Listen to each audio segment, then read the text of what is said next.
Hello? We're back? It's another day. It's another day to play the sim. It's another day to look at amazing photogrammetry. There it is. This is what we strive to get performance for. Oh yeah, look at this. It's beautiful. Let's see what happens to the tower when I turn it off though. Online photogrammetry. Hey Salty, Lucid, P2, Devin, Law, Chase, Ali, Robin, Cyber. Okay. Here we go. Better? Or worse? It looks very flat and boring, but it doesn't look like it's melting. Look at the tower is just gone. There's nothing there. No landmarks.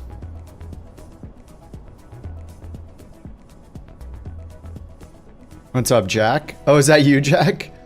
A new identity. Jack changed his name.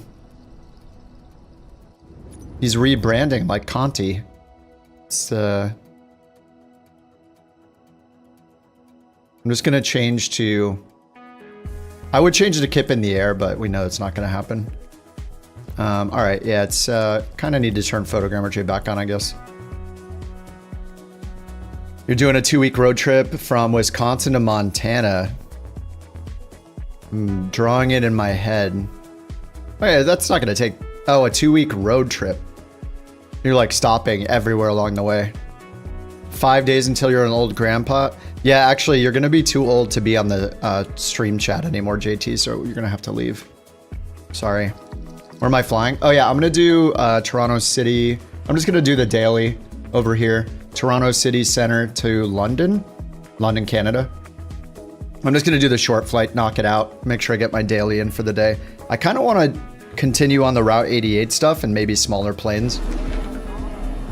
Samsung makes a Toronto City. Oh, do they?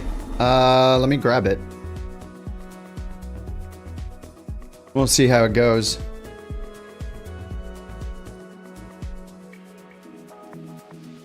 $12.99. Real bad. Oh man, it's hot dog time. What's up, Mock Turtleneck? How's it going, man? Nice free scenery. I'll do the paid one because I'm super lazy and I don't want to restart my sim. I do that pretty often, honestly. It's not the most economically responsible thing to do. But you know, it works, I guess. Camping and hiking in Glacier National Park. Oh, and pulling your travel trailer. Nice. That sounds chill. London to Dubai, A380. I haven't flown the 380 for a long time, actually. Why did FSFO not work? I have no idea. I mean, I did it on the stream. I bought it. I loaded it. I tried it like 2 or 3 times. It just didn't work at all. I have no idea. I wish it would work. Did you get it working, Sean? Did I try the A380 since they... No. I haven't actually flown it. I've only loaded it for performance testing. And I assume you mean the update from it was like a few weeks ago, right, Jack? Oh yeah, Jack made affiliate, guys. We can, if he's on tonight, we'll have to go over there and sub to Jack's channel. The Daily Flight Challenge. This is part of FS Hub, where we run our VA. It runs on every sim. It has a little flight tracker you run in the background. You get your VA stats. You can add things like challenges, daily missions, automated assignments. Like we've only been doing this a couple weeks and we're at 2,500 flights. But it's free to join. You can join someone else's VA or just track yourself or make your own VA. And it has a daily flight challenge. And so every single day it gives a short, medium, and long haul. And if you do one of them, it just gives you credit. I lost my streak yesterday. I failed to do it for the first time. And it also has tons of achievements. So there's personal achievements, like how many flights you've done, how many miles.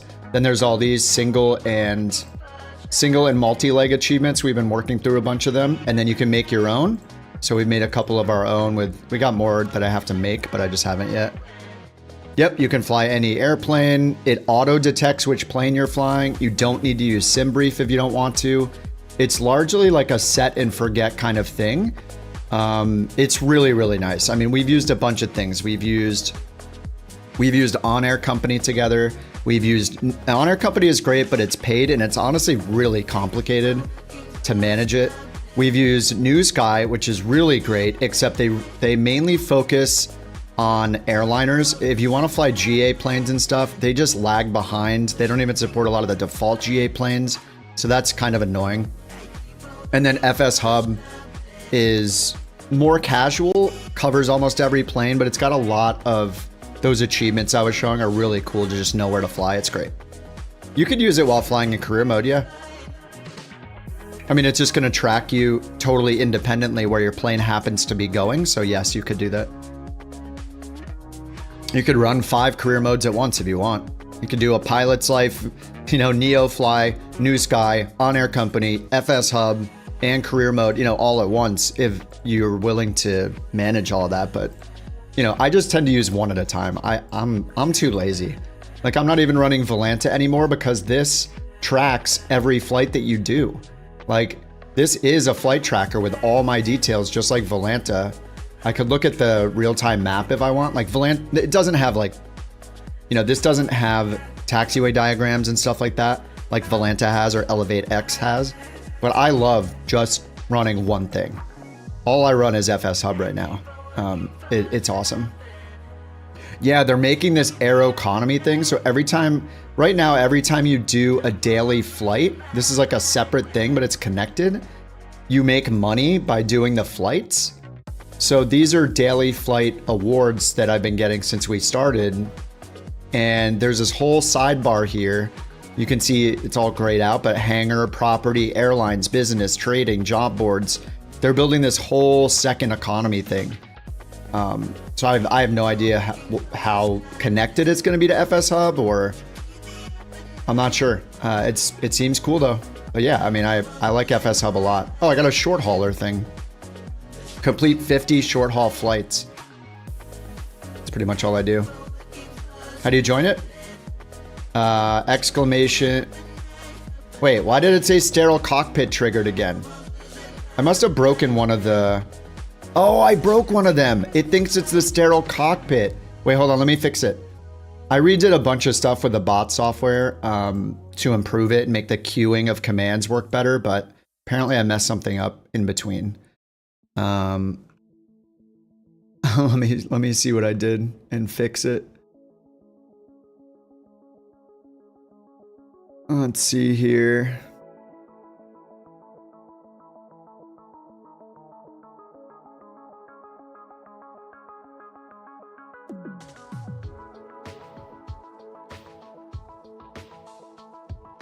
Gotta fix the bot. That's why it said that randomly.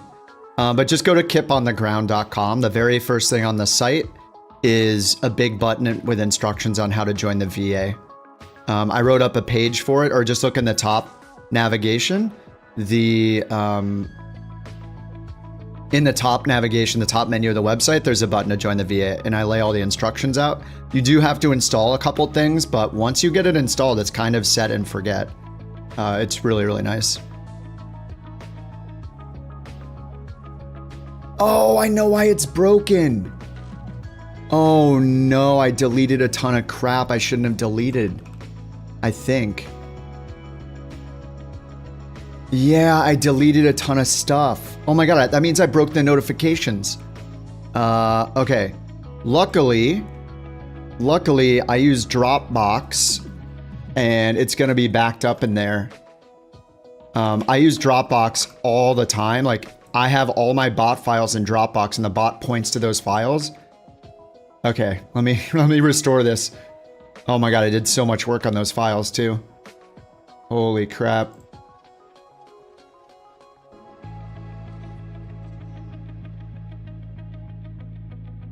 Okay, hold on guys, sorry. I gotta fix this. This is bad.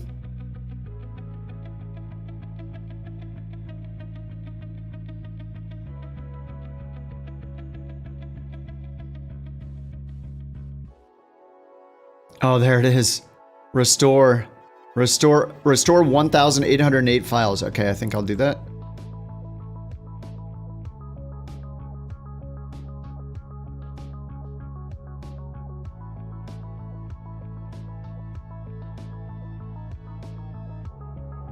We're still waiting on photogrammetry anyway, of course. Next dev stream is on the 27th. Oh, you think Sim Update 3 will be out by then? Hopefully that is true. Okay, it's restoring streamer bot right now. Oh my god, I can't believe I deleted that. That was so stupid.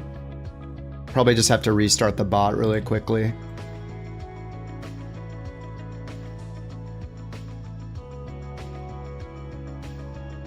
The PC12 bug is fixed in Sim Update 3, yes.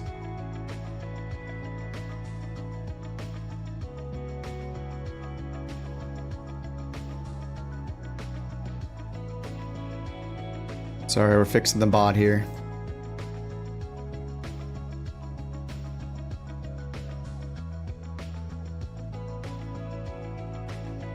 Okay, I think that fixed it. Let me restart the bot.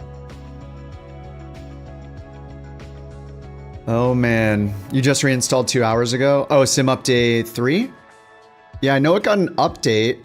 I didn't see the release notes for the update. I'll have to take a look for those real quick. Okay, let's see if it works now. If I type VA, please work. Yes. Oh my god, saved. Okay. Oh, yeah. Use Dropbox, guys. There's a good example of why. If you're an idiot, it can save you. Oh, look at that. And we're good. This will fix itself, don't worry. Okay. Look at those beautiful trees, whatever those are. There we go. Trees are loaded. Oh man, that was scary. Okay. You realize why you said about landing with the gear down? Oh. Yeah. Yeah, that wasn't good.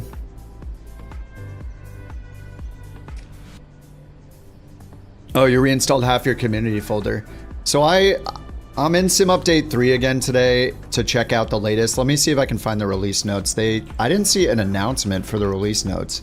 It's like they're putting out these little sleeper patches and not announcing them like they normally do.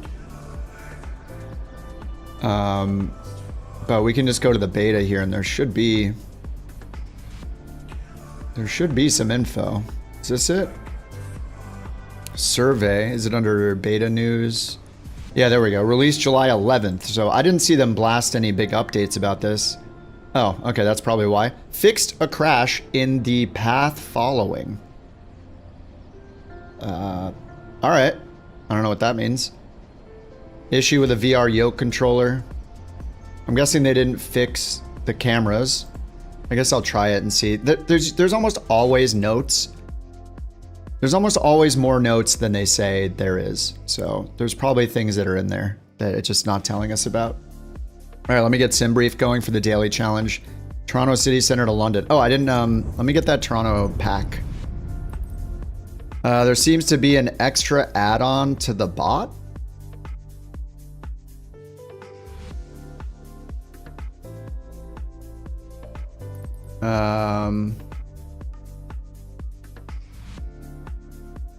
Why is it saying speed? What plane? That's in there.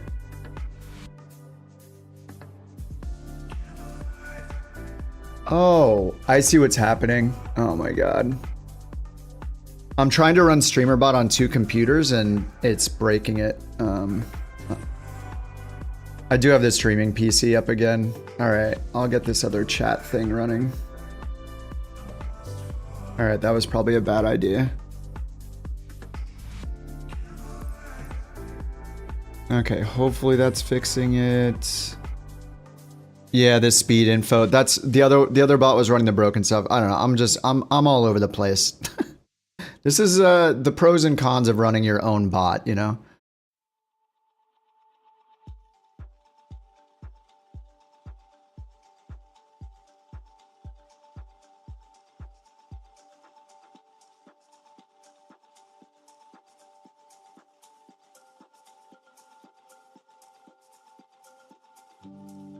Almost done, I think. Sorry, guys. It's like every day is a... You know how it is. This is just the life of simming. Every day is a little bit of a IT challenge. Okay, hopefully we're good now. Let me check out the marketplace for... You guys said London City? Sam scene. I'm just going to type Canada. Oh my... What is going on? Oh my god. Microsoft. Please. Okay, let's see. On sale, categories. World. Toronto City Times. Is this the one? Oh yeah, that looks good. I mean, all the Samsung stuff is generally really good. Vancouver area bridges. I wonder if any of these conflict. I do have this Samsung Canada Modern Cities. Maybe I should just get like all the Samsung stuff. Yeah. Oh my god, he's got so much stuff. All right, let's get Toronto City.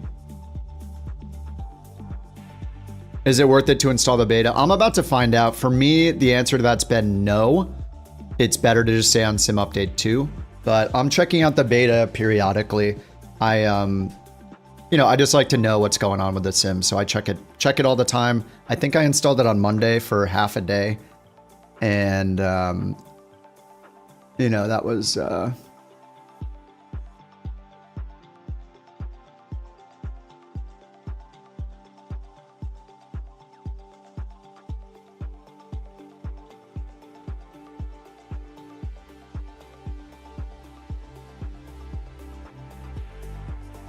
sorry, one sec.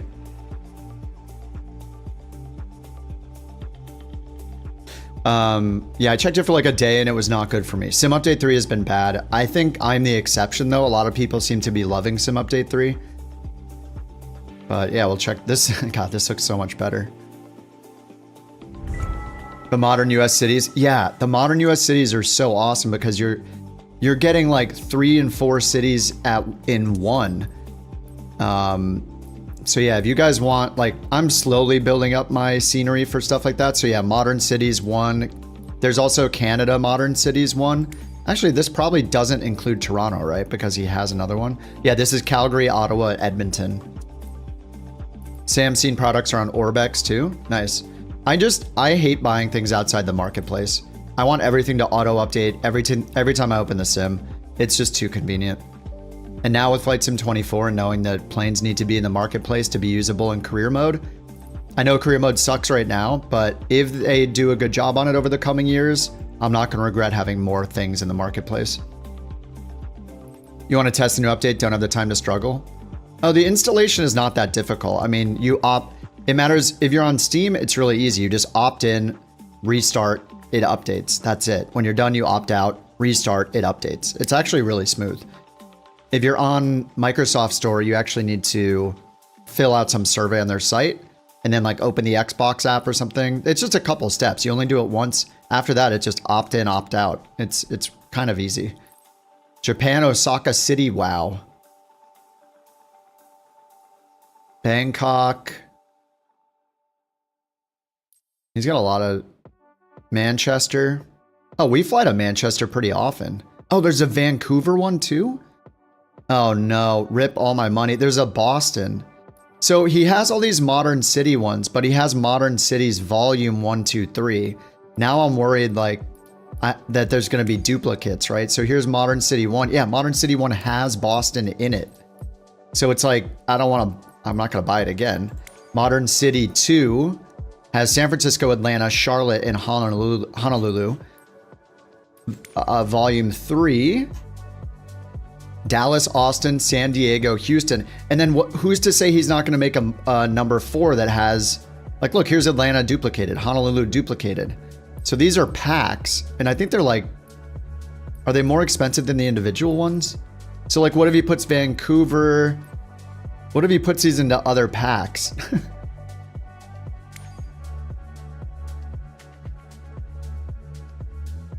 All right, anyway, we'll just stick with Toronto for now. So we can actually start flying the airplane.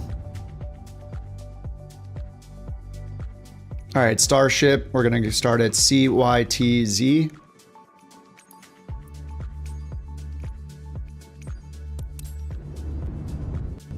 Wait, there's a volume 4? Oh, it's not in the marketplace yet? Phoenix, Indy, Minneapolis, Denver. Oh my god, that's awesome. Yeah, they're really nice.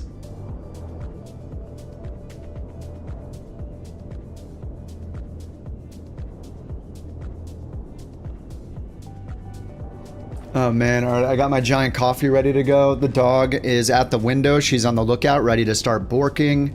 I got my coffee. I went on a walk. I'm good to go. Ready to roll. What time is it? It's not even noon yet and I did all that. Holy crap. I did so much. I walked out, I got out of the house and I got a coffee. Incredible. Yeah, volume 4 is not updated yet. I think I'm running the ones that are for 2020 anyway. Yeah, grass was touched. You're in beta now to fly? Nice. Yeah, we'll see how it goes. I know I left the house. It's a problem. I don't know. It made me uncomfortable. No, not really. I'm being quite sarcastic about being scared of leaving the house. I just don't do it. She's just over there at the window, like looking for birds is what she's doing.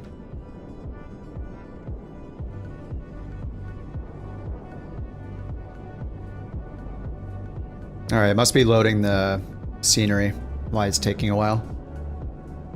Happy Saturday. Yeah, Jack has rebranded. Jack wings it now. Before he was Jackum. Not to be confused with Hugh Jackman. All right, let's get in here. I got the streaming PC back up. I switched back to that again this morning. I mean, the poor little guy, I didn't want to leave it unused sitting in the corner behind my desk. It's just sitting there looking at me like, dude, I'm here to do the stream for you.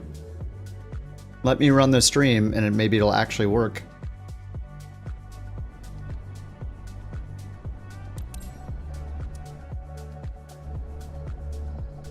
Hello? Okay. This is quite a bit better, I'd say.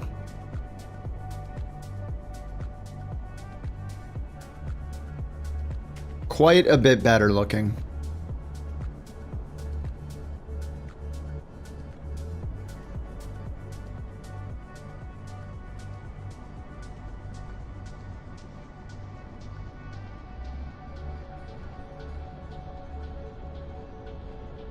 Alright, the roads aren't the best, but you know.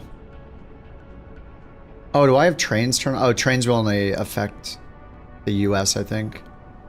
Is it Trains North America or Trains USA? I forget. Oh, let's see it at night. Good call. Good call.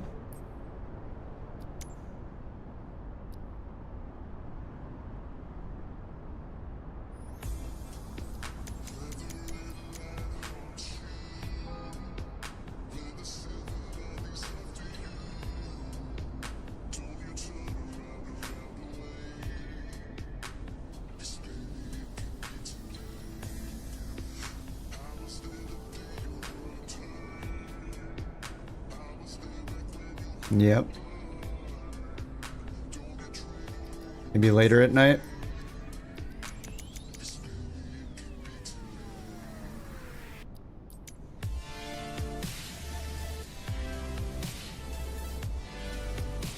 No melting buildings is nice.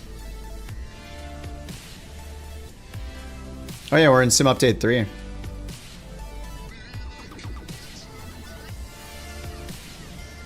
This is in Toronto. Toronto, Canada.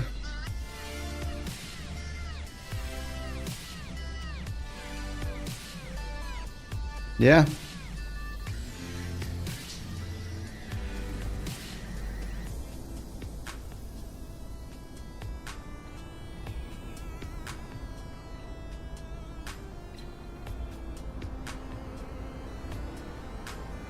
Yeah, looks good, I'd say. That's a big improvement. Oh yeah, they broke the real-time checkbox. I don't know how they do it. How is that checkbox different than the other checkbox? It doesn't make any sense. Alright. You need one for Cleveland? Alright, let me change my sensitivity curve back to... Oh man, these loading so fast is very nice. Very, very nice. Look at how fast that is. Oh yeah, and then hardware is over here now. Oh yeah, why does track IR always turned on? I don't even have it. Okay, I'm gonna go X. I usually do -4. I wish you could type to make it precise, but you have to sit here and do this. I think I usually do like 0.3. I feel like the elevator axis is usually a bit more sensitive. Oh no, I guess that means I should do the opposite. I should do 4 here and maybe a little less than 4 for the roll axis. There we go. Okay, so I'm gonna make the sim brief now. We're going CYTZ to CYXU, which is London, Canada. Couch 323 in the Starship. It's been a minute since I've been in the Starship. And we'll just generate the flight. What did I do? I just downloaded the Toronto City Times scenery in the marketplace.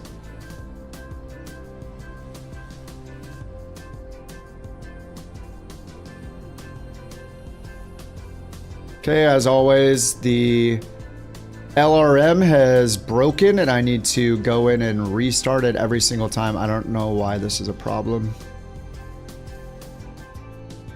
Like, it wasn't a problem before and it's a problem now.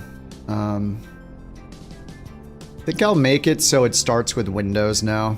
I have it starting with the sim, but I'll just change that to start with Windows and see if that fixes the issue. But yeah, this thing, I keep needing to restart it to get my flight tracking working. Not the tracking itself, just the overlay, I mean. Something is wrong. Okay, it's set to launch with the computer now. The streaming discrete GPU. It does. It is a mini PC though, the streaming PC. It's the Atom Man P7, I think. It looks like a little PlayStation or something. It like stands upright, but it has like a mobile. Let me see which mobile one it has. It has a mobile GPU that's like discrete instead of built in, but it's still a mobile GPU. It's the where do I see that? System model. Okay, it says it's an AMD Ryzen 9 7945HX with Radeon graphics is what it says. I forget the Radeon graphics thing that's in it, but anyway, it's a 7949HX chip that has a GPU in it, I guess. Anyway, it was not cheap, but it does a really good job. I could probably play flight sim on it. I don't know, I haven't tried. You don't see anybody on Sim Update 3? Tried 3 times to get back on it. Did your sim update itself after you went to Xbox Insider and opted back in, Mike?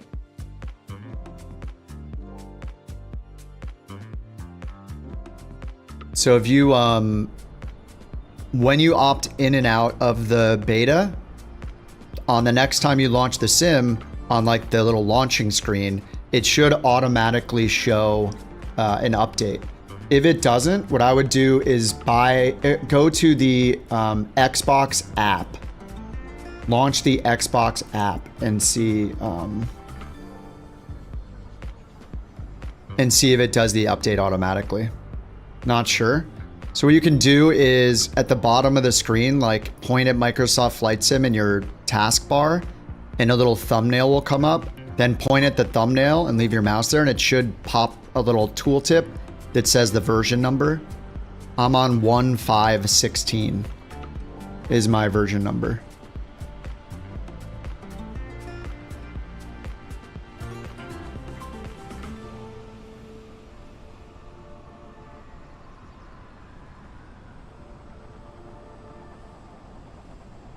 Rides, thank you for joining the Couch Captains, dude. Why didn't the alert happen? What's going on here? Member YouTube.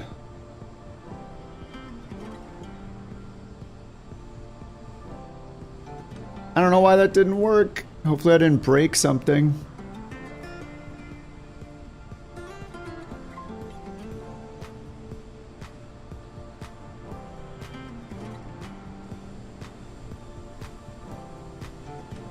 Yeah, somehow it didn't detect your membership. I feel bad because I did a bunch of things to make the alerts better, and it didn't work. Just all problems today, I guess.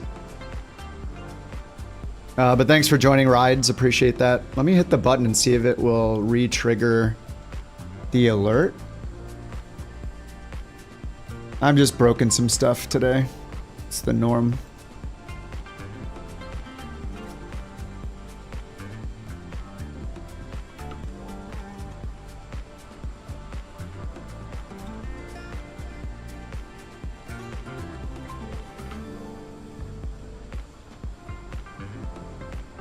Yeah, that's so weird. I tested it so much too. Apparently I suck. No worries. Yeah, I just feel I want the alerts to work. I put a bunch of work into them to make them funny and nice. And now I can't show it off. Rip. Feels bad.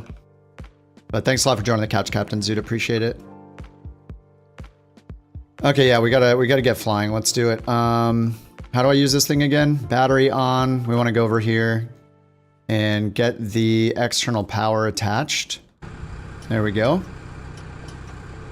And let me open this up, grab our Simbri flight. I think I'll restart the bot one more time just to make sure this thing is working.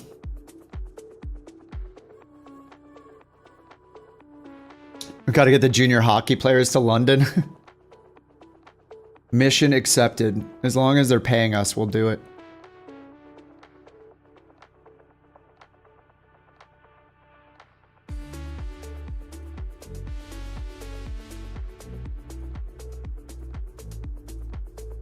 Here, I'm going to test the YouTube membership thing. It's going to pick a random person as the alert, I think, when it shows it.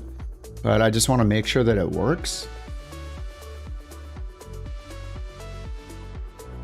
In a world where dreams take flight, Charles Wan joins the coach captains prepare for adventure water and a journey through the skis. Welcome aboard, Charles. The adventure has just begun. Wow. Very, very inspirational. All right, hopefully that works. All right, so we got CYTZ runway 8 to parallel 4. This is a really short flight, isn't it? 32 minutes in the air. And then CYXU runway 27. All right, let's get the battery on. Let's get the external power on. We'll pull this back. Put the throttles into idle. See if I remember how to fly this thing. We need 1780 on the fuel. We got 1800, so that's enough. We could drain a little from the outside. No. Congrats, right. Chase, 18 months as a couch captain. It's working. That's impressive. You've leveled up in the couch flying game. Now, where's my popcorn and remote?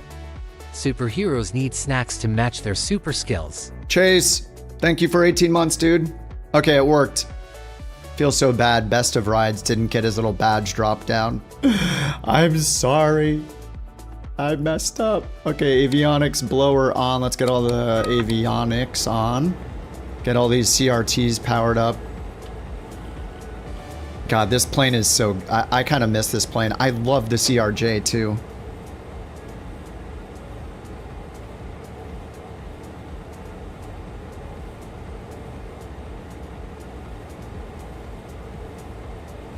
Unforgivable. Unsubscribing. I'm sorry.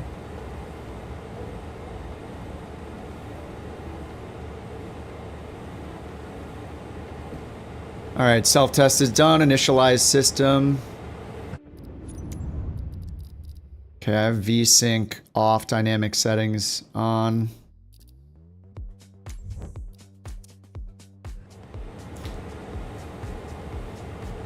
Alrighty, all data is okay. Message, update our position.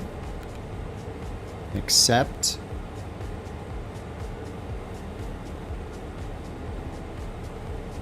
Okay, that's good. Flight plan, we're gonna go to nav source and use the FMS. Flight plan's pretty straightforward, thankfully. Let's turn on plan map. Turn off all these things. I wish I would remember those, that would be nice. And let's put in the route. Looks like we're in the area of... No, we're good. We're between these two areas of cumulonimbus cloud sightings. Alright, enter the route, CYTZ. Enter, enter. Oh, the Perlo 4 departure. Okay. Let's go over here and look up the Perlo 4. CYTZ is our departure. I'm going to look at the charts. No charts available. Okay, I don't know how to do the Perlo 4 then. I guess what I'm going to do is just go to SimBrief and look at the map of waypoints. Because it'll show all of the individual waypoints. Hello there! What's up, Mac? How you doing? Okay, looks like we're going to Lodra first. L-O-D-R-A. I can't put any SIDS or star procedures in with these old school avionics. Then we're going to Ansol, A-N-C-O-L. Enter, enter. Letor, or Letor. L-E-T-O-R. Enter, enter. Yep, that looks good so far. SEVBI. S-E-V-B-I. Then Derlo, D-E-R-L-O. And then finally C-Y-X-U. For London, okay, okay, and flight plan. Alright, looks good.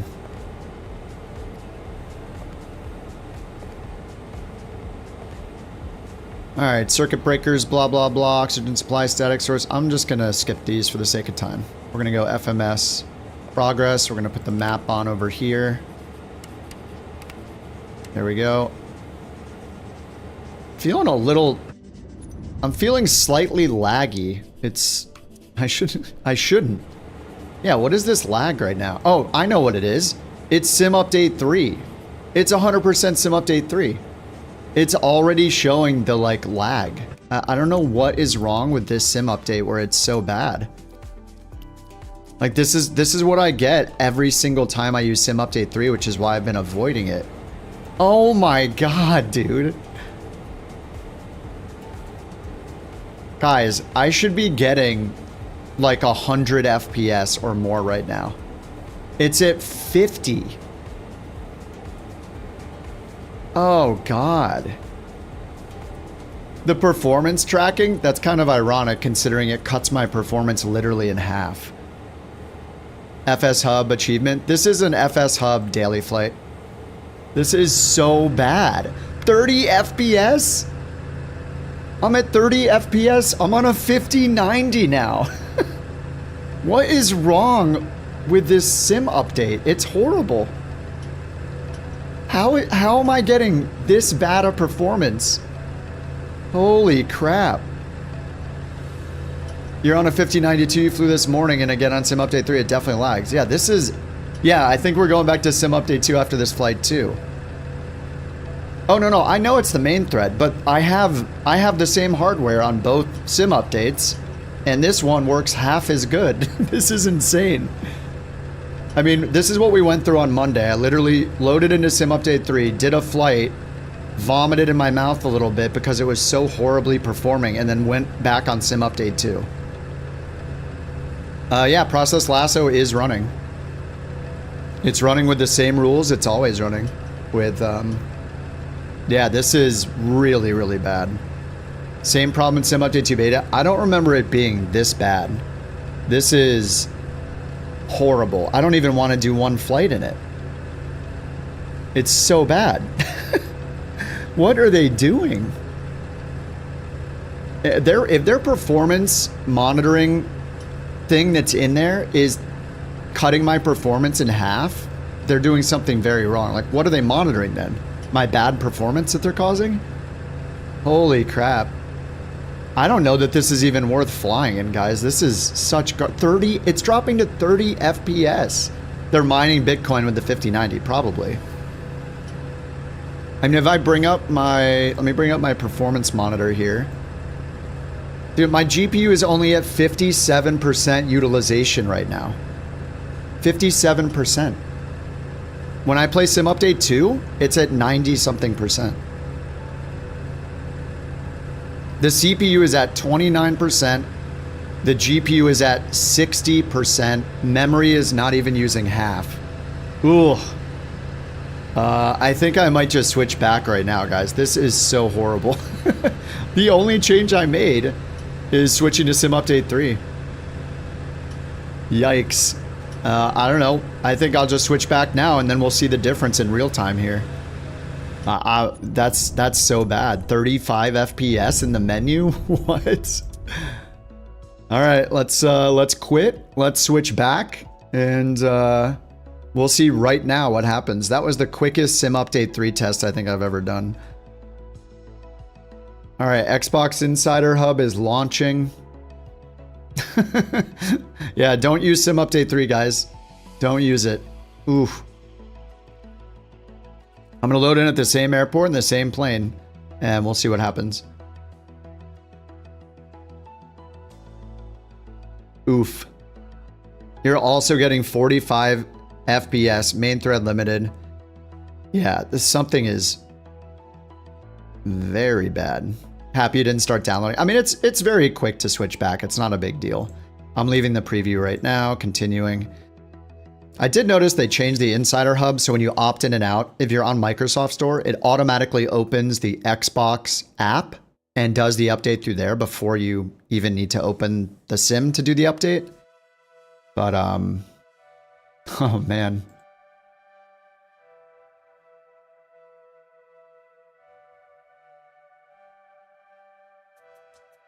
Eek. All right, let me change the title of the stream.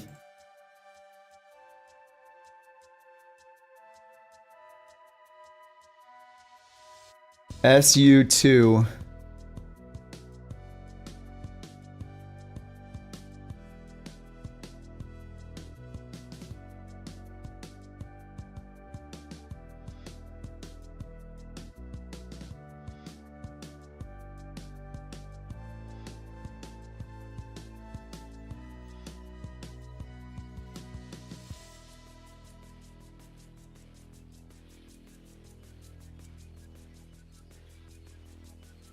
All right, it's still leaving the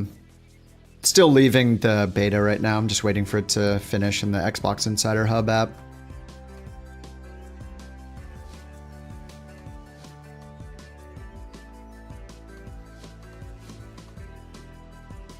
Yeah, I can add you to the VA. Yep, everybody may join. The more the merrier. You don't need an invite though. You just go to FS Hub and sign up. Okay, I've left the preview. I'm gonna open the Xbox app and let that do the update. It seems like they want you to do the update there now. I don't know. Or it's actually the Microsoft Store app where the update happens. Or you can just launch the sim and it'll update it automatically.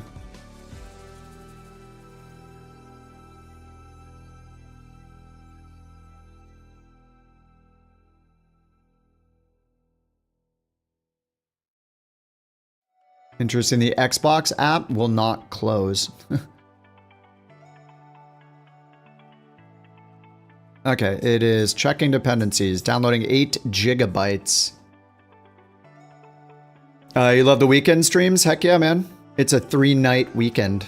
Today is night 2. Who needs the emotional damage? Yeah. The emotional damage of switching, being sad about it, and then switching back.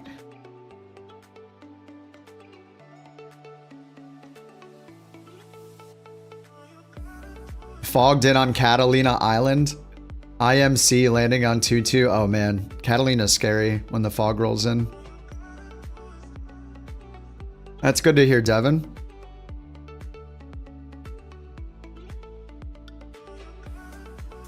Jason, what? Did you have surgery or something? Is that what you're saying?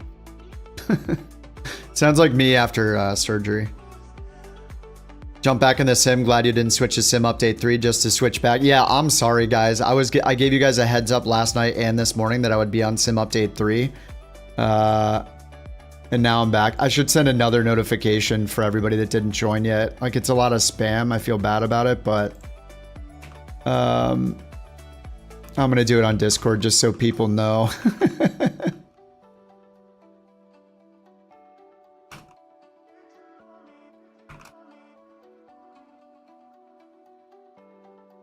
There, just let everybody know. All right, it's downloaded 2 out of 8 gigabytes so far. What's up, Gore? How you doing?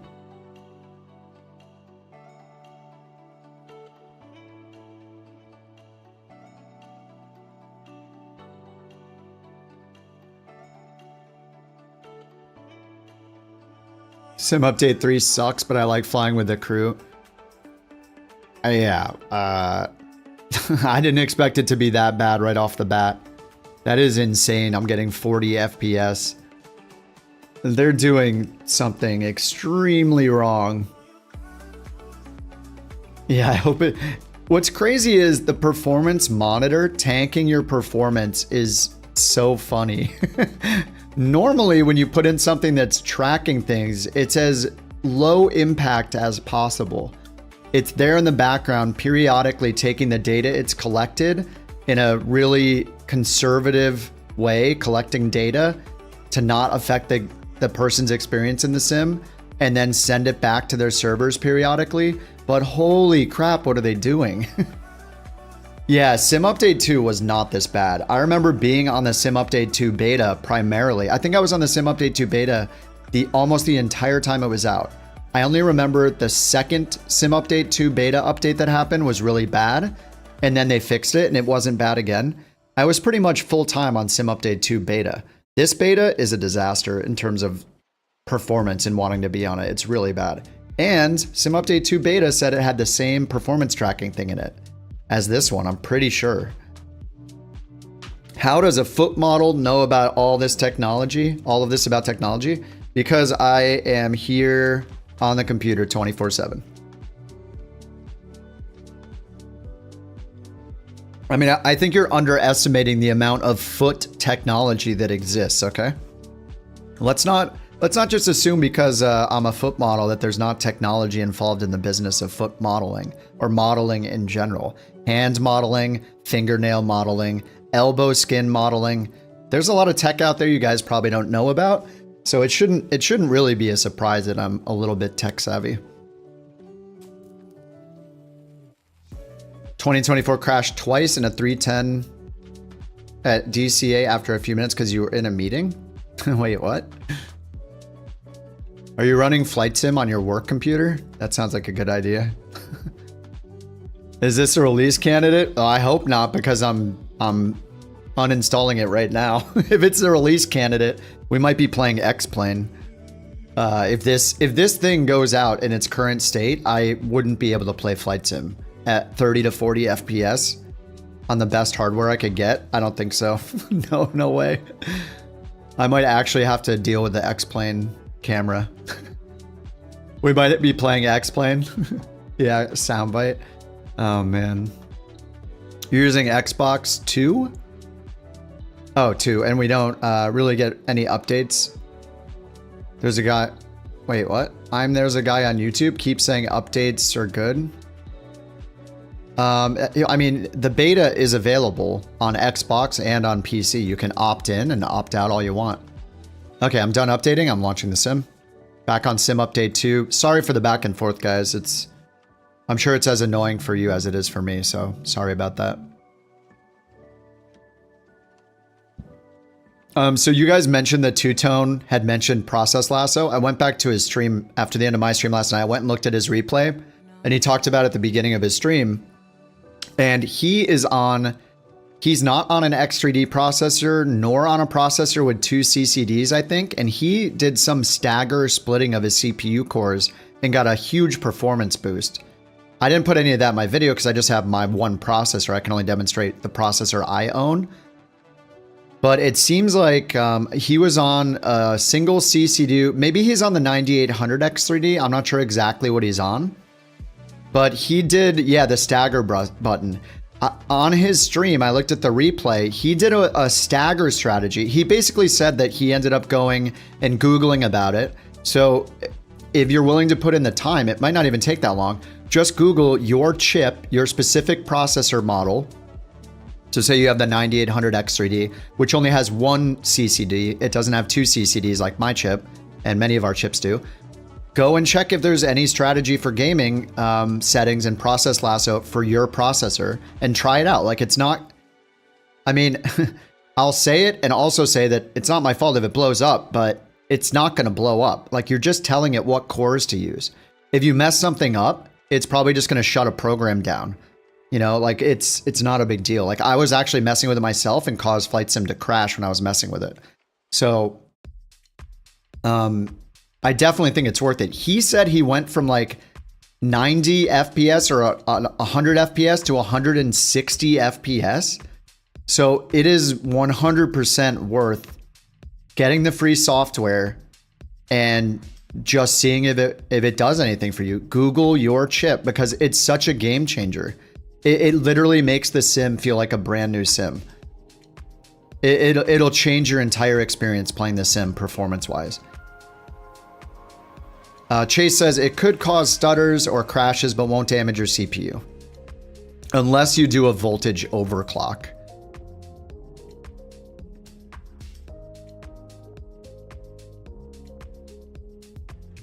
Anyway, I highly, highly recommend Googling about it, figuring out what works for your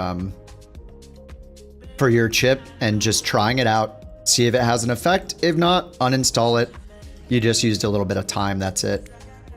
Okay, here we are back in Sim Update 2 at my cap of 120 FPS. It could go higher than that, but I have the NVIDIA software capping it. Let's get the Starship again. And I'm going to load into the exact same airport we were just in 15 minutes ago. Let's get the retro red and gold. Looks beautiful. What's up, Wookie? How you doing, man? Happy Saturday. Okay, let's load back in. What is it again? CYTZ, Toronto City Center. I'll load in at the parking again. I haven't changed any other settings. We just switched from Sim Update 3 back to Sim Update 2. And let's see what the frames do. Let's see if we're getting 30 to 40 frames or if we're getting 80 and 90 frames.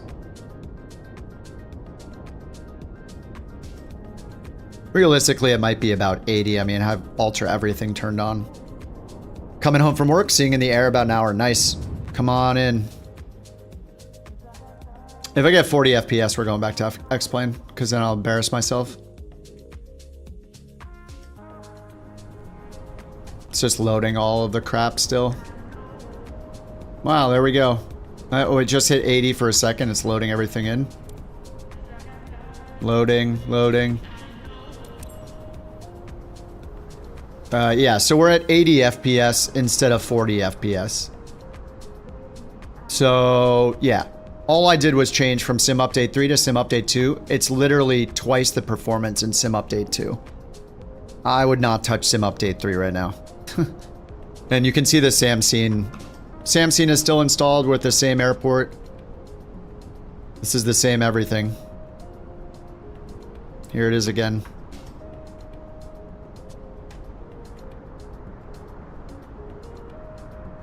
$84 FPS. Yeah. Do not use Sim Update 3 right now. Not recommended. Alright, let's get the performance monitor off. I mean, we just did it live. There it is. Don't use Sim Update 3. Alright, let's get this thing started again. Oh my god, it's so much smoother. I was wondering, I was like, man, did I break something with my GPU? What did I do? And then I just remember, right, I just switched to Sim Update 3. It's completely jacked up.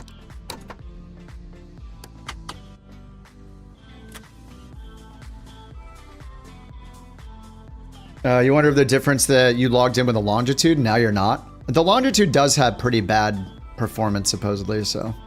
Those are ambiguous results. Yeah, I mean, clearly there's smoke and mirrors going on here. I don't know. I just, what I really did was just go in and change my FPS cap, and it just randomizes the top of the max frame rate, right? Well, that's how easy it is to switch back and forth between the two, though, so it's kind of nice. Thanks, Metalhead. I honestly don't... The 5090 is nice. I just have some more things on Ultra compared to what I did, but the 7900 XTX is incredible. I mean, I love that card too. But I got an opportunity to get it, so I got it. Hopefully I'm very future-proof now. Okay, let's put in the fuel. We're at 1780. We're at 1840. We'll just leave that alone. Let's take all the other passengers out. We got our 20 pounds of beverages in the back. Okay, external power is on. Get the avionics on.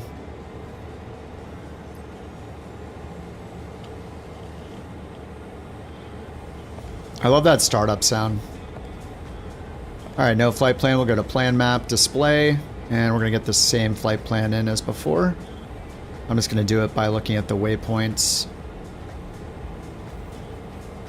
I don't really need this first waypoint. I mean, I'm just going to put in a couple waypoints. We don't need to put it in each one. Like, we're on an airway over here. It looks like it's pretty straight. So I'm literally just going to put in and call in the middle, and that's it, or on call. We'll just put in 3. Alright, initialize system. Go to messages and update this. Good. Clear for takeoff. GNSS is enabled. Clear for takeoff, not yet. Alright, CYTZ. Enter, enter. And we're going to go to this waypoint here, ANCOL. Ankle. Enter, enter. And then the destination airport, CYXU. Enter, enter. And the flight plan. Zoom out here. Yep, it looks good. Goes down to the west, southwest. Did I have to clear out the AMD drivers? Yeah, you should do that whenever you change GPUs. Use DDU. Just Google DDU. It's device driver uninstall or whatever. It's like the go-to software to use whenever you are switching GPUs or just want to start from scratch with your GPU. You download the software, throw it on your desktop, reboot into safe mode, run the software, tell it which GPU you want to uninstall the stuff for. It clears everything out. Then it'll even shut down the computer for you automatically. Then you swap out your GPU, reboot, and then install the new drivers and you're good to go. I did the same thing. I mean, I switched from the 4080 to the AMD 7900 XTX earlier this year, and yesterday I switched back from the ATX to the 5090, or the AMD to the 5090. I did the same process both times. So yeah, just use DDU. That's the software you want. Everybody swears by it. It's fantastic. And I would just use the default settings. I think I went in and checked a few things I shouldn't have and broke my Windows game bar thing or something that yesterday, so that was dumb of me. So yeah, just use the default settings. No reason to try to, you know, pretend like you know what you're doing. Unless if you know what you're doing, then do it, but apparently I didn't. Yeah, DDU is pretty good. The UI is not super helpful with the selection. What you want to do in the UI for DDU is select the GPU you are uninstalling or you're clearing the settings for. For a second, I was confused when I ran it. I was like, do I choose the GPU I'm switching to or from? You choose the one you want to uninstall the stuff for. Okay, let's add the approach for CYXU. It says we're going to be getting runway 27. So we'll just do the VOR for runway 27. I'm going to put it in here too. CYTZ. CYXU. I'm doing this manually because if I hit the import button, it'll mess these avionics up. Okay, and then over here, add the approach. Runway 27. Oh, there's an RNAV for 27. VOR would be kind of fun, though. And we're going this way towards Lodmo, it looks like.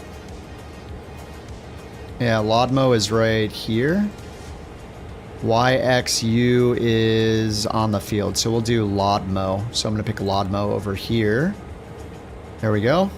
And now if I zoom in, I can see that after Gabub, Lodmo, this might... We're doing Lodmo twice, so...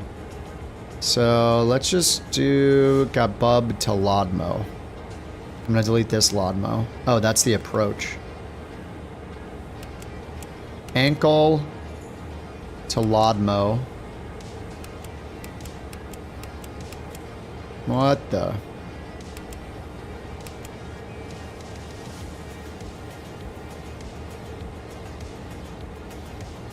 I'm just gonna delete Gabub. It won't let me. Gabub is part of it, I guess.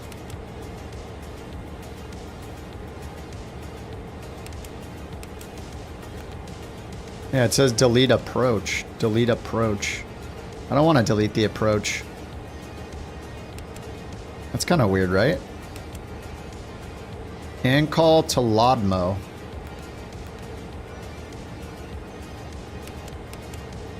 Alright, I don't know why that's being weird. Whatever, let's start flying. I know it's hard. Has it been an hour yet? Probably has. Let's get this thing started up. We'll get the prop full forward. We get the lights on. We want our anti-collision light on low and our nav light. Get your seat belts on. The bar's not open yet, so just hang tight. We'll get it open for you as soon as possible. 14,000 feet. It's been 84 years. I guess we just leave this at 0. That says 20,000 feet. I mean, it should be at least at 500, I guess. It has been 84 years. That's how we do it. Alright, we'll get both the starters on.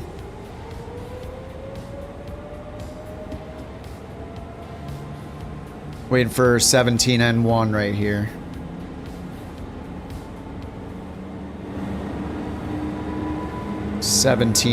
Click, click. Starship activating. It's been a minute since I've flown it.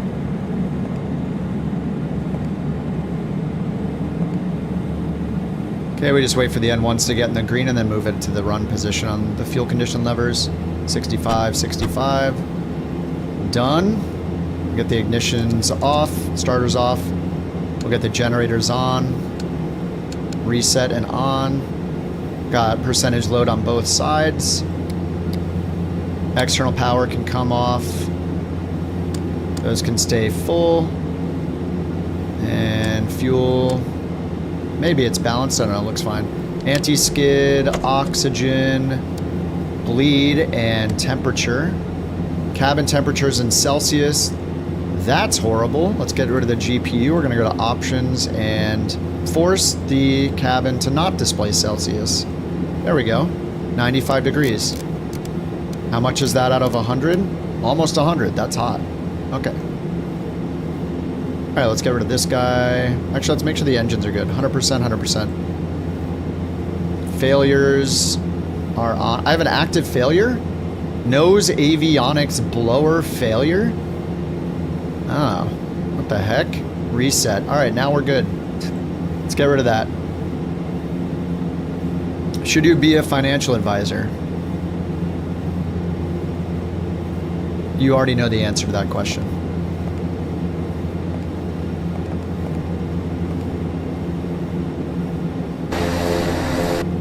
I mean, you could possibly, because you know exactly what not to do.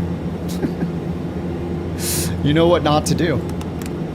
Alright, so the cast messages here are just auto feather off, so we'll turn auto feather on when we're ready to.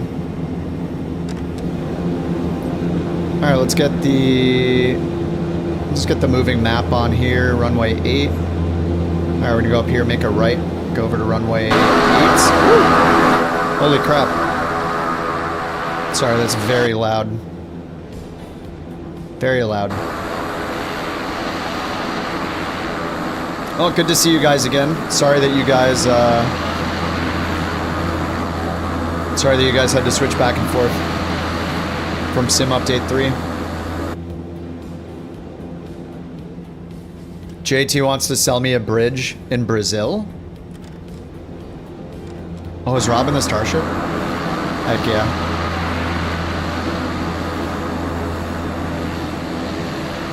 Mike is not in Sim Update 3. Excellent. Let's go, dude. Starship's away. What's up, Eric? Eric's in the SF50.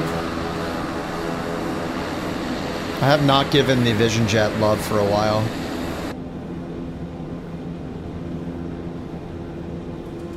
Look at the bumps here.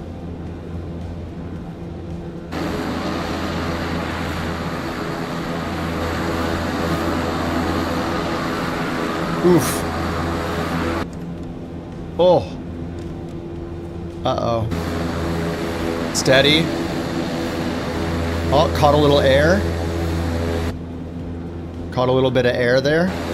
This is fine. Flexing.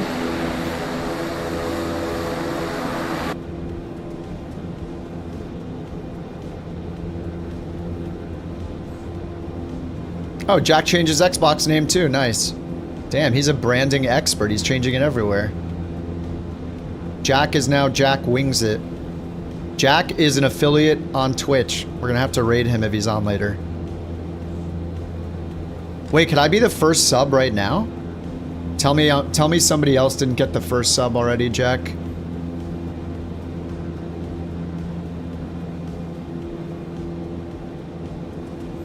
Subscribe. I'm gonna be the first one. I'm gonna be the first one. Oh no, I hear myself. Oh no, because I opened Twitch. Crap. Oh no, because I opened Twitch. Crap. Oh no, because I opened Twitch. Crap. Oh no. Oh no. Oh no.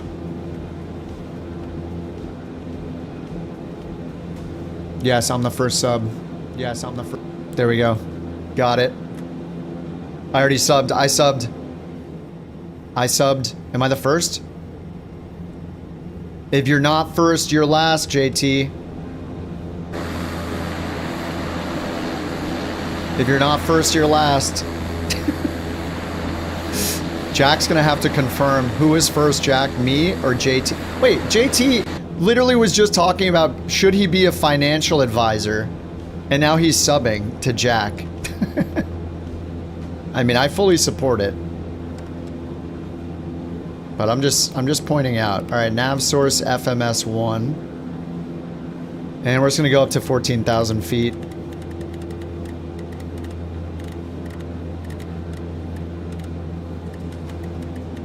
All right, 14,000 feet. We're going to set the speed to 180. 180. There we go. Down here we need to get auto feather on, or armed, sorry. And then we need to get heading mode and IS profile mode ready to go. Okay, I think we're good. Props full forward, no cast messages. We will get the taxi nose wing lights on. These will be automatic. Once you get the gear up, it'll turn the nose and the taxi lights off, so you can just leave them on. Your card declined. Oh, there we go. Heck yeah. Oh, look at this runway surface. What the? Is that made out of cobblestone? What is this?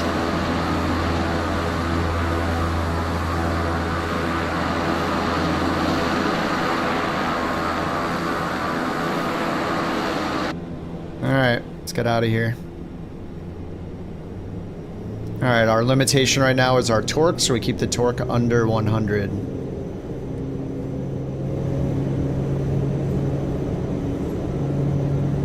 This is a no flaps takeoff. I'm just too lazy. If I don't need to use the flaps, why bother? Oh, I didn't set the pitch trim. Let's set that. There we go. 100 knots. Up she goes. Gear up. Gear up, nose, keep the nose down. Yaw damper on. Prop sync on.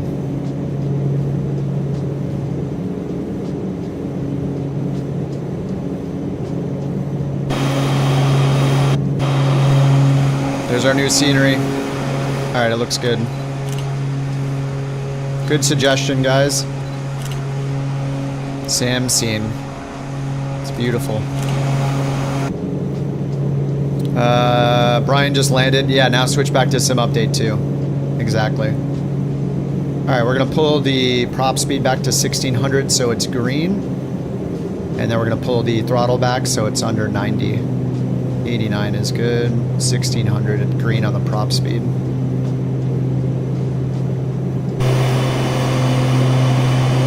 It looks like I was going to the left at first because of the prop being on the back side there. Those weird pusher props.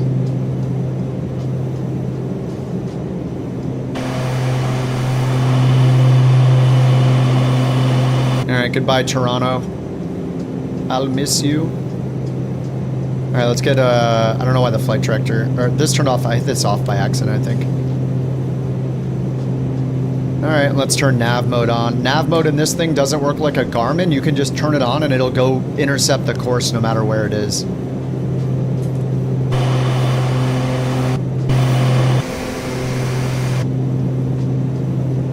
Oh, it reset my cameras. Yeah, isn't there a way to slide out of the plane? No, that was the Aerostar. I mean, I can do a different way, but with the Aerostar, if you just move to the right, you can just like slide out of the plane to set your outside cameras.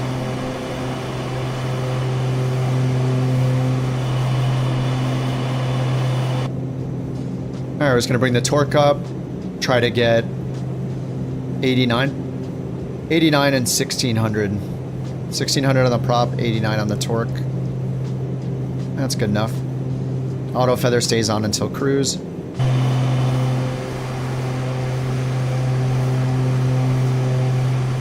You're crabbing it hard? Am I gonna get the Caravan? Yeah, probably. I don't know, maybe I'll get it this weekend. I kind of want it on the marketplace. I don't want to buy anything off the marketplace anymore if I can avoid it, so.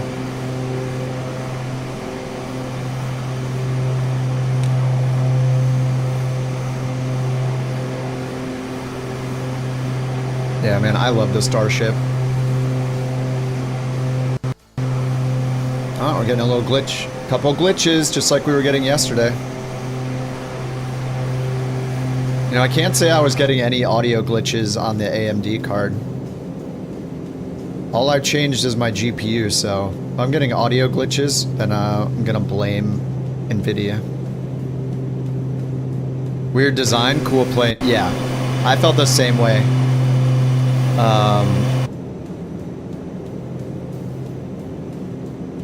When I first sat in this thing, I was like, this is so retro and cool, and it's so weird looking, though. Just looking at it, I was like, this thing is so strange looking.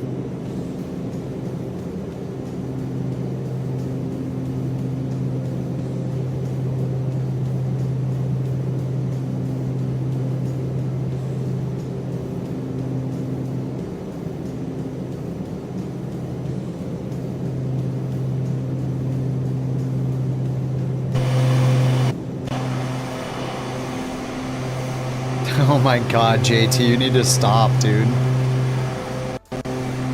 Dude, all these audio glitches. This was not happening to me until I put the 5090 in. There's been so many streams that there's so many streams I've done with the 7900 XTX the last 6 months. And JT's gonna ask for a 30-year payment plan for everything. Oh god, don't give him ideas, dude. Oh no. Let me do my cameras. So we'll shift to the right, go to the camera menu and click Copilot. And that throws us outside the plane. I'm gonna hit Shift F5 to save this camera. I can't move right now, so we do Shift F1 to use it. And once we use that newly saved camera, we can move outside. So let's get these, get some of these views in.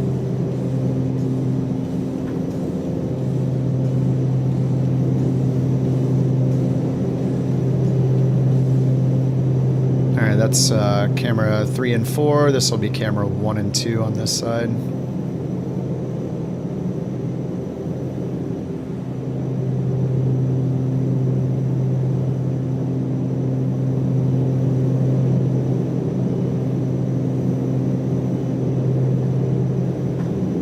All right, we got 1 and 2, 3 and 4. Done. Even when you uninstalled the NVIDIA audio drivers, it didn't do anything until you did a clean Windows install. You do not need to do a clean Windows install for almost any reason, other than getting a new hard disk. Do custom NVIDIA driver. What I could probably do is use DDU again to clean all the drivers off, and then do the driver installation again after rebooting, and then, yeah, untick the HD audio option. You do not have to reinstall Windows, though. That's such overkill. I don't know. Yeah, you don't know enough about it. That's what worked for you. Yeah, that's fair. That's fair, yeah. Just yesterday, like so many people were telling me to reinstall Windows, get a new hard drive, all these crazy solutions. It's just like, no. That's like having like stubbing your toe and then asking the doctor to remove your leg. It makes no sense. You do not have to, that is just overkill. So no. But yeah, all I'll do is, I might need to do that. I might need to use DDU to remove the NVIDIA drivers, start fresh again with the graphics drivers, reboot the computer, install them again, and make sure I do the clean installation with no extra crap. I did not install the NVIDIA app, but yeah, that's probably what would, hopefully that's what will fix it. You would have paid $1,000. You wasted the first 300 hours of gameplay testing trying to figure out why you're getting audio stutters. Oh man. And install NVIDIA drivers with NV clean install. What's that? NV clean install. I mean, I can do it on the stream. Today I have the streaming PC up again, so I can reboot as many times as I need to fix the audio. NV clean install. Install the best driver for my hardware. Oh, nice. Alright, I'll try that. Downloading it now. Installing it now. Sorry for the black screen. Oh, you don't even install it, you just run it.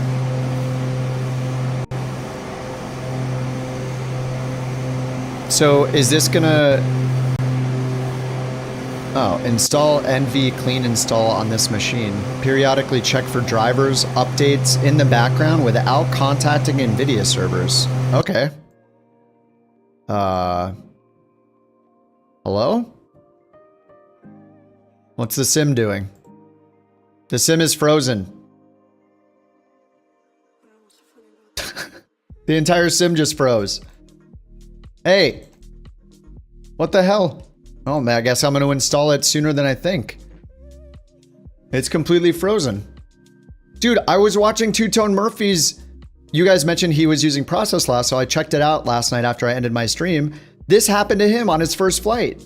His entire sim just froze exactly like this, and he had to reboot his whole PC. It's like deja vu.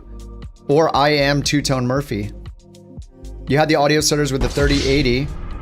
They went away when you switched to the 9070. This does seem to be an NVIDIA problem. I mean, I literally switched to NVIDIA yesterday. The sim is just completely frozen. Everything else on the entire PC is running fine. It is hung up. It's hung up with Process Lasso shows it. Here, maybe I can show it. Process Lasso is showing it completely frozen. 100% CPU usage. Now Process Lasso is dying. Process Lasso is freezing now. Is this the downside of Process Lasso? Do I need to delete my video? Process Lasso is dead. This is me putting my hardware all the way out. Yeah. Could be Process Lasso. Yeah, it could. I think I need to turn off all the automatic stuff that Process Lasso does. Dude, I can't close anything. Oh my god.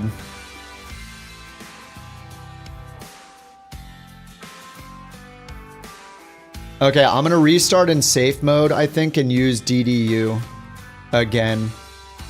I should use DDU, right? Or should I... was it Brian that recommended that program? Sorry, the NV Cleaner one or whatever. Should I just use NV Clean install? Or should I use, like, in safe mode? Or should I use DDU first?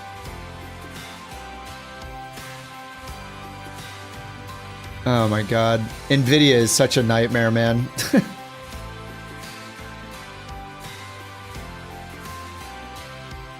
You can use DDU. Oh, NV Clean Installer is just the installer. Okay, so I'm going to use DDU right now to uninstall it. Then I'm going to boot back up.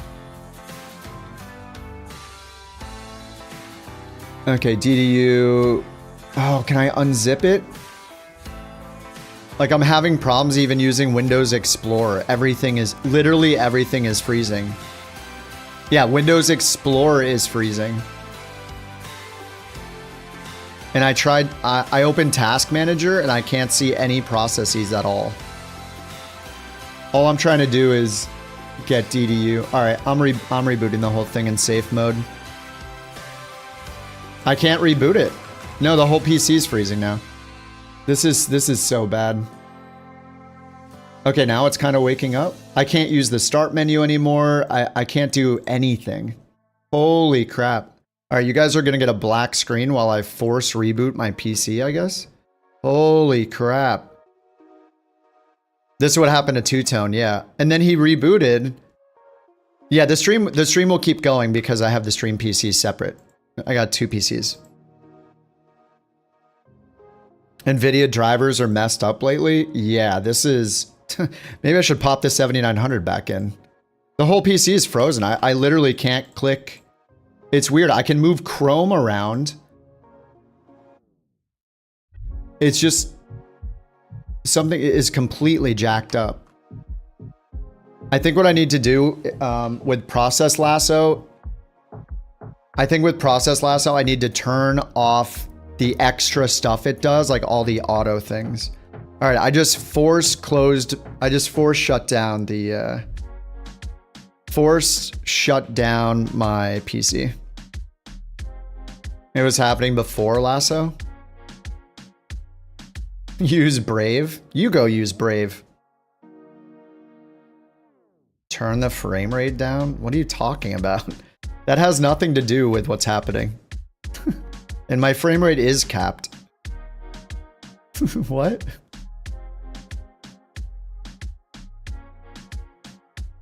Are we getting trolled already this early in the stream? Somebody wants to get banned from the stream instantly, just freaking out. Jeez. Go watch a Fortnite stream or something, man. No signals screen. Yeah, that's the capture card.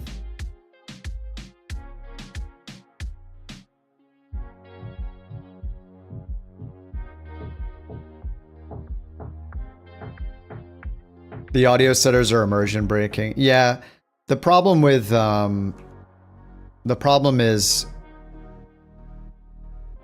NVIDIA. Like these audio setters I used to get with my 4080, I did not get them with my 7900 XTX. I was never getting audio stutters. Okay, I'm gonna go reboot in safe mode now. Advanced startup, yes, restart now.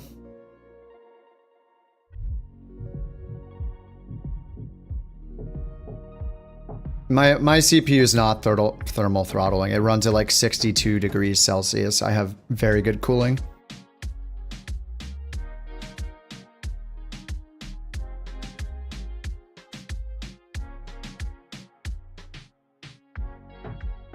Previous stable? I mean, I'm just on the latest NVIDIA drivers. I don't know which one to use.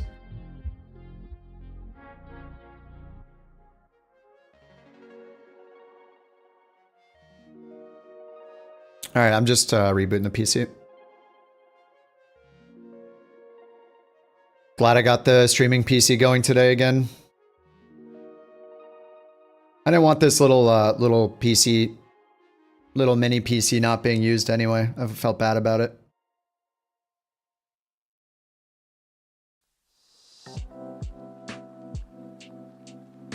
Go back a month. I'm just going to use the latest ones, but I'm just going to clean install them without all the other drivers and crap this time. Yeah, 57680. Okay. I don't know what the PC is doing. It's just on a black screen right now. Is it on? It is on and showing nothing on the display after I told it to reboot into safe mode. Nice. We're off to a good start today as usual. No signal. Nice. Yeah, we can see that. Very good.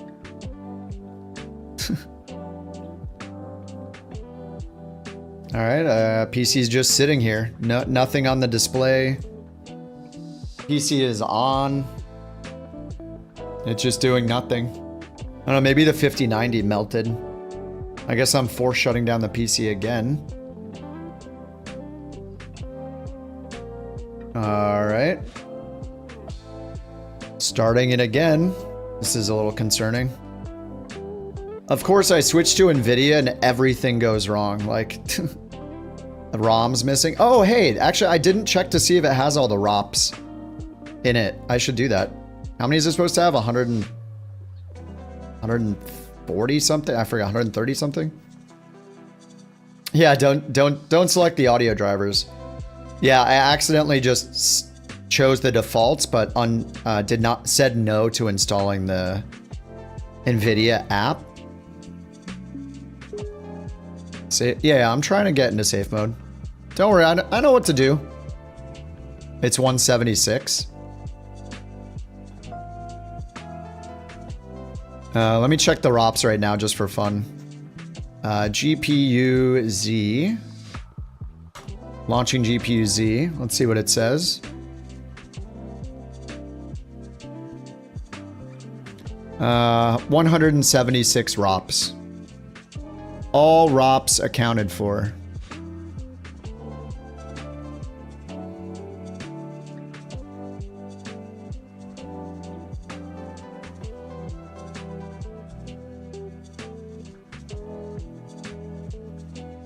Okay, I'm glad I checked. I totally forgot to check that. All right, let me try to reboot into safe mode again. Thanks for bearing with me, guys. I hope you're enjoying your flight in Canada.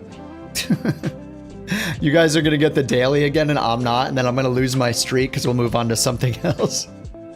What's up, Trax? All right, rebooting again. Hopefully it lets me do safe mode this time. Yeah, you remember checking it? I totally forgot. I just plugged it in and started using it. But yeah, 176. It's good. Thanks for reminding me.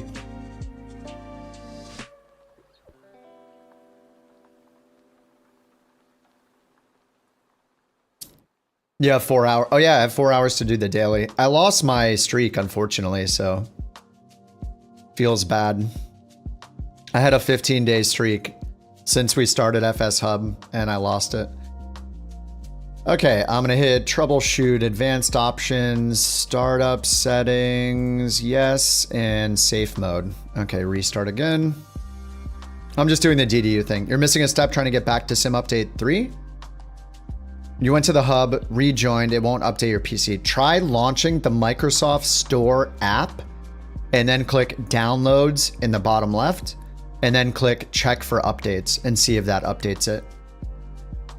All right, I'm loading into safe mode right now. I'm gonna use DDU. Sorry, you guys can't see it. It doesn't mirror my PC. It's basically a third monitor. Sign in options. I need to look up my super long password. I just went through this yesterday, so thankfully it's all at hand.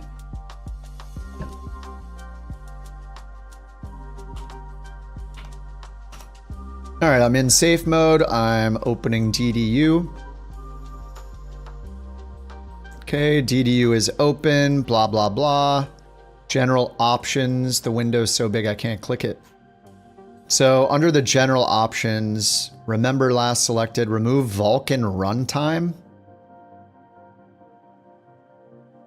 Remove NVIDIA. Should I remove PhysX? It probably should remove that.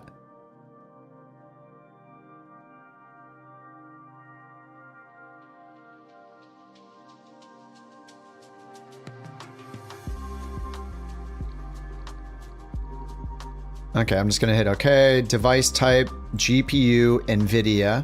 Clean and restart, highly recommended. It should reinstall PhysX anyway, so I'm gonna hit clean and restart. That's cleaning and restarting right now. What's up, Eric? Yeah, I was getting tons of audio stutters and then the entire sim froze and the whole PC was messed up. So I'm reinstalling the NVIDIA drivers right now. So DDU is cleaning everything as we speak. It says it's removing audio controller, HD audio adapters removed. That's probably one of the problems. Cleaning, setup API remove is complete. It's done and it should reboot. Yep, it's rebooting now. 5090 doesn't support. I don't even know what PhysX is or why it installs it. Like all I want is the drivers. And I think the NVIDIA control panel is fine. just because you can like limit your frame rate in there. Maybe I should just, maybe this time I should not even install the NVIDIA control panel app. I think I should just literally install the drivers and control my frame rate cap through my monitor refresh rate and VSync, and not even use G-Sync either. Does that sound like a good strat? Like, I usually have the NVIDIA control panel app installed because I want to turn on G-Sync. I want to limit my background apps to 60 FPS, limit my foreground, all that stuff. No updates tracks? Just try rebooting your computer and then launching the Microsoft Store app. Oh, actually, tracks. Go to the Microsoft Store app, sign out of your profile, and sign back into your profile, and then try the updates. I had to do that at one point with the beta. You let it install the control app, but you never use the NVIDIA app. Yeah, that's usually what I do too. So the computer got to the restarting screen, and now it's just sitting here again with nothing on the display. I don't know why this keeps happening. Like, I want to be patient, but I don't know if it's frozen again. PhysX was software in the past, like a ray tracing? Oh, okay. Yeah, I mean, if I don't need it, I'm not going to install it.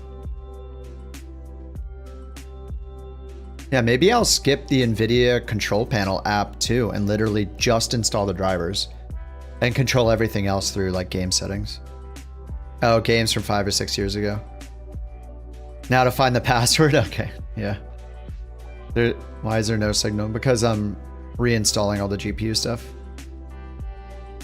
You get that with your monitors, unplug one and plug it back in?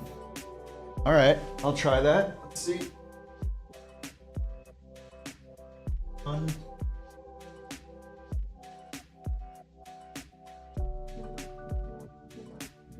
is it so hard to unplug this monitor cable?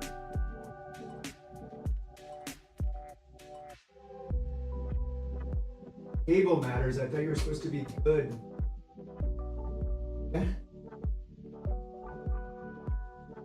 Okay, I unplugged and replugged it in. Let's see. Move the mouse. Yeah, I don't even think it's booted into Windows. It's just a black screen. This is why you don't go NVIDIA, guys. Me far away. I was under the desk, yeah. Yeah, it's not showing anything. It's just broken. The computer is on, but nothing is being displayed. All right, I'm going to force restart it again, I guess.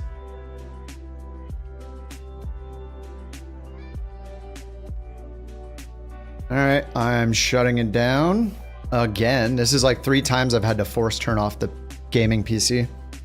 And it's starting up again. GPU problem? Maybe. I mean, it is NVIDIA.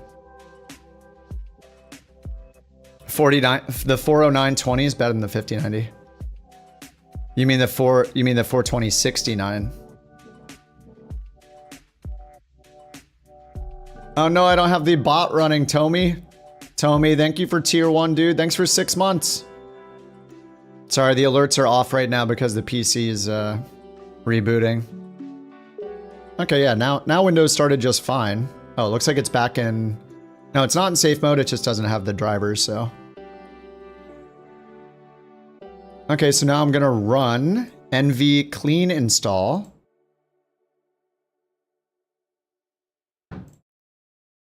Okay, NV clean install, choose the driver to run. Sorry, Brian, what was that driver again? I don't know, I'm just gonna install the latest one. Maybe this is a bad idea. I just kind of want to be on the latest just to see if it works for me. NV clean install. Should I really not do that one? It says to use 576.88. You guys are saying to use 576.80. Should I listen to you guys or try the latest? It's only one back, yeah. So the newest one has horrible problems again? Listen to us? Okay. Okay, I'm installing it. So display driver is checked. There's a bunch of other crap, and I don't think I want any of it. Shadow play, blah, blah, blah, USB-C driver, HD audio, legacy control panel. I don't think I want any of it. I'm literally just going to do, you're always on the latest. I'm gonna do the one you guys are saying, but I am only gonna do, I'm only gonna do the driver and nothing else. It's copying it right now. You have no problems with .88? Dang it. Whatever, I'll do 80 for now. We'll see how it goes. I'm gonna listen to Salty. He seems like an okay guy. I'm gonna listen to him this time. Okay, installation tweaks. Perform a clean installation. I probably want to do that. Should I do disable and sell? I'm just gonna say perform a clean installation and that's it. Okay, install. It's installing the program. I'm agreeing. I'm going to custom. It's only got the graphics driver selected. That's all that's available. Nice. This is a good program. I don't know why I've never used this before. The NV clean install.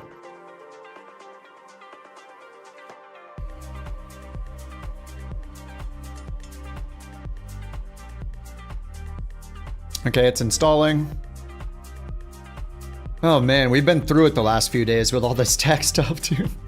The ups and downs. The ups of Process Lasso and now the downs of switching back to an NVIDIA graphics card, man. You had huge problems with other drivers versions, crashing Flight Sim specifically in Sim Update 3. 80 has not had issues. Okay, yeah, no, that's fine. I'll do 80. It's only one driver back. It's still gonna be good. Not a big deal. I was thinking to myself for a split second and was gonna say, you know, one driver isn't gonna make that big of a difference probably, but I'm reminded that the 9070 XT, the latest drivers for that I saw a video about it, gave like up to 20% more FPS in certain games. It's crazy. So, you know, a driver can do a lot. Okay, the driver's installing. My monitor's flickering like crazy. Okay, it's monitoring the installation. It's flickering. Okay, looks like everything's alive again. I will close the installation. It says it's completed. I'm going to get rid of DDU. Now I'm going to go into my display settings and just fix all of my refresh rates. So you guys are seeing monitor 3. Monitor 1 is my main display. Okay. Now I'm going to go to advanced settings and go through each display and just turn all 3 of them to 120. Some of mine do better than 120, but I just do 120 Hertz for all the displays just to keep it the same. Okay, not 60. Let's do 120. And on the one you guys are looking at, it's already on 120. Over here. It's funny, I can't even get to that monitor with my mouse cursor.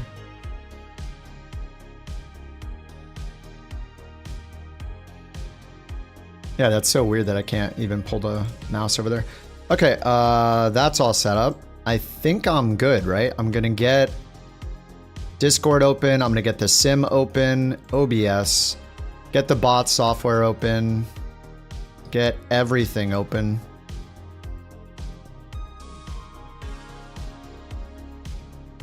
I need to restart fan control.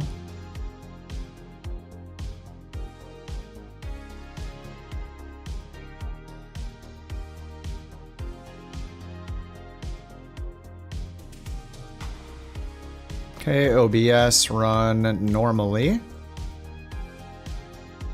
There's OBS. Oh, good, a new version of OBS. That's perfect timing. How do I get that on the right monitor now? Dang it. Okay, update now, I guess.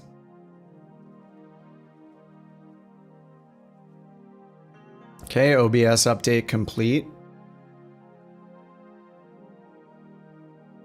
Fan control is all messed up now too. And OBS got reset a bunch. I don't even use those windows anymore. Close, close, close, close. Okay. Almost done, I think. Looks like fan control broke as well. It doesn't have my... Yeah, I have a 5090. The fan control is now broken. I guess I'm just going to turn fan control off for now. I'll just exit. I'll have to look at that later. The sensors, it lost the sensors. Oh, you think I need to reboot again? You think it'll just work when I reboot it another time? I'll just restart it again. Let's see. Yeah, fan control is great. I was actually not using fan control with the AMD and everything was running great. VRAM, the 5090 has 32 gigs. All right, rebooting one more time. Yeah, rebooting is a good idea. While we're rebooting 800 times, let's do it. Thanks, Tommy. I mean, so far the 5090 is just kind of causing issues, like the NVIDIA stuff.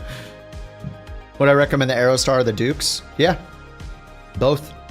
Turbine Duke is great. I'd consider the Starship as well. The Starship is one of my favorites if you want old school.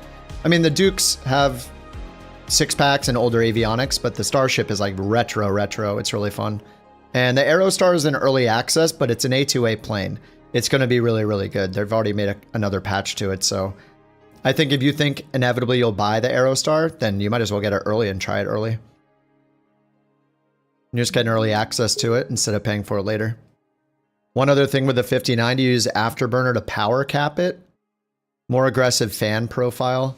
Mine is running under 70 degrees all day yesterday, so I think it might be okay. But I'll keep that in mind for... But it's not loud and it's cool. The fan is running at like 50, 60%.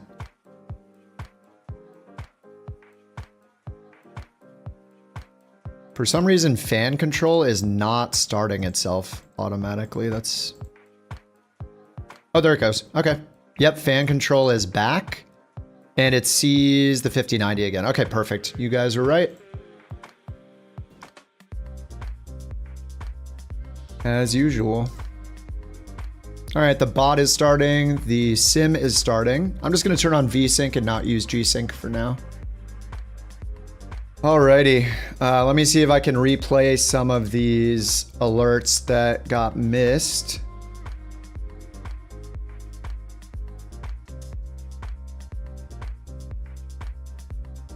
I don't know if it'll let me actually. Alright, we're back. Thank you guys for your patience. 5090 is the same VRAM as your system RAM. It's pretty insane. I mean, the 7900 having 24 gigs is a lifesaver when it came to using flight sim. All right, let's see if I can replay Tommy's. Process ladder should start smart trim be enabled. I don't know. I haven't dove into the other features yet. 07 Kip, let's fly today.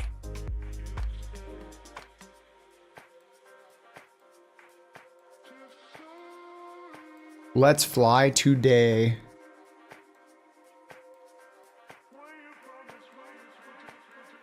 That's weird. It didn't replay the... Let me try it again and see if it...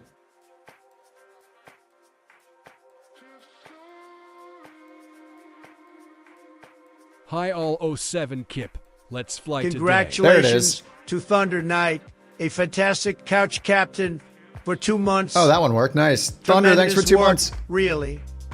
You're doing great things, and people are talking about it. Keep flying high. It's gonna be huge. I did a bunch of work on the AI for the YouTube stuff too. I'm basically making it so it's better on YouTube and uses the same across both channels. You know, both YouTube and Twitch instead of just Tangia working for Twitch only. So I'm like kind of customizing it. So it'll talk with like their mannerisms. So if you get like Biden or Trump or Obama or, you know, Deadpool or Mike Tyson, it'll like use their mannerisms in the voice. It's really fun to play around with. Okay, so I'm gonna turn VSync on now because I'm not gonna use G-Sync or the NVIDIA app. Oh my god. Okay, you guys got to the other airport, right? Should we do the second flight now? We should probably do the second one. I'm guessing you guys finished that short flight. I don't want you guys to wait for me to redo the exact same flight. So maybe we can do this one over here. We want to go to Europe, do Germany to Austria. Man, is it always Germany and Austria? Maybe we'll just, I think we should just go back and just keep working on Route 66 then. You guys are about to land. Okay, yeah, I think we should do Route 66. This was fun working on this last night. This is better than, these are mostly shorter routes, so I can still use the Starship. This is 97 miles. So yeah, let's continue with this. You can do these in any order if you guys end up picking up this achievement, Route 66 on FS Hub. We did 5 of them yesterday. So we're gonna start at Tulsa and just continue it from there for now. I just wanna fly the Starship.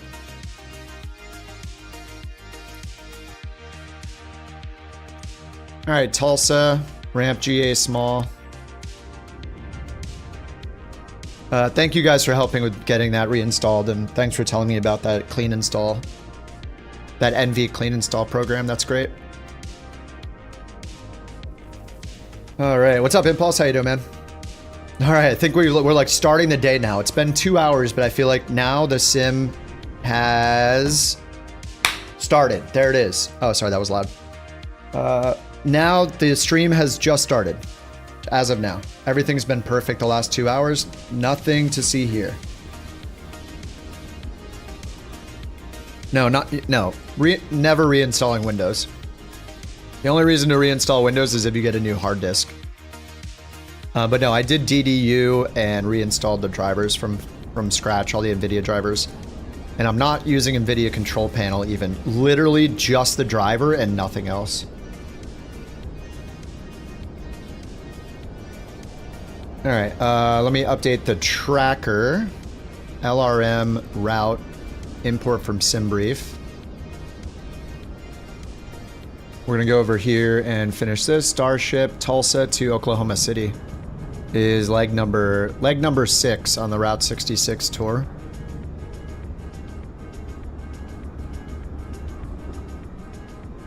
All right, we're back. Heard you have to reinstall Windows. Yeah, if you guys, I don't know if you know this, but if you want to like, you know, try a new web browser or something, you got to reinstall Windows. Any new program you install, reinstall Windows. Yeah, people, I don't know why there's so many people that seem to think reinstalling Windows is like a solution. I mean, I know like Lucid was talking earlier about just, you know, he didn't know to use DDU or whatever, which is fine, but it seems like there's people that just think you need to reinstall Windows all the time. Oh, there it goes. Flight sim just crashed. Oh my god, dude. What is going on today? It's gone.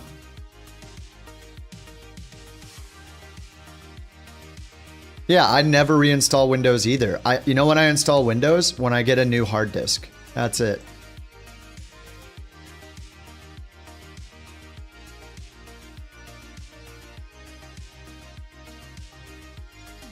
All right, let's restart the sim. Your sim just crashed too? I do have it on Ultra. We might be getting Ultra. Jack, do you have run the toolbox? I did run the toolbox. You've never crashed that fast? Yeah, the Flight Sim 24 toolbox is great. I did run that.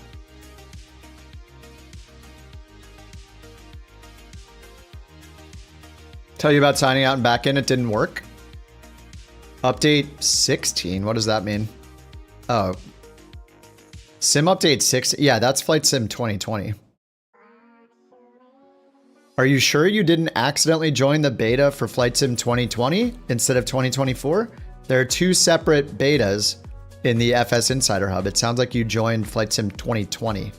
There's a second one for Flight Sim 24 specifically. Yeah, 7900 comeback. Dude, I'm telling you, the 7900 XTX is absolutely incredible. What makes it the 5090? It runs great when the sim's not crashing. I mean, it's going to be fine. It's just NVIDIA is so much more finicky with their drivers, with what you can and can't install, the weird audio glitches I was getting yesterday. NVIDIA has a lot of issues. Like overall, for me, it's been way easier to use an AMD card than an NVIDIA card, always. I've only had NVIDIA cards until I got the AMD earlier this year. The AMD was so good. I don't have any complaints about the AMD card. Asus? No, I have the Founders Edition. Yeah, 7900 XTX is incredible. I agree, Jack. If they released a 5090 competitor, I would probably replace the 5090 with the AMD. I'm a big fan of AMD. 2024 never showed up. Did you sign up for the 2024 beta? There's instructions you have to follow on the Flight Sim website tracks. You have to go and fill out this survey and opt in on the website that Microsoft has. Jack, did we get Ultra? Do you have Ultra air traffic on? If you have Ultra air traffic on, I bet that's what crashed us both. I'm gonna turn it back to high and see what happens. Let's go back to Tulsa. I think it's just a coincidence. Somebody probably loaded. You do? Yeah. It's multiplayer, dude. I swear multiplayer is the cause of so many crashes in this sim because of model matching crap. You crashed too, Lucid? Yeah. It's all multiplayer, I think. They really need to figure out what is going on with multiplayer. This has happened to so many of us so many times, just crashing when somebody loads in some plane in multiplayer with the ultra air traffic on and it just crashes everybody. It's so weird that it can even happen. My theory is that they don't distinguish between you loading into a plane and someone else loading into a plane. It's loading in the exact same thing. And you know what? I have the AirAC cycle installed again. Remember, I had crashes before, and then suddenly, when I uninstalled the AirAC cycle from Navigraph, I stopped crashing. I don't use FSR3. I don't use FrameGen or DLSS. I just have TAA, no FrameGen.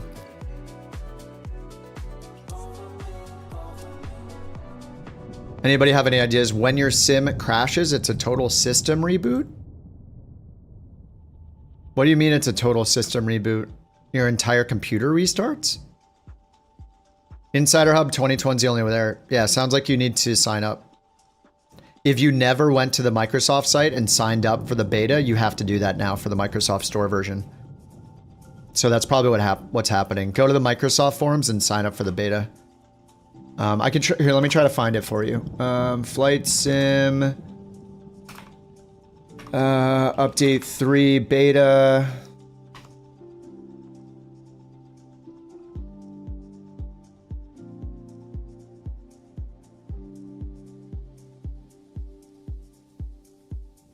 Yeah, you have to go to a specific website to sign up.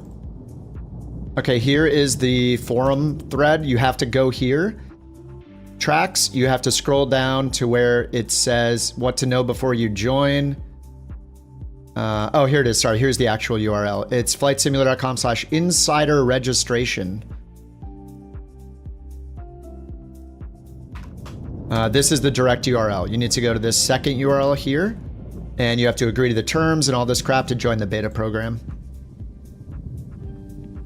That is why you don't have access. Okay. All right, just for fun, let's get the performance monitor on again. Just so we can see what's going on with the new drivers installed. 67 FPS. 70 FPS.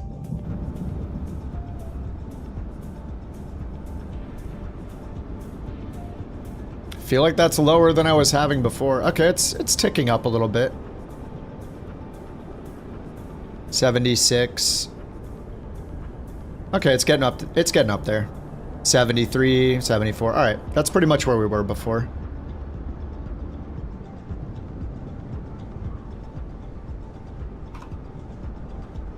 No, I don't like DLSS.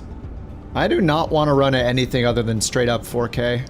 If I'm getting more than 60 FPS with ultra everything, I'm pretty happy.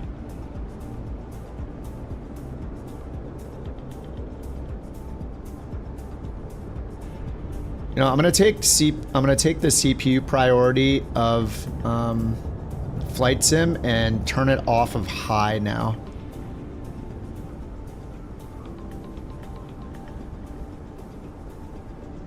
gonna put it back onto normal. Yeah, up to 77. All right, let's go turn that off, turn this off, get the tracker on. Okay, and let me make sure we're going to the right airport.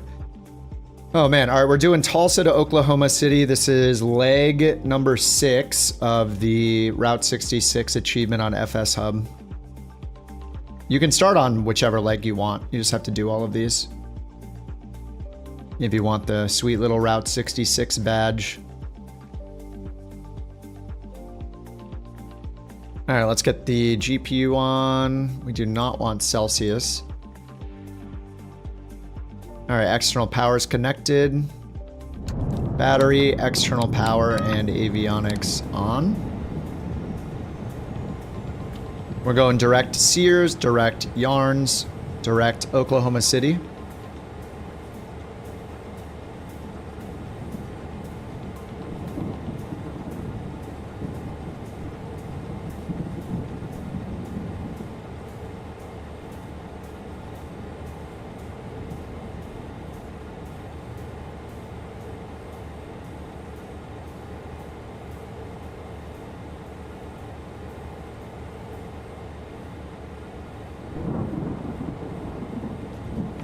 You just crashed, first time ever. Go to your graphics settings and turn air traffic to... You probably have air traffic on Ultra, turn it down. I swear it's a multiplayer bug. There's a bug where when you have air traffic on Ultra, it's gonna load in the entire plane that somebody else is in. Buttons, switches, dials, shadows, and everything. As if you're flying that plane. And some of the planes, when someone loads in them, and it loads it in on your screen, it crashes you. I'm pretty sure that's what's happening. We're all having the same issues. It's really weird. The multiplayer needs an overhaul. Clouds Ultra? Yeah, check air traffic. It's near the bottom. Alright, initialize system. All data okay. Update VLF. We got GNSS on. Nav source to FMS. Flight plan. We're going KTUL to direct Sears. Catalog. Yarns. Air traffic's on high. To be ultra safe, you could turn air traffic to low. That'll force in generic models for every plane. And then KOKC. Yeah, I turned mine down to high, but it could still potentially crash me, maybe. I don't know the full logic between all the other settings besides ultra. Alright, and fuel we need 1,800 pounds. And we're going to 16,000 feet. We have 1804, that's perfect. Let's change this up to all the way up to 16,000 feet.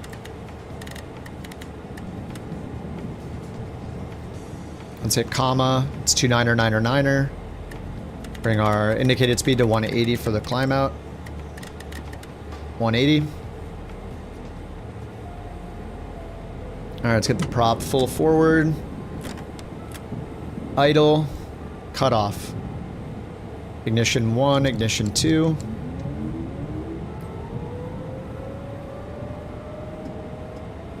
And we wait for... I usually wait for 17% and then we introduce fuel down here. This basically has a low and a high, but it's start and run on each of the fuel conditions. So there's 17, we'll go start both. And then after they're in the green on the N1, you put them up to run. Working fine for you now, seems to be ultra. Yep. Prove me wrong. Prove me wrong. I think that's the problem. It's multiplayer, man. It's the whole... I think my rant about the multiplayer crap is justified with how it's putting in all of the full high quality planes is crazy.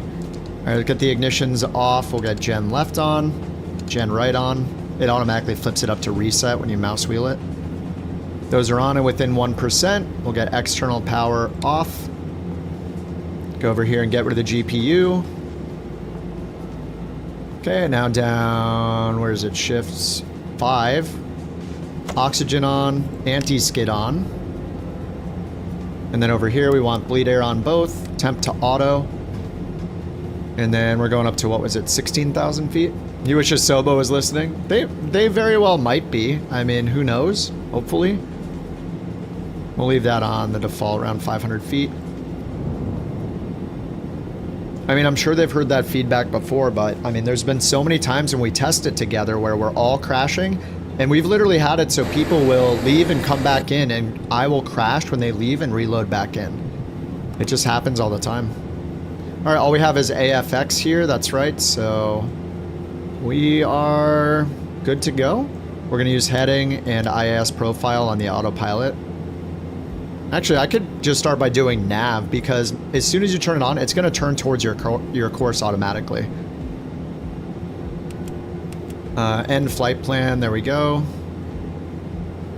Index, present, position, map, and I'm going to turn off all these. All right, to Oklahoma City we go.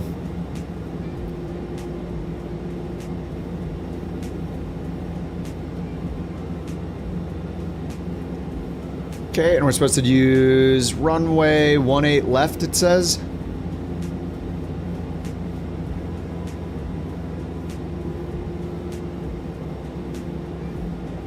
Which is up here. All right, shift 9, let's get the lights on, seat belts, all these, and taxi. All right, parking brake off.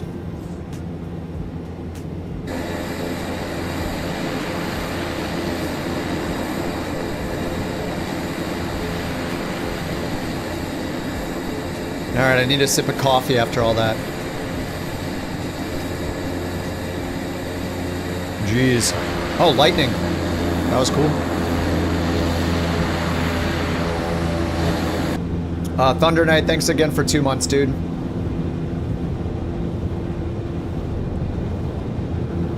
And Tommy, thanks again for 6 months. Chase for 18 months. And Rides, thanks for joining. Oh, we're getting the sweet taxiways again.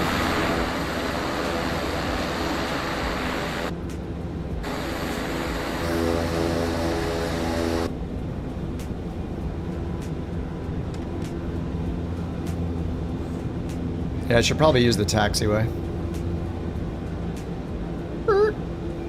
There we go.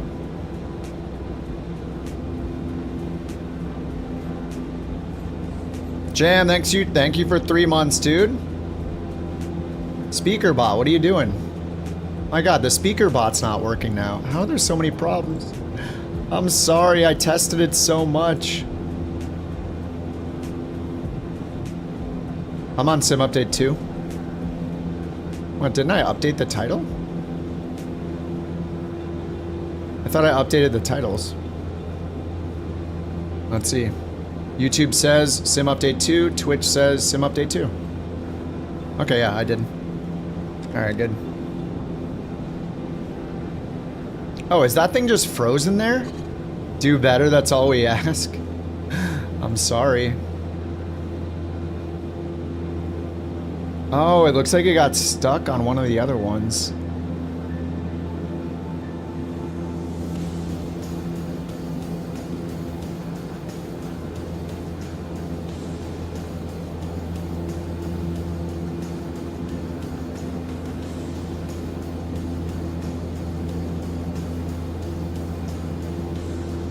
Well, this is what happens when you code your own notifications.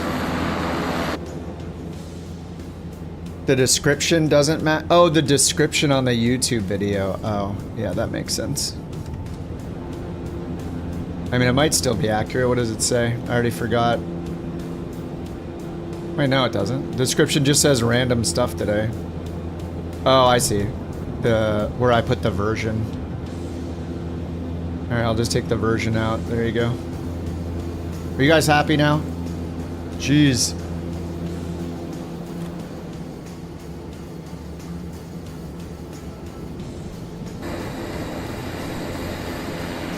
Haven't been on Flight Sim 24?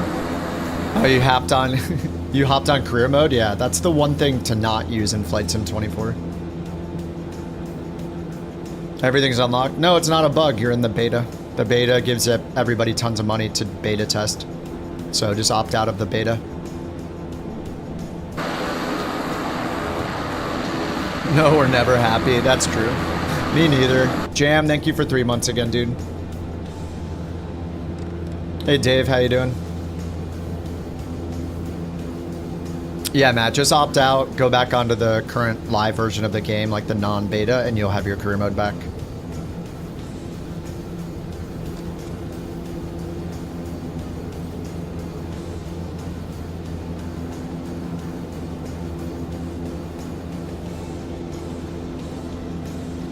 I don't know why I crossed the runway, didn't need to do that.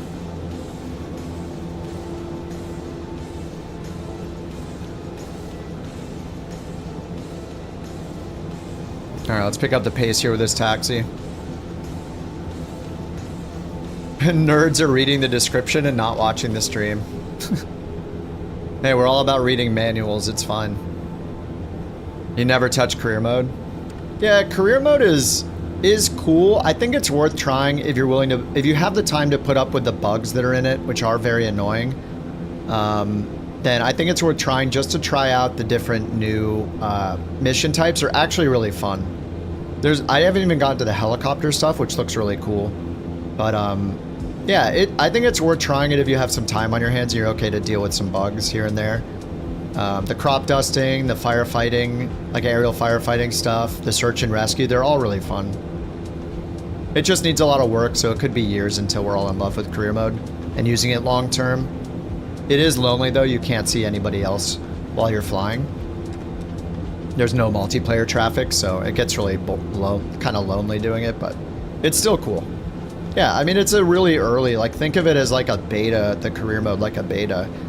The rest of the sim is great. I mean, the beta just has a bunch of bugs. You know, the career mode beta essentially has a bunch of bugs.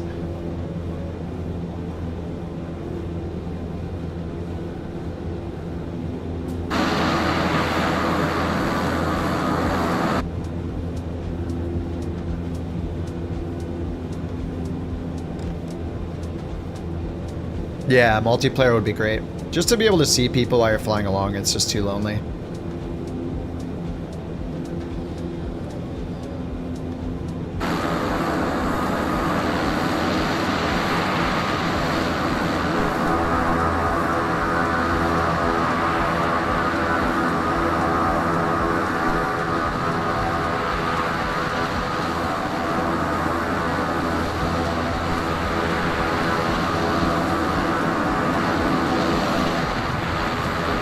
Lightning over there.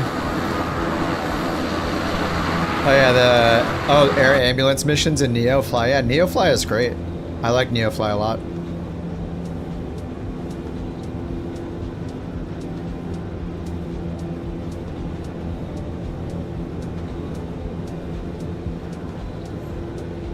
Keep overspeeding the Piper? Wait, what are you flying?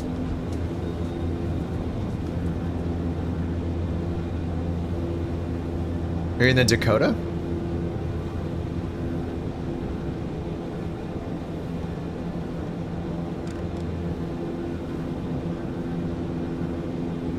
Alright, let's get the lights on, seat belts are on, the bar's closed for now. Turn low strobe off so it's brighter strobe for takeoff. We will get auto feather turned on. Autopilot's ready to go. We'll get the heat down here on. Actually, it's really hot. We're gonna get that off.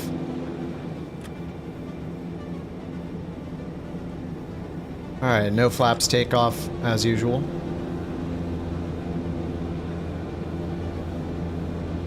Yeah, the Dakota's cool.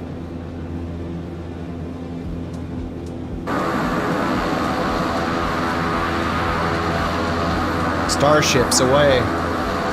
Chases him to Starship 2. Let's go. Follow Jack.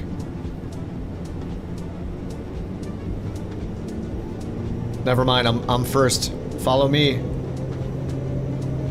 It's probably best to not follow me though, honestly. Alright, 100 on the torque max.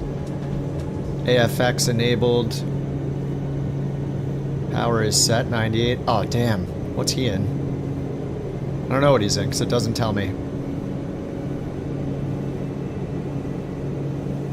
This thing takes a lot of back pressure to get it off the ground. Especially when you don't set the trim. Gear up.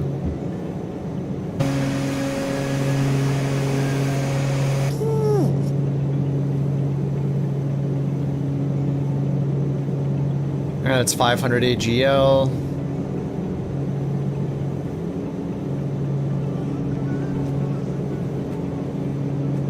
$800 AGL. Looking right here for height above the ground. There's the outer marker.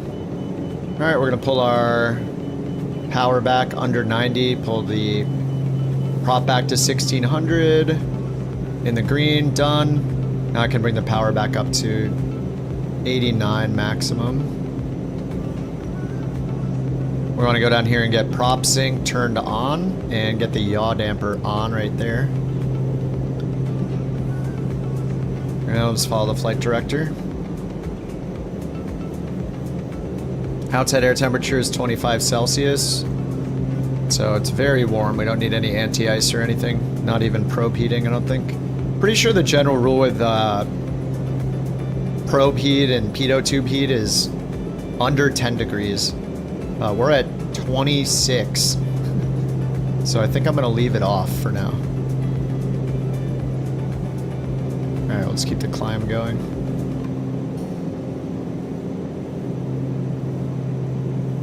And we're just going up to 16,000. Alright, let's get the autopilot on. And we're using nav mode, IAS profile. As you climb higher, the IAS profile mode will lower your speed automatically as you get higher and higher to maintain a good climb rate. Regular IAS mode will just hold, you know, whatever you choose, airspeed wise. Yeah, the Dakota is cool, man. I mean, between the 185 and the Dakota, those two planes for free, it's incredible. I mean, Microsoft just giving us free planes. I mean, they have a history of doing that anyway, like when they introduced helicopters, gliders. This is an Oklahoma to Oklahoma flight, yes. It's the Route 66. I assume that's Route 66. It's the Route 66 achievement in FS Hub that we're doing. At least for now. I'm probably going to switch around and do a bunch of stuff today. I mean, I still want to fly the CRJ. Did any of you guys get the FSFO, Flight Sim First Officer, working in the CRJ? Because I tried it last night and it did not work for me. It didn't flip a single... No, it flipped the light switches, but like nothing else. It seems very limited, or just straight up not working. Alright, we're 9,000 feet. Let's just... Let me pull back the prop into the green. Let's get it up to 89 if we can. Can't decide between the Starship or the Aerostar. I would literally just pick based on the avionics. They're both good. The Starship's a little more polished because it's not early access. So I would just pick based off the avionics. Do you want to use these retro avionics? Spaceship mode with all these, it's got a lot of limitations, you know, you can't, I mean, it's got a 430 you can put down here. Forgot that's even in there. I can hide it though, I don't use it. But you can use the 430 if you want, but it doesn't show any of the 430 stuff up here. It's literally only contained down there in the 430 itself. Yeah, I would just pick based on the avionics. I think you'll like both of them. I mean, black square is incredible. We're gonna get the heat on now that it's almost 10 Celsius out. There's 10 Celsius. And we're going through the clouds, but I don't know, I guess it's safe to do inertial separators through these clouds. We'll see if we pick up any FOD. I'm actually curious. We shouldn't at only 8 Celsius, but I guess you never know. But yeah, like both A2A and black square planes have, you know, thorough damage and realism to them. I think the main difference with the engine stuff is like, I think it's more detailed, like per cylinder stuff with the Aerostar since it's a piston. There's like a lot more detail in the engine and like you can like foul one spark plug kind of thing. But I would just pick based off of the avionics. If you want the retro thing, go for the Starship. And if you want to maybe do the Easter eggs that we worked on, there's a bunch of secrets in this plane that are really fun to work on. Little mysteries. And if you don't want this old school avionics, then go with the A2A because you can use the 530, the 430, the regular radios, the GTN 750. So yeah, my favorite add-on GA aircraft. I have always said it's the FS Reborn Meridian, Piper Meridian, but I think the Starship might be my new favorite. This has quickly become one of my absolute favorite planes in the sim ever. It is so awesome. The Comanche is one of your favorites? Yeah, if you have the Comanche, the A2A is like a twin engine Comanche. It's gonna have all the same detail. It's gonna be challenging to start it up. I'm still learning how to start it up. I flooded the engine a million times. I got corrected by chat a million times about what I was messing up on. So it's definitely challenging, even just getting it started up. But keep in mind it's in early access, so you will find bugs. I've had some weird stuff happen with it. Like when I loaded in, the plane was like doing a handstand and stuff. There is some weird stuff in there, but you know, it's A2A. They're gonna polish it up. You just have the chance to get early access if you want it. All right, let's get the anti-ice off now. Maybe when we fly through these, we'll need it. No, it's still 7 degrees. It's kind of warm. And then let's get the power. We're at 16,000. We can get the power all the way up until either one of these gauge needles is the limitation. So whichever one is higher is the limit. Actually, no, sorry, that's not true. You're supposed to keep the torque below 90 in cruise, right? I think it's below 90 on the torque. Usually we're higher up, and then the ITT is the limit. You can just bring the ITT up to the yellow, or right below the yellow. All right, let's sync the heading bug. What's up, Phil? How you doing? Yeah, I mean, I think the Aerostar and the Starship are both awesome. The Aerostar is going to get better as they release patches for it, and as it gets out of early access. But hey, man, I was excited to pay for early access to get the A2A plane early. It's cool.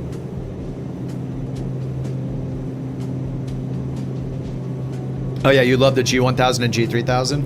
Yeah, I mean, a lot of the planes that have the 530, 430 will let you put in the GTN 750. You can just download the free version of the GTN 750, which is good. It's this one right here on pms50.com. This is one of the two options for the GTN 750. So you can, here's the link in the chat. You can just go here, download the free version of the GTN 750, and there's like a comprehensive list here of planes it's compatible with. So if you scroll down, click here for compatible aircraft, it'll tell you, like how it works in the plane.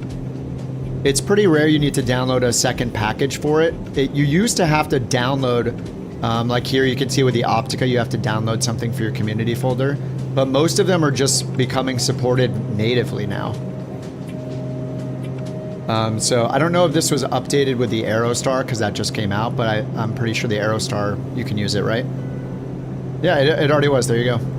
Yeah, this thing is updated constantly. So the Aerostar, yeah, you just install this, and in the Aerostar ZFB, and all of these other planes that are listed here, you can swap in the GTN 750 and have a touchscreen.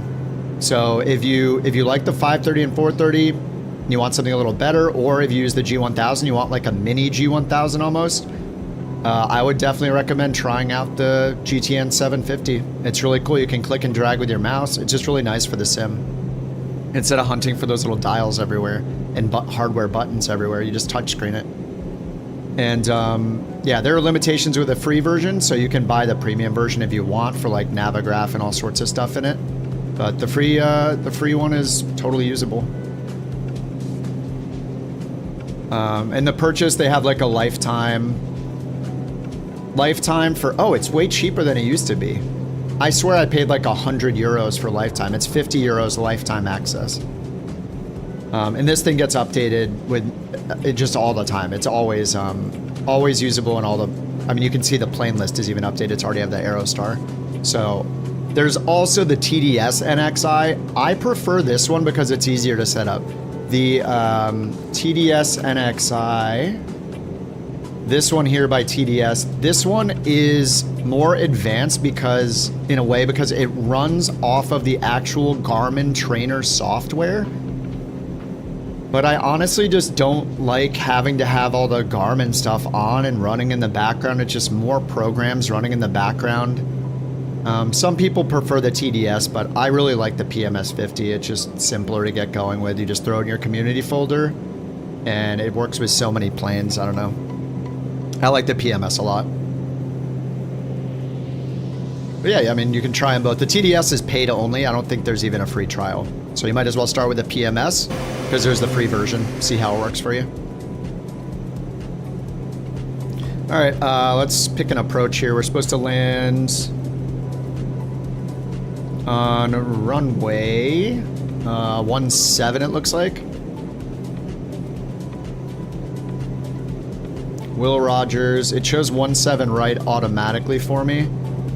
The weather is VFR. Light thunderstorms and rain, but good visibility, I guess. A few clouds at 3,000. Broken at 3,700 cumulonimbus. All right, we got storms to fly through. Runway 17 left, or 17 right, or 18 are recommended. So we'll go over here to approaches and see what we got. 17 left and right have ILS approaches. 18 has no charts available. So we'll go ahead and just do 17 left. I'll do the ILS. Let's go to nav and put in the ILS frequency. 1109. Actually, I wonder if I go to flight plan, approach, add ILS 17 left. ATREC, we'll just do that. Okay, and looks like we're going, we can go direct to ATREC right now, huh? We just passed Yarns. So let's go direct ATREC. And make sure nav mode is on. It is. All right, direct to ATREC. And under nav, I don't think it auto-tuned this, but anyway, 1109, it has DME. We'll do 1109 for both nav radios. We'll double tap nav source and choose the VOR for our preset, so we'll be able to see the ILS, the localizer deviation indicator here. We'll see the scale. We'll see the broken line. We'll know it's in range. Final approach course is 176, so now that we have that selected, we can change course 1 to 176. PC12 is fixed in Sim Update 3, not yet in Sim Update 2. So you can either, and I wouldn't even get the beta because your career mode is separate, so it's not going to count. You just have to wait for Sim Update 3, or fly it under like 18,000 feet or 19,000 feet to avoid the pressurization bug. So if you really want to keep flying the PC-12, just fly it at low altitude. 17,000, 18, 19,000 feet, something like that will work fine. It sucks, but it's just what you have to do for now. All right, so VOR2 is set, pre-selected. And now we want to see descent, so we need to get to 4,000 at Gulfs. We're going to go to the VNAV screen, Gulfs, and put in an altitude of 4,000 for the constraint. And we need to descend at 1,400 feet per minute right now to get down to it. So let's bring our altitude down. And we need to be at 3,000 at hang, so I'm going to change this to 3,000. 3,000, we're going to hit vertical speed down here on the autopilot. And we're just going to do the rate that it says, 1,400, so I'll do 1,500 feet per minute right there. Pull the throttle back. So we just follow the rate that it tells us we need to descend at. So 1,500 right here with vertical speed, following this 1,500 requirement. And then at hangs, we're supposed to be at 3,000, so we'll put 3,000 at hangs. So if we were to go direct to hangs right now, we would need only 1,200 feet per minute.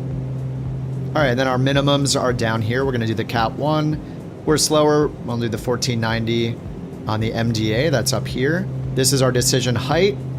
If we're using radar altimeter, this is our MDA right here. Minimum descent altitude, 1490. All right, we'll put in 1,500. That's all set. All right, I think we're all set up.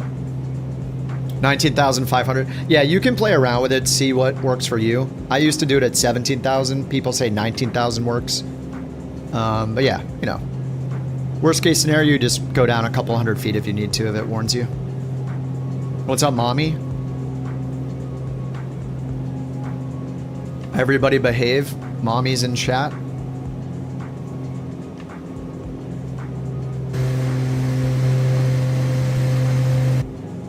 Wow, big news. The Lucidity Y just recruited ZZ Ton to couch captains. Amazing. Right. Really tremendous. Another couch captain. Wonderful. Thanks to both Now of sod you off and let me for cook. making such The a smart Lucidity? move. Oh no, I Thanks gotta for turn that the one bloody off. This is subscription. just fantastic. Now shut it. Believe me, great things ahead. Yes, the new alert worked. Gifted subs. I made new alerts for gifted subs too. Thanks so much, Lucid. Thanks for the gifted sub to Z-Tong. Welcome, Z-Tong, to the Couch Captains. Now shut it. There, I turned off Gordon. It's, we got custom ones now.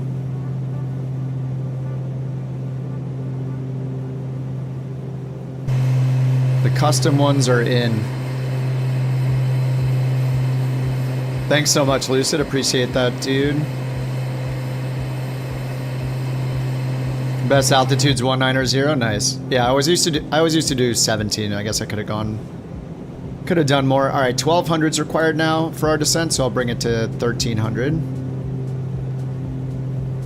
And once we're in range of the VOR, we'll see this needle split into two parts so we can see the deviation, and then we can just go over to nav source and switch by hitting this course transfer, and then it'll switch over to get the localizer. God, I love this plane, dude. Nick, are you in here? Nick, are you lurking? Did we find all of the Starship? I don't think Nick has confirmed that we've found all of the Starship Easter eggs or not. Though Delta Tango met him at FS Expo and sent a photo in our Discord. It was great. Nick's a legend, dude. This plane is so good. Did you guys know Black Square is like a one-man show? I couldn't believe it. I had no idea. I thought it was like a whole company with how good these planes are. What's up, Peter? No updates in the Google Doc? I don't think so. I haven't checked in like a week, but yeah, the last time I checked, there weren't any more comments in there from him, I don't think.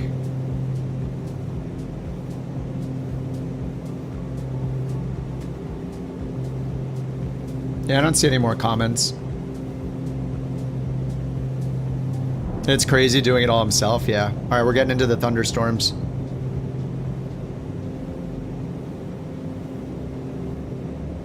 The A350 is broken. I mean, it's kind of always been broken. 2 WASM crashes. Oh, man. Are you in Sim Update 3? If you are, I would just not use Sim Update 3.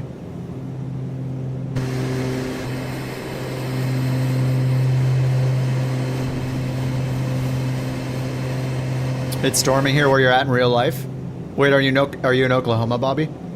Oh, you're in Sim Update 3? Dude, get away from Sim Update 3. I started the stream today using Sim Update 3. It literally has half the performance in FPS as Sim Update 2 does right now. I'm at like 80 FPS in Sim Update 2. I was at 35, 40 FPS in Sim Update 3 this morning. It's horrible. Just don't use it. I would not recommend using Sim Update 3. Get out of there. Get away from it. Look at Tommy over there just skirting the clouds too. It's so awesome. What are you in, Tommy? The B2? And I wish I had it installed. I'm just so scared of installing all those planes in multiplayer because it's just crashing us all. All right, temp is 20 degrees Celsius. I'm gonna go down here and get the get all the pitot heat and stuff off. It's just so hot. I don't need like any of this ice protection.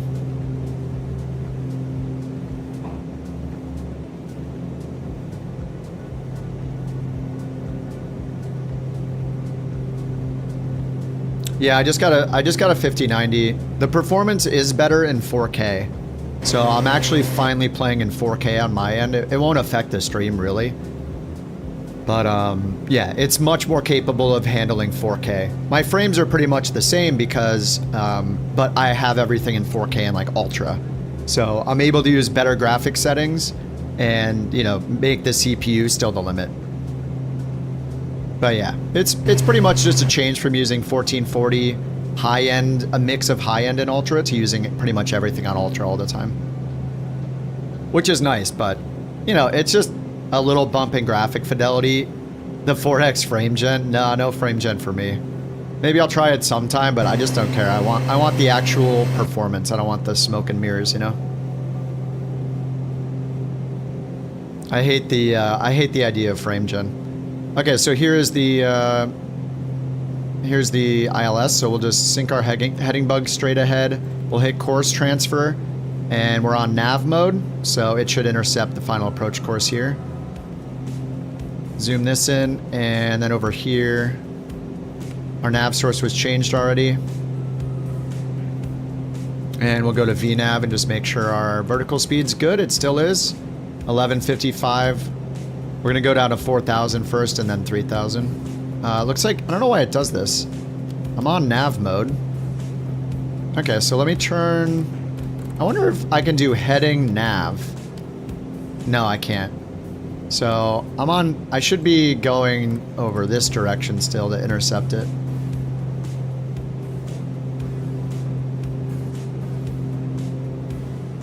Anyway, once we get really close, the nav is going to intercept this course anyway. Alright, I'm going to pull the throttle back until we see the red gear light flash, then add power until the red light's gone. Whoa. Dude, that was cool going through that cloud.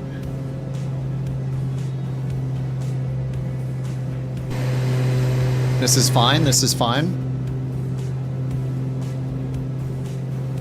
The weather's crap all the way to the ground. Nice. Glad we have the... Oh yeah, I should check the altimeter. Glad we have the ILS then. Alright, refresh. Altimeter's 290903. Let's set that right here. 290903. 290903. It's just drifting to the right over and over again. Alright, I'm going to sequence this ahead to hangs. Looks like we need 800 feet per minute to go to hangs. I'm just going to say direct hangs. Just for the sake of the VNav estimate. Yeah, I need to get much closer, I guess, with heading bug. With the heading bug until I see this coming in and then hit nav mode.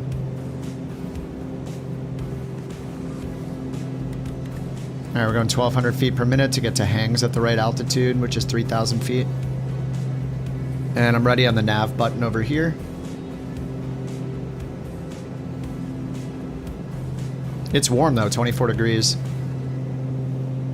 Approach speed is usually like 115 or so, so I'm just going to bring this bug down to like 120. I think as long as we keep it above the blue, we're good for the approach.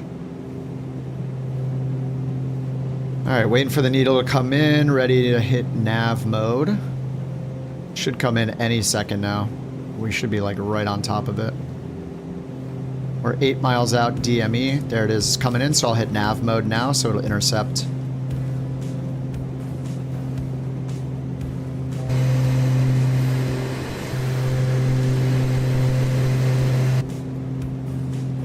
Overshot it.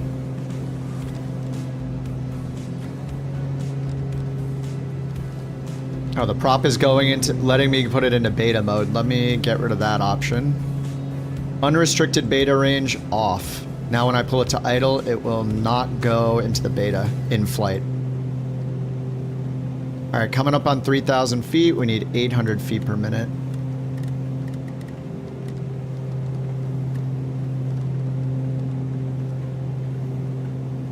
Alright, it says low altitude cap.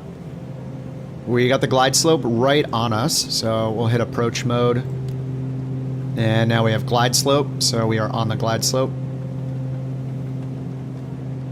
Okay, I'm gonna get the flaps down and the gear down. As long as you're below this little white block, you can get the gear down. As long as you're in the white arc, you can get the flaps down, which will extend the wings. 5 mile final. Alright, the wings are extended and the flaps are down here in the back. Alright, our minimum altitude is 1,500 MSL over here. Alright, let's get the gear down. And if we need the go around altitude's 5,000. So let's add some power now. Let's set 5,000. Let's get auto feather on, prop sync off, and yaw damper off.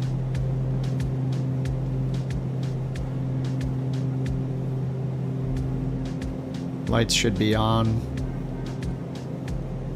And gotta add power.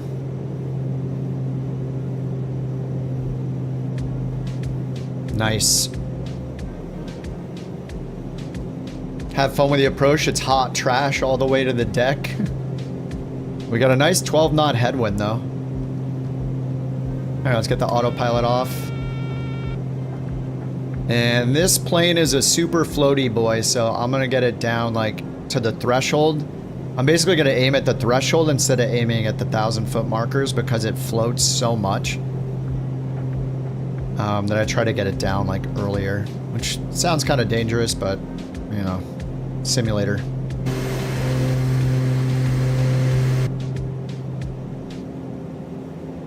All right, 14 knots and it's a little bit from the right.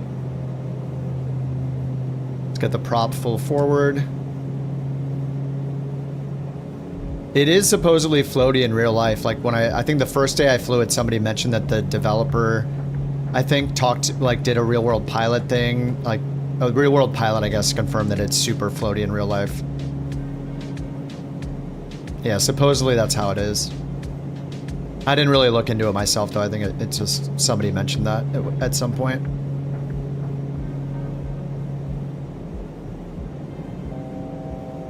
All right, heading bug is synced ahead. All right, I need some butter here.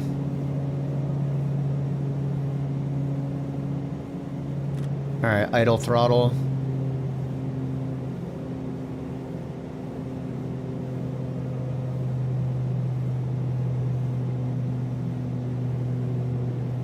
See how floaty it is? I've just been idle this whole time. It's just floating like crazy.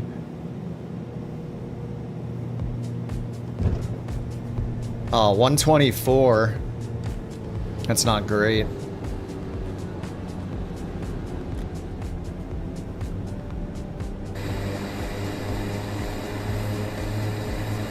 All right, what did FS Hub say?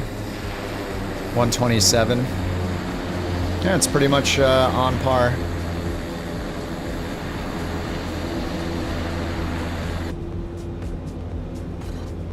All right, flaps up. Get auto feather off. Get the lights off. Low. Turn on the bar.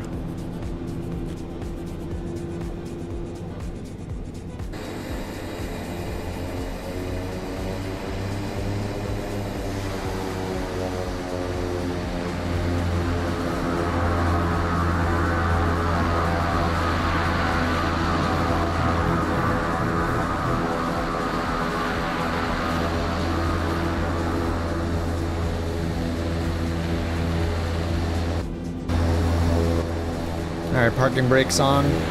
Let's go watch some landings. Skates is down. Oh, he's in the CRJ, nice. Look, it replaced it with a CRJ. How about that? CRJ showing a CRJ. Thanks to FSLTL.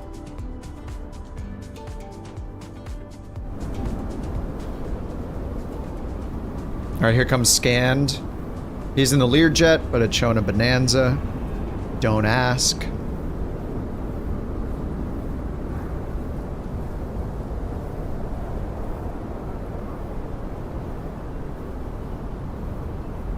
That is a Learjet. You can't convince me otherwise. PC-12, followed by another PC-12.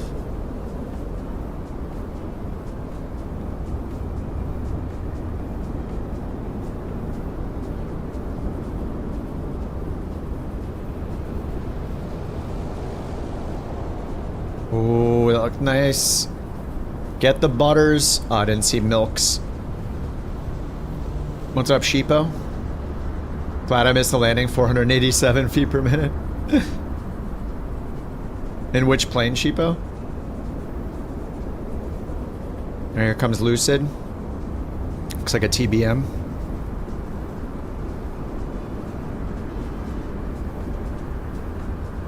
Oh, he's going for the mega butter. Oh my god. 68 feet per minute. Oh, chasing the Starship. God, the Starship looks cool. 102? Damn.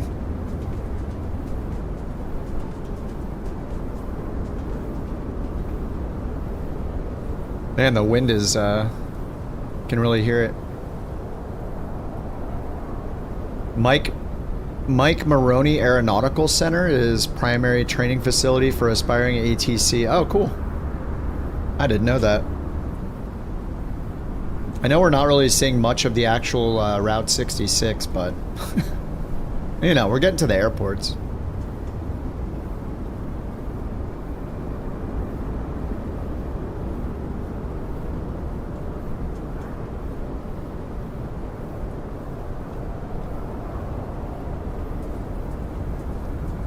Man, it's all TBMs and PC-12s today. Did I miss the memo? Oh man, that looked buttery too. I love we're just all going for all the FS hub landing rates now. It's just everyone's doing everything they can. Negative 31 feet per minute. Damn. Very nice. Alright, here comes Eric in the Vision Jet.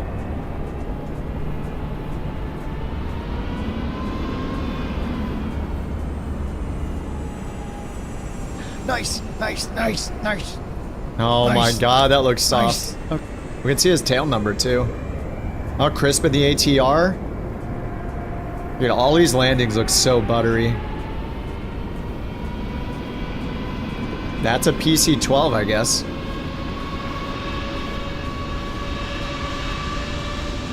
A PC-12, aka a C-17, aka a 787.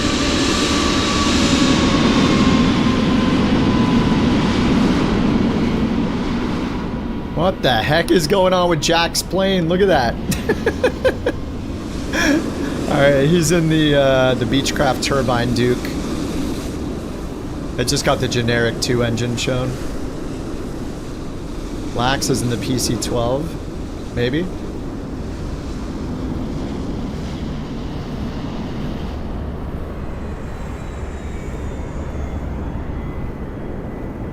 Oh yeah. Buttery. All butter, no milk. All butter, no milk. If it's milk, it's not quite butter. It's below butter. It's pre-butter. Jack's cheating? Agreed. What's up, Frank? Oh, you're in the Black Square TBM? I still haven't used it in Flight Sim 24 yet because it hasn't been updated, right? I did fly the Turbine Duke quite a bit though, and it's great. All right, those guys are kind of further out, so I'm gonna set up for the next flight. All right, let's get the parking brake off.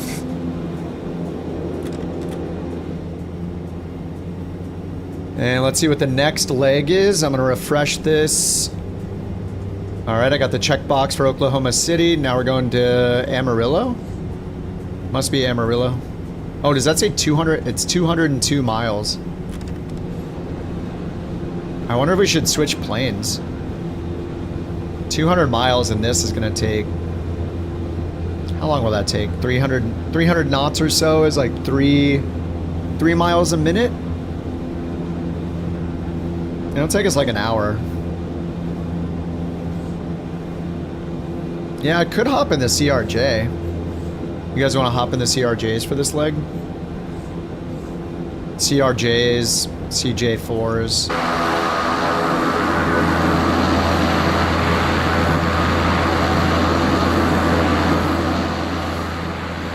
Sounds good. All right. CRJ it is. Man, look at everybody all lined up together. Looking like professionals. It's weird.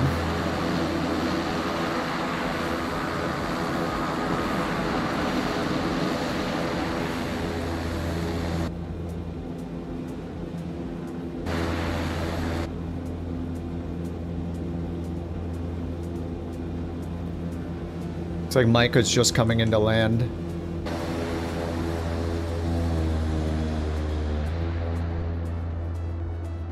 Oh, he is already on the ground.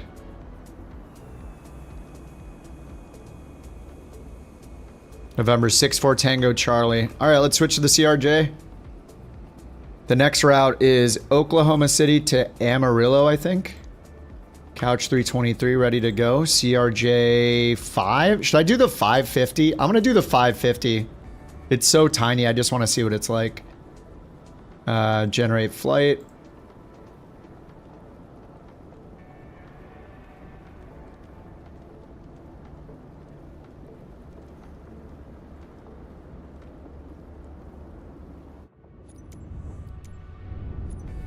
I like the CRJ a lot. Hopefully I don't get a WASM crash today. We'll see how it goes.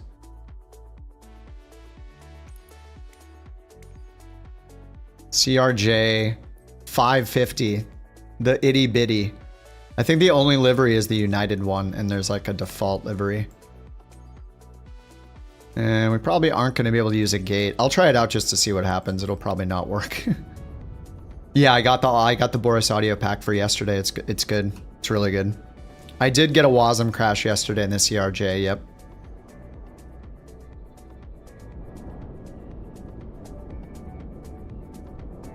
I did, unfortunately.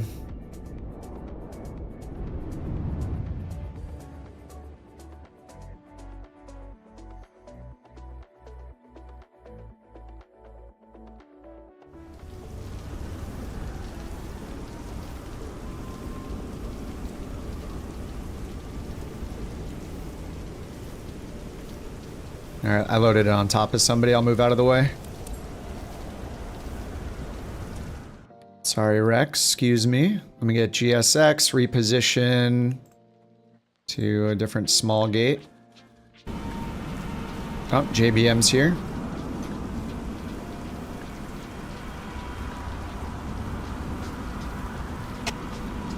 There we go.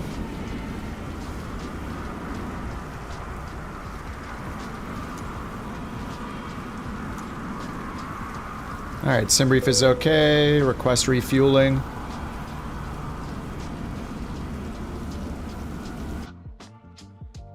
Or not. I don't know. Refueling doesn't work, I guess.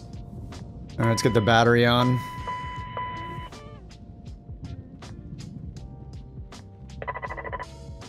Import the flight plan.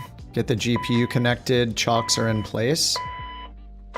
Let's get the GPU on. Alright, GPU on, emergency exit lights armed, and nav light on. Alright, now let's try refueling. Refueling truck is on its way. Boarding requested. And boarding. Alright, let's see if the gate can get down super low. Oh. Uh-oh. What's it doing? Gate has switched to FPS mode.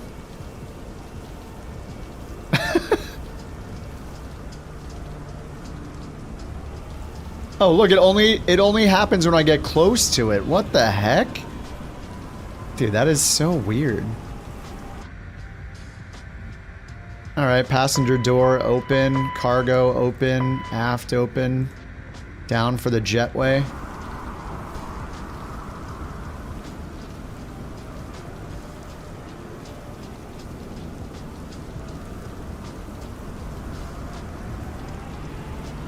Boarding passengers now.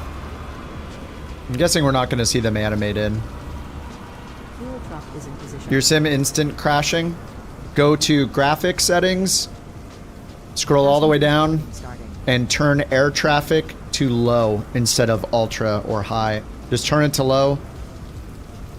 There is a major problem with multiplayer and model matching and crashing people's sims. You're probably on ultra air traffic, which means it's going to load in the planes as if you're flying them yourself, which you're obviously not. You're just flying your plane. It's really stupid. They need to fix it. You could just be flying around randomly in the world and somebody's plane will load in underneath you in multiplayer, and some planes will just crash your sim instantly.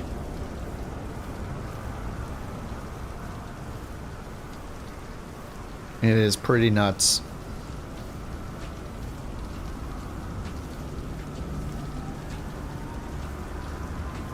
I guess the fuel truck is done. I don't know.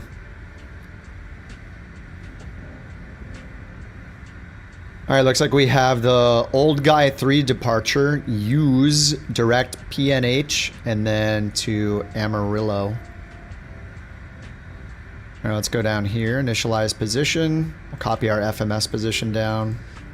Flight plan we can import over here by hitting send to FMS. Now we have to go departure arrival and choose the departure. Let's get beyond ATC going. So we want the old guy, runway 17 left. Old guy with the use transition, execute. Back to departure arrival. Arrival, we're expecting runway 22. There's a VOR for runway 22. And an RNAV for runway 22. So I'll just pick the RNAV Zulu for 22 for now. Let's import the route here, which should tag all of our charts. So if we go down to Amarillo, approaches, we can look at RNAV 22. Where is 22? It's probably not actually updated. There, now we're on 22. Another bug. It loads a different airport. You have to hit this down here to switch, and then it'll load the correct airport. You're welcome, Microsoft, for all the free bug fix, all the free bug reports. No problem.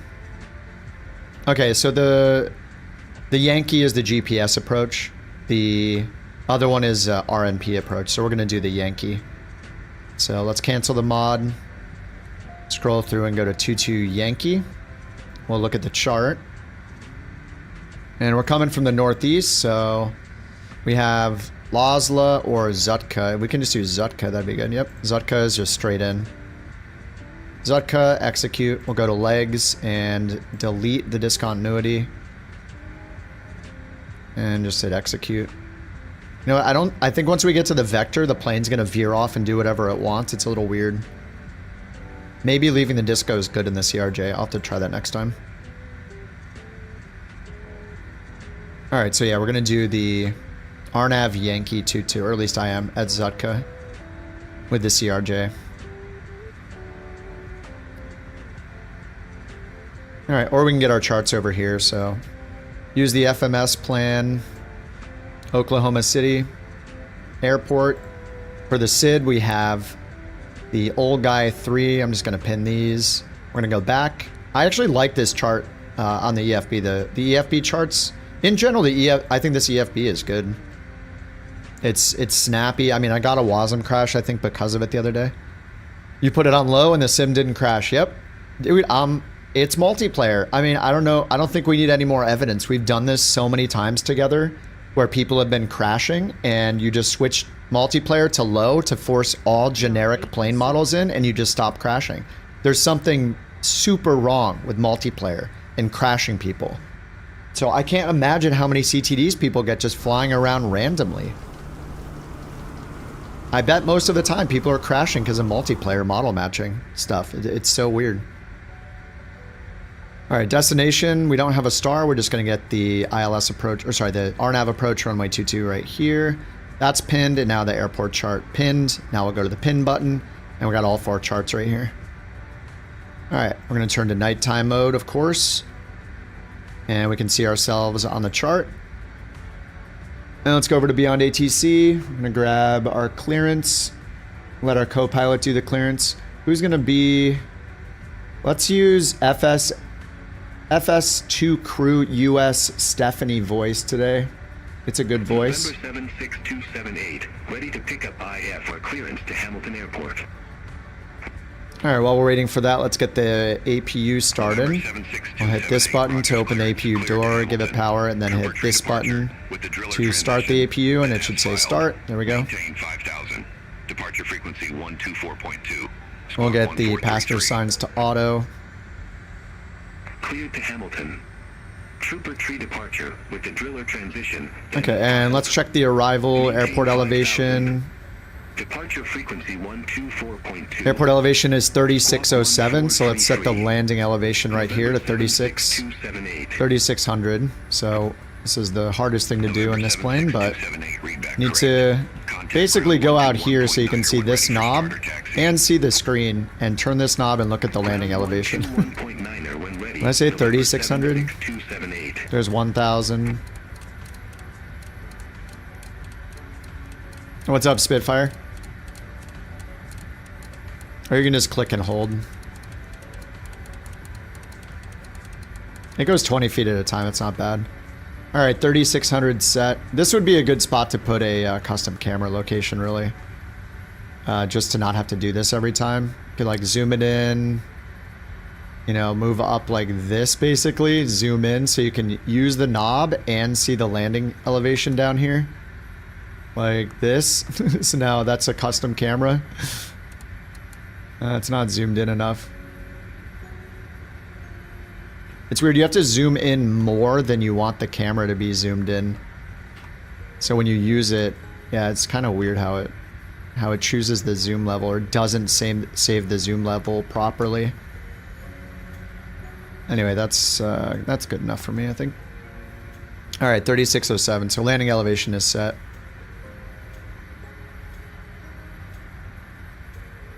It's easier to sit in the captain seat and put the landing elevation in the bottom left corner while looking up. Wait, is there another knob for landing elevation? Do you mean to sit in the FO seat? The right seat? Hotkey, increase, decrease, landing altitude. Oh, maybe. Is that a shortcut?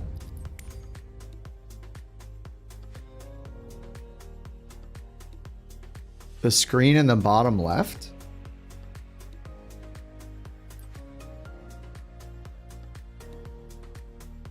Is there a landing altitude? I don't think there is.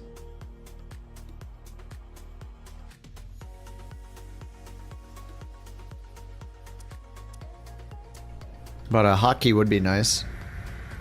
Look to the right and zoom out. So you mean just turn this way and zoom out? The knob's all the way up here, so... like this? It's still just really too tiny. I don't know. Yeah, I wish they would make it so you could just like click the screen here or something. Just like make these two little click spots, you know? Make this a fake little click spot to just change the landing elevation so we can, you know, do it in an easy way. I mean, they'll probably never do it. It's good for you. It seems... I don't think there's a right way to do it. It sucks every way, I think. Hydraulics to auto, auto, auto. We got the packs on. GPU is available. Yeah, I don't think there's a perfect way to do it. Them giving us a shortcut would be the best. I mean, it's just one of those things where you think the first time that they do it, how do they not look at it and go, man, this is a pain in the ass. Maybe we should make this easier. And then they just don't. They're just like, I'll just live with it this way forever. It's like, what?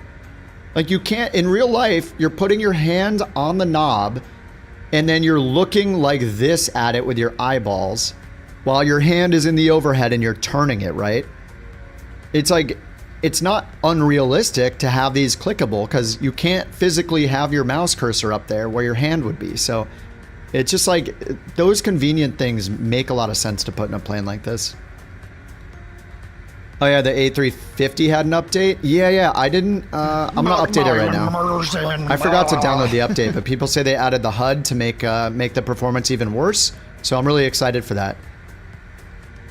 I can't wait to have even worse performance in the A350. Who's excited for even worse performance? Me. It was already running at 40 FPS when other planes are running at 90, but, you know, let's put in more features, huh? Sounds good. More features, worse performance. The any builds way. I know we're all excited about it.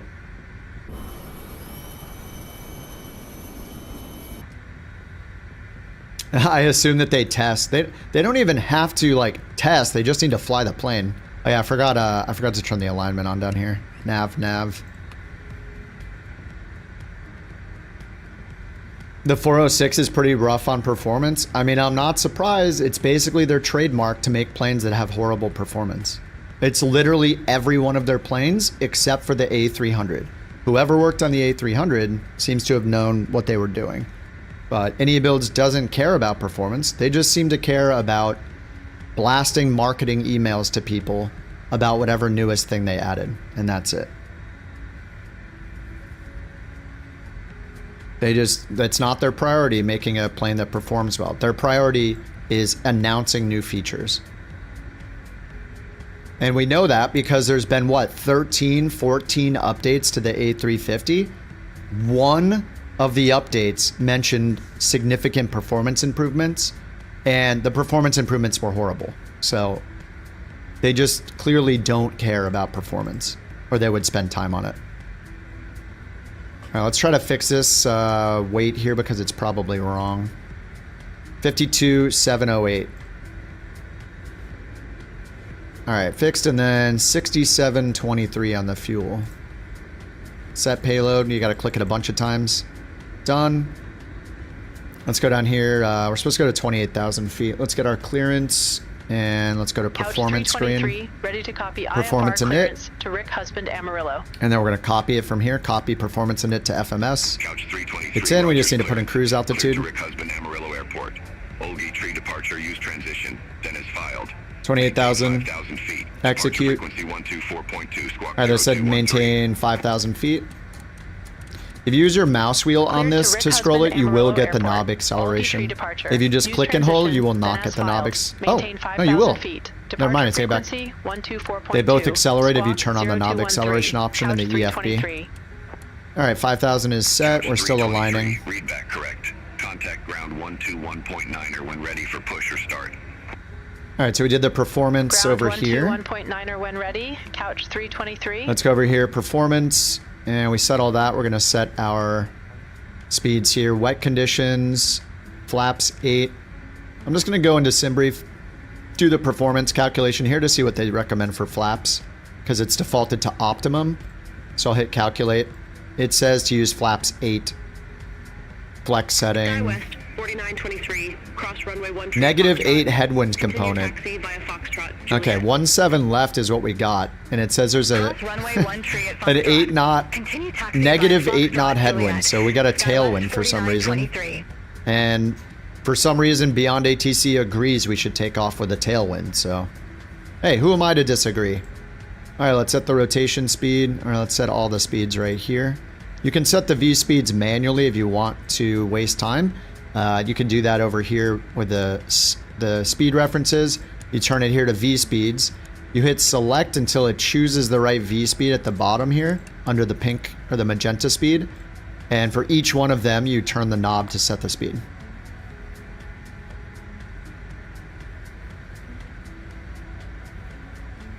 All right, so aircraft GPU, we can disconnect. We can remove the chocks. Parking brakes should be set. It is. Let's go to GSX. Tell them we are ready for pushback. Let's get the wipers on. Oh, there's no wiper mask. Okay, no point in using the wipers. Turn that off. All right, looks like it automatically closed the doors this time. Everything looks good. Ground couch 323, ready for push and start. All right, let's hit comma for the altimeter, 29er.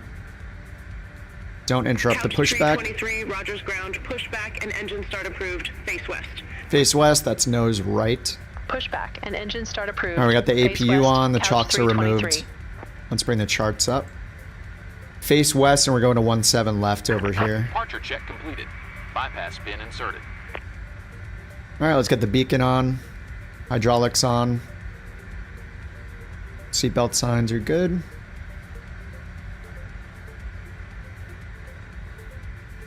And we probably want the recirc fan on, huh?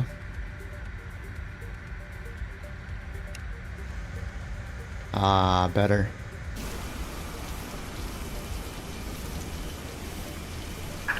Locking gear. Nice. It looks a little funny, actually. It's like on the inner layer of the window instead of the outer layer. Yeah, see, this is like the inside little plexiglass thing. And the actual glass is all inside there, right? The multiple layers, and the rain is inside the window somehow. All right.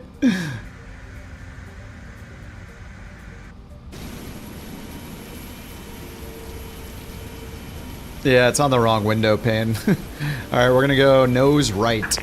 Release parking brakes. I'm freaking out. You are freaking out, man. Freaking out, man.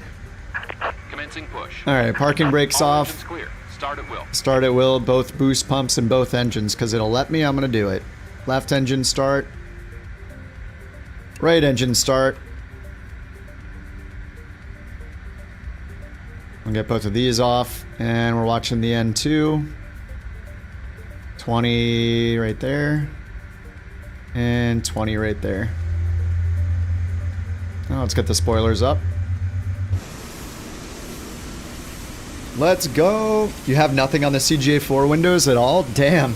CGA4 is awesome. It just instantly repels all the rain. What an incredible plane. That's why we love the CGA4.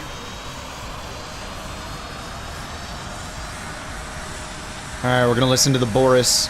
Insert the metal fittings into the buckle and tighten the straps. To release, lift the top of the buckle. We recommend you keep your seatbelt fastened during the entire flight in case of unexpected turbulence. Smoking. Strong code of Rain-X, yeah. Any tobacco products is prohibited. Please Captain, none of the windows have glass on them. Alright, both the engines are started up. We'll get the APU off. And we'll close the APU door.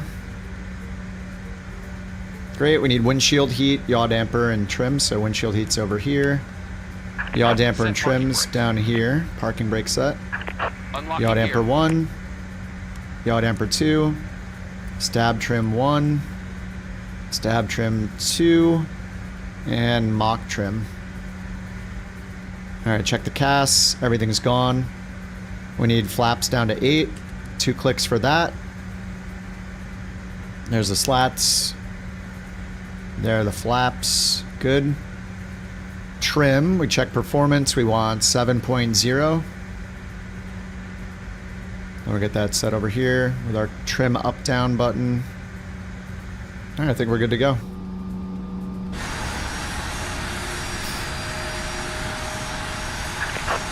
What's up, Belthorian? Wait, did you rename yourself from Hans? I thought you were Hans on the YouTube video, on the YouTube comments. Because Hans is the guy that jumped in and told us to use the thing. I mean, maybe you told us at the same time, I don't know.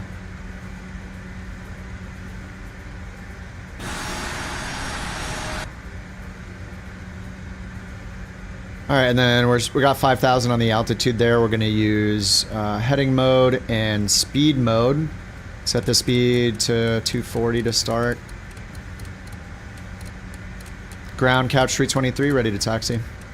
Alright, 240, there we go. Couch tree 23, runway 17, left taxi via Quebec. Alright, we want the reversers on. We're gonna want nose wheel steering left on. Taxi via Quebec, couch 323. Taxi via Quebec. All aircraft be advised, information Charlie now current, altimeter 29. These are wrong, but we're actually going over here to where it says Echo. And we're going to take Echo up to 17 left. Alright, let's hit comma for the new altimeter. It still says 29er. Turn on the wipers. Yeah, they don't do anything. Oh, in the cabin? Wipers in the cabin. Look at these wipers. Wow. Look at it, it's helping, guys.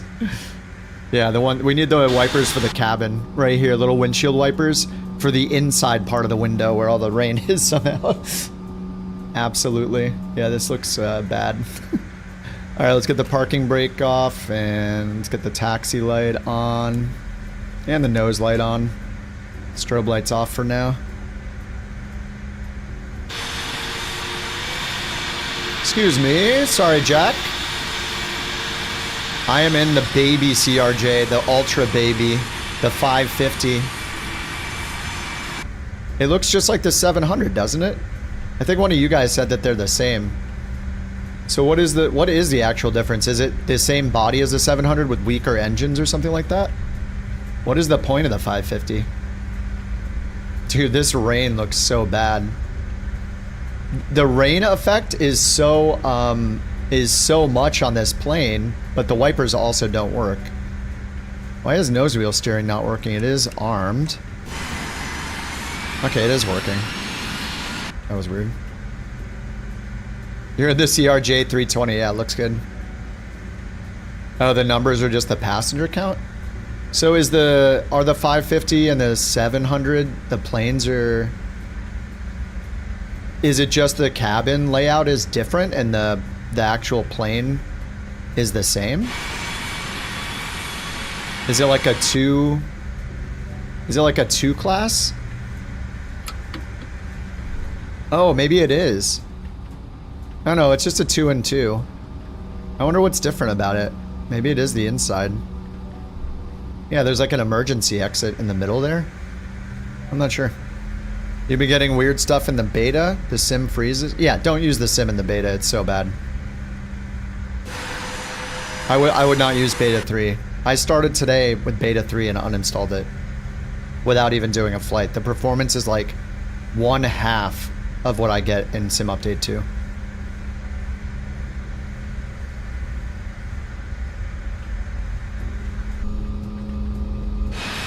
Yeah, these rain effects look silly.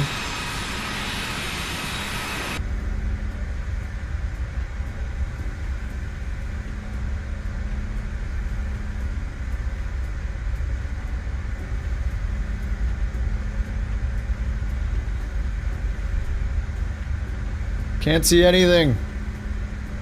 The windshield wipers do nothing. It's futile. Don't even try to use the windshield wipers. They do nothing. The goggles also do nothing. Maybe if we had goggles, we could see through the rain.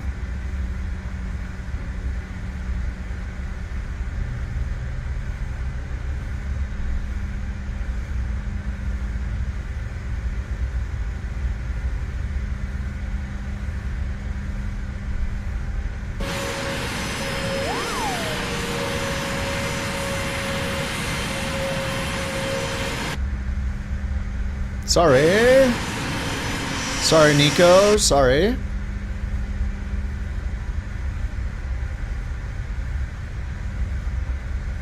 Putting the HUD to good use. I just don't even look up for the HUD. I guess that's a good idea. I mean, I just look right down here. But yeah, I guess we could try the HUD.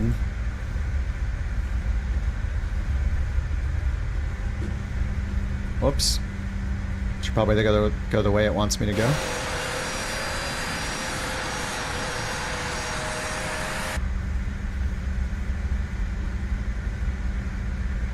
Uh-oh. Oh, we're good. Wait, no. Oh, all right, we're fine.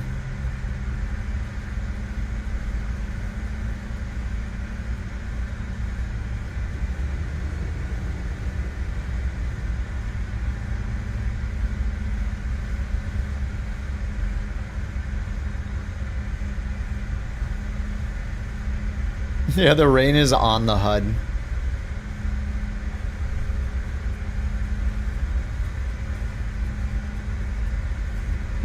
I actually do know where I'm going because I'm following the Beyond ATC taxiway map over here. I'm cheating.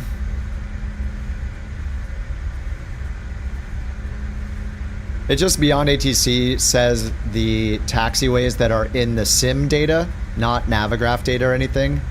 So when you're using Navigraph charts or Jeppesen charts, it has different taxiway numbers than the sim thinks, mattering your scenery. So yeah, it's better to just look at the Beyond ATC traffic map or taxiway map here to know for sure, because it's calling this Quebec, but then we look over here, this is actually Echo on the charts. So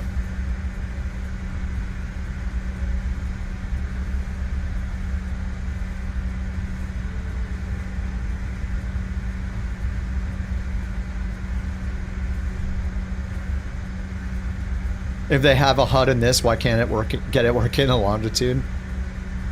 I don't know. I don't know. Doesn't the 780, does the 787 have a HUD or no? Is it only the Dash 9 that has the HUD, or does the X, the default Asobo one, have a HUD?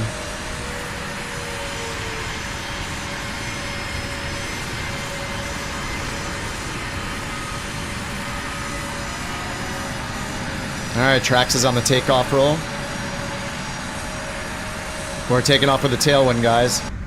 Both Beyond ATC and SimBrief want us to take off with a tailwind for some reason. I don't know why, but they do. 119.35, couch 323.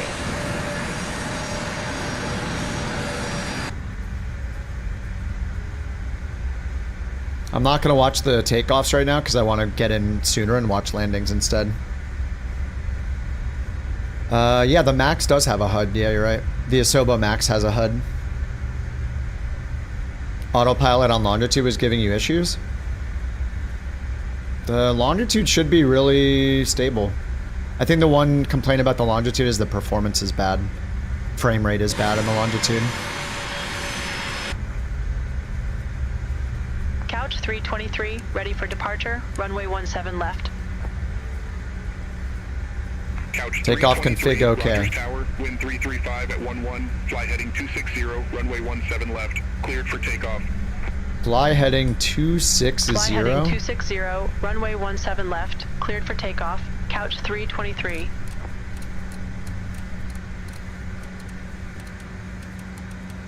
Alright, 260 is set. Alright, let's get out of here, dudes. Hope nobody has wake turbulence on.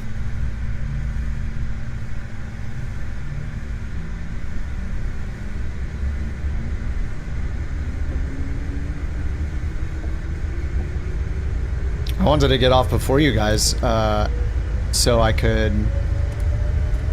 So it's more likely I could watch the landings instead. Oh, we'll see. Maybe I can beat you there somehow. This little 550. 80 knots. There's 100. V1 rotate. V2.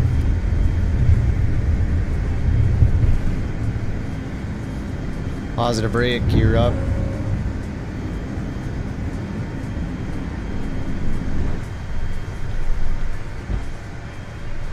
Man, this HUD looks bad. I have to hit Shift 8 on my keyboard to get this view. Where the HUD looks okay.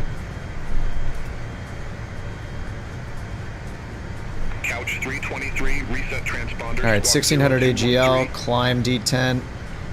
0213 in the box, couch 323.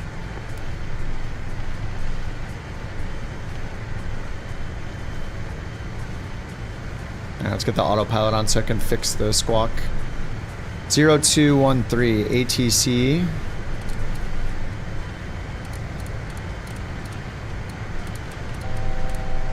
There we go. Alright, flaps up. Heading mode. This is the heading they gave us, so yeah, that's pretty good. Kind of direct to BT. And we're capturing altitude already. Let's pull way back on the throttle. Yeah, this HUD is just worthless. Like, they didn't even try to use the HUD, I guess. It's just not positioned right.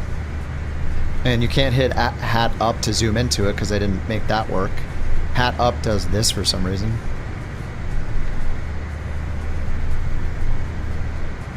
If they would fix that, that would be great. I mean, besides that, I don't really have any complaints. Alright, thrust reversers off. Or unarmed, I mean, disarmed. We'll get the nose light off, taxi light off. 0213. We are squawking 0213. I think I have to reset this when I do it. Yeah, that's what it is. You can move forward. Well, I'm using the next pilot position, which is what up does and what down does, previous pilot position, and it works in every single plane except for this one, so I blame the developer. Couch 323, okay, city departure, radar contact, clear direct BD, resume the old tree, climb and maintain 4,000 feet. Alright, direct BD. 14,000 feet. Resume the Olgi Nav tree. mode, Climb 14,000. 4,000 feet. Couch 323. 14,000 speed mode. I'll just do 240 for the climb. Back in the climb detent. All right, there's climb.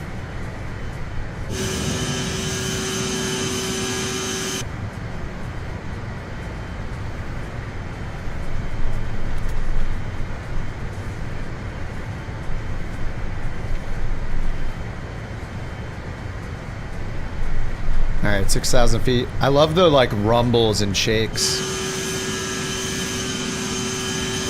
You like the telemetry command? Yeah, I had them all separate, but that didn't make any sense. Like just doing one command to get it all is better. What's up, Shadow? How you doing? Oh, there are a crap ton of us? Oh yeah, holy crap. Oh my god. Dude, is this a record? What's going on today? Is it the weekend or something? Holy crap. Oh my god. I mean, some of this is beyond ATC, I think. We might be hitting the 40-player limit right now to see at the same time. Thanks for flying along, everybody. Great turnout today. All right, we're at 9,000 feet. We'll get our landing lights off. Oops, up is off. There we go. All the other lights are good, and we'll get the passenger signs off. Smoke them up if you got them. Haha. 30 online on the radar. Oh, on the yeah, let's see how many are on the plane or on the VA radar here. Airline radar. Whoa, the breakout. Sorry, I blocked the breakout. Yeah, 30 pilots online. Here we are. Here's this group of us over here. Beautiful guys, showing up in force today. Process lasso? It seems to be working out for almost everybody, even people that don't have 2 CCDs. Sorry, I don't get it. Are you Hans? Did you change your name?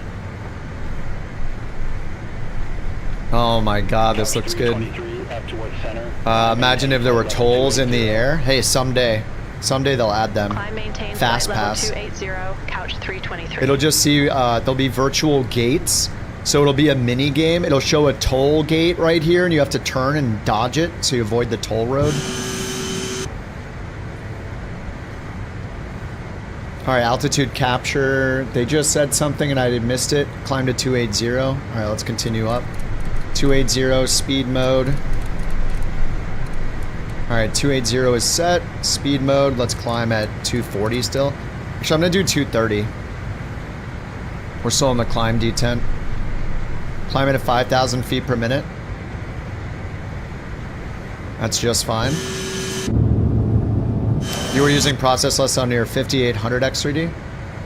It'll work for anyone, but it really helps with 2. Yeah. I mean, yeah, yesterday you guys said to check out, or you said that Two-Tone started using it. I guess he'd used it in the past, he said. He is on a single CCD chip. I don't know exactly what chips he's on. I think it's like, it's an 8 or a 12 core chip. I forget. I have to look at the video again. But he staggered his CPU usage. But he basically said that he just Googled it, process lasso and his chip, and he got a huge benefit from it. He's not on a 2 CCD chip, and it worked great for him. So in my opinion, everybody should Google it and try it. It's free. You might as well try it and see if you get a massive performance boost. A lot of people are getting big performance boosts by using it. Now, whether or not that's contributing to the sim being more unstable, I'm not sure yet. No, I had the entire computer like freezing earlier this morning, so at the beginning of the stream. The electric air taxi, I think so, but that sounds awesome. I would wait a few years and see how they go, and then I would try it. All right, let's hit standard altimeter down here. All right, standard baro is set. Climb checklist. Oh, I always forget. This is the one thing I always forget, is to override the cross flow to manual for takeoff and climb, or for takeoff and then turn it on and climb to auto and climb. But yeah, it doesn't seem to be wrecking my flight. Maybe that's to help balance the fuel. I don't know. Universal announcer? The universal announcer. What the? Provides cabin announcement for any aircraft. Automatically detects flight state and announcement, including safety briefings and boarding music. Users must supply their own sound files. Community created packs. That's cool. Call sign. Oh, cool. It just uses your call sign from in the sim settings. That's neat. Delta 423, contact Kansas City Center 126.905. I wonder how many packs people have made for it. Fallback announcements, United, Air Canada. Oh man, we might need to make our own couch captains ones with various. I wonder if it lets it choose random from a folder, because wouldn't it be cool if we could make one so every flight, one of us is your couch captain's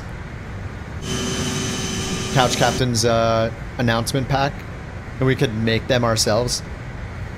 We could use AI to make them. You're trying it now, JT? Can I be the announcer? I mean, the software is right there to download. You can... Yeah, go ahead. Whether or not I'm going to use your announcements, I don't know.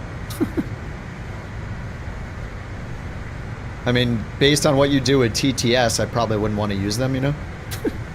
Does it cost money? No, it's on flightsim.to. I just showed it. Not enough money for you. Oh yeah, true. If it doesn't cost money, you don't want it. We can't even trust you to use TTS. How are we going to trust you to make an announcement pack? No way.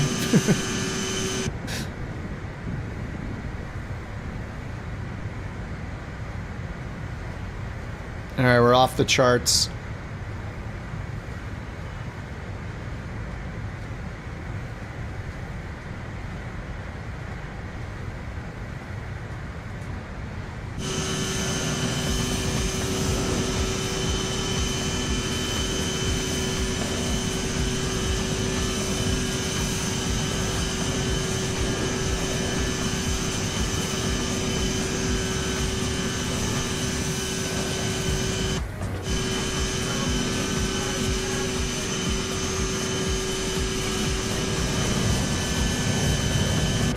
Is the stream looking okay today? Nobody's been complaining that it's choppy or anything like it was yesterday. Everything's been good? Everything's been smooth? You've been experimenting with VR? You're using TAA? Render scaling to 140%. That's cool. JT, just watch the video. Actually, what you should be doing is what I said earlier, which is Googling process lasso and whatever your specific chip is to find advice for your specific chip.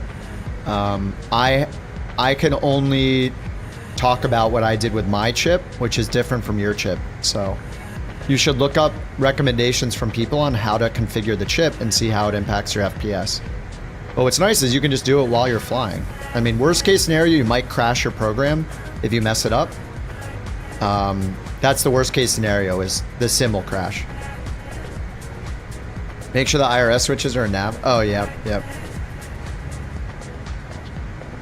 You're stuck trying to figure out how to get started. If you rewind, you can watch me get it started up.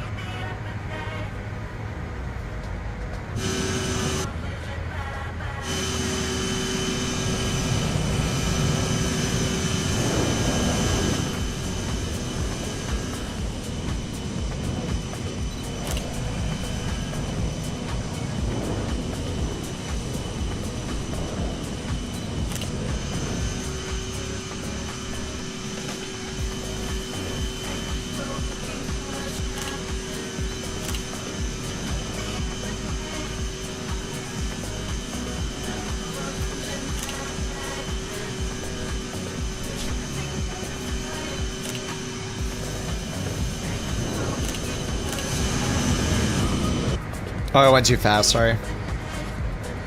Nothing I did is working for you.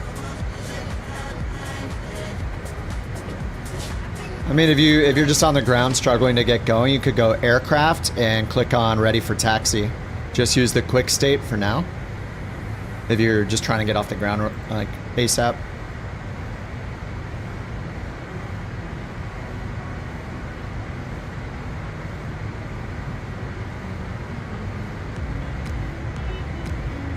I mean, if we do another one, I can go slow.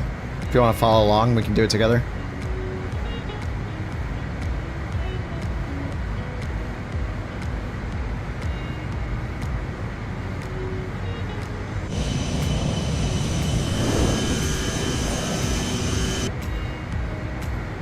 Alright, I should get the VNav window on. MFD menu, VNav, airport's off. Legs, delete the discontinuity. Get an idea of our TOD. 88 miles. It says descend at 7,800 feet per minute. It's got to be recalculating that right now, right? Right? Right? I hope.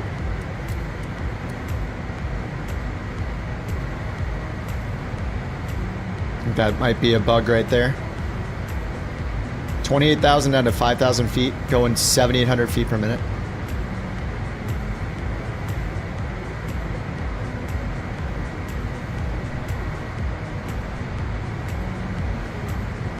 Yeah, it looks like we have a reversal in there. So let's see if we change the format over to map.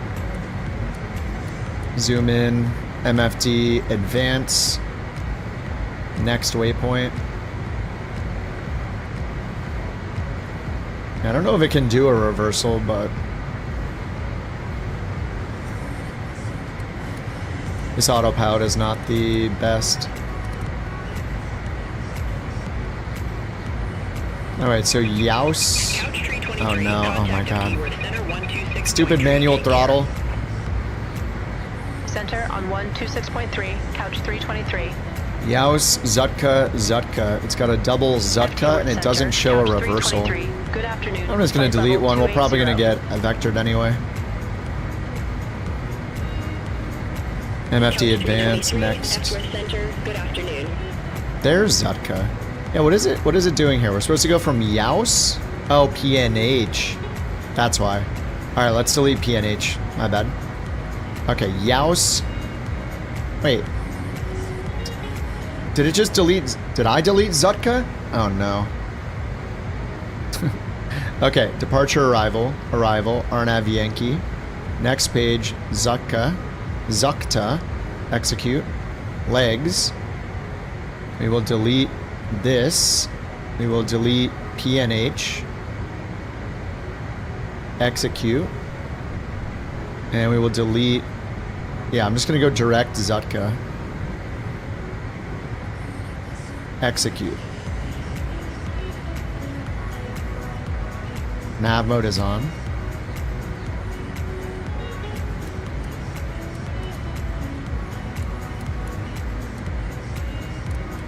Alright, direct Zutka, there we go. Alright, now that's better. 13. Descent 1,300 feet per minute.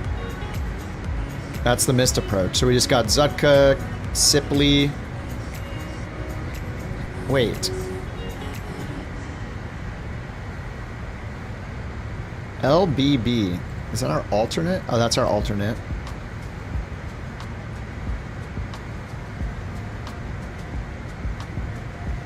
I think I messed it up again, because here's the...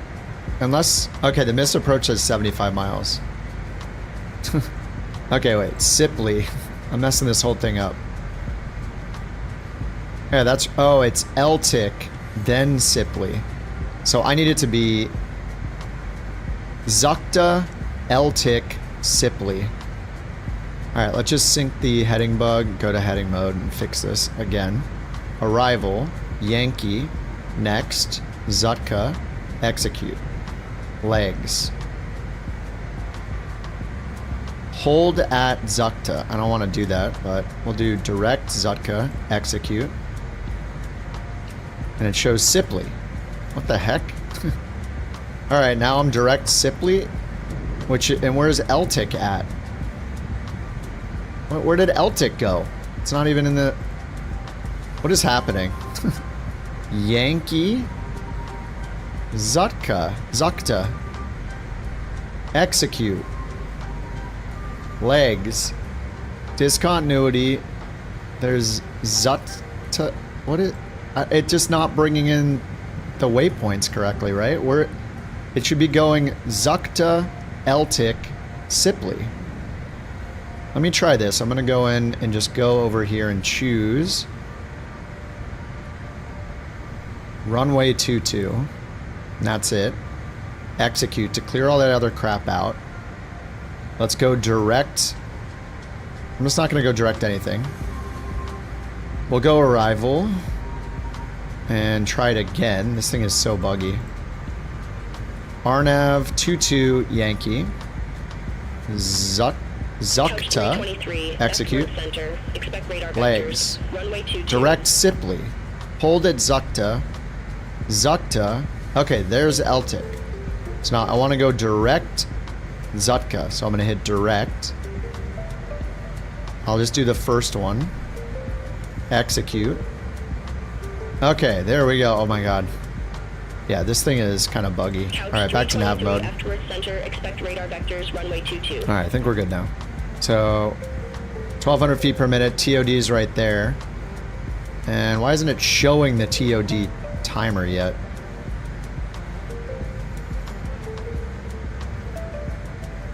We're at 28,000.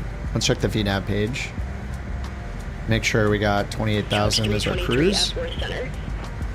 Yeah, cruise out 28,000. Expect radar vectors, runway 22, couch 323. Alright, vectors runway 22. That's good. Southwest 3667. Yeah, Zutka, Eltic, then it's going to be the runway after that, I guess, and then this is the missed approach. Center on 128.4, Southwest 3667.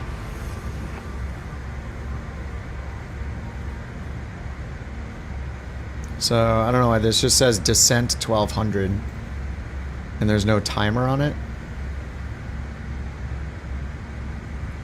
It has 5400 in here. I don't know, maybe I have to turn it off and back on. Window off, VNAV window on. Yeah, it's just not telling me the time for descent. That's also just messed up a little bit, I guess. Alright, whatever. I mean, we have the TOD marker here. We know we need to do it soon, and we have the rate of descent we need. Maybe it's still recalculating or something. Alright, TOD's in 20 miles. I'm going slow. Oh, yeah. I am going slow.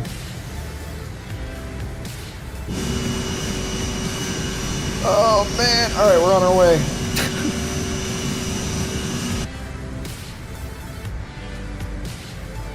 Yeah, I don't know. This announcement thing might be nice as like a set and forget kind of thing, because it looks like it just uses your call sign in here, and in the description it said that it automatically detects your flight state to play them. So it could be kind of set and forget. Could be cool to try it out. 80% N1. Yeah, I'm just gonna do you just follow what's on here? Because it calculates the recommended power setting, right? Or is this for something else? Yeah, it looks pretty set and forget. Yeah, I'll download it and see, because I'm always opening a whole separate program really just to get cabin announcements, right? Like PAX, I don't really care that much about the PAX minigame stuff and the status of the passengers. I guess it has events that happen, but it's never happened. Oh, the blue is the max? Okay. Couch 323. Rick Husband, Amarillo, landing runway 22. Landing runway 22. Rick Husband, Amarillo, landing runway 22, couch 3. Yeah, I'm downloading Universal Announcer. I'll give it a shot. Here's the link again that I think Salty posted this, right? There's the link again if you guys want to try it, but yeah, I'll try it out. Seems cool, it automatically detects. Yeah, exactly. Like anything, I love everything that is set and forget. Like it's really cool that we have like, you know, PAX and self-loading cargo. But I think for me, all I really care about is just the immersion, you know, whatever, of having the cabin announcements work. And I know a bunch of planes have them already built in, like the Phoenix, but if you can expand it and put in a bunch of different ones, It would be really cool if it could pick a random, like, say you have a Delta folder and it'll pick a random announcement pack from that folder. That could be kind of cool. All right, I'm going to install this. Universal, I'm just making a folder.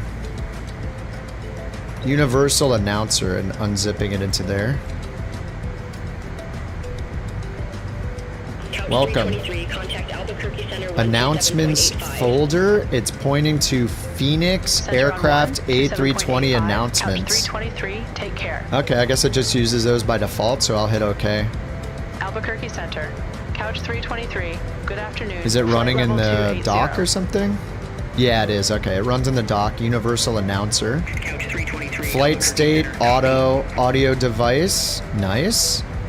So it goes in the system tray. Settings. It has volume. You can choose the sound files. Contact Amarillo approach. Let me preview one of them. Cabin crew, boarding is now complete. Nice. It's just automatically using the Phoenix ones. Beautiful. We have Alpha on board. Okay, this is cool. So I could just put it in my EXE. I'm just gonna edit my EXE file and make it auto launch and just see how I like it. And I guess I can just add files later.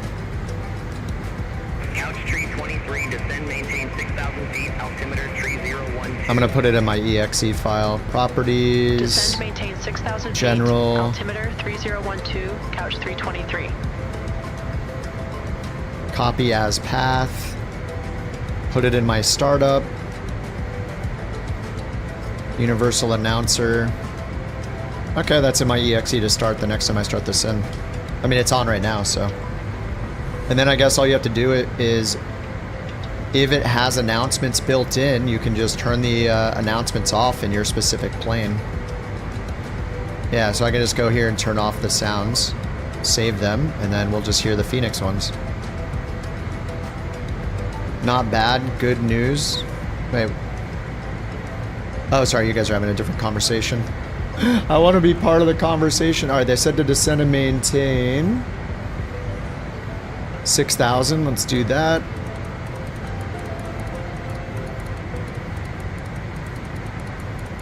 It's not doing the acceleration now. In the wild world of Flight Simulator, we encounter Kip, the distracted aviator. Here, he forsakes the sky's eyes due to the chat room. Will he remember flaps? Or will the plane be his ultimate? All right, let's go idle throttle, 2,800 feet per minute. The fittest. 29. Indeed. We'll get this, get the speed brakes out. And they said altimeter is 3012.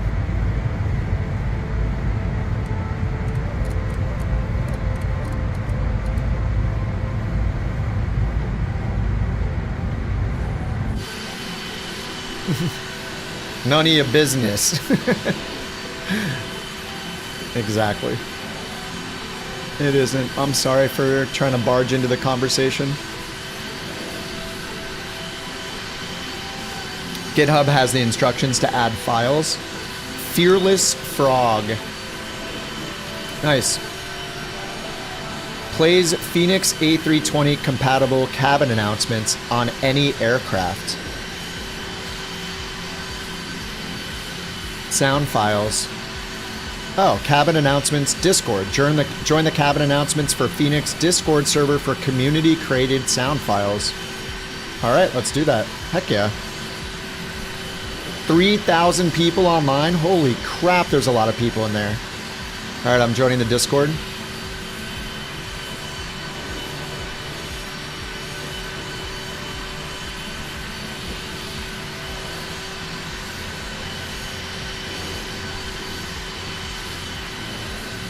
Cabin announcements Discord. Announcement uploads and announcement requests. Oh my god, I'm just going to download all of them. Sun Class Airlines, AirAsia, EasyJet, LATAM, Jetstar, Qatar. There's just packs everywhere in here. Holy crap. There are tons of that. What the hell? This is kind of awesome. In the announcements channel, they said they had to shut it down, but it's still open. We have to delete the server due to legal issues? Oh. Wait, does that mean I can't use these? Oh, that was an April Fool's joke. No, it says it's an April Fool's joke, dude. They didn't have to shut it out. No. It says April Fool's right after that. I was like, wait, really? Oh my god. British AvGeek has one for Osprey. Oh no, we're gonna have to make them. Just be careful, some of them have music. Oh yeah, that's a good call. I think you can turn it off in the options. Yeah, in this settings, you can go to sound files, you can go to announcements, and let's see, boarding music. You can just turn it off. I just turned it off. Thanks, Jack. Good call. There's a boarding music checkbox, just uncheck it. Turned off. Beautiful. Is there a link? I'm just trying this this cabin announcements thing. It's on flightsim.to. Salty found it. Or you can get it, or you can just use the GitHub, which will invite you to the, you can get to the Discord server and download different packs for it. Yeah, it looks cool. I'm gonna try it out. I got it loaded already, so we'll see if it just works. My 5090, my 5090 is running at 61 degrees right now. And my CPU is running at 66 degrees. All air cooling. You love to see it.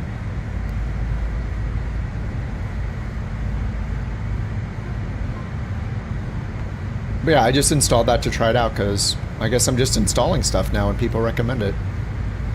New year, new me. Wait, what? Or something.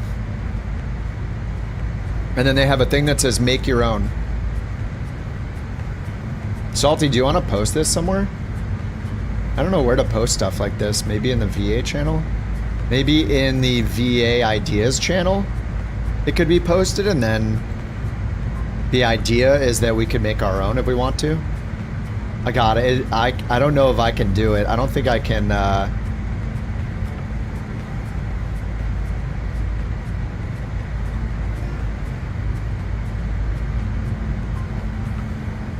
I don't think I can bring myself to say that. Not a virus? Yeah, send it over. Could you email it in a PowerPoint?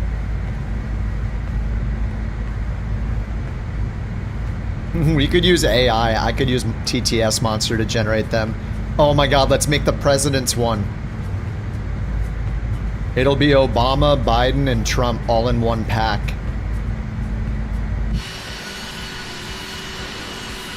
Folks, begun our descent. Everyone's talking about it. It's the best descent. We're on our way to the airport. Jack, listen, Jack. Listen, Jack, we're gonna land on runway 22. We can just make our own.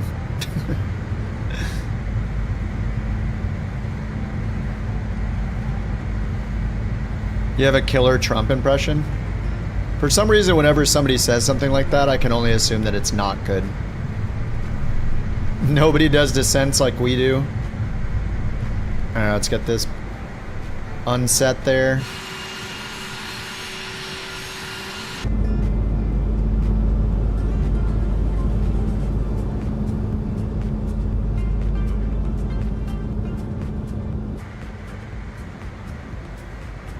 Alright, they told us to go down to 6,000 and maintain 6,000.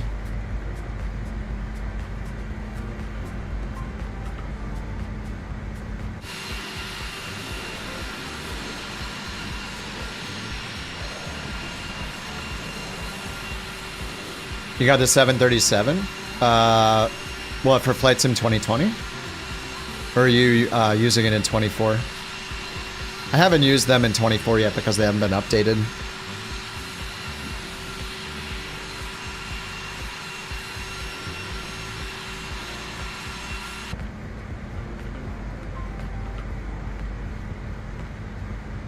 But yeah, the Boeings are fun, man. I really like the Boeings. I mean, the CRJ is also really fun. It is nice to not only be in the Phoenix, but I mean, you know, the Phoenix is incredible. It's a lot of fun.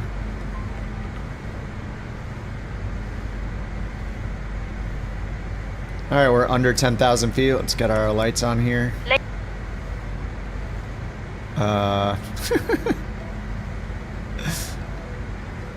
It started the announcement, and then it stopped it. It just says, lady... It was starting to say, ladies and gentlemen. Let me be clear, people. You have to buckle in while we are on diesel. So please, fasten your seatbelts.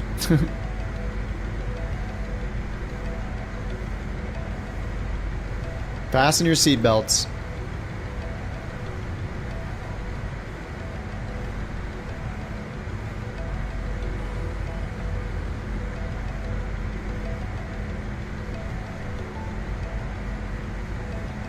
Oh yeah, descent detection, 10,000 feet or below.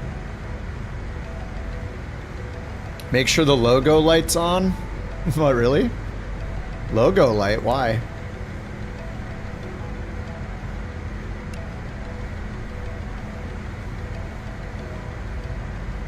During the day. Thanks for that TTS there, Cassowary.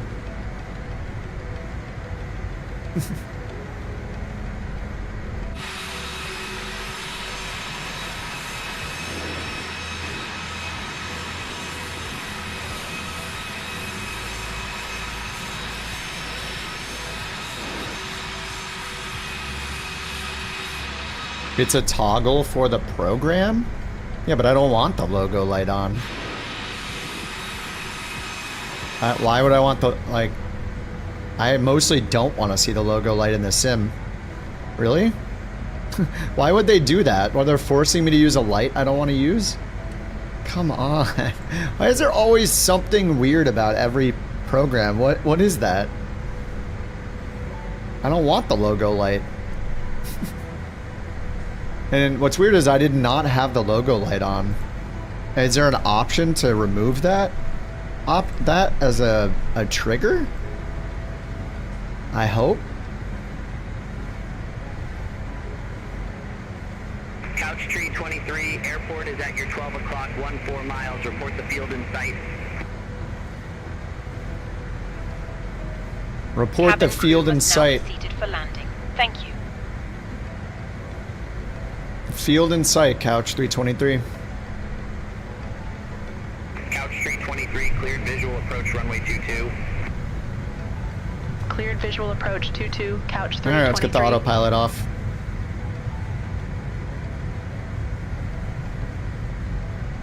Hi, Captain. The cabin is now secure Oh for my landing. god, that's loud. Alright, yeah, I don't have the logo light on and it's working.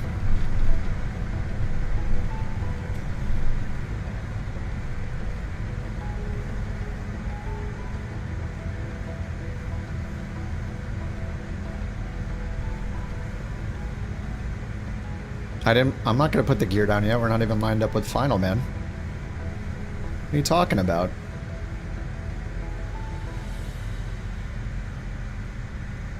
Couch Tree 23, descend, maintain 4,600 feet. What? They told me I was cleared for the approach. 4,600 feet. Why are they giving me instructions? Couch Tree 23, contact. Let's get the reversers armed. Tree, take care. Speed brakes are out. Over to tower 118.3, retracted. Couch 323. Get Sawyer to record some, yeah. Amarillo, Couch 323, visual runway 22. Use the logo light on to indicate passengers are now boarding. Runway 22 cleared to land. Manual override? Runway 22 cleared to land, Couch 323. Gear down. Gear's down, JT, don't even worry. Information Bravo now current. Altimeter 3010. 3010 is set. Flaps 30. Gear is down. Now that means I'm gonna land with a gear. It's JT's fault that I'm not belly landing again like yesterday. All right, flaps full.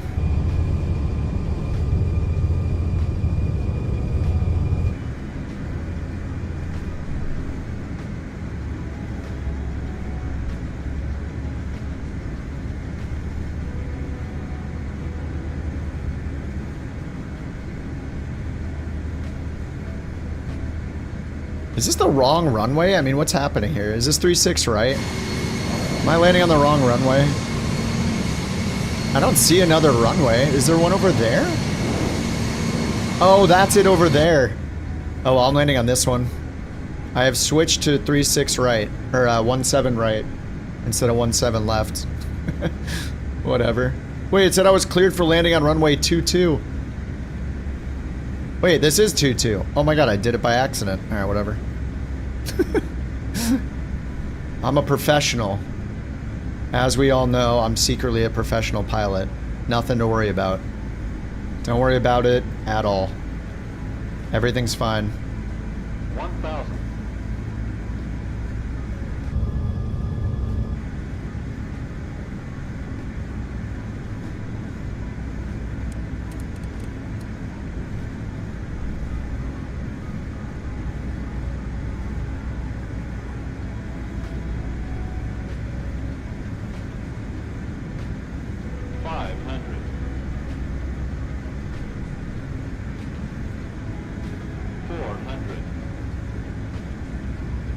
Sync rate.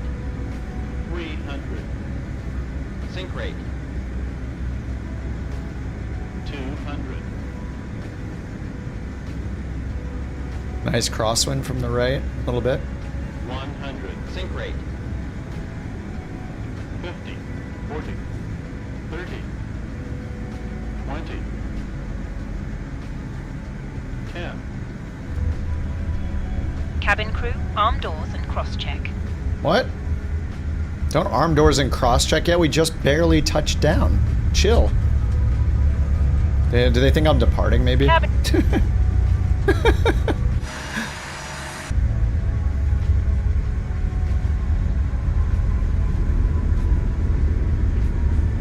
Hi, Captain. The cabin is now secure for takeoff. Oh. I think this is what happens when you start at mid-flight. It's confused about what phase of flight we're in, which that makes sense.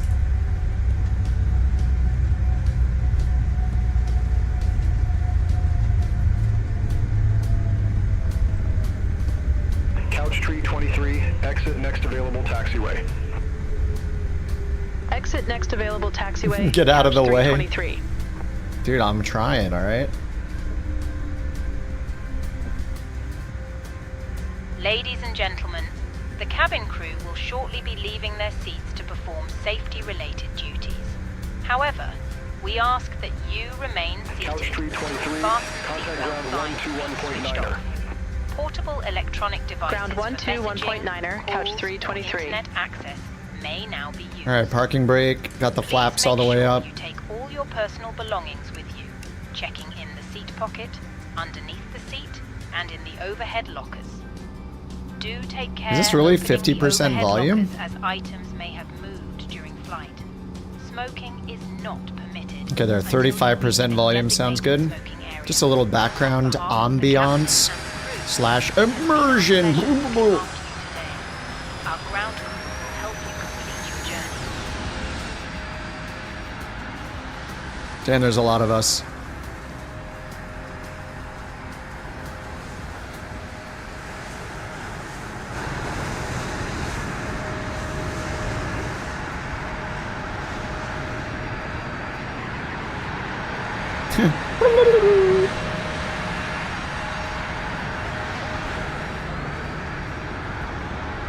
What the? And he's out. Oh, he just took off.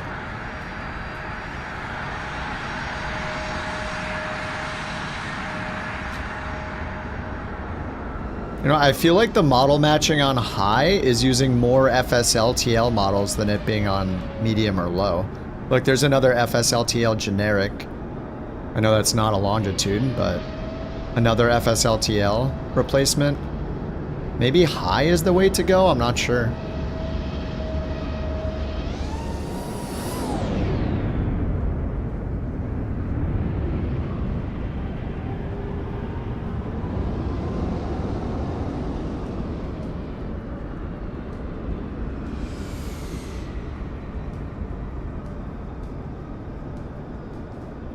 Lucid on the ground.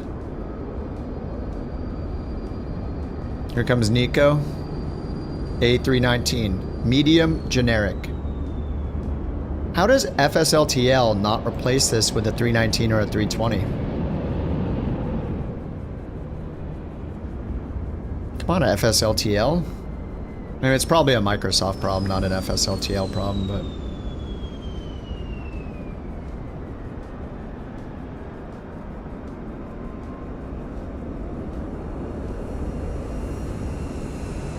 Yeah, I'm doing the best I can here, okay? With the limited brain power that I have. Just give me a break.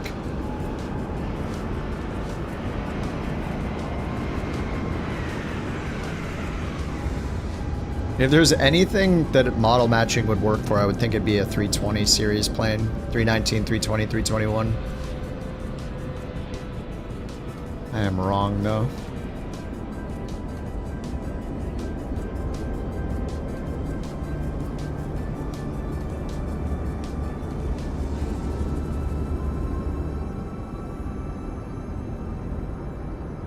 Here comes RBN. Oh, number elite. Nice. A320. SF50. Who knows? Pretty much the same thing. It's 1 a.m. Damn, alright, steel balls. We'll see you next time, dude.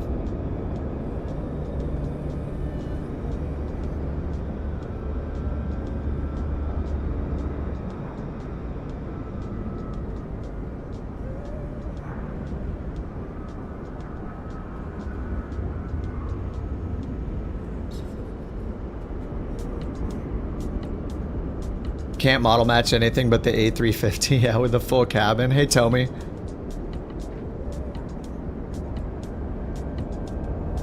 Right, here comes RBN.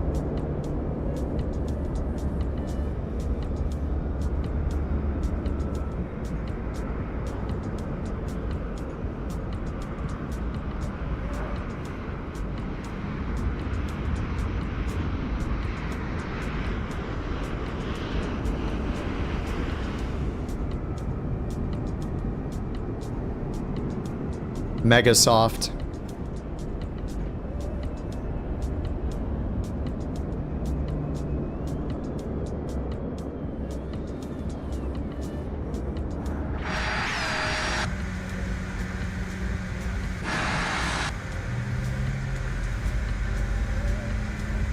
All right, parking brakes off. Request taxi to company gate. Couch 323, gate 5 taxi via Alpha. Gate 5 via Alpha, couch 323.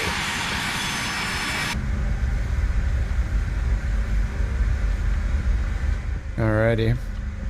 Let's check the internet website. Make sure that we got credit.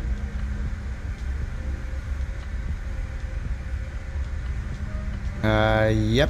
Got credit for Amarillo. Next is whatever KTCC is. KTCC. 94 miles for this route. Tucumcari, New Mexico. TCC. Kilo Tango Charlie. Yeah, this is the Boris audio, yep. I think I'll switch back into the Starship. It's only 90 miles or something. It's a medium-sized airport. The runways are 7,000 and 4,500 feet long. One of them 7,100 feet, the other is 4,600 feet, roughly. All right, Cyber, good to see you, man. Have a good rest of your day.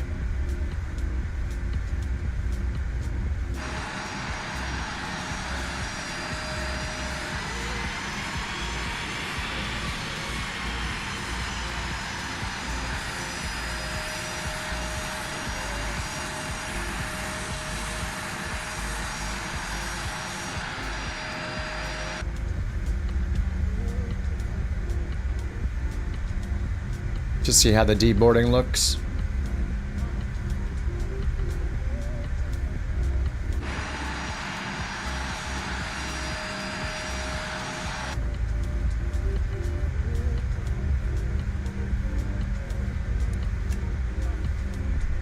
APU door open. APU starting.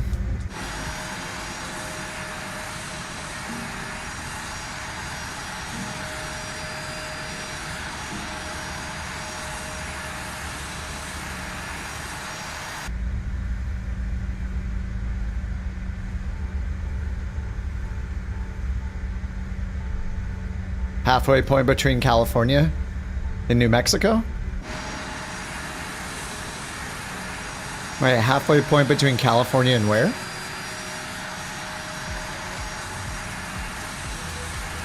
It's 90 miles from your house. Well, meet us on Route 66.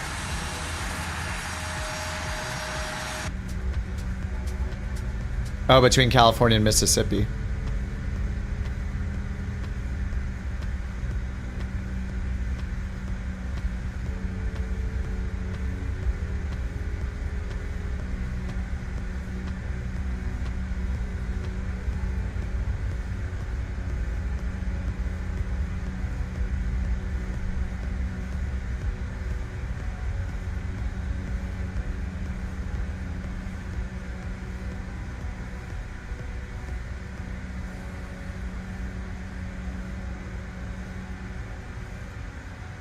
Thanks, dude.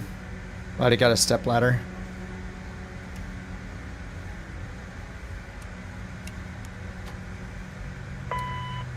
Cabin crew disarm doors. Nice, it's working. Chalks. Open all the stuff. Ladies and gentlemen, when disembarking, please take care and hold on to the handrails while walking down the stairs. Please ensure that you supervise your children, and for your own safety, Supervise your do not walk children. underneath the wing.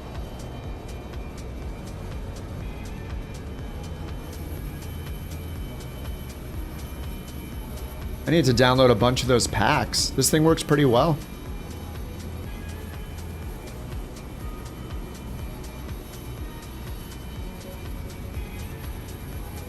So I can just search for like United Express, United A319 and 320, United Airlines version 2, United Express CRG safety announcement.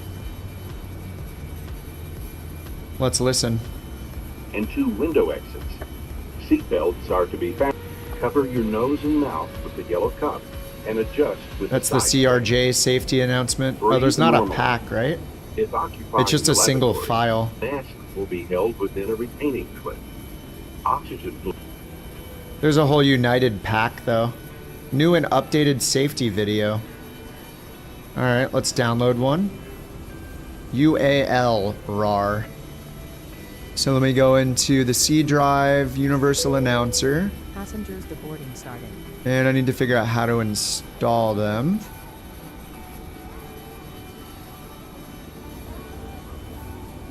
Do I just put it in the folder, maybe? Let's see if that worked. I'm gonna quit it now and restart Universal Announcer.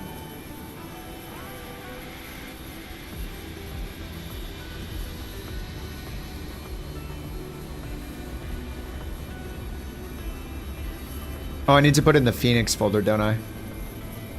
Right, yeah, it needs to be in the Phoenix folder. It goes in the folder you set. So why don't I just go into the Phoenix folder, put that in its own folder, and then put all these other ones in its own folder too. That would be a bit easier, I think, rather than having them all in the Phoenix. Just in case I update or reinstall the Phoenix, I don't want to overwrite them, you know? Okay, yeah, the Phoenix A320 / announcements just has a default folder in there. So I'm just going to copy the announcements folder into my own announcements folder and then put UAL in there and then point it to that folder.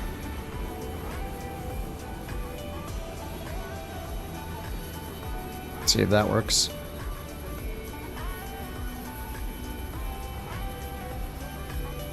Okay, that worked. Airline, yep, it finds UAL now. Beautiful. And then in announcements, I just turned off the boarding music. All right, I'm gonna pin that to my sidebar in Windows. That's pretty cool. All right, I downloaded a UAL1. So all I have to do to get it to work is change my in-sim call sign, and then it'll work. So yeah, it's just based off what your call sign is set in the sim itself. If you don't change your call sign, it's not gonna work though, so. If I'm flying a CCX 323 all the time, if we have a CCX folder, it'll just use those announcements. So I guess I could go in and just duplicate United for now, call it CCX or couch, and then because of that tail number, it should use it, right? I think that's how it works.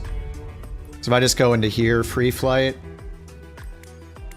it's just based off your identity here when you customize the plane, identification. So call sign is set to couch. Just stick the CCX announcements in the default folder. Oh yeah, that's true. Right. Or just rename United to default. Yeah. Yeah, that makes sense. So here, this is what the folder needs to be named, right? Is call sign. So if I type UAL and save it, and then just load in real quick. Anywhere, it doesn't really matter. Just test it. I'll just test it on the next flight. I mean, we're loading back into here anyway, so we'll see if it works. So we're going K Amarillo. Let's go to ramp GA medium, load it in. So now I'm using UAL.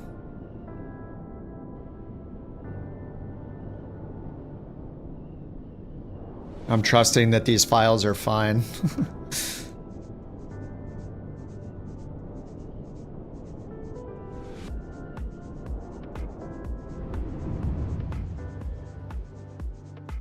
And when I go to the program, yeah, we'll see how it works.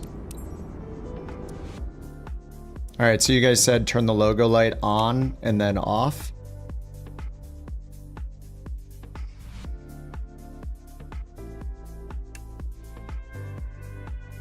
You took a nap midstream? Nice. All right, we're gonna make our way to the next airport. Route 66 achievement. TCC. I guess I'll just do it in this plane. Whatever. I'll do it in the CRJ, short flight, so we can hear the announcements. I mean, I guess it'll work in any plane, but... Couch, 323, CRJ 550. Generate flight plan.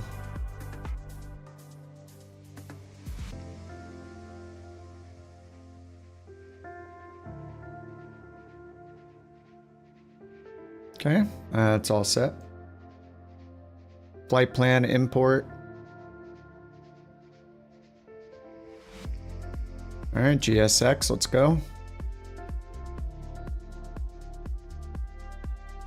Reload. Good. Request refueling.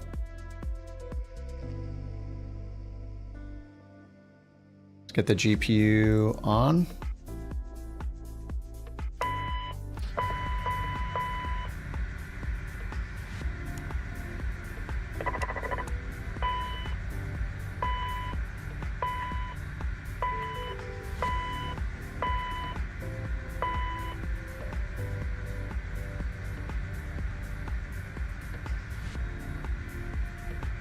You can't click the pen.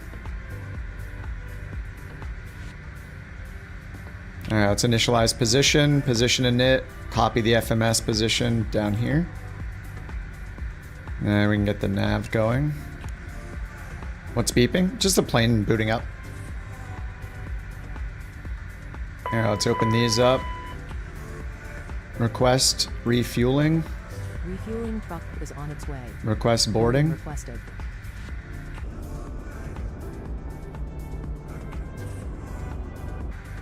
All right, it's set in stairs mode.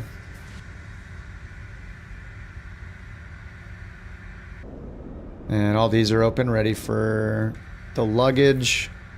All right, let's hit comma 3010. All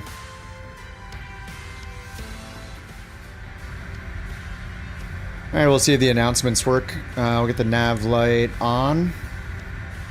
Hydraulics, auto, auto, auto.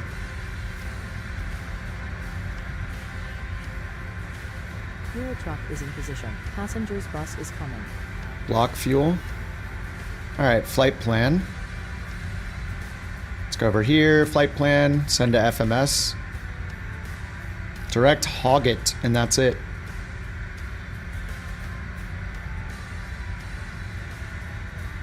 Cama, hog it, KTCC. Easy. Departure arrival, runway 22. Execute. Arrival. Runway 21. There's an RNAV. We'll just pick that.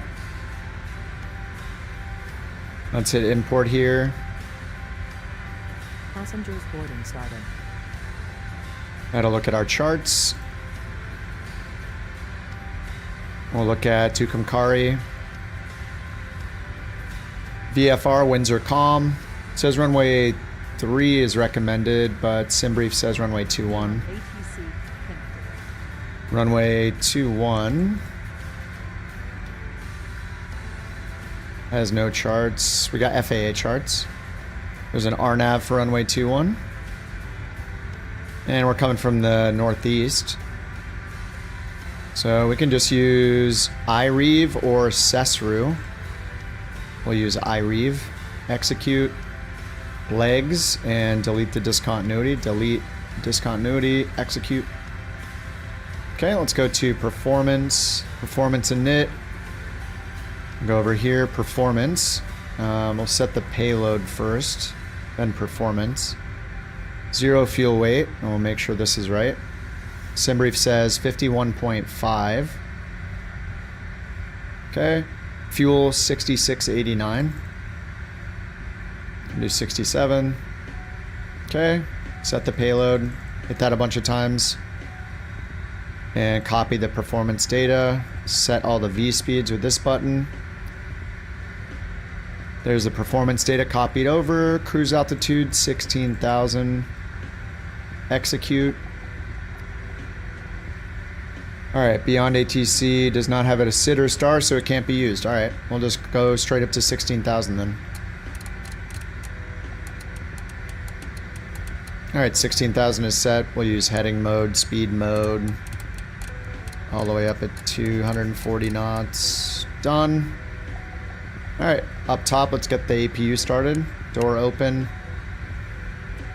And starter. It is starting. So we'll get it off the AC. AC power. Oh, heck, oh my god, heck made the no handlebar mod? How did I not notice that? I've had that mod since 2020 came out, I think. Since you released the mod, it's the best thing ever. The handlebar is so annoying. Every time I watch another stream and I see the handlebar, I'm just like, ugh, they need the handlebar mod. Yeah, it's fantastic, man. Heck works on the fly-by-wire team too, if I'm remembering right. Oh, you only made the 2024 version, got it. See his name in the community folder all the time, yeah. What is, oh, I thought that guy in the back was trying to get on the plane. He's waiting for the baggage.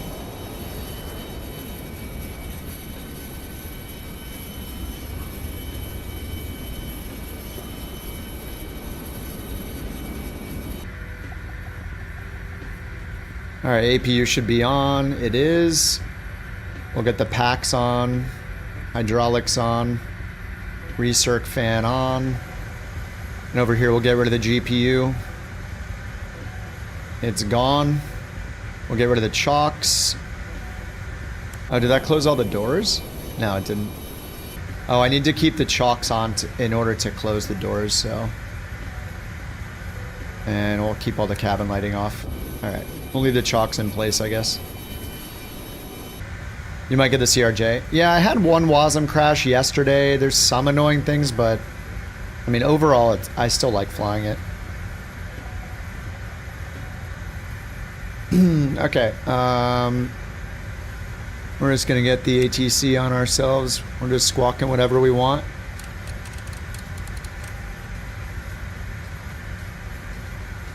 But yeah, the CRJ is pretty cool.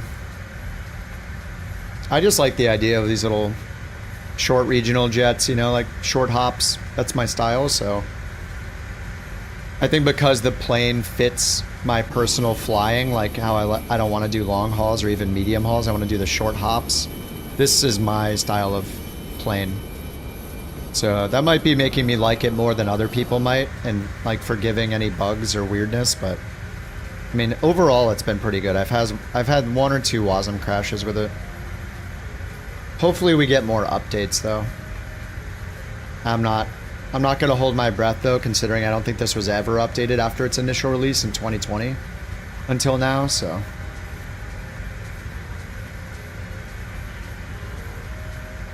Yeah, the bugs are pretty minor, yeah.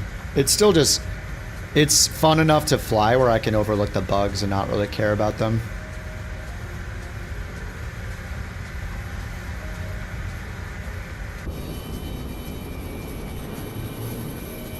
Yeah, this takes forever to load because the cargo and the passengers are all on one side. So they can't do it at the same time. All the cargo has to wait for all the passengers. I wonder if I can make it so the cargo and fuel comes first and then the packs come. Maybe that's like a customizable thing. Customize airplane.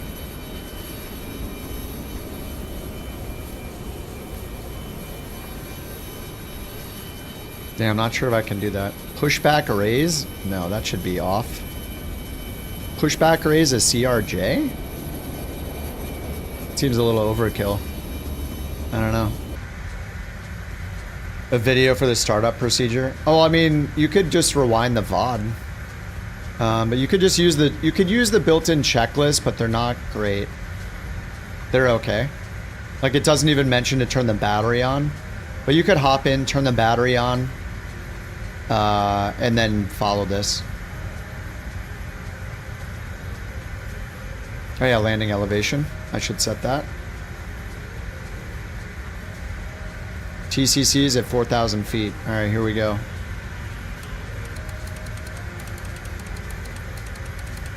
I see it down there. It's microscopic, but there's 1,000. Yeah, there's so many bags. There's 3,000. Without 4K, this wouldn't be possible with this zoom. 4,000. There we go, set. Thanks, Tommy. All right, landing elevation is set. Altimeter, I hit comma. It's 3010. FMS, I think, is all set. We got the cruise performance. I'm too lazy to put the winds in. It'll be fine.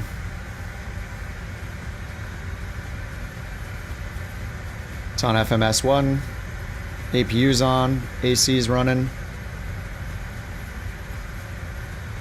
Alright. Passengers are boarded. Prepare for pushback. I don't think that's going to cancel the cargo loading, though, unfortunately. So I'm going to use the bathroom, and I'll be right back.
Alright, ready to go.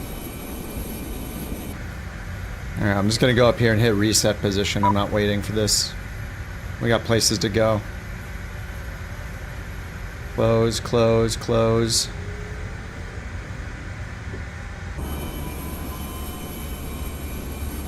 Alright, they're all closed. Chocks are gone. Let's go up here again. Prepare for pushback. Actually, we don't even need pushback. Yeah, whatever, it's nice. Oh, we get this. Yeah, you know what? Cancel the pushback. We're done. We don't need it. Whoa! What is that guy? Is he leaving? Hey, get out of here. I canceled. I interrupted the pushback. Go away. No, get away. Alright, well, I don't know what this person's doing. Is that the default pushback person?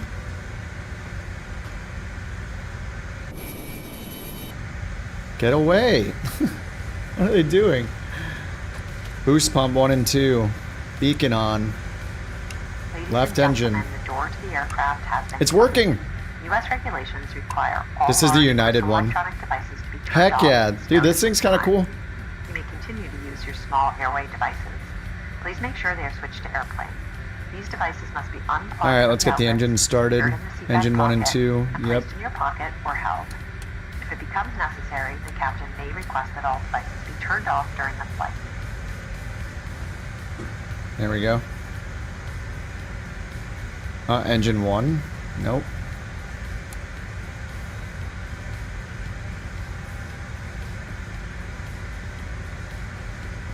Wait, engine 2's ready to go, but it's not starting up.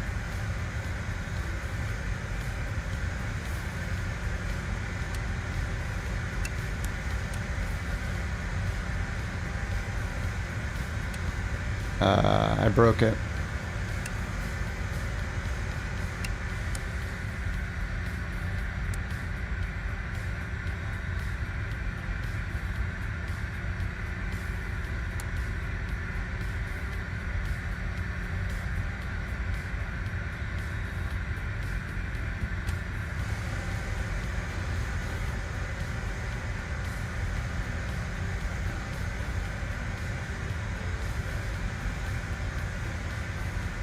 Right, I've done this so many times, both at the same time, and it's not working this time. It doesn't like me doing both. Come on, I did it last time. Let me do it again. Come on, start.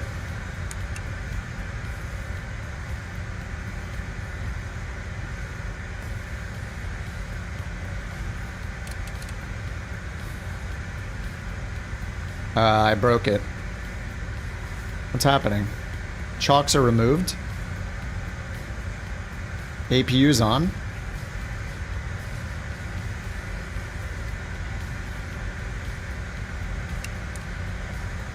APU bleed.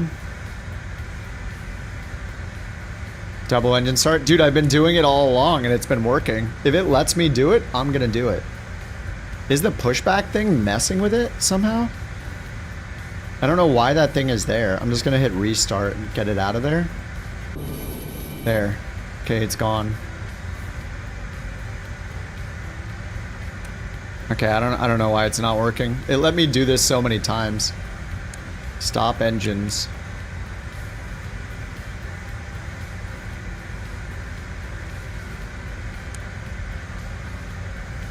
Okay, left engine start. It might have actually been that. I don't know. We'll see if it starts up now.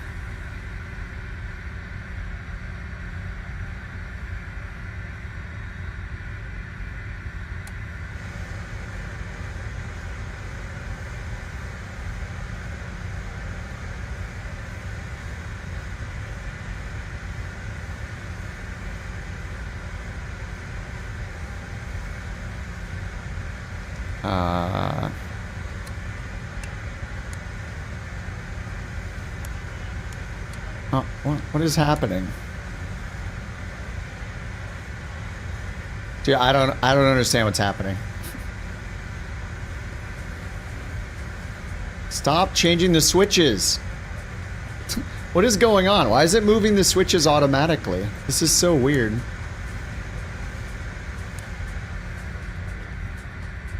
I did the same thing I've always done. Why is it suddenly not working?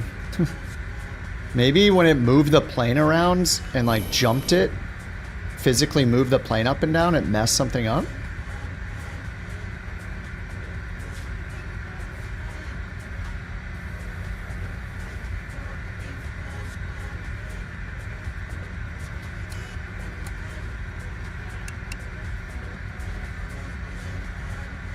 Something really weird is happening with these switches. Like, why is the switch moving on its own?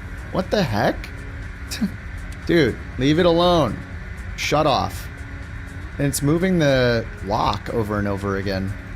And it says 26 ITT.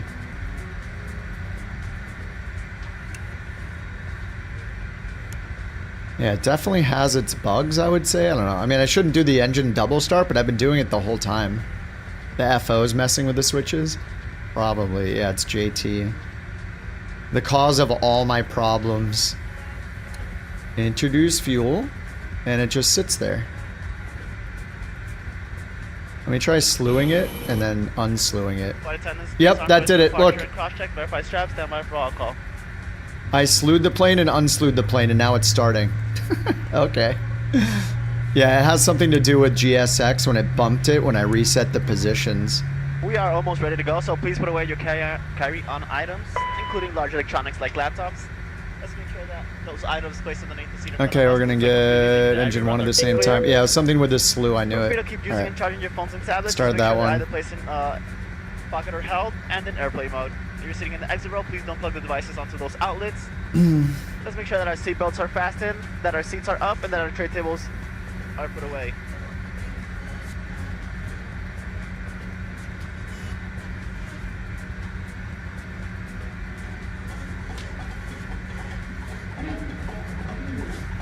Oh, I didn't hit the starter up here. Hi, and welcome. We're happy to have you aboard. And we appreciate your attention as we get this Start. video off and rolling. I messed it up again, guys. I'm an idiot. Oh my god, what am I doing? Regulations require Start. you to follow the instructions Thank you. of our crew members and comply with all posted 20. and provided signs. Start. Please review the safety card located I'm at learning here. I'm learning here. Important to have your seatbelt on at all times. Oh, come on. Fasten your seatbelt Come on, you at can the do middle it. end into the buckle. Come on. Tighten by pulling the loose end of the strap. There's no oil pressure, no Lift the fuel buckle flow. to release. When the seatbelt sign is on, your seatbelt How about now? must be fastened Fuel flow? and tight across your lap. In case of unexpected Let me slew it again. Slew, unslew. Bam, it's starting now. Alright, if you can't start the CRJ, just slew it and then unslew it and the engines will start. It's just how it works, okay? So weird. It's literally working. Okay. Literally. Man, this is supposed to be a fast flight. My immersion. Exit doors, 4 on each side of the aircraft. If the doors are opened in an emergency, slide rafts will automatically inflate. In a water landing, slide All right, let's get the APU off. rafts from the aircraft and are used as life rafts. Closed. All 8 exits Way down here. are marked with overhead signs. Yaw damper 1. 2 exits nearest Yaw damper 2. Remember, Stab trim. If you are seated in an exit row, you may be Hawk asked trim. to assist the crew during Cast messages are gone. If you are Flaps 8. unable or uncomfortable performing exit Performance row functions and 6.9. assisting in an emergency, Nice. Please ask a flight attendant to be moved. There it is. If you must evacuate the aircraft, exit path lights on or near the floor will illuminate. Recirc and fan guide you is to the off. exit. Let's get it back on. Look for a change in color or an exit sign to indicate that you have reached. Do I need to turn this to For air condition? everyone's safety, leave all Probably. carry-on bags behind. I still don't know the answer to Please that. refer to the safety card near Nor your have I seat tried to for the find an operation answer. of the exit doors on this aircraft. Set all of our takeoff performance, get the charts open. If necessary, oxygen masks will drop from a compartment. Alright, we're going to above runway your seat 22. And sealing compartments in the lavatory. To the left. If a strap appears and you cannot reach the mask, pull down on the strap to access your Did I mask. make this soundbite? No, no, it's from the cabin announcements pack thing. It's called Universal Announcements. Salty found it earlier and I installed it. It's kind of cool. oxygen is flowing. Make sure your mask is secure before helping others.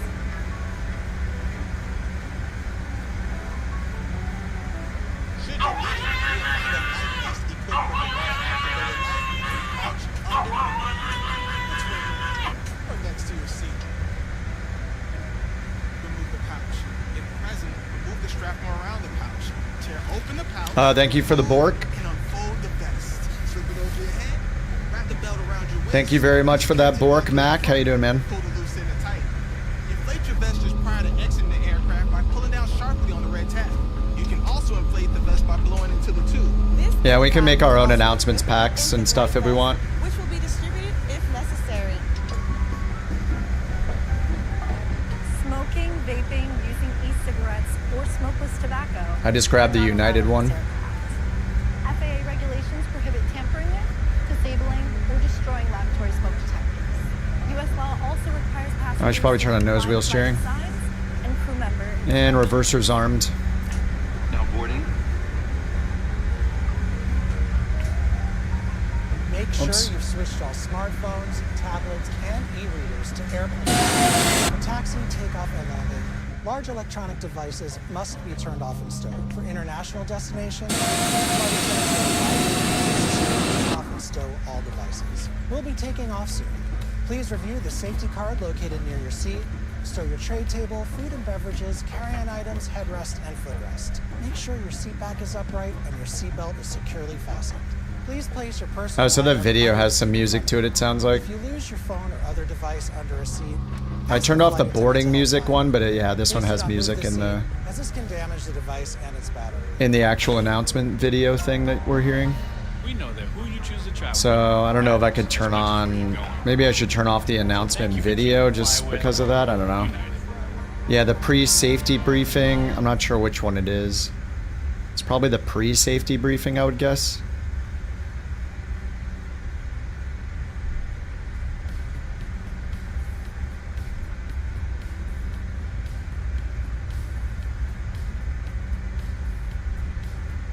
Alright, let's see if I turn the seatbelts on. If that triggers another one.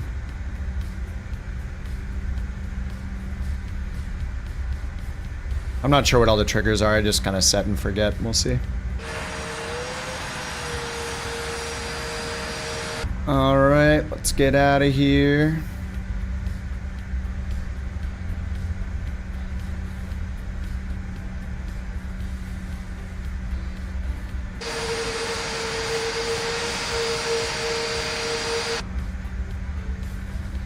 Alright, we're our own ATC today.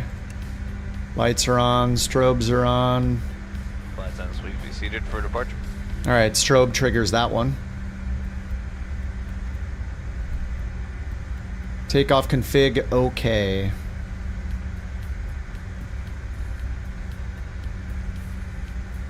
Hey guys, it's Tammy. We're all set back here. The cabin's secure. Nice. Alright, we're gonna go speed, nav. Oh, when you hit nav, it does heading nav, okay. And we'll set our climb speed up to 240.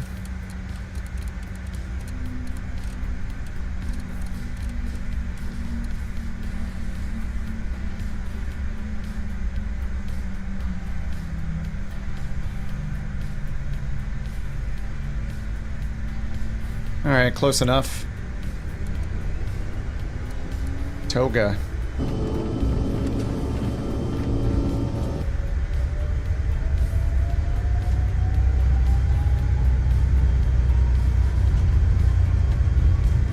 $80 knots. 100. Oh, that thing is vibrating like crazy. Rotate. Oh.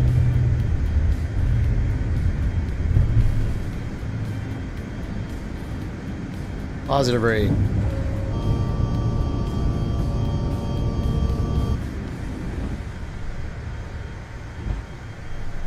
Thunk.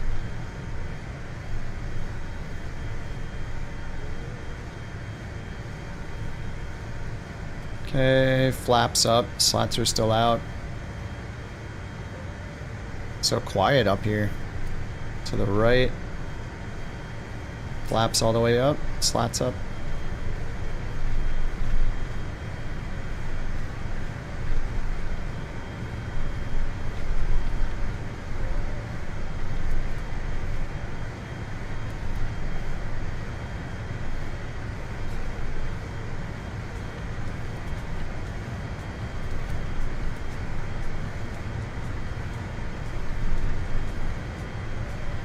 climb detent.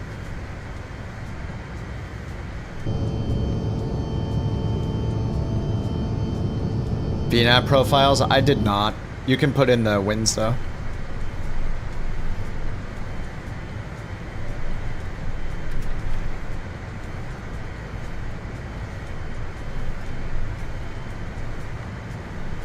Alright. Autopilot on, thrust reversers disarmed. Nose light and taxi light off, strobe is on. Now we will be arriving soon to Chicago, so that seatbelt sign is going to stay on for the rest of the flight. You'll help us get ready for We're not going to Chicago? Items including taking your seats and fastening your seatbelts. What? Your food and beverages will be collected or put away for landing, and we're going to... Oh, we're not landing? To do so, please remember to separate your recyclables when we come around. Wait, I turn the lights off and it thinks that's me items, landing? Your laptops. Let's make sure that items are stored underneath the seat. We didn't completely leave the area. We're always going to Chicago now, yep. Welcome to the Friendly Skies. We're happy to have you on board with us this evening.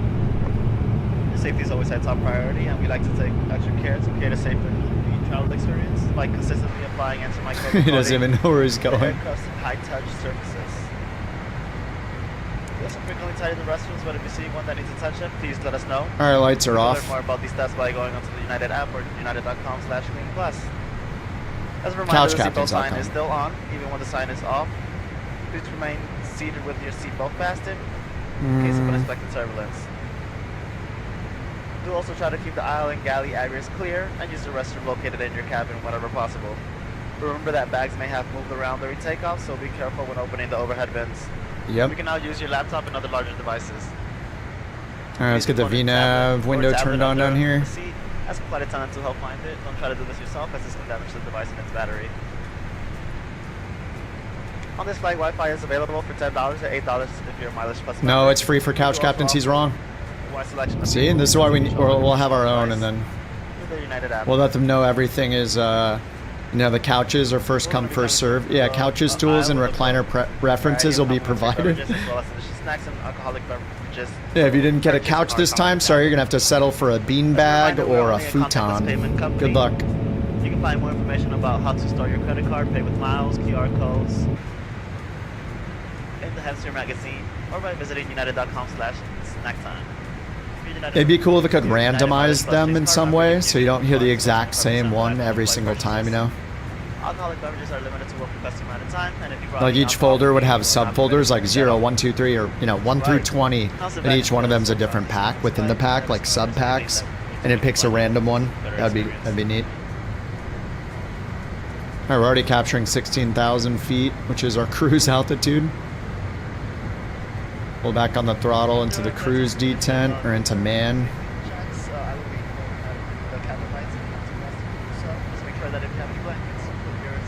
Should you record something for my captain announcements? Oh no, I don't want anything special. It should just be like generic couch captain stuff. But I mean, yeah, we'll see. I mean, I just installed it. I might easily uninstall it by the end of the day. It's cool though. I mean, it's a nice little drop-in replacement. I don't know. It's one of those things where it's, you know, yet another program running all the time. Or, you know, running when you start the sim, I guess. But yeah, it's kind of neat.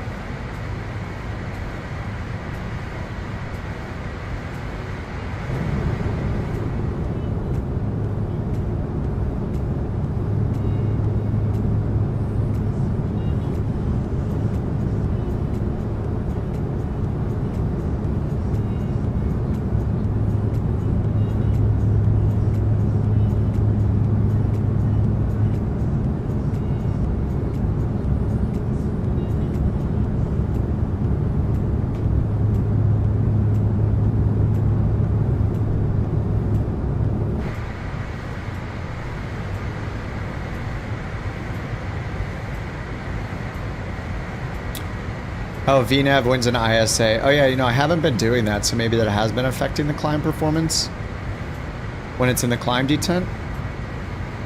Yeah, it could be. I've been skipping that stuff.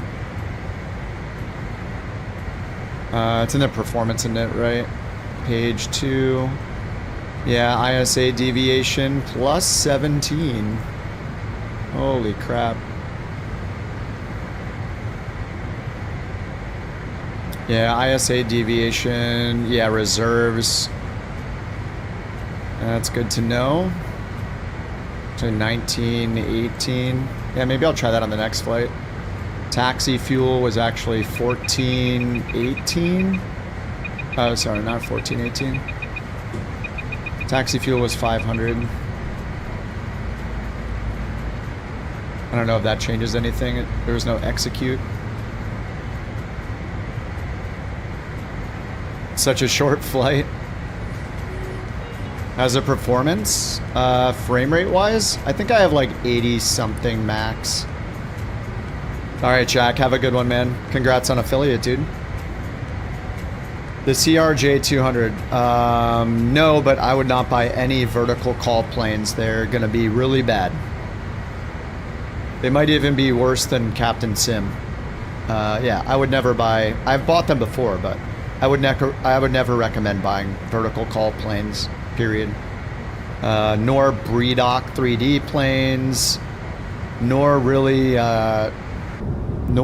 any Captain Sim planes. I mean, I flew the 707 or was it the 717, and it was decent, but I mean, generally when you're buying the airliners, I'm guessing people want to buy really high quality ones. So yeah, I would avoid, yeah, M Scenery, don't buy M Scenery, Captain Sim, vertical call, Bredock 3D. If you see a developer popping out airliners every 2 weeks, you know that they're not putting a lot of time into them. So yeah, stick with the tried and true developers. Stick with Phoenix, PMDG. LVFRs are okay, I've heard. I don't know if I've ever used them. Get the free fly-by-wire planes. The Aerosoft CRJ is pretty good. Carenado is actually decent for the 2024 planes. The new ones have been good.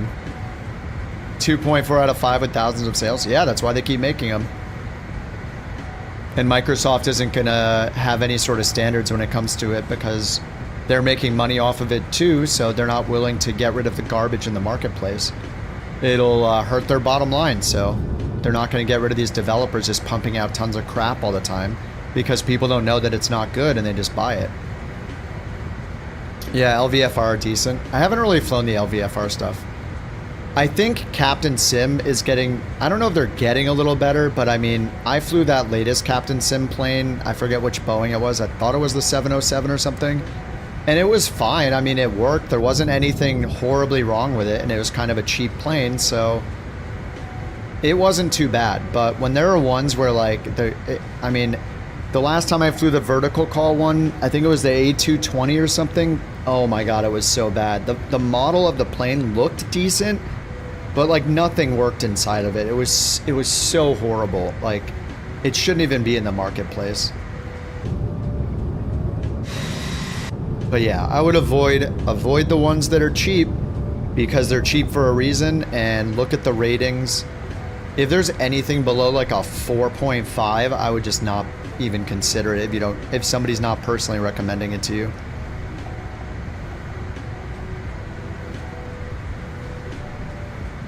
Captain Sim 777-300.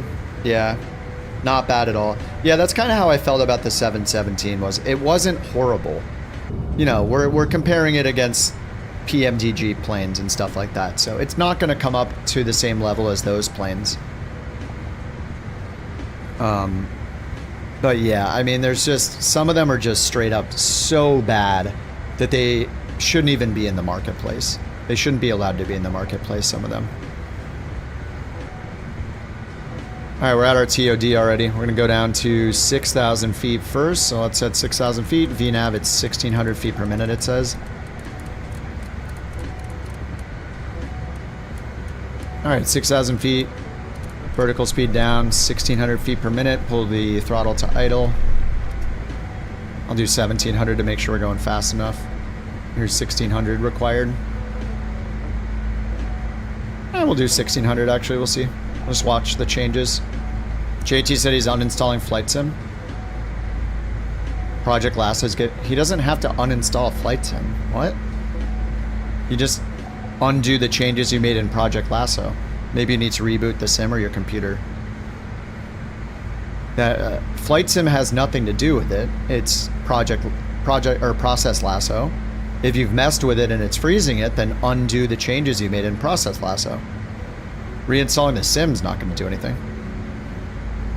It's Process Lasso. Yeah, reinstall Windows. Oh man. I need a protein shake. I'm getting hunger pangs. My body wants food. Wants calorie. Let me get calories from the fridge. Be right back.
Alright, I'm back.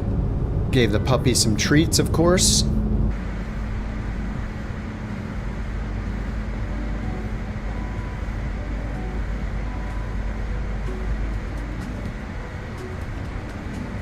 The 10 different flashlight. I actually don't have a problem with that. I mean, it's not like a scam in any way. If you want a different colored flashlight, like a red one, I think that's totally legit. The thing that's silly about it is like the minimum price, but that's a flight sim marketplace thing. The minimum price for any add-on is $4.99, I think. So they couldn't make it $1, you know. Maybe they wanted to make it $1. But I don't have a problem with a flashlight being, you know, if you want a different flashlight color for $5, go ahead. If you use it all the time, you don't want bright white, I think that's fine. I don't know. Nope, I don't think it's an issue. All right, here comes 10,000 feet. We'll get the seat belts on. And the lights on. Oh yeah, the night lighting packs. Yeah, that just looks like spam to me. You're gonna buy just light differences? I don't know. I mean, maybe, I don't know, maybe they're good. I haven't used them.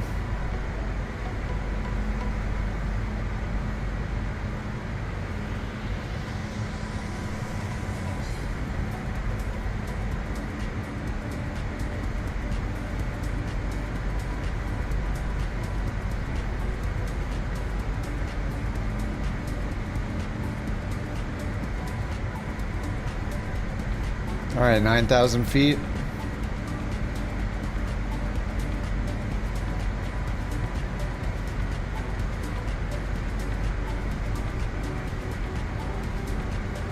And I set up for runway 21. RNAV GPS, we can do LNAV minimums, right? It is LNAV minimums already. 4480 on the MDA.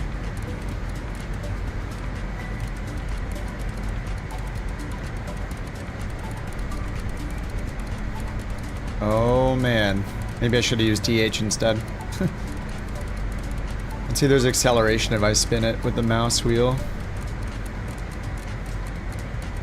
A little bit. Yeah, there is.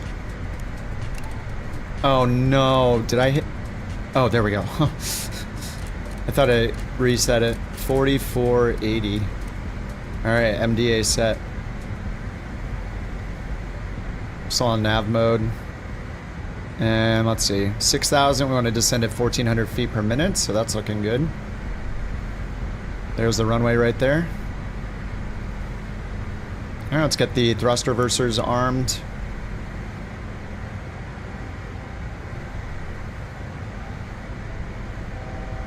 Still descending down to 6,000, 1,400 feet per minute required. We're doing 15. Please prepare the cabin for arrival and be seated. Nice. Please be seated.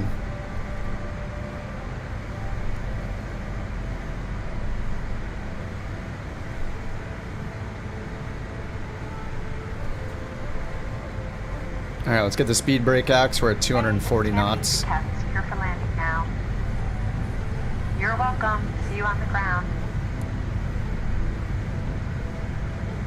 See you on the ground. Sync the heading. All right, we're under 230 knots, so we can get flaps 20, 3 notches down. We'll get the gear down. Add some power. What's our approach speed? Performance, VREF 128. We are high. A little bit. Alright, gears down, 3 greens.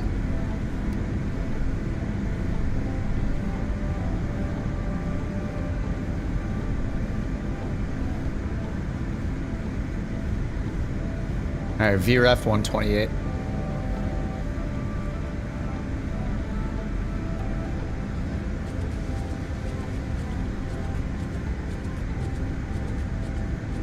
Are there birds? I wish we had birds. It's just so funny we have all the other animals in the world, and just the one thing that matters to flight sim the most is birds, and we don't have birds.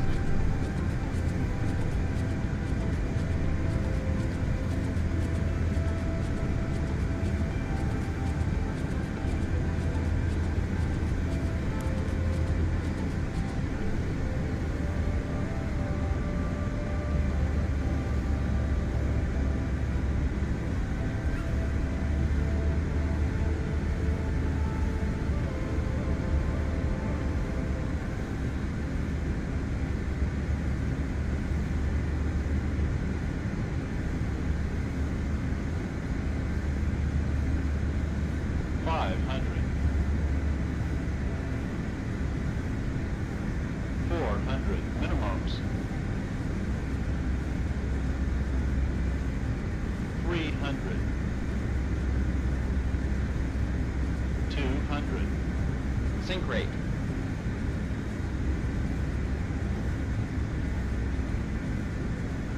$100. 50, 40, 30, 20, 10. Oh! Minimums. That was a hard one. That was a really hard one. Damn. I sunk really fast there. Oof. That's a big oof. Feels bad. You felt that from your room? We're just testing the Boris sound pack, okay? It's fine. Someone's got to test it.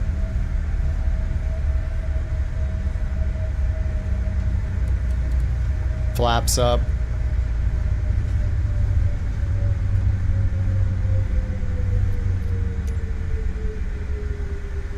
Zero suitable parkings. All right, let's do ramp GA2 small.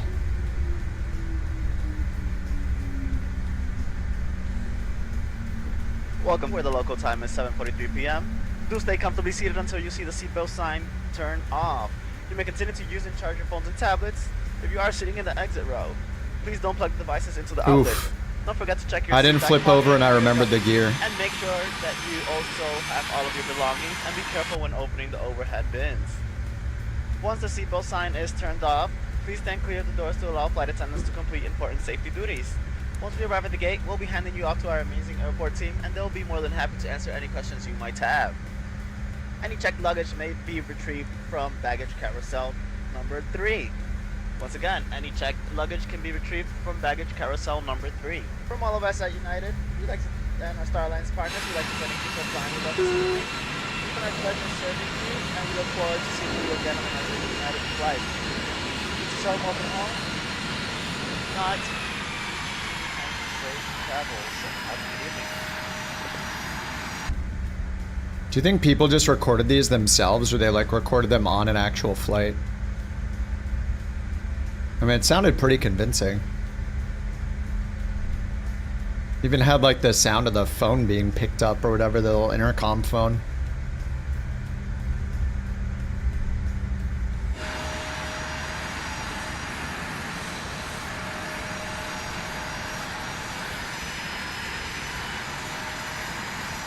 Yeah, that was a bad landing. Not good. Not good at all. What the heck? He wants me to turn around this direction?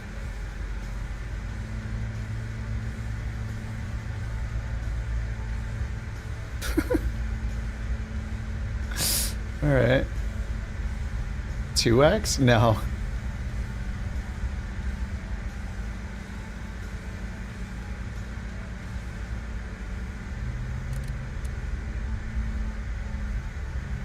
I don't think I've used time acceleration at all today.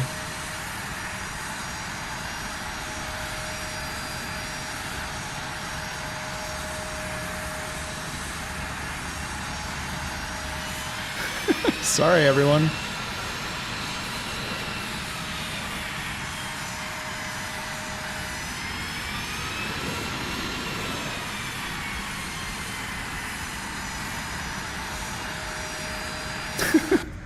What's up, man?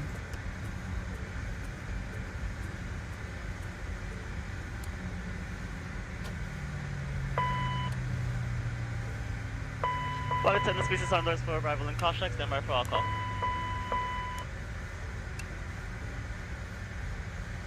Stand by.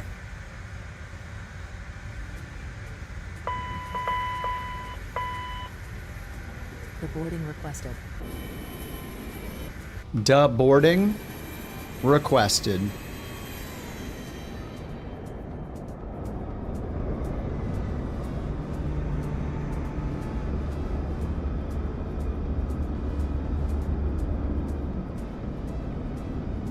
Passengers bus. You hit the runway and went around in an American Airlines A320 in Dallas? Oh, in real life? Would love to know the descent rate landing, maybe worse than 500?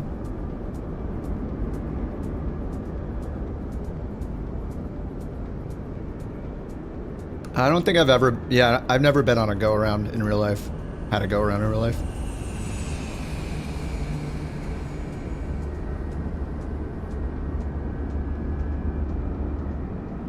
Oh, he's got the reversers out. Nice. Oh, longitude looks good. Oh.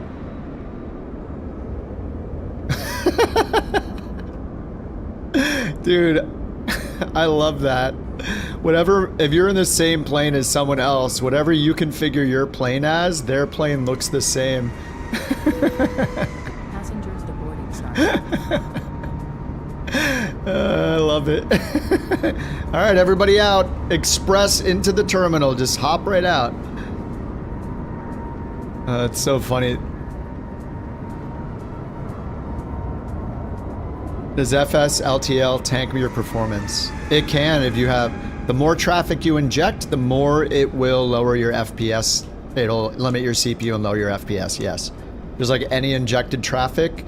So if it's impacting your performance, I would turn it to very low. Turn it to like 1 on the traffic. That's what I do a lot of the time, actually. To me, it's worth it to have more than 0, but not worth it to have so many that it's killing my performance. So yeah, just turn the traffic settings down. It uses both CPU and GPU, I believe. But yes, if you turn it high, you will wreck your frames. I mean, the same goes with FSLTL and traffic injection, I'm pretty sure. Injection. The same goes for the in-sim built-in live traffic and AI traffic features. All of those will tank your frames. Because your computer is controlling all those other planes. So, yeah. It's heavy if you turn it up. Yeah, I mean, you can just test it. Go into Beyond ATC and just change the traffic settings and watch your frame rate. I tend to have mine on 1 or 2 for like parking, ground, departure, and arrivals. And then on route, I usually turn it higher just because we're in cruise. So I'll do like 1 or 2 on everything and then like a 5 or something on the on route, mattering where I'm flying. But yeah, I wish they would change it. Maybe they'll improve it in the future, but with this, but I wish instead of those arbitrary numbers like, you know, 1 to 10, I wish it was just a limit of how many planes. So I could say, don't show more than 10 aircraft at any time. I think that would be nice, because a small airport, you may need a 10 setting to see even 1 plane. And a big airport, you might want a 1 setting because there's a million planes there. So yeah, I keep it pretty low right now.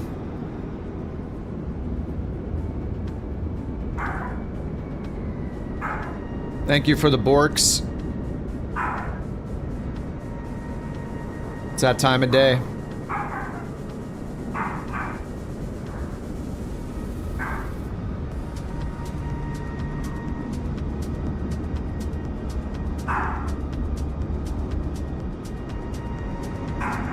I don't know what she's freaking out about. Am I lazy enough to go look?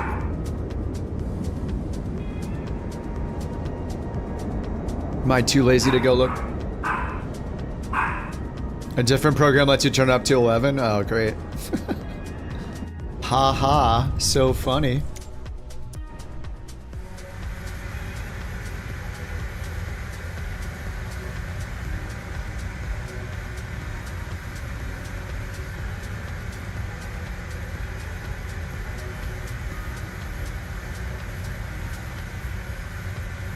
She's going crazy today.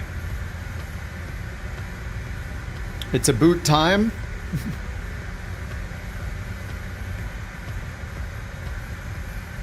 Alrighty, let's check what's next.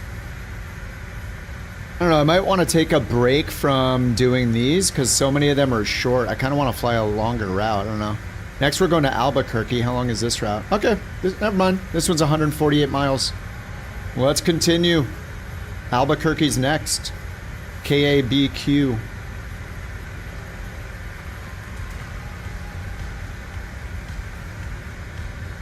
Alright, should I hop in the 1000? I heard the 1000 looks really funny. Because it's such a super long boy. Oh, this airport's so tiny though. Oh yeah, we could do the medium. The 1000.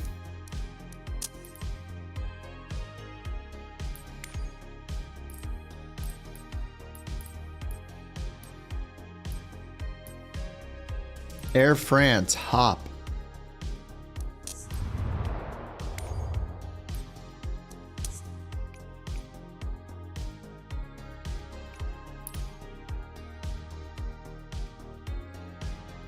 Let me see if there's an Air France pack.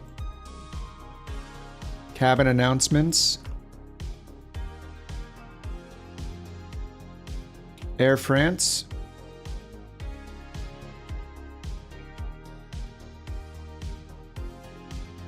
AFR.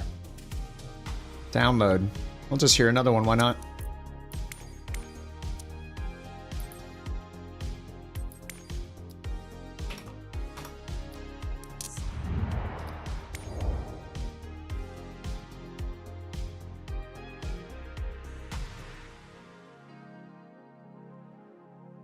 All right, AFR, let's go to announcements, make an AFR folder and throw all these in there.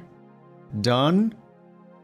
And I'm gonna go restart the program, I guess.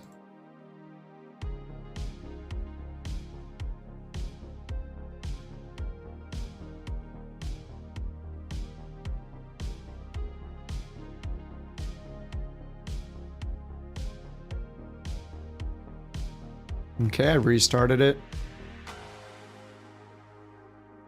And it found AFR. All right, sweet, done. It's pretty fast. 60 flights away from getting to the first page. Oh, baby. Heck yeah. Where are we? KTCC. Tucumcari. Alright, this plane might look funny on the ground here, but, you know, whatever.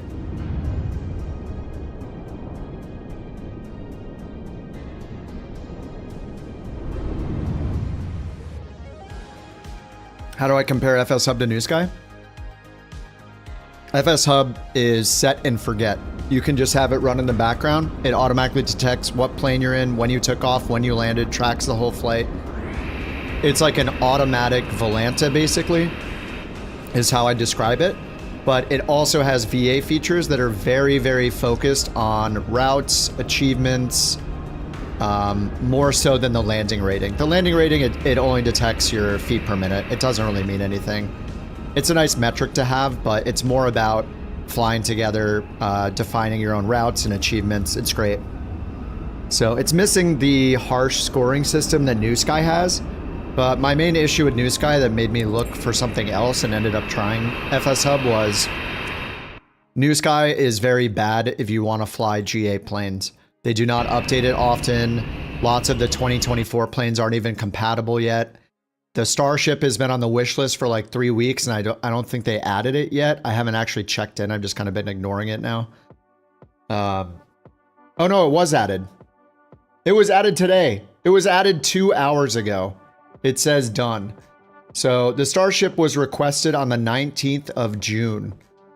It was added on the 12th of July. So it's almost been an entire month. People have been waiting for just the Starship to be added. Whereas a lot of the other airliners will be added in like a day or two. And I don't know what the complexity was. There was no update about it. So like, I don't know. It's just not made for GA flying. It is excellent if you fly airliners. The airliners are in there. The landing rate and the rules are strict in a good way. It's really challenging. You can get your type ratings and stuff. So I think that's awesome. It's just all of the rules are based around airliners. If you fly a GA plane and you get a landing rate under under 100 feet per minute or 200 feet per minute, it gives you negative points because of greasing the landing, thinking you're in an airliner and landing it too softly. So it's not meant for GA. I wish they would just either decide and support GA and actually start adding the GA planes, even the ones in 24 don't work, or just nix the whole GA thing and just focus on airliners, because it's kind of annoying to like, I was spending like 2 hours one stream just trying to find a plane to fly. Yeah, no, I totally get that it's one person running it. I totally get that. Like if he can find help, if he can charge for it in some way, like VAs, like with FS Hub, for example, I paid to get premium status as a VA to give us more features. I'm glad to support it money-wise. I was doing the pay for buy me a coffee thing on New Sky for months and months and months supporting it. So I totally get it. Like if it's a one-man show, I understand the delay, but it's popular. So when you have a popular thing, people will expect updates. They'll expect at least, yeah, GA doesn't fit, then they shouldn't add any GA planes. But it's confusing when you have Turbine Dukes and now the Starship and other GA planes in it. It makes you think, well, hey, look, they support GA. They should just delete all the GA planes then, because then there's no question if it's for airliners or not. So I think that would make it way more obvious like what it's for. But yeah, I mean, overall, New Sky is awesome. It's really, really good. Just for us, we hop into, you know, and for me, I'll hop into an airliner and then I'll hop into GA. God, this thing looks hilarious. I wonder how the flight model feels in this with it being such a long boy. But yeah, I mean, I just, I still think overall it's incredible. I just was really frustrated one day trying to use GA with it, and it seems like you should be able to use GA with it, but you actually can't. So, you know, most of the time you can't. So it just gets frustrating. I had to try like 5-6 different planes until I could figure out one that was supported. All right. Anyway, yeah, I mean, both of them are great for different reasons. All right, let's get the GPU added. GPU on, battery on. Emergency lights armed. Turn the logo light on, I guess, to get the... Yes. There we go. Prenez votre confort durant ce vol. Les téléphones portables peuvent maintenant être éteints, et ce jusqu'à l'arrivée à notre point de stationnement. Yeah, it needs to try to open up DevWork to get more help. Yeah, do what monetize the thing. Do what FS Hub did, make it so VAs can pay for more features or whatever. Or just make it so if you want to start a VA with more than 10 people, you have to pay for it or something. I don't know. Yeah, monetize the thing, dude. Flight sim community will pay for stuff that sucks. They'll definitely pay for something that's good. And look how many people bought all those planes we were talking about in the marketplace earlier, like 2,000 plus reviews at 2 stars. Pour des raisons de sécurité, il est strictement interdit de fumer dans les toilettes. Nous vous informons que fumer dans les toilettes ou porter People should get paid for their des time. détecteurs de fumée est passible de poursuite. Vous pourrez All right, let's get IFR clearance. Flight plan import. Let's go down to the FMS. Position. Flight plan, send to FMS. Alright, vectors Albuquerque. You may get up and walk around once the seatbelt sign has been turned on. However, for your own safety, 5436. Cleared to Albuquerque Sunport. Radar vectors Albuquerque, then is filed. Maintain 8,000. Expect flight level 240, 10 minutes after departure. Departure with you. Squawk 5436, couch 323. in your Air France magazine, you will find some... Couch 323. 5436. Push or start at pilot's discretion. Hold for release. Report holding short runway 3. And they gave us a clearance up to 8,000 feet. Push or start at pilot's discretion. Hold for release. Report holding short runway 3. All right, 8,000 Couch feet 323. set. Have a good afternoon.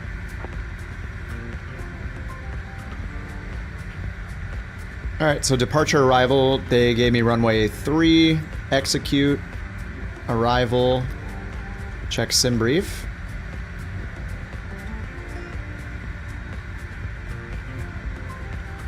ILS 8. All right, let's import the route and see which ILS is good for us, or which is likely. ILS 8, or which one of these points is good for us? We're coming from this direction, so Kirsten is there. Camster. Looks like both of them would be fine. And it goes in this way for runway 26. Alright, that's to the east. None of those are good for us. Alright, we're just gonna do direct, I guess. I'll just do vectors. Alright, execute, flight plan, or legs. And we'll just delete the discontinuity. Alright, I'm going to do the init this time, more than page 1. So we'll do perf init, go over here, set the payload. I don't actually know what this does because it never gets the payload right in here. So simbrief dispatch, we want 73 on the fuel. 73, close enough. And estimated zero fuel weight, 28.2. 28.2. Click this a couple times until that stops moving around. Alright, we're good. And let's send our V1, VR speeds over. Or we'll just settle. Alright, now over here, we want to send all that info. So copy perf init data to FMS. It fills it all in for us. Cruise altitude's 24,000. You have to put in the full 3 zeros.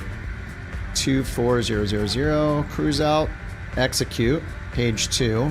Let me set this up this time and see if our climb performance is better. Positive 14 on ISA deviation. And then let's scroll down and find our fuel. Or let's find our climb winds. I don't know how to get an average climb wind. Like, here we'll have the wind info. Here, so climb. I guess we're climbing to, was it 28,000? 24,000, so I guess I'll pick the 355 at 018.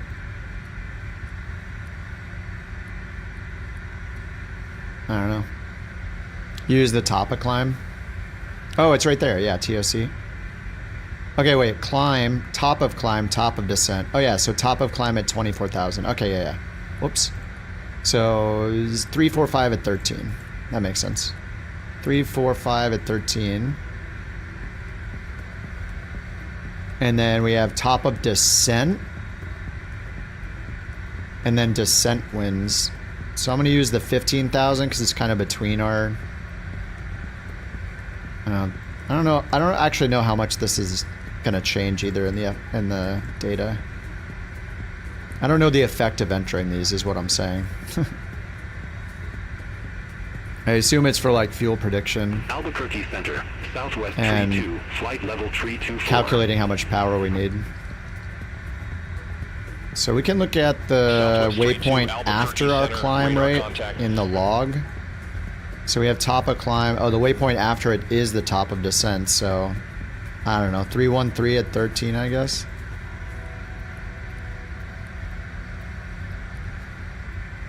All right, then we got reserves and taxi fuel. Taxi seems to be static 500 every time, and final reserves and alternate 37.85.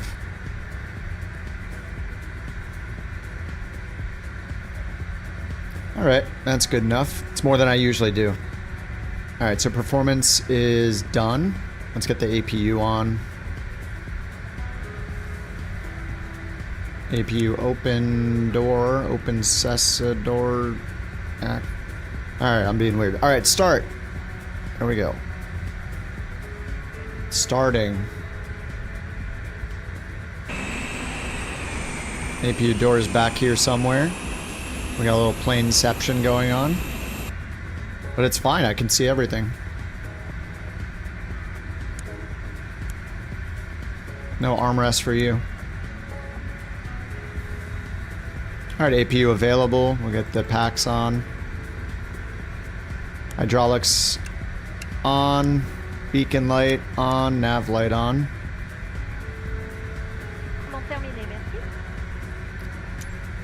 GSX, push me back. Get the GPU off. Get the chocks off. Parking brake is on. Oh, I forgot nav down here. Oh no. Whoops, I always forget the nav. It's on quick, so I'll just leave it there.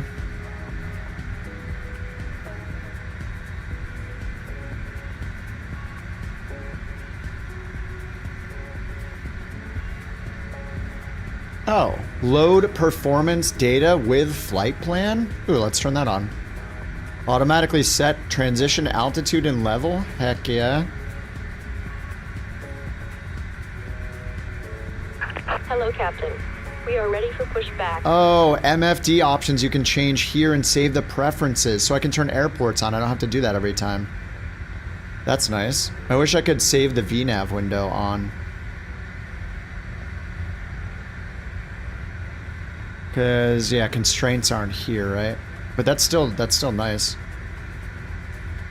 Departure checks completed. Bypass pin in. I didn't realize those were in here. Albuquerque Center, Jazz 7679. Good afternoon. Flight deck ambiance. We want to hear the guy coughing again? We can turn that on. Jazz 7679, Albuquerque Center, radar contact. All right, let's get the landing elevation put in. So we're going to go to route here. Albuquerque is 5317. Holy. Blocking gear. Southwest 53 Albuquerque Center 132.65. Take care. Center on 132.65, Southwest 32. See you. GSX? No, this is the program from earlier. It's called Universal Announcements. So I'm just trying it out. You basically put in the packs you want to use. And there's a whole Discord of people that have made tons of packs for different carriers, including virtual airlines. So we could theoretically make our own if we wanted to.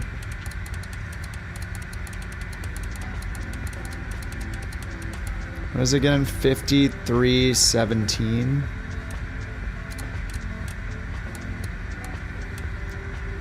Alright, 5320 is set.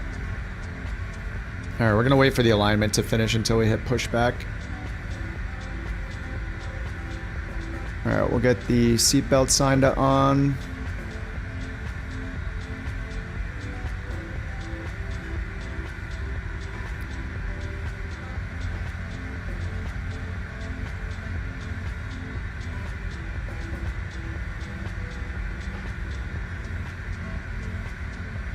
All right, runway 3 is to our right. I guess we'll go nose left because that's our only option.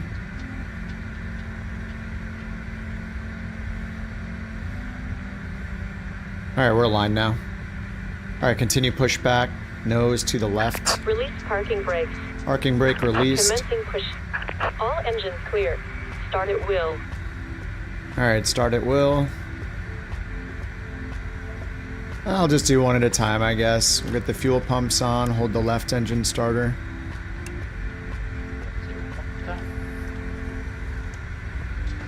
All right, N2 rising. Wait for 20.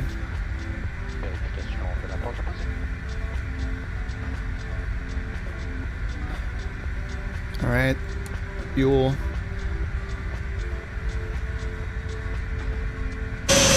Oh my God. Nous vous rappelons que ce vol est non fumeur et vous informons que l'utilisation... Uh-oh. Where are they taking us?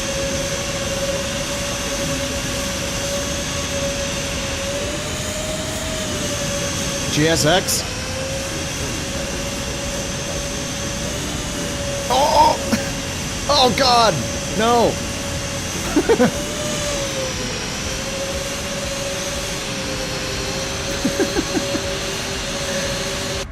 Oh! Holy crap! Oh, holy!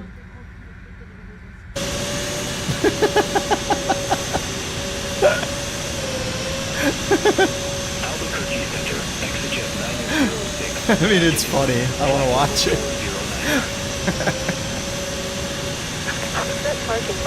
Is it milk on the back? Oh. Set parking brake. Alright. Guess we'll get the other engine started.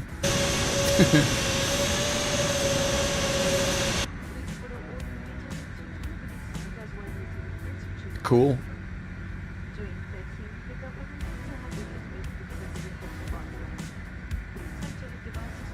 Unlocking gear. Thanks for your help, guys.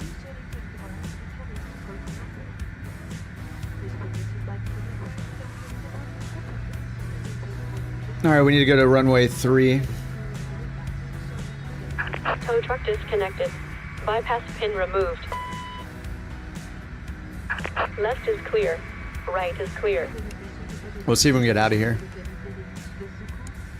Alright, window heat on. Oh, continuous? What is that? Oh, ignition's just still going.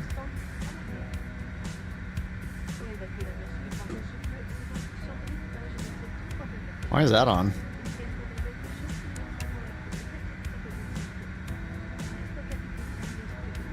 I'll get the recirc fan and air conditioning on. Taxi light. ATC's on. Yaw damper 1. Yaw damper 2.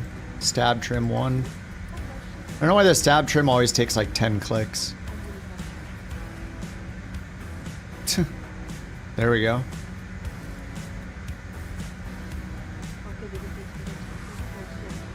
Alright, performance 6.8. Oh, we were so close.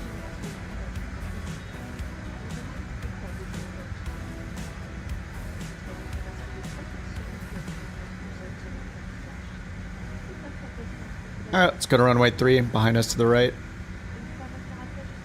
If we can get there, we'll see. Parking brakes off.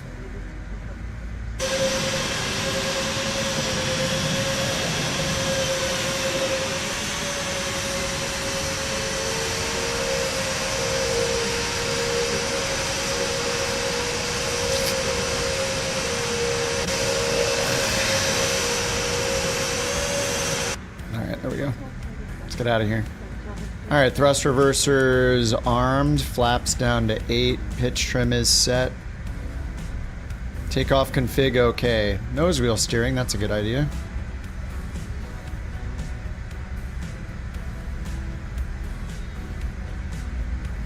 Alright, over to runway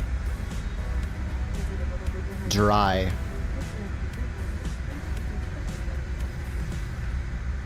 You saw an Atlas 747 coming into Orlando? Nice.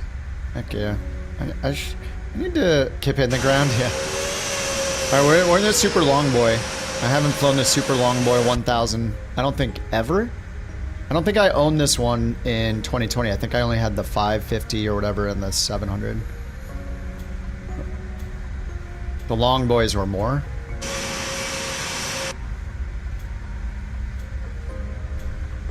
What's the cabin look like in this thing? It's just a Super Long Boy. Oh, it's a 2x2. 2 and 2 instead of 2 and 1. That's cool. I like the livery.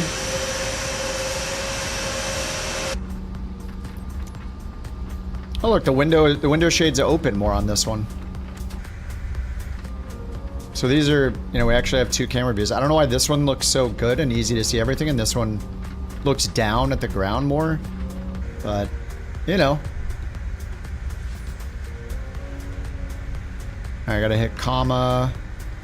8,000 feet, so we're gonna do speed mode and then nav. Nav does heading and nav, so I guess you just hit nav mode.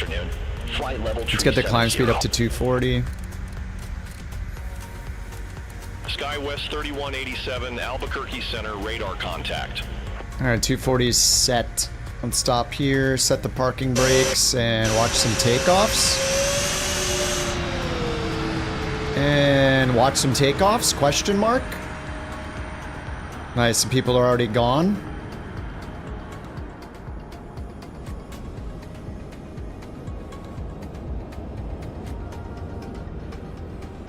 Alright, Crab, you're up. Let's go. Toga. Longitude Toga time. Oh, Luke's in the 321. At least this flight's a whole 30 minutes in the air. 186 miles is what's shown on my route. Tucumcari to Albuquerque.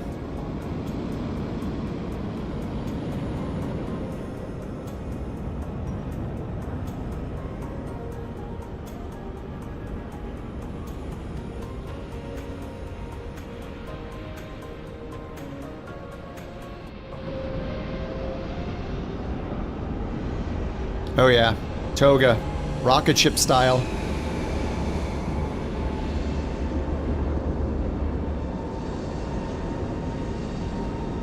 Rocket ship away. Here comes Luke in the 321. When you set the IRS, do you have it? You set it to nav.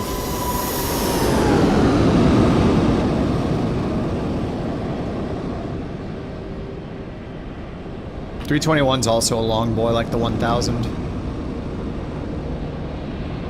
Where are we? I want to see. Oh, we're over there. We don't look that long from here. I actually don't know what the ATT does. I've only ever set it to nav in any plane. Let's look it up.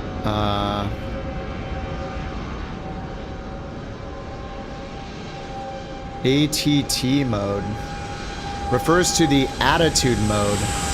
Oh yeah, it only provides attitude data where other navigation data like position and ground speed are not available.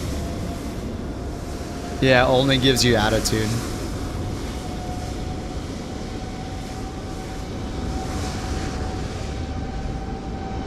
Nice, keep it rolling, boys. Keep it rolling. Boys and girls. Alright, here comes Nico. It's nice just watching one after the other Nico's in a 319, but it's shown as a generic. Which is fine, because I think the generic's a 320 SL, it looks like.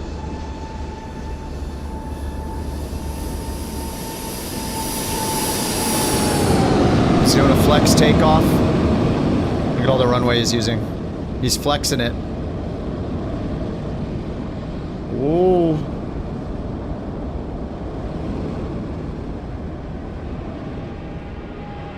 Very nice. Oh, here comes JBM. Vision jet. Blacked out.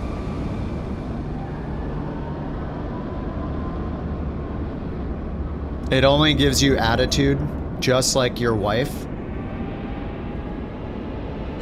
Boo. Boo. Boo. Alright, Tom, let's go. We got another longitude taken off. Boo. Actually, I made one of the voices sound like, you know, I have all the different voices for the notifications or whatever. One of them is instructed to sound like a significant other, a girlfriend or wife that doesn't want you playing flight sim as much as you are. I've been like customizing them a little bit for fun. Dual streaming? Yeah. Yes. I've primarily been on YouTube. I've just been doing Twitch for like 6 or 7 months, something like that. We need the bird romance mod? Yeah, true. I think Rex is waiting for me. So let's get going. Parking brake is off. Alright, let's get all the lights on, strobes on.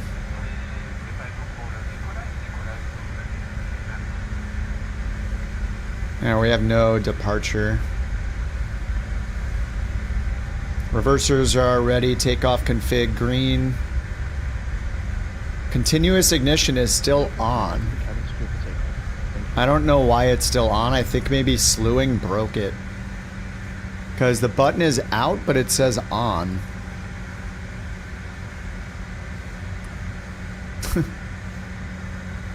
I broke it with all the slewing and stuff. Alright, whatever. Hey, we're just safer with continuous ignition. It's fine, right?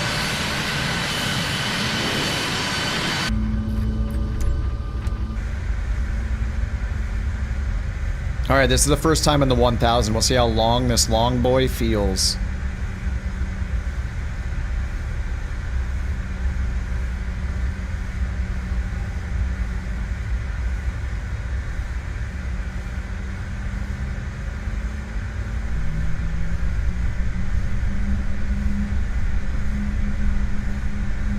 Alright, runway 3.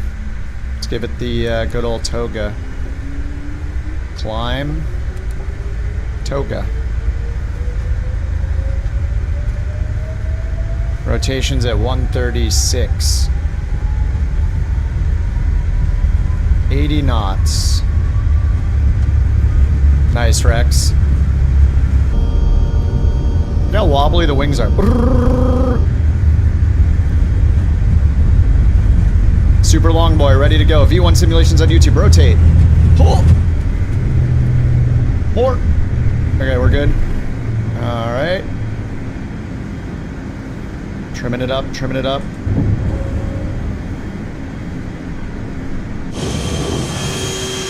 The long boy. Super long. It's so quiet, it's just so different.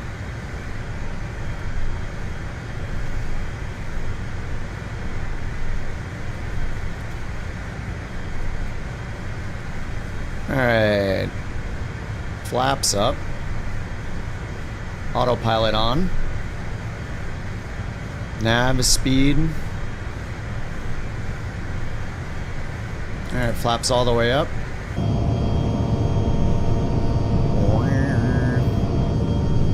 Little loud. What's up, Dorian? You always find yourself using as much runway as a flexor, even though you went toga. So I don't know the terminology in the CRJ specifically. Is maybe somebody knows this.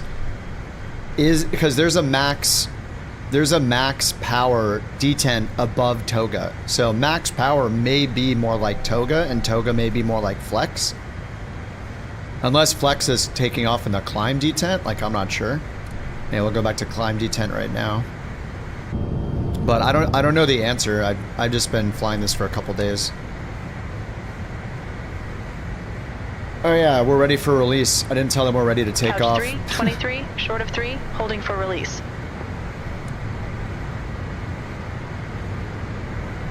Couch 323, released for departure, clearance void if not off by 015 Zulu, if not off by 015 Zulu contact, no later than 025 Zulu, time now 2357 Zulu, frequency change approved. Oops. Released for departure, couch 323. Alright, well we were released for departure, we're fine. You think that's right? Yeah, maybe I'll try one with max power next time. runway 17. What's up, Campbell? What was the mod I was talking about while flying the Starship to change the Garmin type?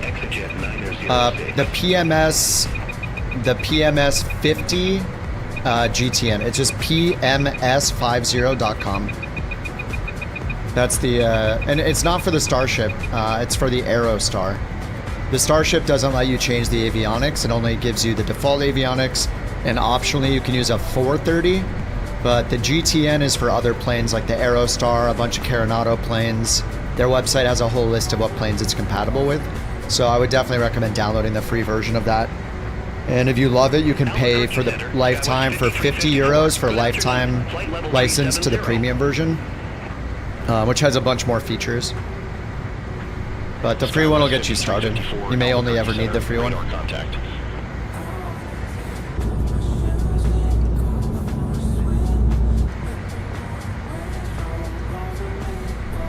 Alright, I wasn't listening to them, so they said release for departure. Alright, announce on frequency. Let's just continue our climb. Going up to what, 24,000? 24,000, speed mode. Couch 323, Albuquerque Center. 240 knots. Back into the climb. Level 240. Nice. All right, back into the climb detent. Climb, maintain flight level 240. And thrust reversers are off. Flaps are up, gears up. Couch 323, Albuquerque Center. Gears off. Vectors, runway 26. The seatbelt signs onto auto.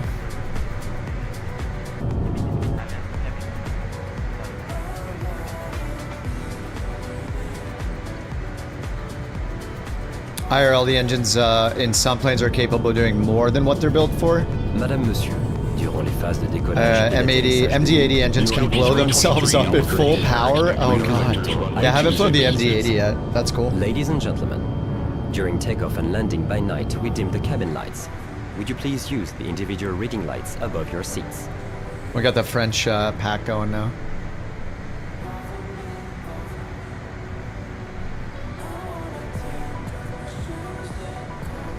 Alright, let's get the heading bug synced ahead. Say again, Couch 323. Couch 323, Albuquerque Center. I don't know why it won't say again. Say again is literally an option. I said, yeah, can you say it? I said, say again. And it just doesn't recognize it. Expect radar vectors. Runway 26, Couch 323.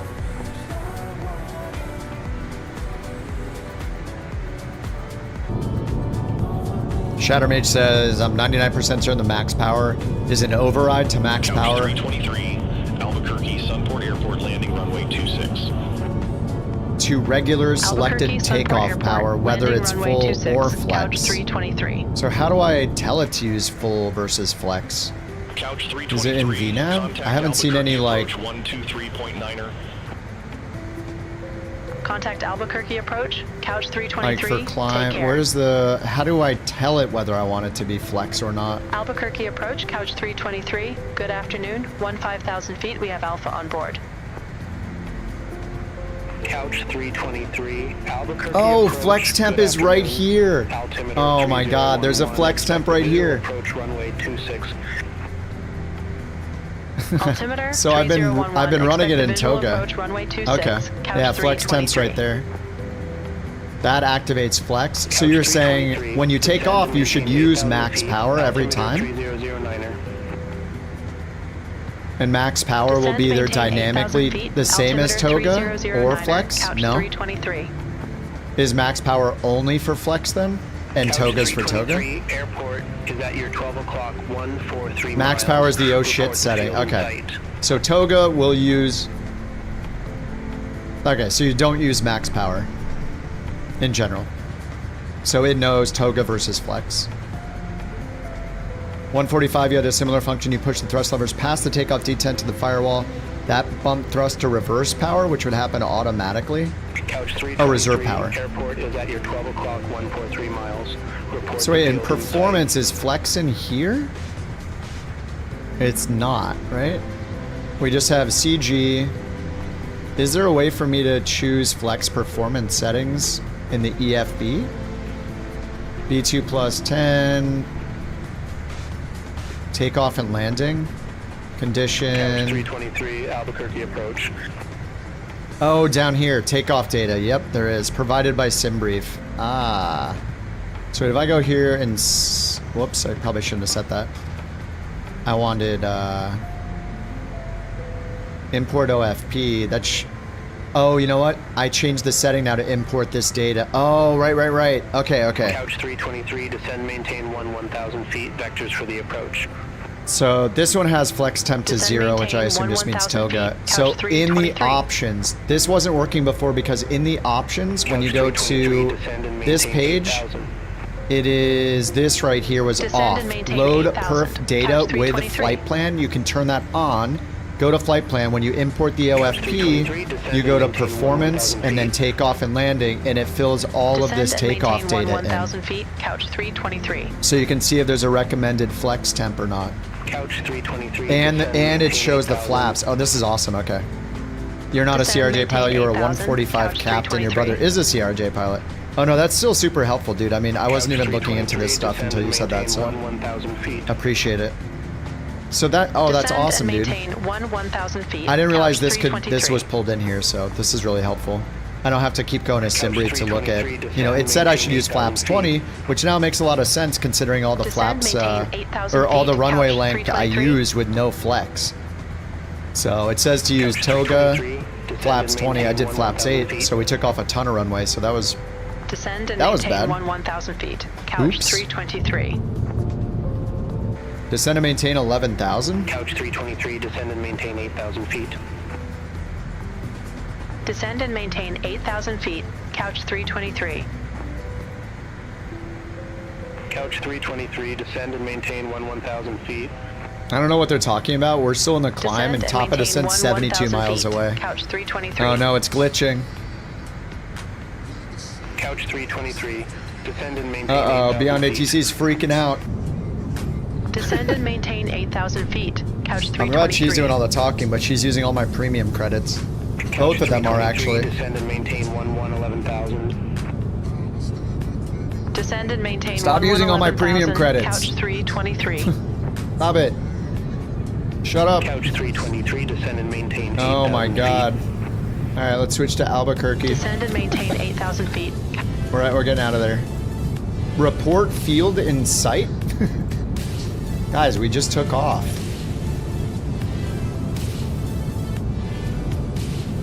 All right, well, we'll just stay on that frequency for a while. All right, altitude capture, nice. Jazz 7679. I can't see it yet. Intercept the localizer. Have a good one. Beyond ATC things. Contact Albuquerque Center 132.8. See, Beyond ATC overall is absolutely incredible, but it hasn't had an update for these bug fixes for a long time, so that's kind of annoying. And there are these bugs that happen. It's just like, all right. Overall, I think it's better to use than not use anything, so I still think it's a net positive, but definitely eagerly awaiting a bunch of bug fixes because it's been a long time, I think, since we've got a ton of bug fixes. They just seem to be adding ton. They're probably working on VFR, is what I would guess, and we do see them adding in like real airport ops and improving the airport, like which runways are active and all that at tons of airports manually, I guess. So that's kind of awesome too, but yeah, these bugs that affect almost every flight gotta be taken care of.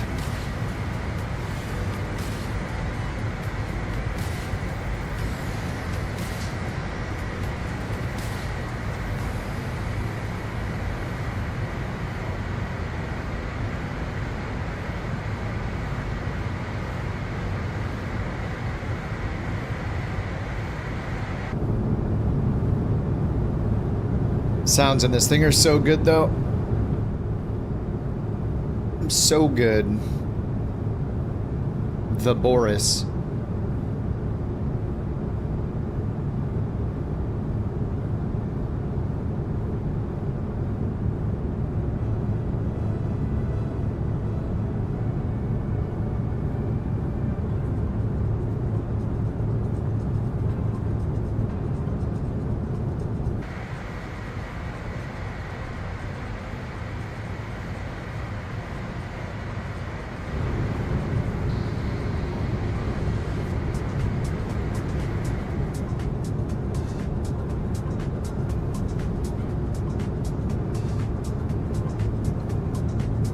No working toilet. Delete the plane.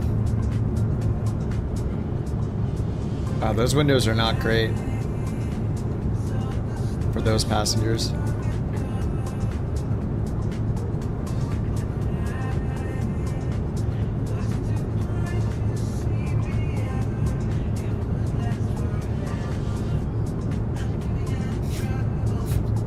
Here's your window. Oh no. Excuse me, can you move her dirty feet, please? I want to look out the window behind my right shoulder.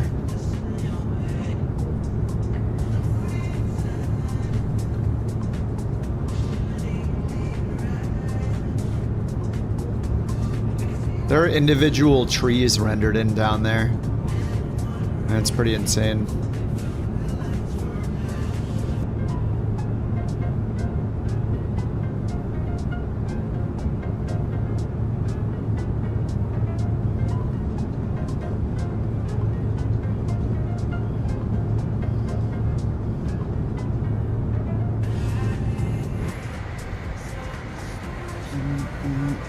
Mach 0.75. Not bad. So 89.1's our maximum power? Skywest 5354, contact Albuquerque Center 132.8. So we can go faster. Contact Albuquerque Center 132.8, Skywest 5354. Is there a way to balance the fuel in this thing? Gravity crossflow. Crossflow override. Lead air. Lead valves.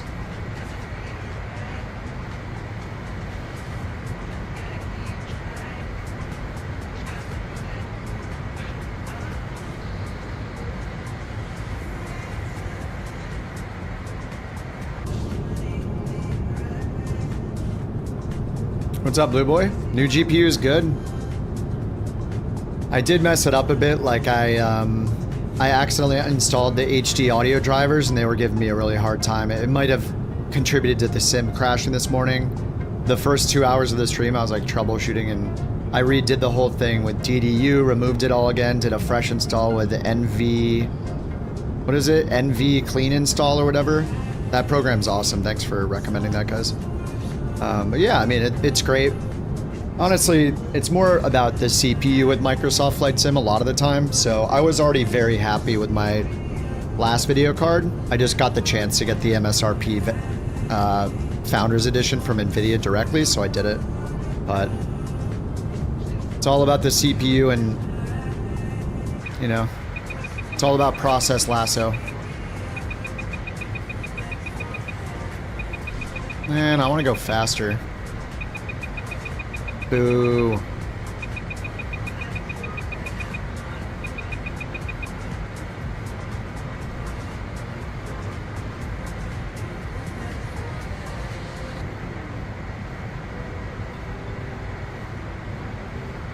I wonder how often pilots in planes without auto thrust are sitting here trying to perfectly match the thrust between the two engines. Do they match the thrust or do they match the fuel flow? I wonder if they match the fuel flow so the weight is balanced as opposed to the thrust being the same, because it'll be a little bit different on each engine, right? So do pilots match the fuel flow? It's like in this case, I guess I want to pull the left throttle back a little bit and leave the right one a little further ahead. Oh, the fuel flow is matched, isn't it? Can I even do that? Oh, yeah, there we go. 25, it's not matched, okay. So I could pull back the left engine just a little bit more without giving us some horrible crabbing or something.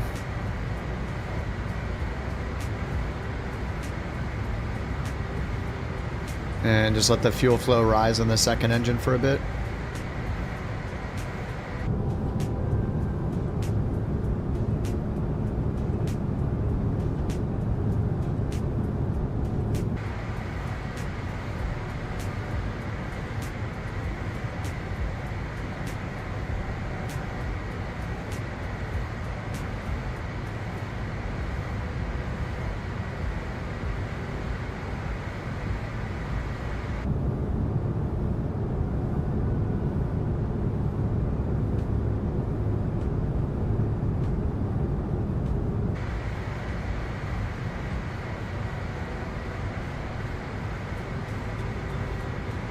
See you, Lolich. Sky West 5726, contact Albuquerque Central. God, Vision Jet is so nice. Can only go so fast though. Oh, there we go. Problem solved. Double speed. Problem solved.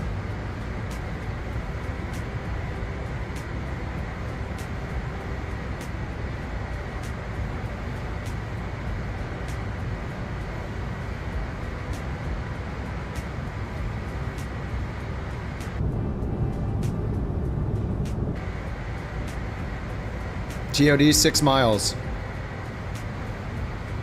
Alright, let me see if I switch back from...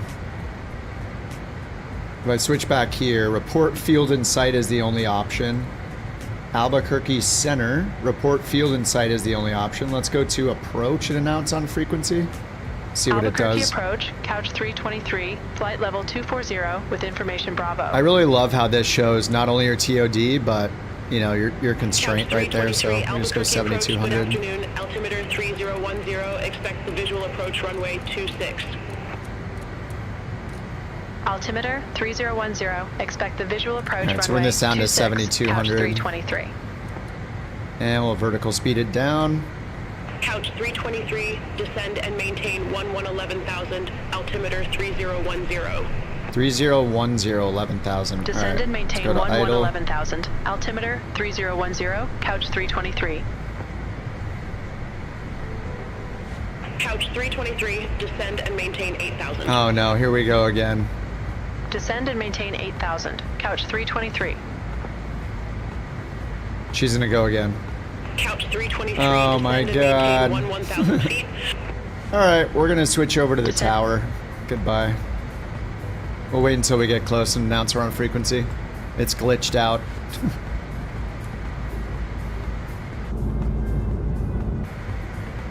Alright, we're going 2,500 feet per minute. Idle, thrust.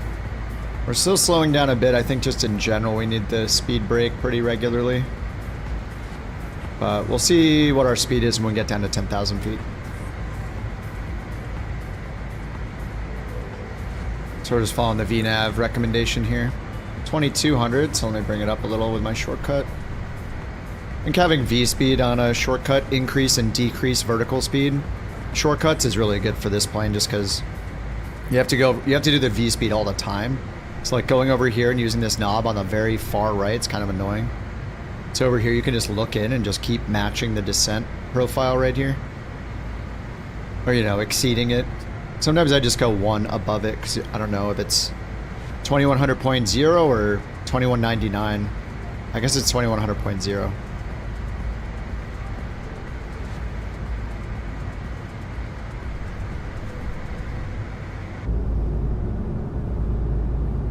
I just love the low rumble in this thing. It's great. Sounds fantastic. Good job, Boris. Per plane bindings. There are, but I don't actually even know how to use them. But yes, there are.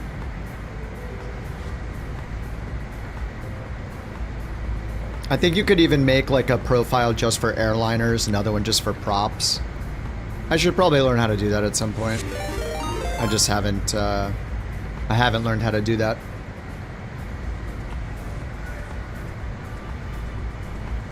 Oh man, cold. Thank you for the raid. Welcome, raiders. We're in the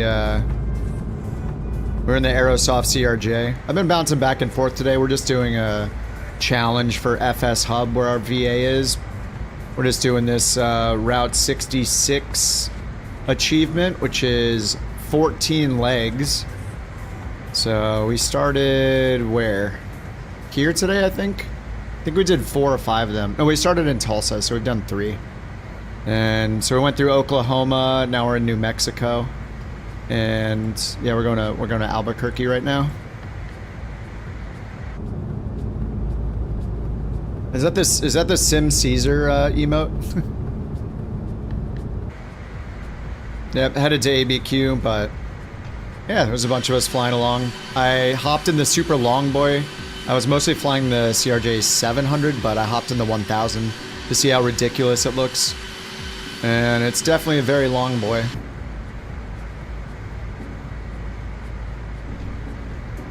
You tried the process lasso, 7950X, 16% increase. Dude, amazing. That is awesome, dude.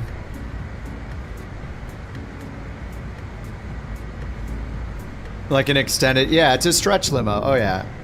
Look at this long boy. It looks hilarious. Like the front is awkwardly long. It's funny looking.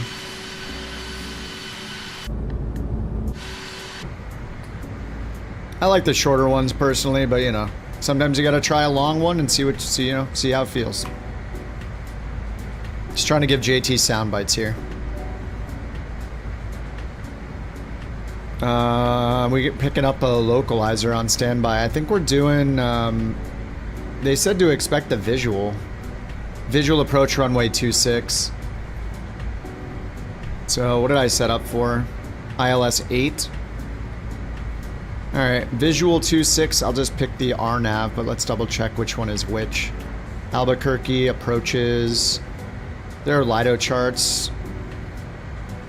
And we're expecting 26 RNP. They're both RNP, Yankee and Zulu. But one's probably an RNP approach. Yep, RNP AR approach, so we'll just do the Yankee. Let's see if the Zulu is also the same. The Zulu is RNP AR approach. So this is an RNAV approach. What's the difference between these two? RNP AR. But it's showing RNAV, RNP. Yeah, we actually can't do these, sorry. Yeah, both of these are RNP approaches. So that's not gonna work for us. Using LIDO? Yeah, the LIDO charts are awesome, man. And sometimes you don't have an option. I mean, I have Navigraph and I have those charts over here, but I really like the tablet. I like the EFB and Flight Sim 24, just popping these up, zooming it out with your mouse, put it away, bring it back up whenever you want, pin the charts to your knee board. It's really nice. Yeah, they don't always show up because they're only at larger airports in the world, so yeah, if it's not a big airport with a lot of commercial traffic, especially international traffic, then they're not going to be in there since Lufthansa makes them. Whereas the FAA charts are all US and they cover a range of sizes of airports. But yeah, it's cool. Just use the charts you have available if you don't have Navigraph. And, you know, if you have Navigraph, it's great. But do more GA fields? Yeah. Well, if you fly in the US, then you'll have a lot of FAA charts available. But yeah, if you don't, Jefferson's great. For sure. Alright, I don't know what's going on with this. Let's go direct Colonel. American Niner, ready to go. Runway 21.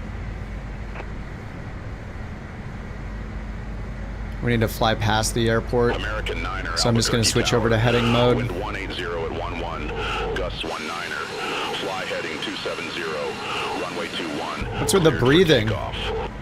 What the heck is with that breathing? Oh yeah, I didn't change. Did I change to 26? Oh yeah, I did. Okay, we're good. American Niner. I flew past the airport, so I was originally meant to fly past this way and turn around and land on 8, but they switched me to the other one, and now I'm just in the wrong side. Albuquerque Tower, couch. And we have a headwind, so it makes sense I should turn around. Alright, we'll just hand fly this thing. Couch 323, Albuquerque Tower, wind 180 at 11, gusts 19er, runway 26 cleared to land. 18026 cleared to land. I don't know, runway 8 is fine. Couch 323. It's gonna be a 10-degree difference anyway, right? And then at least I'm not... Yeah. I'm just gonna turn around and land this way. This will be fine. Let's put these on. Speed brake is out just to help with our descent. Let's get it under 230 knots so we can get flaps 20 out to help with the descent too. Pull the nose up, slow it down. Alright, slats. I'll just get flaps 8 degrees for now. Don't go where the path leads, abandon the path. And what happened to Sim Update 3? I turned it on and I was getting 35 to 40 FPS. I switched out back to Sim Update 2, loaded into the exact same airport, same scenery, same plane, and was at 85 FPS or so, 80 FPS. So Yeah, Sim Update 3 sucks. Contact Albuquerque departure. Performance-wise, it's very concerning right now. Albuquerque departure. American Niner, have a good one. Which airport? We were at Toronto. But it was bad. It was very bad.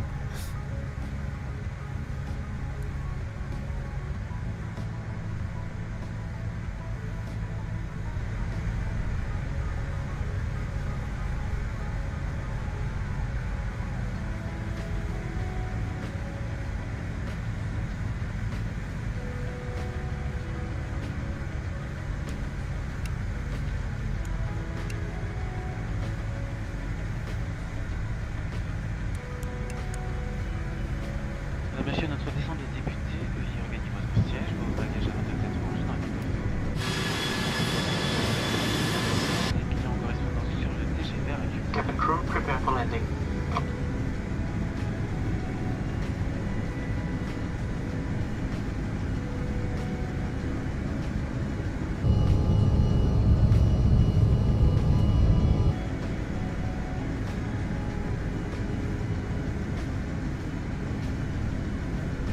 Hello, Captain. That's the cabin secure for landing.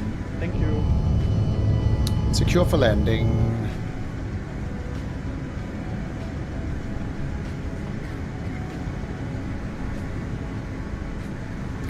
It's always at the exact perfect spot to be blocked from what I actually want to see.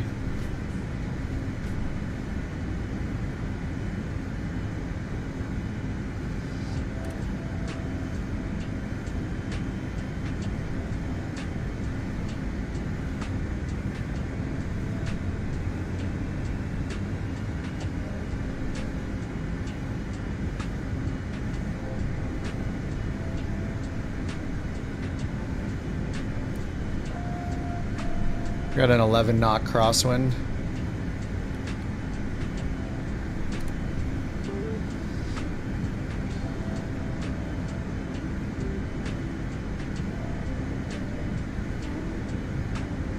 You want Flight Sim to give you an advanced page that lets you set view distance?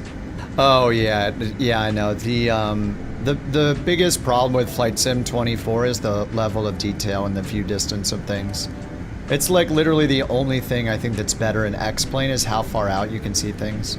And what's weird is different rules are applied for multiplayer compared to injected traffic. So if you use a traffic injector, like, you know, with Beyond ATC or FSLTL or whatever, all of the planes that show up in injected traffic show up really far out. And multiplayer planes show up at like 1/10 of the distance. It's really bad. And actually we've been finding lately that a lot of the time I'll put on ultra air traffic in the graphic settings because that will let me see what planes people are actually flying in. But the problem is it loads the full resolution plane in. And lately we've been realizing that certain planes, when they're loaded in full res like it does with ultra air traffic on, will crash you straight to desktop instantly. So we've been at certain airports where somebody will load in and bam, everybody crashes. Or, you know, 10 people will crash. It's crazy that they haven't addressed it yet. And it was the same in Flight Sim 2020. You know, and that's not even talking about how bad the model matching is. It's like it's just the multiplayer feature is just kind of a bit embarrassing almost how bad it is. It's just not, yeah, it's not exciting. Oh my god, that crosswind.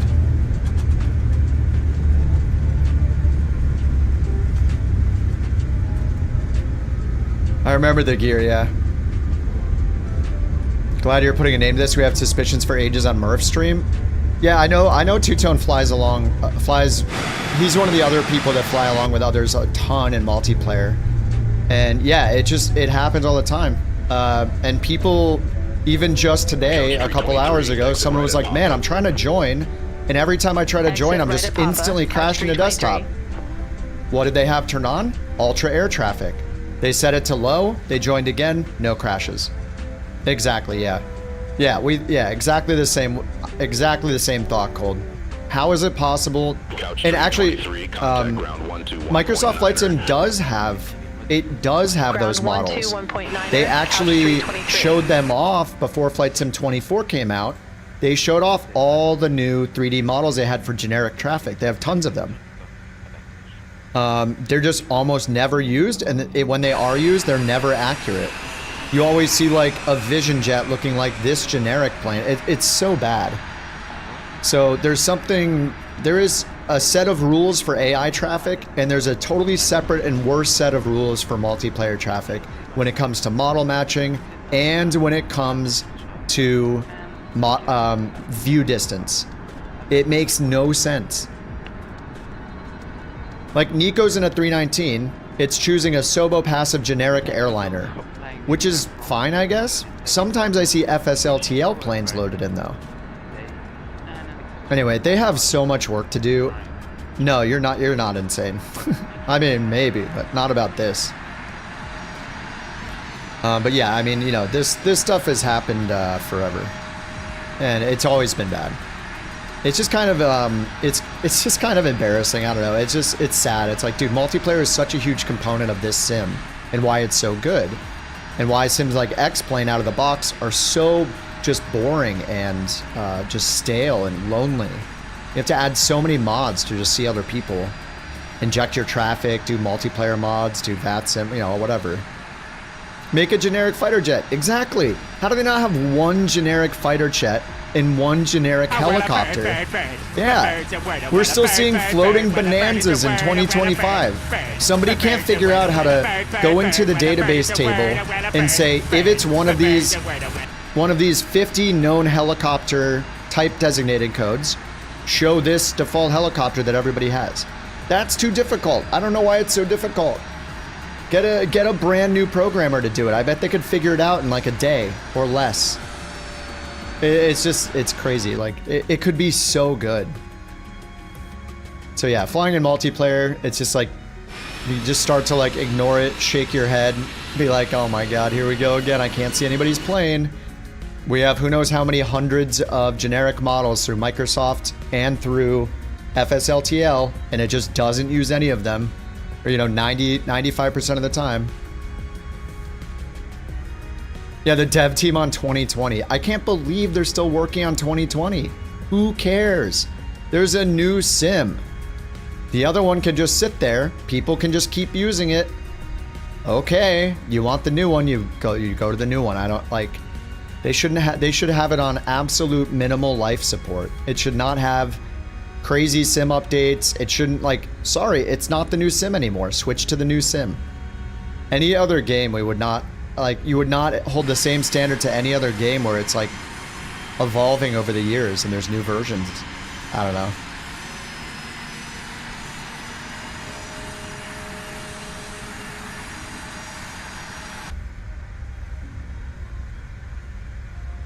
Say intentions? Yeah, no thanks. They're too creepy and weird.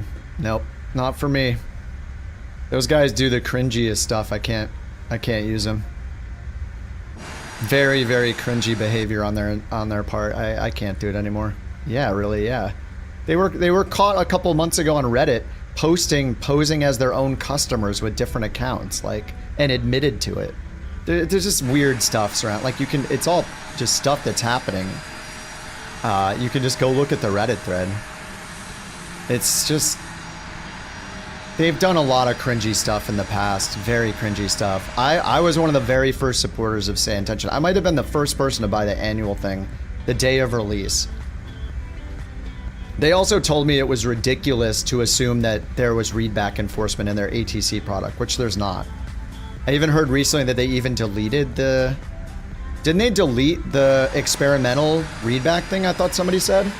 So it doesn't even matter what you say to it. It gives you a whole IFR clearance. You can say, blah, blah, blah, blah, 300, and it'll go, readback correct. It's just, to me, it's more about the marketing and not about the product. Like, it's just bad. I compared to Beyond ATC, it's a night and day difference. Beyond ATC will correct you. Fully cooked yet? Dude, it's been out 6 months longer than Beyond ATC has been out. And charges a monthly subscription instead of $30, which is what Beyond ATC charges. It is It is just like, to me, it's the innie builds of ATC. You know what? Their focus, just like innie builds focus on the 350, is not about making the plane better. It's about adding more features and announcing those new features. That's it. That is their entire plan. It has been for like a year. It's all about announcing the next thing. Spamming, getting emails out there, posting about new features as often as possible. None of it is about improving the core ATC. And then you look at Beyond ATC, and Beyond ATC is very hyper-focused on their roadmap, which is public in their app. They did exactly what they said they would. IFR, step 1. Traffic injection, step 2. Step 3 is a community feature. They did GSX stuff. Step 4, which is right now, is VFR, which is what they're working on. It's night and day difference between how they're approaching the products. And yeah, I just have a lot of respect for how Beyond ATC is doing it. And Beyond ATC does not have tons of, at the same time, have tons of cringy things that they're doing with their product, getting caught posing as their own customers. It's just so strange, dude. Not to mention all the sponsorships you see popping up everywhere. How many sponsorships do you see popping up about Beyond ATC? One? One on launch day? Is that it? Maybe? And the reason why you don't is because people actually love using the software naturally. They don't have to be sponsored to use the software. They use it because it's good. They don't use it because they have a sponsorship. The people that have the sponsorships, how much did they use it before the sponsorship? How many times? It's a marketing product, not a product for people that sim and want a really, really solid product focused on things other than announcing new features every week or whatever. Night and day difference in every way.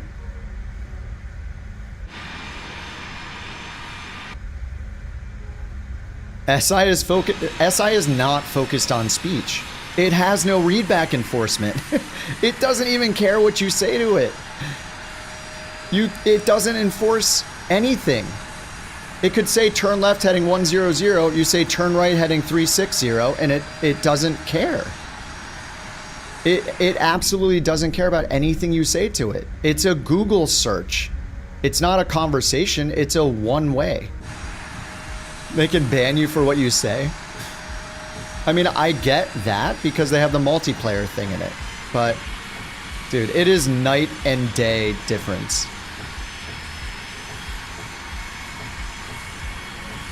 When a product is extremely good, the product does not have to spam you and sponsor all over the internet to get attention. People are already using the good products. That's what it comes down to. How much marketing does Phoenix do for their plane? How much marketing does Beyond ATC do? Go look at their Discord servers. Go look at their YouTube channels. Compare how many people are there. Compare how many videos they've posted. Compare how many sponsorships Beyond ATC needs to do for people to understand it exists. It's totally different. If they focused on really, really good features like readback enforcement, then maybe it would be better. But a year and a half later, no IFR clearance readback enforcement, that's a yikes. And you're paying monthly for that? Like, no way, dude.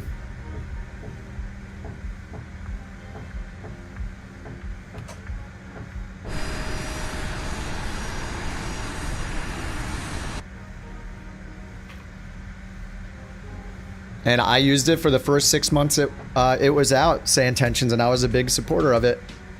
And I was told when I realized that it wasn't saying anything, they literally told me, basically they said to me, we turned the readback enforcement off months ago and you're just noticing, LOL. Like that is something to be proud of. That was their response to me when I said, it's not reading back anything. I can say ice cream sandwich and it says read back correct. They're like, haha, we turned that off months ago. You're just now noticing. How is that something you're proud of?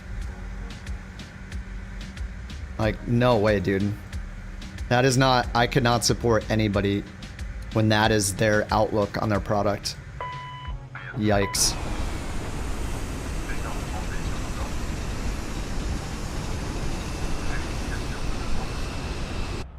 Not to even mention, like, when the A380 came out from Fly-by-Wire, their cringy post. Like, congratulations, Fly-by-Wire team, on the A380 release, which works great on our software, blah, blah, blah. Here's a link to our software. People were like, you're joking, right? Cringe, cringe, cringe. Yikes. Yikes. Big yikes.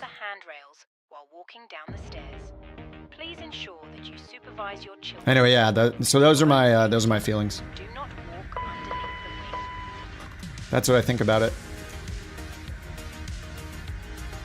You tried turning it on in advanced options. Clear to land 27. 27 clear to land. I need you to repeat the runway. Yeah, exactly. It's bad, dude. It's always been bad. Their strategy is try to announce enough features to convince you to keep paying for your subscription. As many features, as quick as possible. Announce, announce, announce, announce. It's the same thing that AnyBuilds does with the A350, while the A350 is still getting WASM crashes, still has the worst performance of any comparable airliner in the sim. PMDG runs circles around it in performance and stability. And AnyBuilds, what do? Marketing email, marketing email, marketing email. Now it's got slides. Now it's got a printer. Now it's got a HUD. Who cares? The plane runs like crap. Their focus is marketing. Their focus is not making the product stable, high performant, and getting the basics done before diving into all those extra features. It's marketing teams versus development teams. PMDG is a development team. AnyBuilds is a marketing team. Their focus is marketing. It's not building the best product that can be built.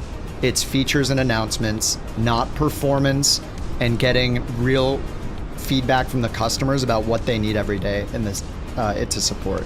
And that's why when PMDG releases a plane, there's a few bugs they need to fix, and other than that, it's just like solid for a long, long time. Their updates are so few and far between because the plane is so solid right out of the gate. So do you want to pay for something that is an exercise in marketing and convincing people to spend money? Or do you want to pay for something that's genuinely a good product built by people that are extremely like tied into the community and simming in general and doing what they actually need? I always pick the latter. That's why PMDG, greater than AnyBuilds. That's why Beyond ATC, greater than Say Intentions.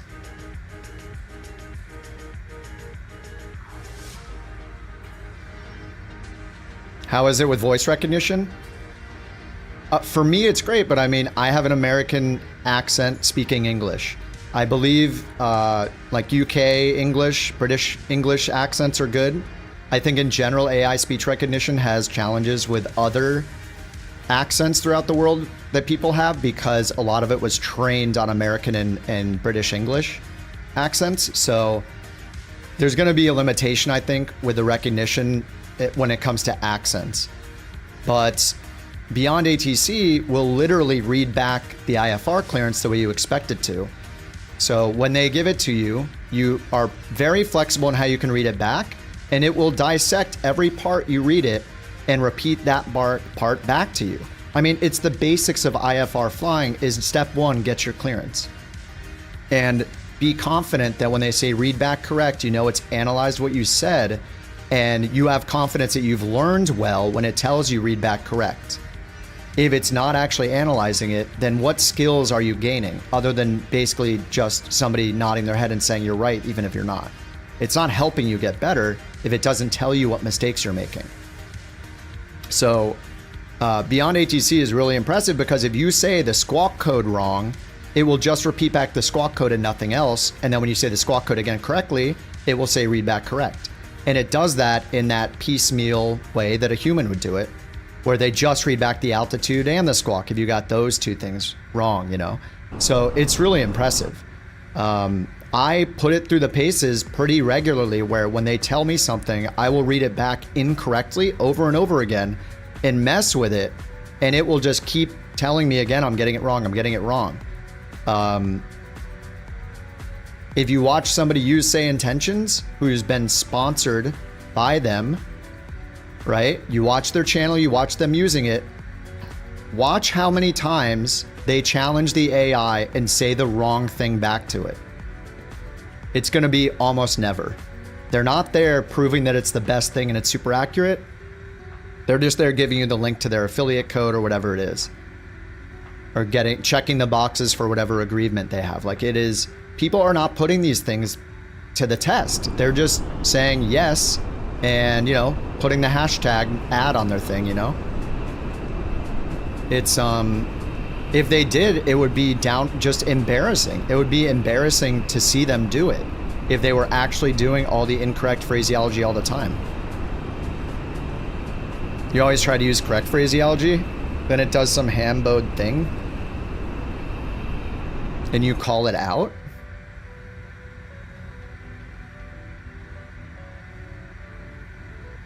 Well, that's good. That's not the usual case. I don't know if they're sponsoring you or what, but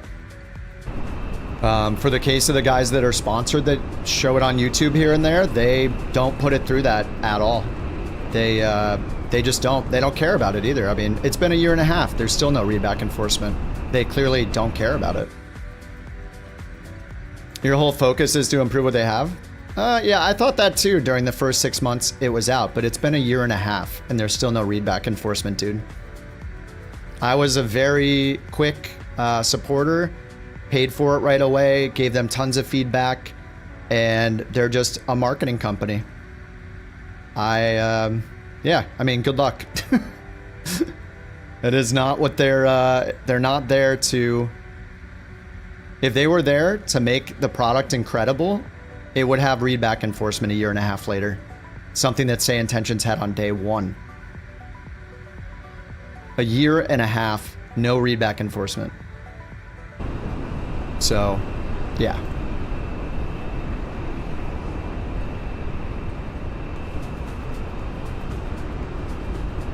Sorry, it's been a couple days since I've ranted about how bad that software is. Okay, 111 nautical miles to K-Gup. I think I want to hop back in the Starship or something. I'm gonna switch planes. Do we Starship or Aerostar? Maybe Starship. I love the Starship. Starship, Aerostar.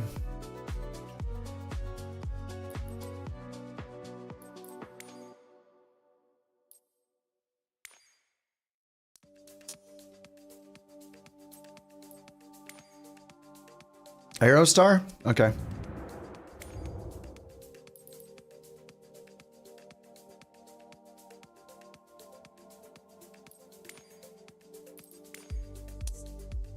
Actually, I wonder if live weather. Yeah, I always have live weather on.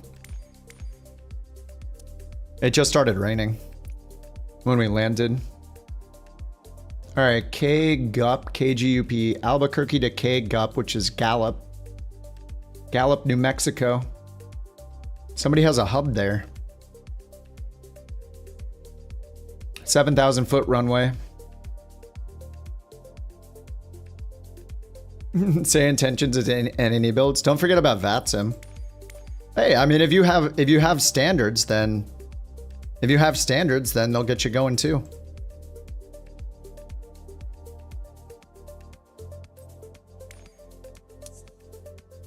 Let's talk about VATSIM.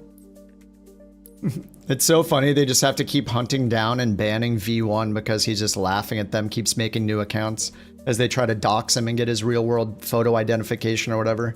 How embarrassing. I mean, what else is there to say? They have somebody making their network better and they're trying to find out his real identity and ask him for his photo passport. Like, what? It's insane. People that work in the flight sim dev community, I just don't understand what's wrong with so many of them and what they think that they're entitled to. It's crazy. It's such a small community and you got people that do stuff like that. It just, yeah. Holy crap, dude. All right, there. We talked about all of them. I don't know if the Aerostar had an update. They didn't even announce their last update, did they? Let me go to Just Flight and see if there's an update available, just in case. If you want to combine them, you've heard about them trying to get Say Intentions integrated as a backup for VATSIM. Yeah, I sent them that idea like in March of 2023. I'm sure I could pull up the receipts. Yeah, I said when it came out, I said, you know what should happen is you add human controllers and the AI can take over afterwards. I mean, other people I'm sure have had the idea, but yeah, I gave them that idea like a month into it being out. They didn't act like they had that idea before. Their response to me was that it was an interesting, a really good idea or whatever. Which is, you know, not the first time that I've given them ideas and then they've eventually implemented them. The day that they told me that the readback enforcement was not working, within a week, guess what they announced? Experimental readback enforcement. Shocking. Literally happened. Okay, the black square, let's see. Not the Starship. Where's the... oh, I need the A2A website. Whoops. A2A sim.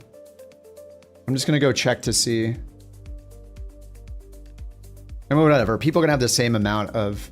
They can have the same ideas. That's fine. Okay, Aerostar is version 092 on the website. I'm not sponsored. No, I have 0 sponsorships, so I can actually say what I think. I buy 100% of everything that I use. I do not accept a single free thing from anybody. I never have. The only thing I've ever accepted are codes to give away on-air company. They gave me a bunch of codes to give away. I did that once, and Beyond ATC gave me some codes to give away before, and they've also cut me deals on like buying them in bulk so I could give them away. But yeah, I pay for everything myself, which is, I don't know anybody else that does that. I don't know. So yeah, I never have early access planes unless everybody else does. I never have anything before anybody else. Did I get Beyond ATC before it was out? I think I got Beyond ATC like a week before it released. And then I think as soon as it came out, I bought it, so. What am I looking for? Oh yeah, let me check my community folder for the Aerostar. I want to see what the version is in the manifest file. Okay, it's 092. Okay, that's the same one that's available on the website, so there has not been another update. All right, let's load in GA small. I'm on live. Have we give JT a finance kickbacks? I did SI affiliate stuff the first 6 months it was out. I got an amount of money from the SI affiliate program at the end of last year, and then it's just a complete coincidence, but I spent that same amount of money buying Beyond ATC codes in bulk to give them away. But it was just a coincidence. The amount that I spent and the amount that I earned happened to be very similar. SI has some good features. Yeah, as much as I think it's crappy and I don't support them, I can say what the good features are. The good features are the multiplayer is very good. The cabin crew is cool. I liked playing around with the cabin crew. Hearing other people on frequency and multiplayer is a killer feature. It's great. I hope Beyond ATC adds that. Yeah, there's good features. You're a partner, but you paid for that? Yeah, that's what partnership means, is you give them money, right? Whenever anybody thinks about partnerships, I mean, what's better than a partnership where you give them money? That sounds like a partnership to me.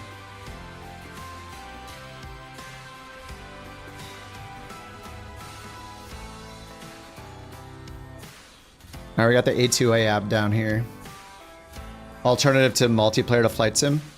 Yeah, that's why I think that Volanta should do it. Volanta has a massive, massive user base across all simulators. If Volanta made a traffic injector and made it as part of their premium, they would make money on it, and we could use model matching the way we want to and not be stuck with something like VATSIM or some other smaller network. Volanta is much bigger. Yep, ElevateX should do it too. They could do that before Volanta does it. It's been a thread on the Volanta forums. They, for some reason, don't seem to think it's possible or something, but they're just wrong. VPilot has built-in model matching. There's JoinFS with model matching and traffic injection through multiplayer. New Sky is a one-man show that has its own traffic injector. It can 100% be done. It just sounds like they're not understanding how good it could be. I don't know. You could have a cross-platform open to everybody without, you know, without using something like VATSIM, where they're going to ask you for your photo ID potentially to prove that you used your real name on their make-believe ATC network. And people could just use it as part of Volanta. It could use model matching through FSLTL or any other libraries. And yeah, Volanta has an absolutely massive user base. Anytime you open Volanta, there's 2 to 3 times as many people on Volanta as there are on VATSIM at that moment. So it would be hugely valuable to everybody. There'd be a huge user base, and we could get past all of this. What sim are you in? What plane are you in? And then I think the next step would be people making generic liveries for their VAs that work with FSLTL, for example. So I think like Walker Air is one of the big VAs, right? Fictional VAs. They have Walker liveries as part of FSLTL. You're in Walker Air? Yeah, so you are able to use FSLTL and see your fictional liveries. Instead of us making liveries for every specific plane ever, you know, for couch captains or, you know, Walker Air, whatever, you just make the ones for the FSLTL models and you're good to go. You don't have to worry that another 319 came out or another 320 came out. You have the generic liveries, you're gonna see those liveries. So, yeah, it would just be great overall. The only downside I can think of is certain features wouldn't be available, like seeing avatars walk around like you can in 2024. But if we're getting good model matching and good livery matching and all that for every plane, how much are we going to care about our avatars at that point? I'm just not going to care about the avatars at that point. You can do avatars as well, really? Oh, damn. Well, there you go. Okay, anyway, yeah. I mean, I like chatting about this stuff because there's so many opportunities to make good stuff. I'm surprised that somewhere like Volanta hasn't done the traffic injector idea. They would just make so much money off that. If all of us just use that, it'd be great.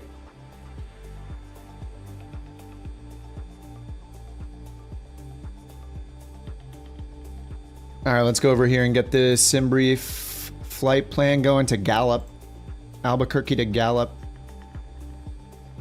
Generate the plan.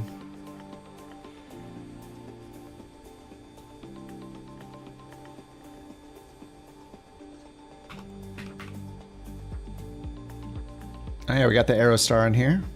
Beautiful. Whoops. Oh god. Oh, I hate how that drop down moves. Probably a Windows problem. All right, Aerostar, Catch 323, Albuquerque.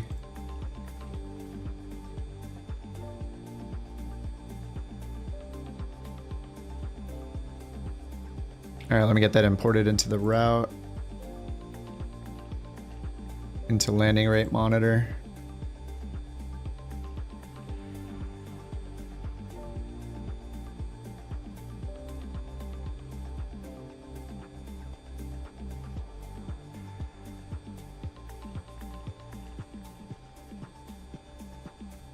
All right, fuel and payload, we got the 530 installed.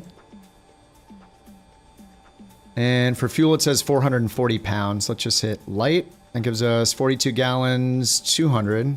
All right, that gives us 600. Bring it down a little more.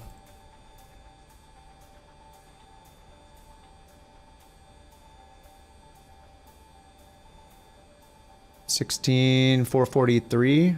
Let's add a couple more. All right, let's see. My lights are off over here. I need to rebuy my mixture. Maybe it's about time I learn how to do per plane setup. I still don't know how to do this. But basically I want my mixture for all my props to be available, but I want my mixture access to be my spoilers access on planes that have spoilers. So look, I have the Aerostar 600 profile. So actually, let me delete this. Whole sim is free. Sim just crashed. Okay, nice. All right, let's restart the sim.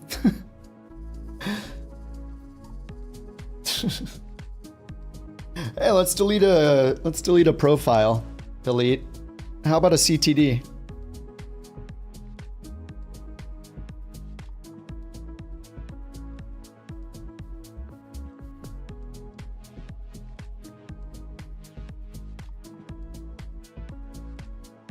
You love driving your Juice Goose around? Yeah, Juice Goose is great. Crosscart is awesome.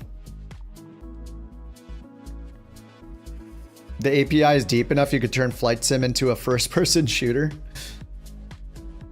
Surprised nobody's done that. Was it good enough in 2020 to do that? I mean...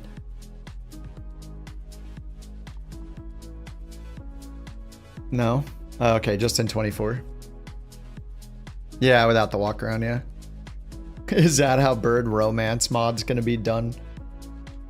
Can you fly an A320? Not for this flight, because it's very short. But I've flown the A320 a bunch. We're doing smaller routes. Bird Romance mod.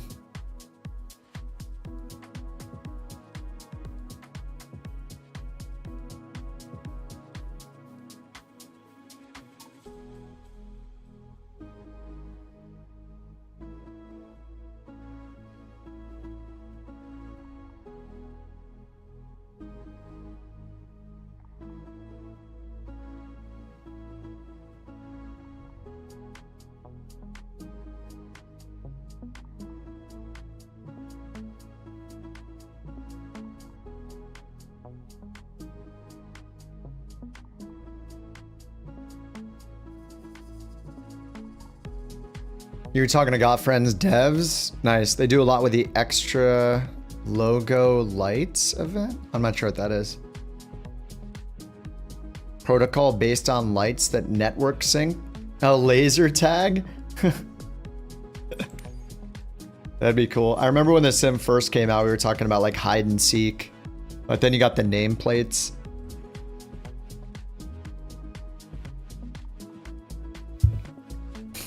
Just run your own server. What is this? Oh.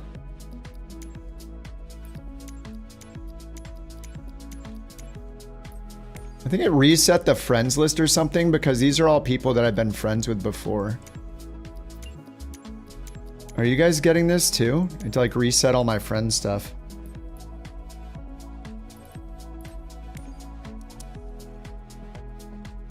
All right, Aerostar. Hello? What the heck? Microsoft. Okay.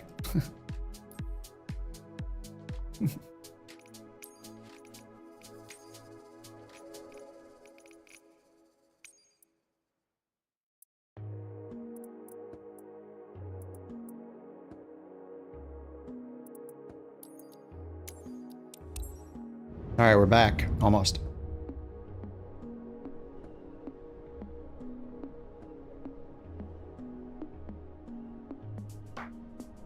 I'm gonna make it to California somehow, some way. We'll get there. Hey, at least we have a chance since we're not using Sim Update 3 beta.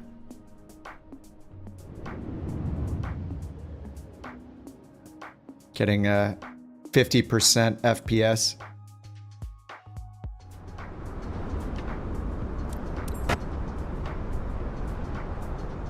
Somehow, some way.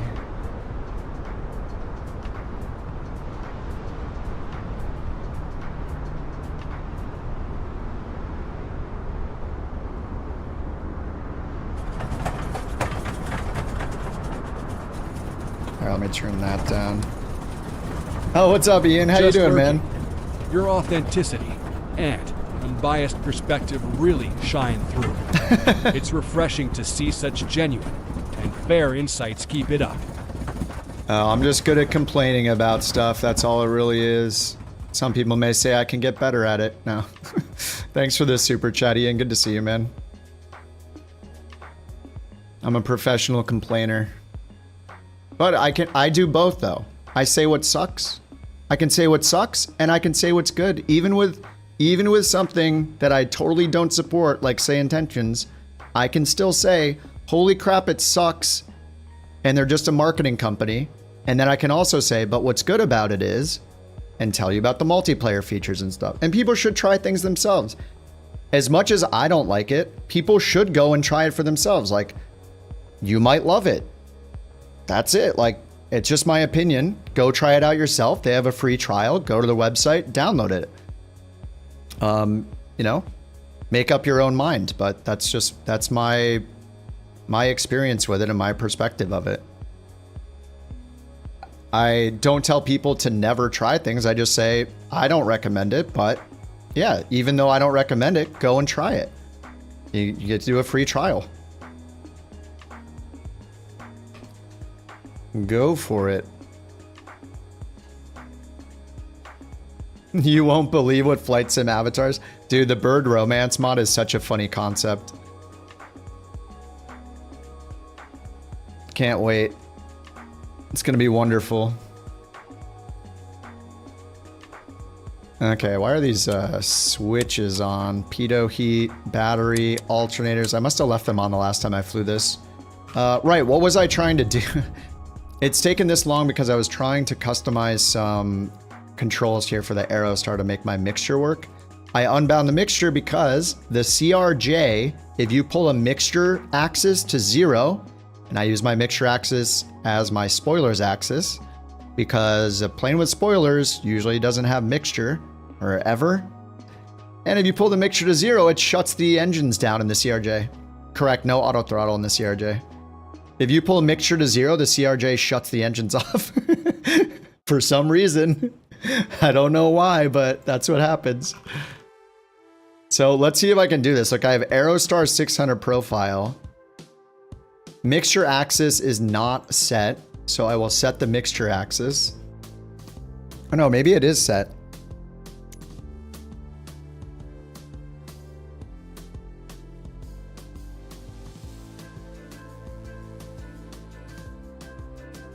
Yeah, Brian, just pretend like the CRJ is the CJ4. All right, invert the axis. You have no idea how to fly a plane without auto throttle? Just don't overspeed it, that's it. That's literally the rule, that's it. Don't overspeed the plane. Pretend like it's a prop, a really fast prop plane where you don't have auto throttle. Climb it at the max speed you can. So under 10,000 feet, just do 240 knot climb like you would in the CJ4.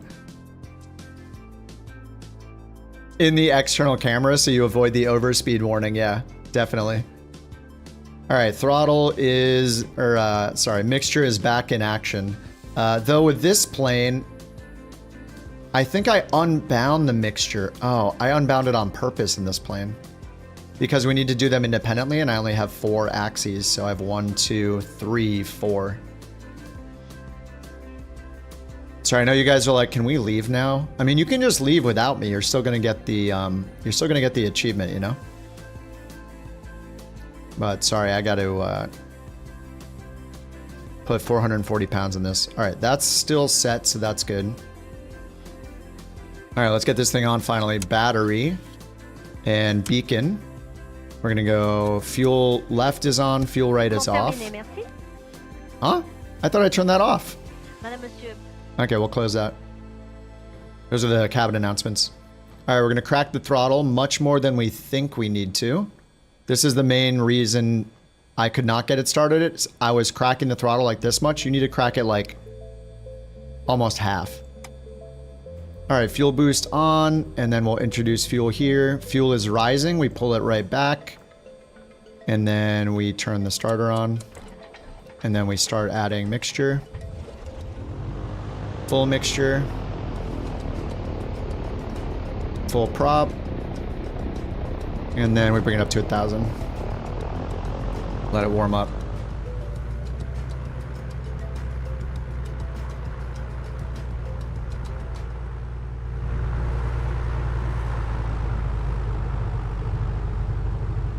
All right, leave it at 1,000. All right, turn fuel boost off. Okay, we heard the fuel. Something changed with the fuel. Fuel boost on. Bring the mixture up almost to half. Right mixture. Watch the fuel flow start moving just a little. Pull it back. I think I should just do this now. Full prop, and then we do start.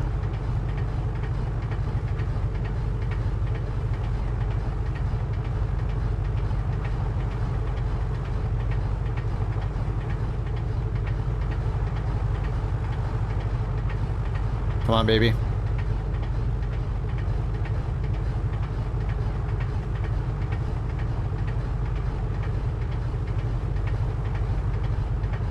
Crap. It's not working. Let's get the left alternator on at least. Damn it. How did it work so well in the first one? I think it might be the, it might have been the prop then.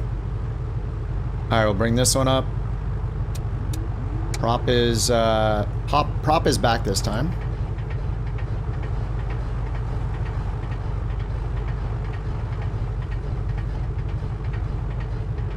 Come on. Come on, baby.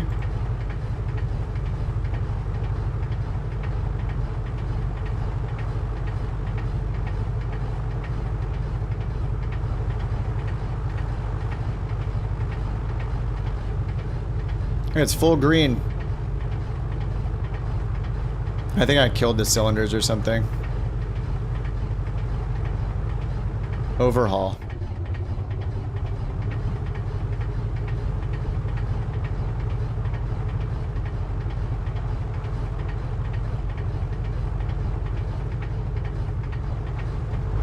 Whoa. Alright, I needed a lot more throttle, I guess. Mixture rich. Should pull this mixture back. Whoa. This is challenging with only having 4 hardware axes. And the parking brake is off for some reason. Hi, puppy. Puppy's here. She's ready to bork. Okay, and let's pull, let's see. Pull these up. We need 1,000.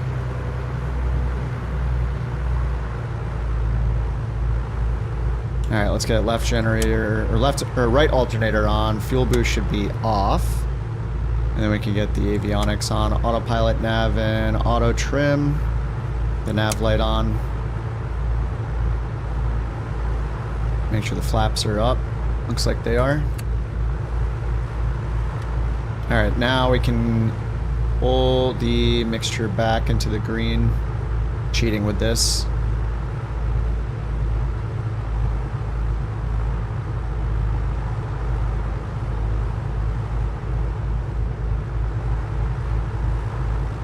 Actually, I still need this, so we're going to go fuel payload.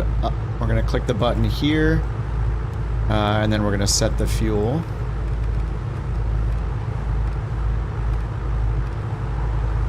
$74 remaining. Update. Okay. Looks like it might have auto done it.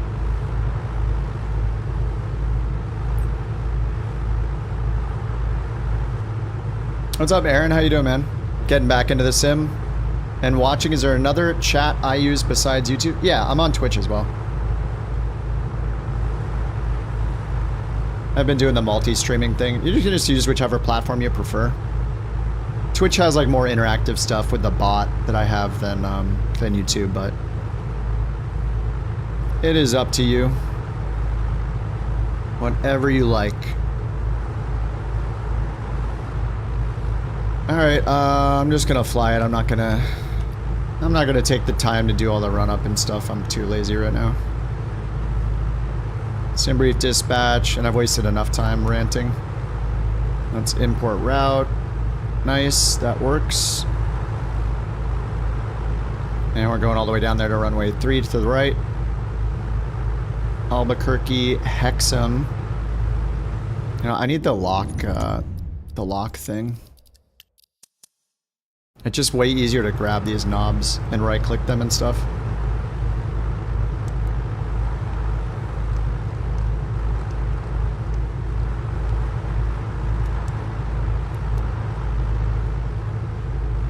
Alright, let's get... Alright, we got 2 landing lights and strobes, so let's get 1 landing light on. Mixture is good. Prop is full forward. Trim is neutral. Okay. Let's finally move. It's been 84 years. Oh, we're finally moving.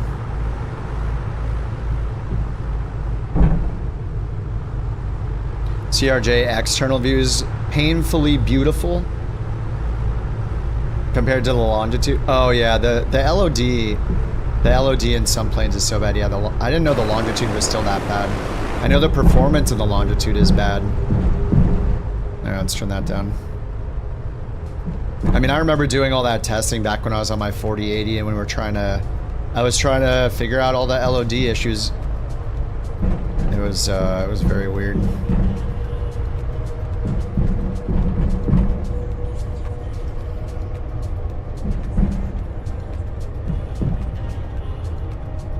Right alternator.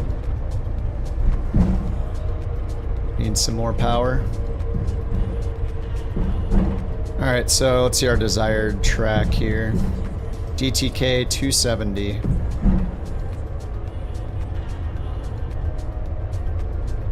There's 270. Let's hit comma.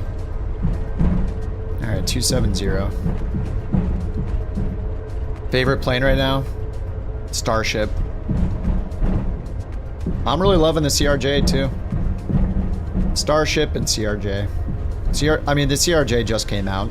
For me, at least. Because I have it on the marketplace. But I really like the CRJ so far. What the heck are the lights in this thing?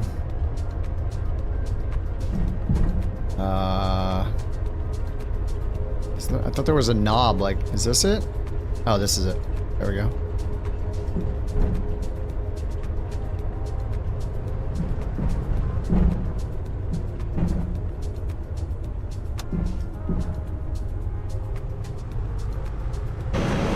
Holy crap, you guys are in big boy planes. It says it'll take 45 minutes in this plane. Whoa. Alright, props full forward. Mixture is rich. Let's get the fuel boost on here and here. Landing and strobe lights on.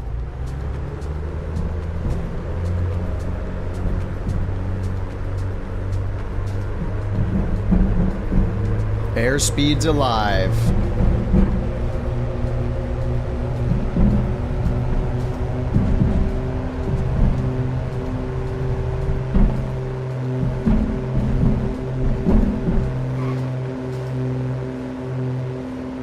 Gear up. Oh, what is this crosswind? Holy crap.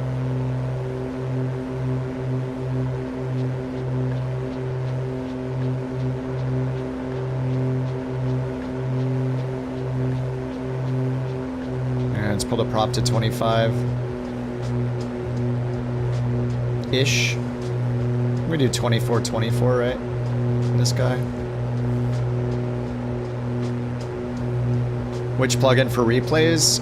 It's on flightsim.to. It's just called Flight Recorder. It's free. Alright, let's turn out to the right. We want to be between 120 and 140. We're at about 130.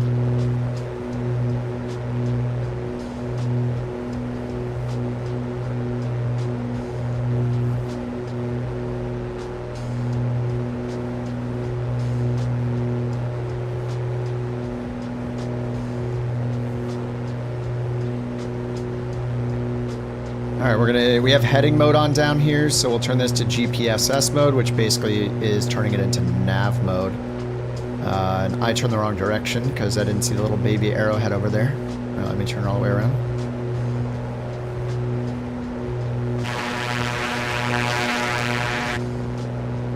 Alright, let's pull back the mixture a little bit.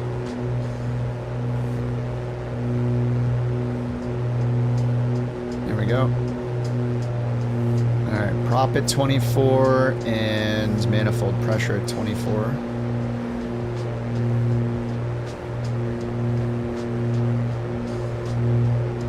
What's up, Chill? How's it going, dude?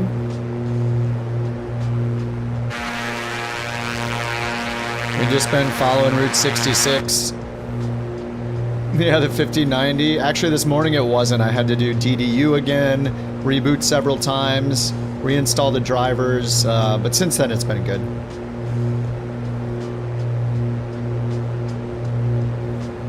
This is the first 90 I've ever owned. My video card history with simming was, alright, let me pull the CHTs back. It was 2060 Super, 3080, 4080, 7900 XTX, and now the 5090. It's the first 90 I've had. Still on December drivers. Yeah, the guys here told me to do the second to newest driver that's been good for them. .80 is it?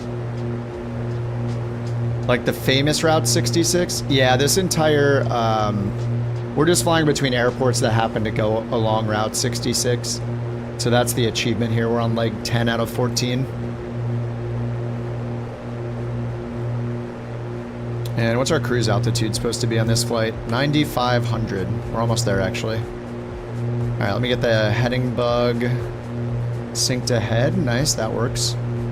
I'll get heading mode on, and then autopilot on. We're going to need altitude hold in a minute here. Alright, the CHTs are not angry. Let's bring the manifold back to like 20. I thought this is supposed to be 24 after takeoff. Up to 24 on the manifold, 200 to 2000 to 2400 on the RPM.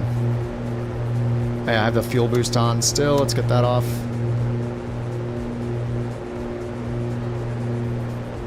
All right, we need to keep the climb going. Attitude, we'll pull the pitch up down here. And let's turn on, actually, sorry, we leave it on heading mode. And we turn on GPSS. And then we can right-click heading approach. And that should... Oh, no, it's already intercepting, isn't it? Whoops, I messed with the gyro. Alright, I'll have to fix that in a minute.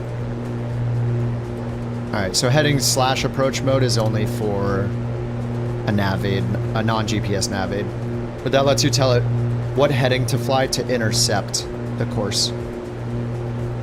Alright, we still want on 270, so let's just fix the card maybe. Maybe we're doing something like that. I'll fix it once we get wings level. The 90s only existed since the 3090. Oh, yeah. I've never had the best video card you can buy at any moment. I guess that's the way I should put it. This is the first time I've had the best card you can buy.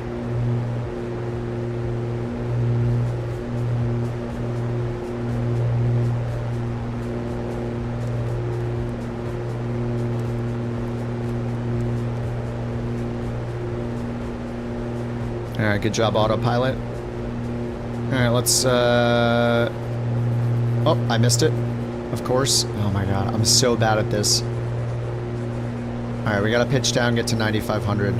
If I don't watch it, and not... If I don't just do this, I'm gonna miss it.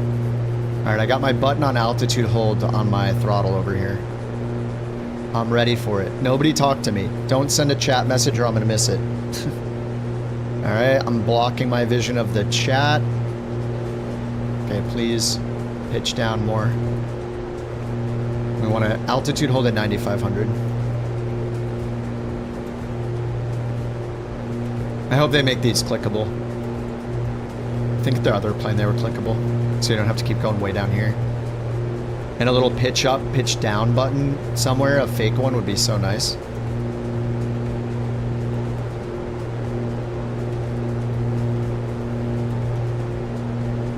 Okay, get that crab out of here. Hold.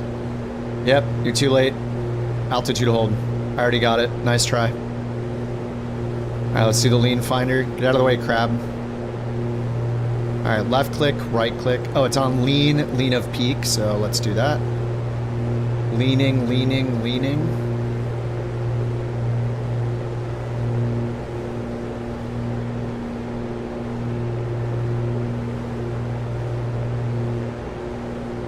This is another challenge with this plane is because the engines are both slightly different, you can't just lean everything symmetrically. Once I get, okay, I got peak. Oh, that's so lucky. All right. So now we need minus 25, I think is the strat for lean of peak. That's pretty close. little more. They do this cool thing though, where if you use your mouse to split them, it will freeze them, the offset between them. So if I pull these back with my mouse like this, and one is slightly different than the other. Richest? Richest, what? I had to read more about this, I guess. The A350 HUD is sick. Nice. That's awesome, man.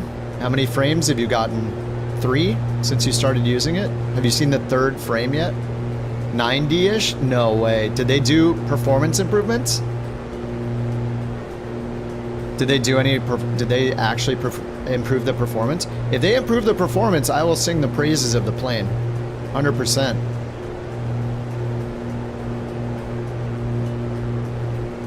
Friend here got the 5090 after his 4090 had major issues. Under warranty. Holy crap. Oh man, that's awesome for them. Nice. You're not meat riding? Wow. What the hell? It's running really well. Well, didn't you just do the process lasso stuff?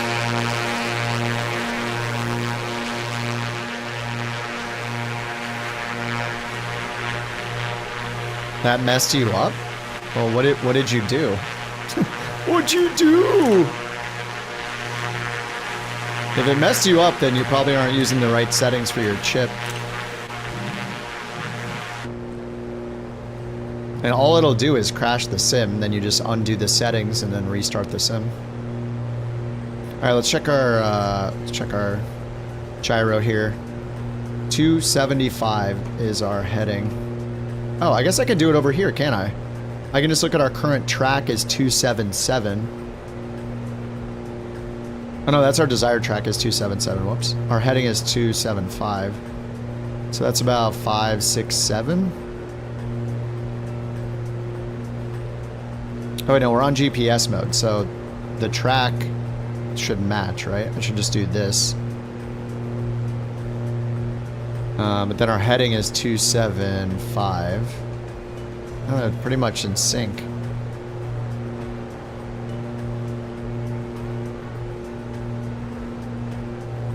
Wait, our heading is 275. Right there. Center that. There, that's synced. Our course is 277, which is like that. Okay. That should be good. You followed a guide in ChatGPT and it froze you a ton? Okay.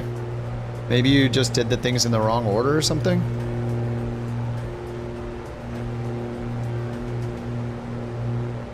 I wouldn't use ChatGPT though. For stuff like that, personally.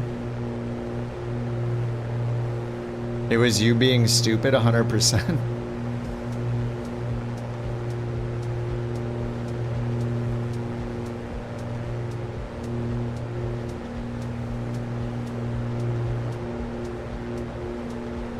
Alright, the EGTs are almost near the red there.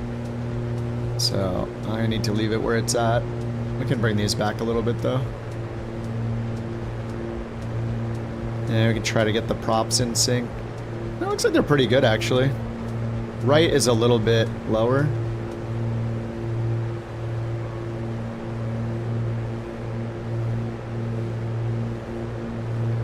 Right's still a little bit lower.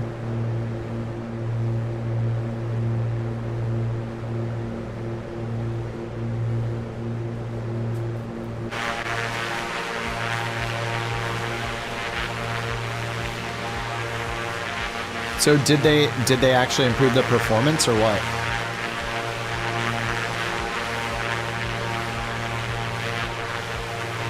It's been what, 13 versions?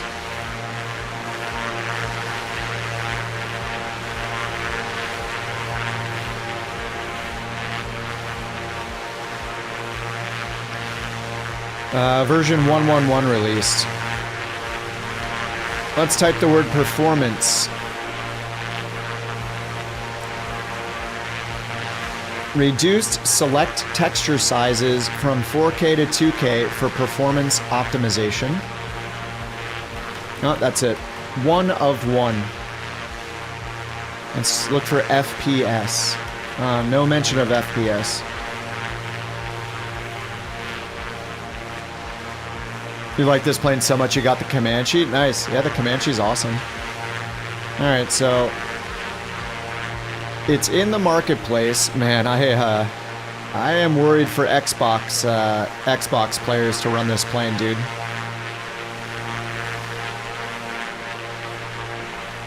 I am very worried for them. Oh, it's not out on 2020.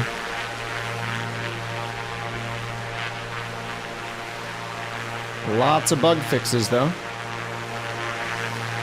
I mean, I could try it tonight and see if I get better performance. I'm skeptical, but I mean, I keep trying the updates. Few HUD changes. That's, they added a HUD.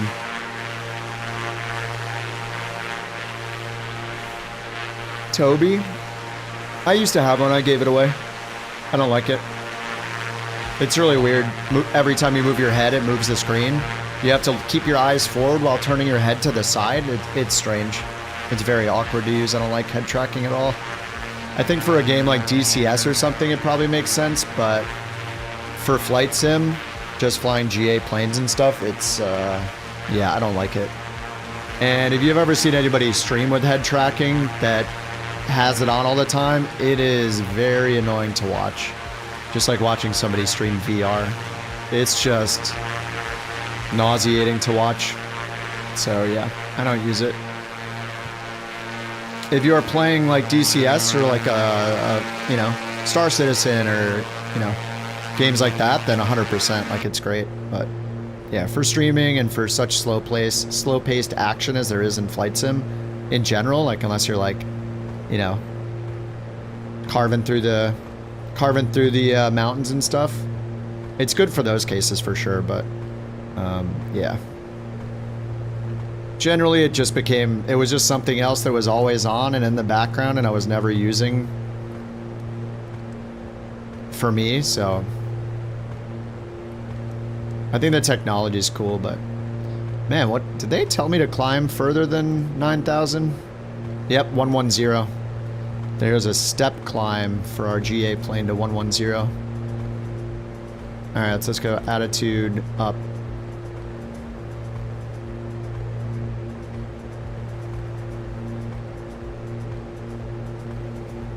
Attitude up more. Thanks for the heads up.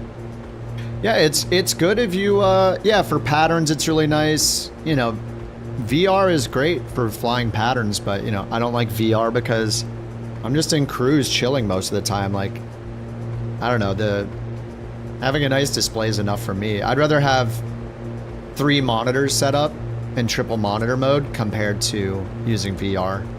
I'm just not a VR fan, so I think a lot of people really love VR. Just for me, it's, I don't know, it's still kind of gimmicky. I don't think it's good enough. The headsets are still way too heavy. The frame rates and the crispness is still not good. I feel like we'll have like brain implant VR style stuff before regular VR is good enough to use all the time and light enough.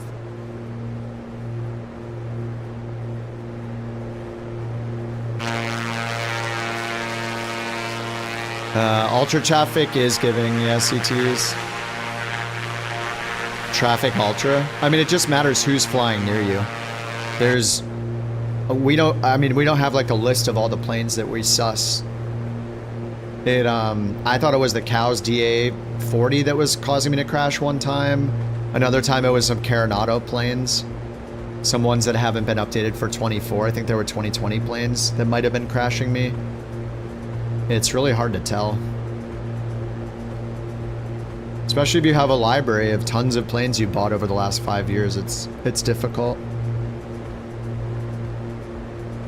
Yeah, I would turn traffic down from Ultra on air traffic to, I mean, but you know, the A350 has its autosave and restore. It is a good feature. It's really impressive actually. So when you do have that WASM crash, you can get back in. But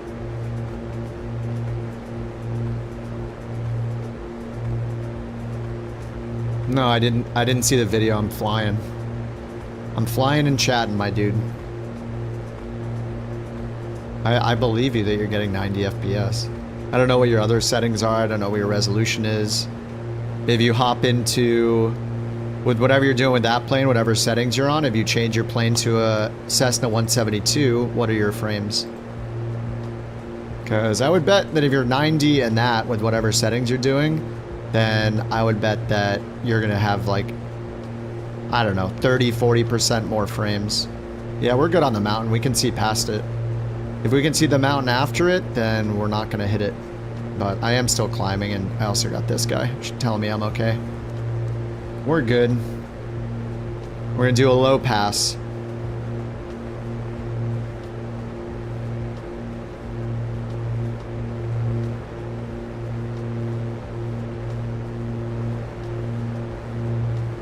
It's a little low pass action. What's up, Joseph? How you doing?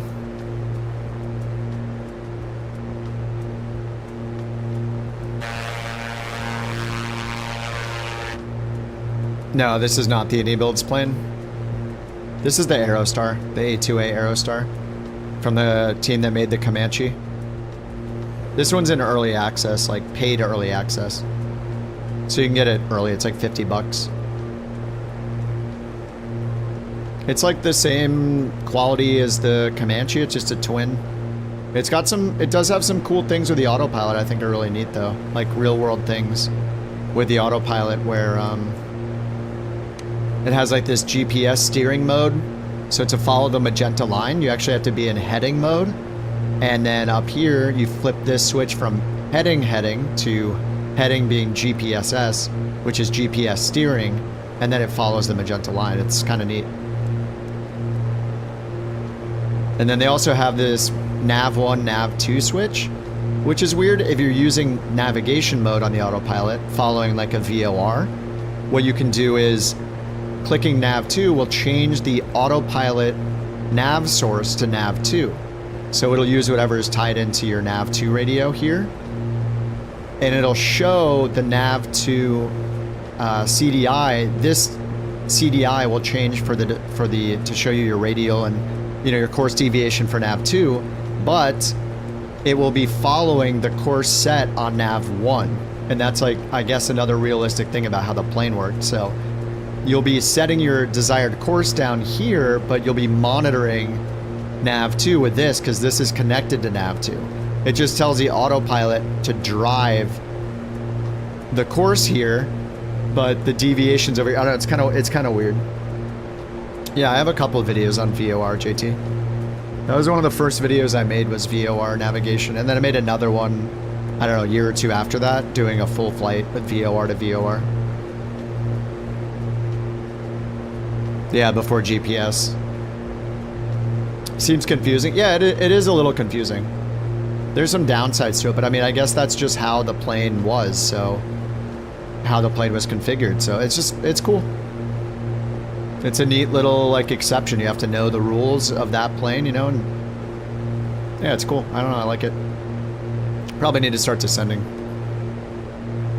Okay, we got a procedure in runway 24. Let's go VNAV, the airport elevation. We don't have any altitude constraints in the 530, so we just need to go here to our charts. And what did I put in? It's got runway 24. I don't know, let's just descend visually. So the airport elevation at Gallup is 6485. We'll do 7,500 feet. So I'll just put in 7,500.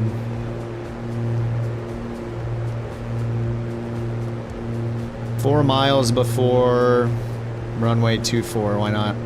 Oh, we have 8 minutes. All right, in that case, let's look at the weather first. Runway 24 is recommended with a headwind. Let's see what approaches we have for 24. There's an RNAV. Let's grab that. And we're coming from the east, right? So let's choose these and go through them. So Bliney is down there. Oh yeah, we just want Bax2. I remember that from before. We'll just do Bax2 as straight in. So we'll load Bax2. So we're going to Bliney, then Gup. So after Bliney, we're not going to go here. We're going to go to Bax2, but we're not going to go to Gup either because that's going to be right at the airport. So after Bliney, maybe? Let's see where Bliney's at. Okay, Bliney's here, then Bax2 with a reversal. I'm just going to activate the approach. That'll take us directly to Bax2. And then based on that angle, hopefully we don't have to... Hopefully we don't have to do the reversal. Okay, it still has the reversal in there. So we have the hold, so we'll just clear the holds. Okay, and then go back out. Alright, that's perfect. Let's bring up the approach here for Bax2, or Bax2 as the IAF. Approaches, RNAV, GPS, runway 24. There's Bax2 at 9,500, so we'll click VNAV. We want to get to 9,500. First, 9,500. We'll just say 1 mile before Bax2. And begin to descend in 6 minutes, but that's if we descend at 400 feet per minute. That's not that... Man, we're going really slow, huh? I'm worried about the CHTs. Or the EGTs, we're going pretty high. Oh, we're still climbing? Oh, God. I'm so bad. Without an altitude selected mode where it'll automatically capture our altitude, I'm so bad. Alright, so with VNAV, if we look at our ground speed, 178, so 18... We take the 1.8, divide it by 2 to get 900 feet per minute. So we'll descend at 900 feet per minute. That'll be about 3 degrees. 900, so we got 8 minutes till TOD.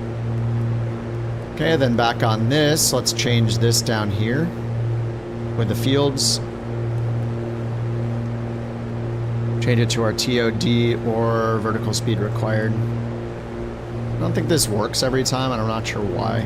This right here should be saying 227 right now. We'll see if it wakes up when we get closer. Okay, so then it backs to 242, the final approach course. It's a GPS approach, so it's going to do all the work. Minimum is it's an LNAV only, so no vertical, no like true vertical guidance. There might be advisory guidance we can use, and then 7360 for the minimums. So I call it 7400 for the minimums. Sky Vector? I use Sky Vector when I'm doing VOR to VOR, because it's really convenient to plan the route through the maps in the US.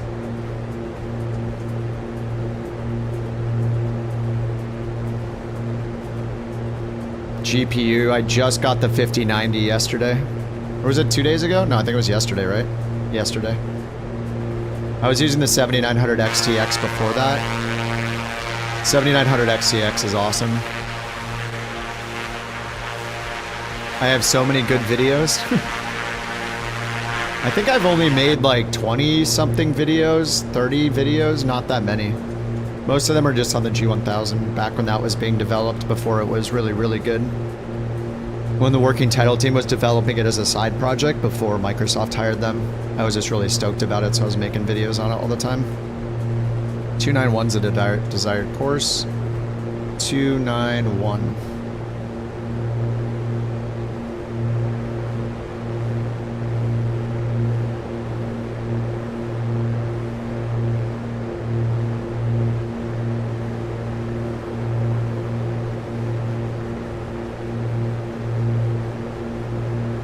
Set some cameras.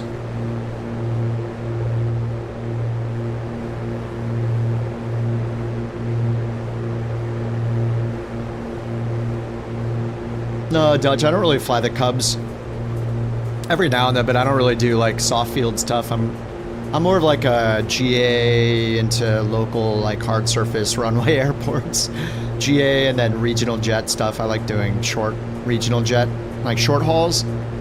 I'll do them in like 777s, but which is, you know, of course really silly, but yeah, the CRJ being out's exciting because it's kind of my style of a plane. I'm gonna fly a, yeah, just RJs in general. So I'm excited about the CRJ. Alright, that is showing up. Probably just advisory vertical guidance. Oh, we're still 23 miles from Baxter, so maybe that's always been there and I'm just noticing now.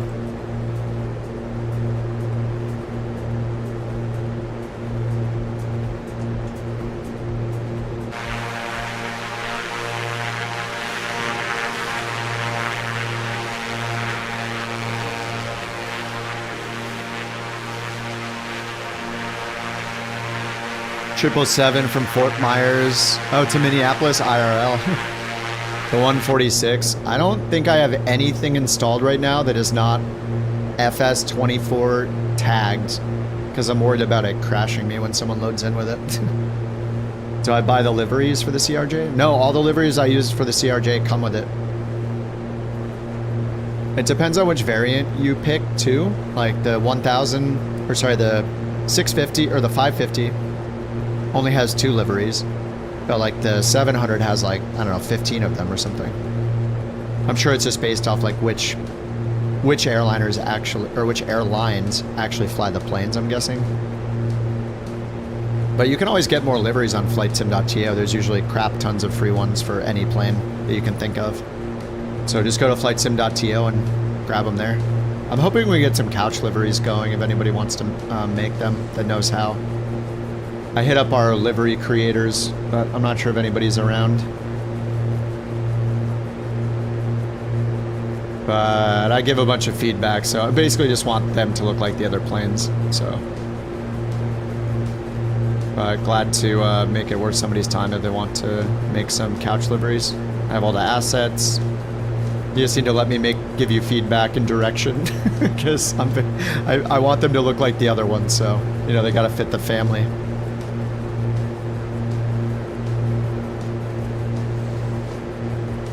Glad to like send you a CRJ to make a livery for the CRJ.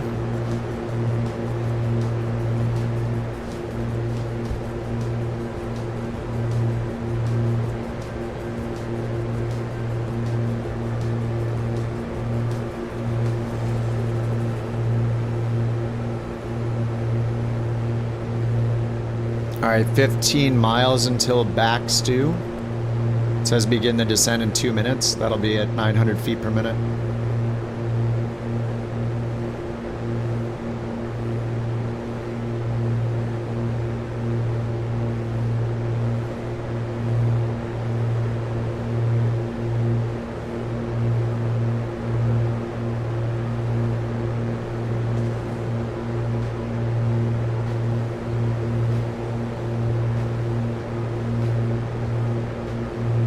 Easy chair liveries.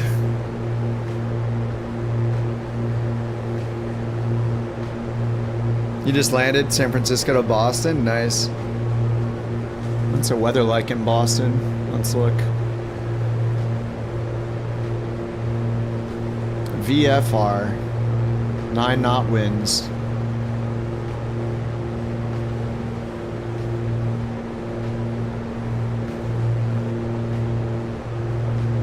.3014 where we're going. 3014. Is that 3015 right there? I guess. I don't know. 3010 is right there. I guess. I don't know. It's just kind of weird looking.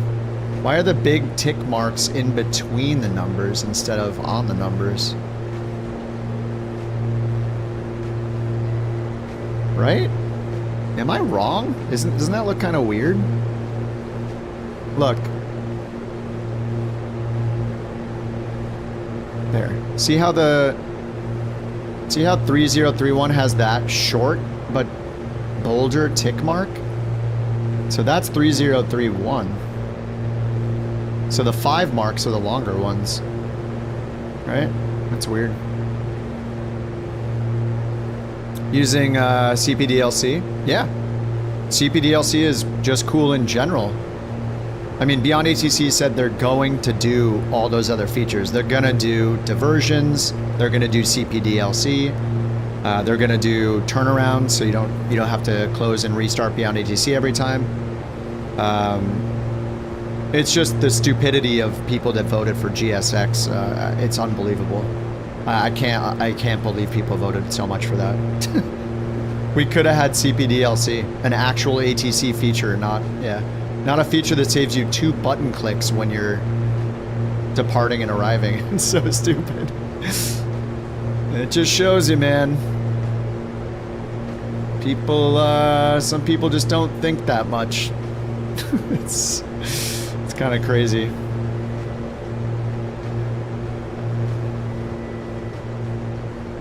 Didn't somebody say that they think that people thought they were going to get GSX for free or something like that? I'm just pulling it back to hear the gear warning sound just so we can descend faster. Because I'm here talking crap about stuff instead of descending. Dude, look at the mountains. Oh my god. Looks so good.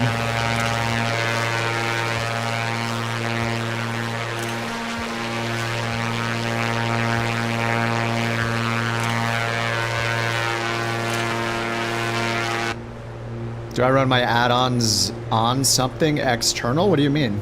Add-ons? Dan, what add-ons? You mean like my community folder? You're trying to set up a second PC? I have a mini PC that does my streaming. It does all the encoding for the stream, so.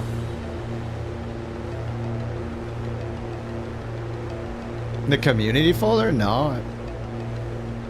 I have everything installed on all together, just in the default locations. Mountains looking good out here.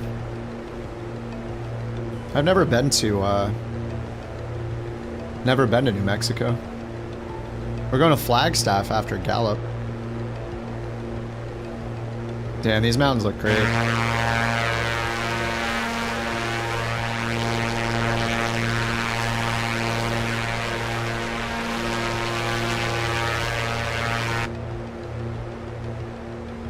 GTX works 60% of the time, every time.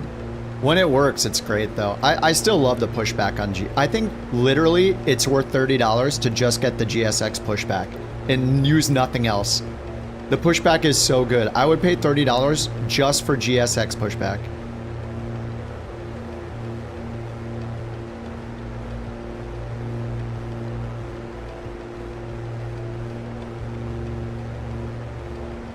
Runway is not, I'm sure it's right out there. But anyway, what's our next altitude we need to reach? All right, we're headed to Fesix. Fesix, we need to be at 8,700. And we already passed 8,700, altitude hold. Final approach course is 242. We will set that right there. Bring that to the middle. Gyro says our heading is, what, 2726, 255 is our heading? Yep, that's accurate.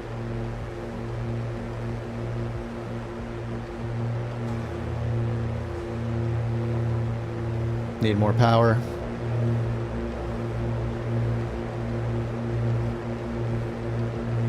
All right, then we eventually, let's see, at Fesix, we'll be at 8,700. At Dayeb, we'll be at 7,500.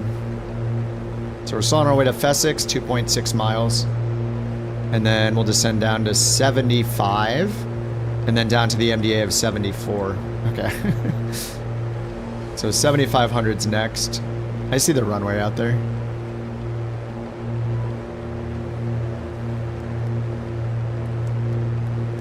All right, here comes Fesix. We'll just continue the descent. 7,500.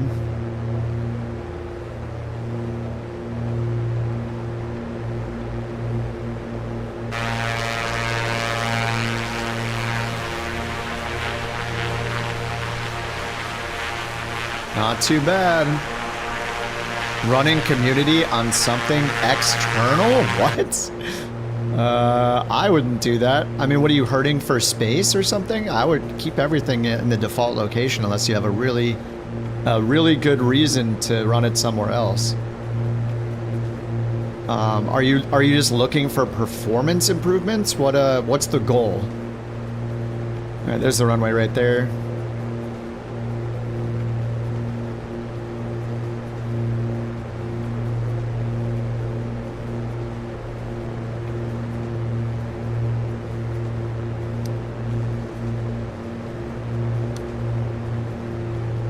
Alright, let's get the fuel pumps on final.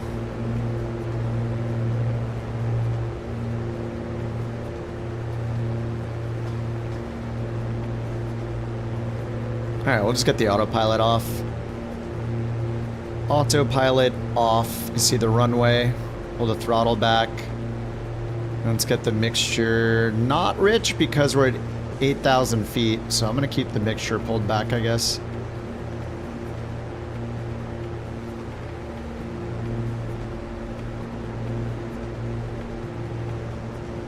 Alright, we're under 160. I think that's our flaps 20, so let's get flaps 20. There we go. Let's get the gear down. Alright, 3 greens. Prop full forward.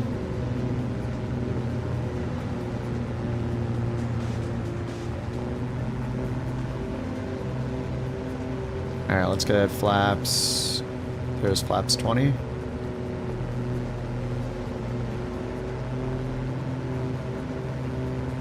Just pull the prop back into the green a little.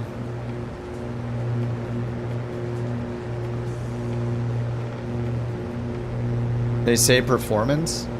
What CPU do you have? I might have something for you. FS Hub? You can pay to make your VA have premium features, so I paid so ours has the premium features like the VA points and the assignments and the duty schedules. Those are the paid features. So I upgraded Couch Captain so we have all those features. Alright, fuel pumps are on. Let's get the flaps full.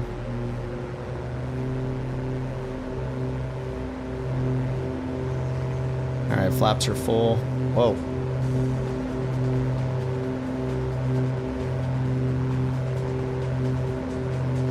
It is windy.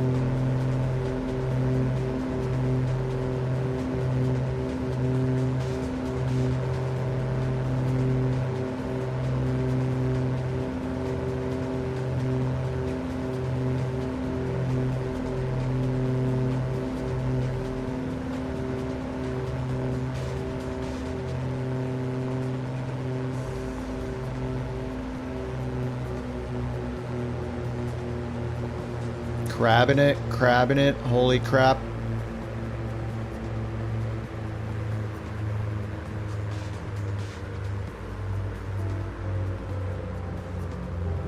Oh, it's not gonna be pretty. Dude, the wind, it's blowing the plane over. Oh, holy crap. Yikes. I don't like that at all. Oh my god. That was not fun. That was not fun at all. Oh my god, that was so bad.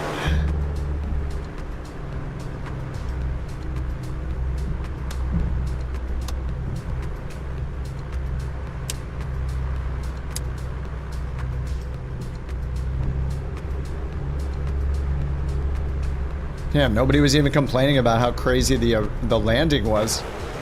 Maybe you guys are all in bigger planes, like there's a bunch of people in airliners and stuff.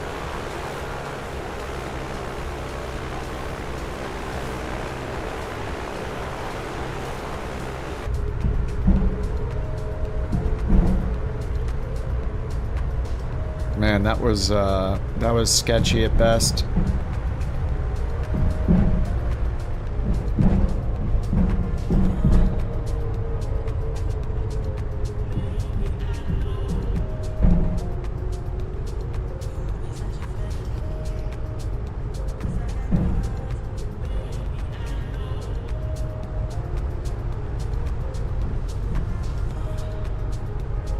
looks pretty smooth. Much better than what I just did. You did 87 feet per minute. Landing, being blown all over the place in the Vision Jet. Nice. Mine was real bad. What was mine again? Let me hit the button. 244. Yeah, that's not good at all. This plane, I don't know what it is. Like, I'm worried the engine's going to explode on final. It said there was only supposed to be a 9-knot headwind.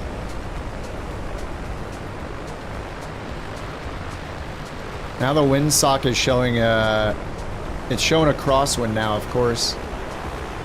Hey, Based Raccoon. Congrats on being a couch captain for 21 months. Man, that's like a long time. Keep chilling, you're doing great. Raccoon, thanks for 21 months, dude.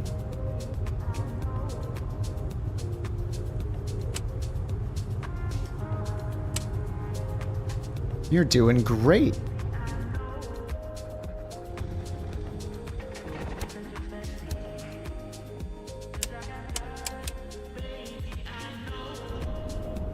There we go. Oh my god. That was kind of a stressful landing.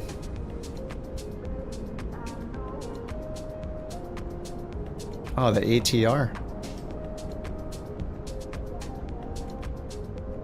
21 months.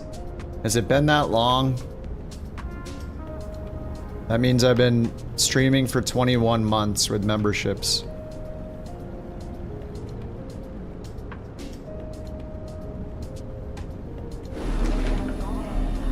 It's been 84 years. Yeah, pretty much. Pretty much. 5090. It was a little rough start. I had to use DDU again this morning at the beginning of the stream. But everything's been good after that. I messed up and I installed the audio drivers with the NVIDIA audio drivers are so bad and just ruining everything. So I had to do another DDU cleaning. And then somebody told me to use NV clean install or whatever, and that was great.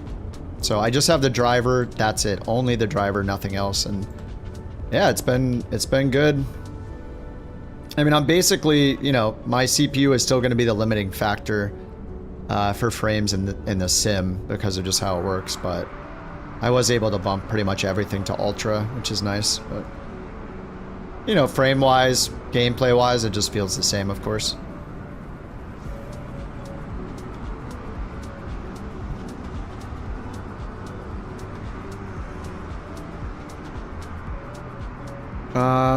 What did Dan say? Canadian Dan said, performance, you won't try. Did he tell me what CPU he has? I don't think he did. I don't know if he bounced, but I was gonna give him the tip for to try out the process lasso magic. Because it's worked out so well for so many people. Alrighty, oh yeah, we're leaving from here, aren't we? I'll probably change planes. Let's see how long the next leg is. Alright, Gallop is checked. Next is Flagstaff. Gallop to Flagstaff. 143 miles. You know what? I should hop in the Vision Jet, maybe. You started November 24 on Thanksgiving Day. Nice. 4070 Super still holding strong. Yeah, the only reason I got the 5090 is because I got the invite, the priority access, whatever waiting list thing came through from NVIDIA that I signed up for like 6 months ago or whatever. So it's just, you get it at MSRP. I was not going to overpay for it or pay a scalp or anything like that. So the opportunity came up, so I grabbed it. Which challenge? This is Route 66. The Route 66 achievement. Never knew so many people out there had Ryzen 9s. I mean, when you're playing Microsoft Flight Sim, you need the best you can get, so it doesn't surprise me that a lot of people have them. I mean, that doesn't mean you need a 9950 X3D. Like, there's what, a dozen or more Ryzen 9 chips.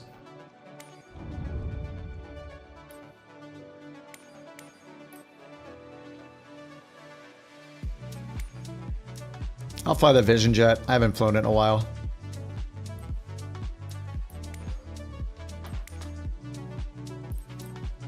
Cyber power? I'm not sure. I've never bought a pre-built before.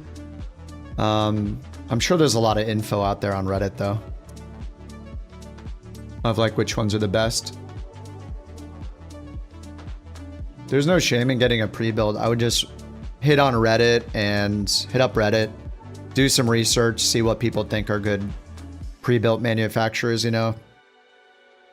How's the Aerostar? Aerostar is good. I mean, it's like a twin engine Comanche. It's made by A2A. It's high quality. It's got some bugs. When I load in, like the props are spinning for some reason. It's hard to get it started. That's one of the big challenges with it, but I think it's mostly user error when I don't get it started. It's great. I like how they did the EFB. You can move the EFB around anywhere in the cockpit pretty much.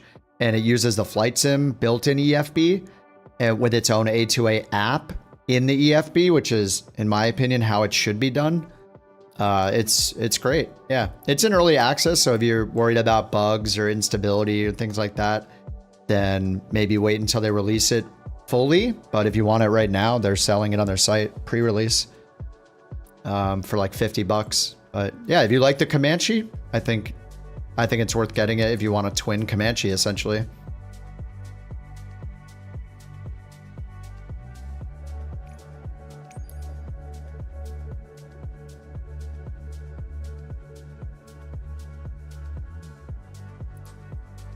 What is it?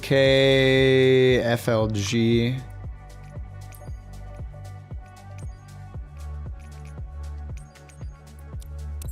All right, Vision Jet, it's been a while.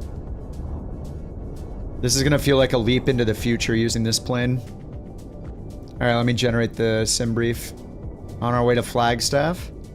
You bought a pre-built a few years ago, you recommend it? Yeah. You always built yours before the source. They do amazing cable management. Yeah. And if it's like, if you haven't built a PC or a bunch of PCs, it might just be worth it just for peace of mind, you know? And I assume they have some kind of warranty and stuff like that and return policy of, you know, those kind of things, so.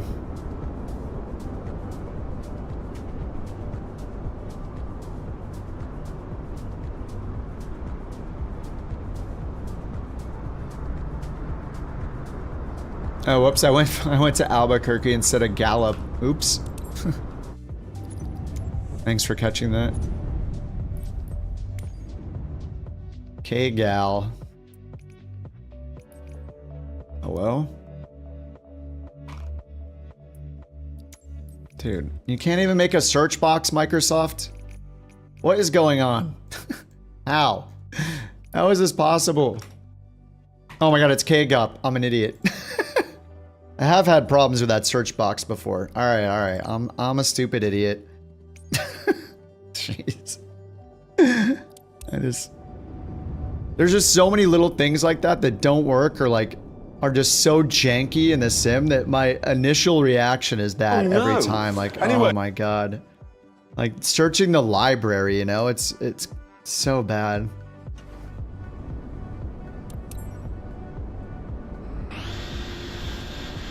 Alright, Vision Jet, it's been a while. Alright, Command Shift Q. Let's get these guys off.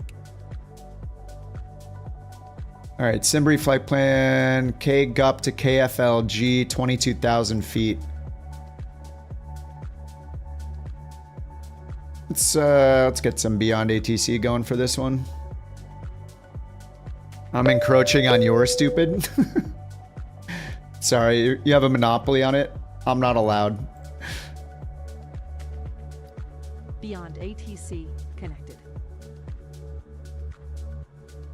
Alright, let's get this thing turned on.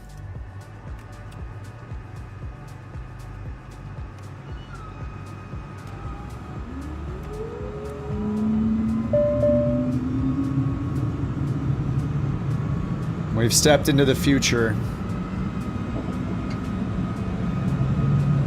Alright, it says we need 1,000 pounds of fuel. It's freezing. It's back. I might have been Beyond ATC. Setting up. Couch 323, ready for airways Alright, to fuel Flagstaff, 1,000 Pulliam pounds. Airport. Oh my god, we have 1,000 pounds. Let's give us a little bit of extra. Let's go 55. Couch 323, Albuquerque Center, cleared to Flagstaff Pulliam Airport. Radar vector Zamab, then as filed. Maintain 10,000 feet. Expect flight level 220, 10 minutes after departure. Departure with me. Squawk 6145. 6145. Cleared to Flagstaff Pulliam Airport. Radar vectors Zamab, then as filed. Maintain 10,000 feet. 10,000. Expect flight level 220, 10 minutes after departure.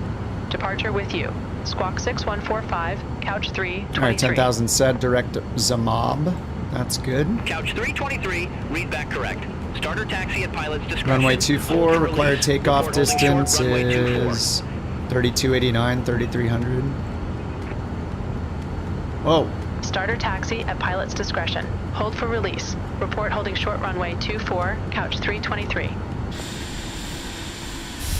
Excuse me.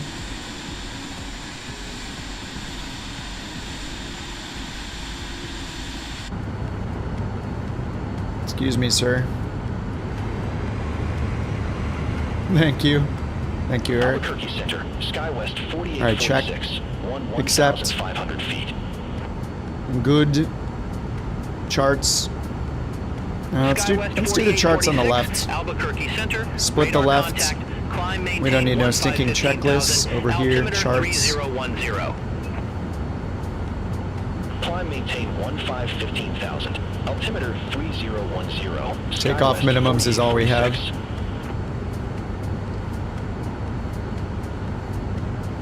SkyWest 4846, climb maintain flight level 300. Climb maintain flight level 300. Alrighty, let's set 10. We got 10,000 set here, so we're gonna get flight level change. Auto throttle's on FMS. We'll get the auto throttle armed. And I'll use heading, nav.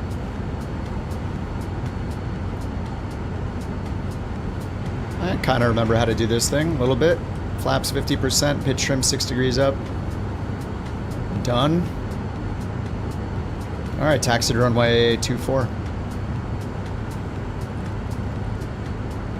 It's right next to us.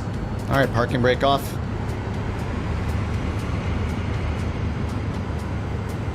LRM, let me get the route in. Fetch from sim brief. Done. All right, there we go.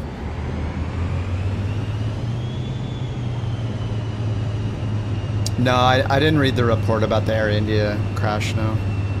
Some people were talking about it yesterday, though. About the fuel selectors being pulled off. Allegedly. But no, I didn't look at it.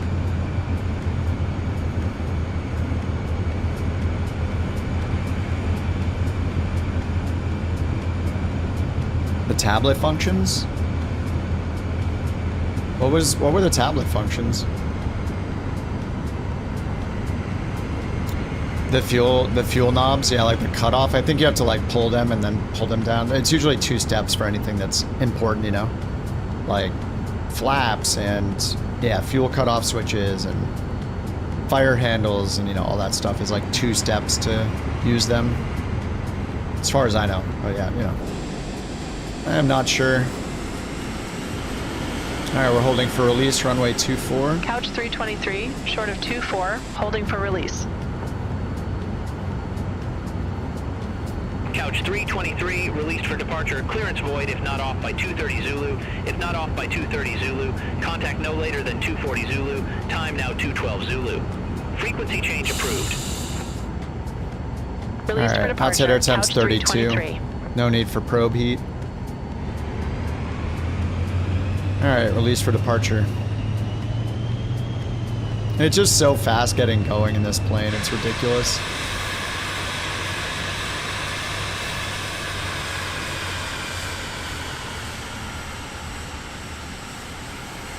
Oh, we see each other's liveries, that's good.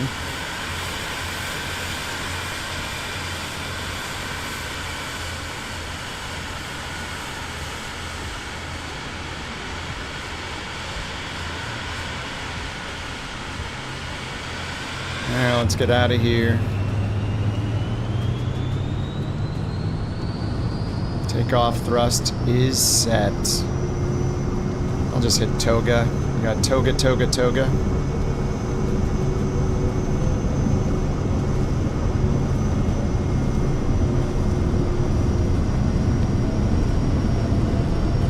V1.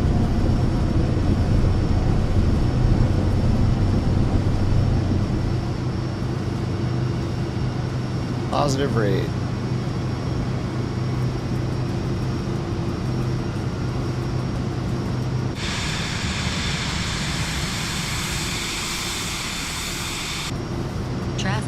Traffic. 6 o'clock. Low. Less than 1 mile. Alright, 400 AGL. Let's get nav, flight level change. Southwest 518, Albuquerque Center, expect Lobo Tree, runway 3. Expect Lobo Tree, runway 3, Southwest 518. Alright, 115 knots, flaps up. Don't sink. Don't sink. Don't sink. Yaw dampers on. Don't sink. Don't sink. Don't sink. Don't sink. Don't sink. Don't sink. Don't sink. Don't sink. Don't sink. Don't sink. Wants me to go to 165, but we're not, I guess the density altitude, like we can't climb as fast as it wants us to.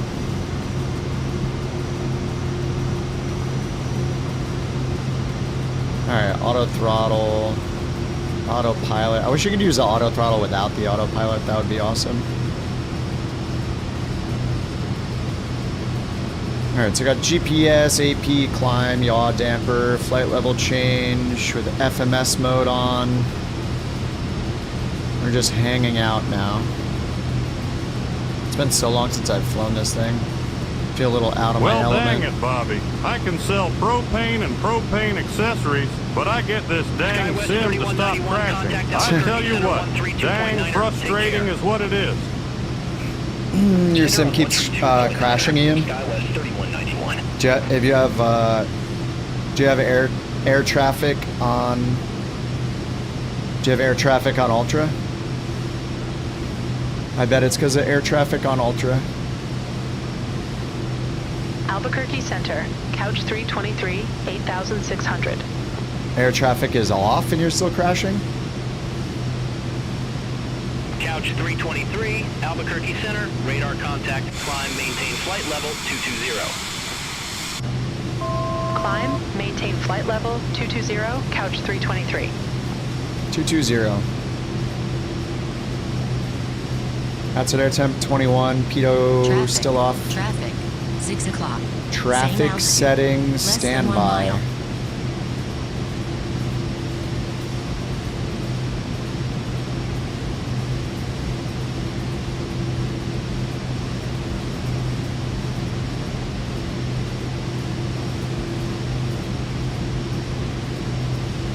Gallop. Chart options.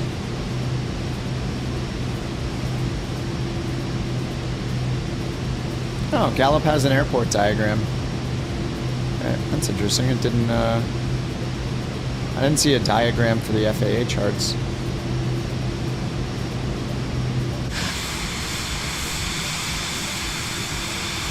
Good job, Couchbot.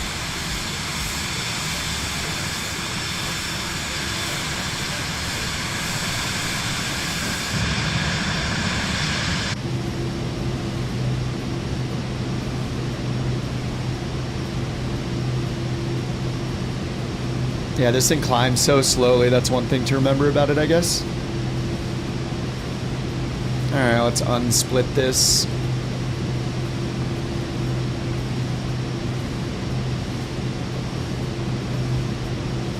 I lost my cameras.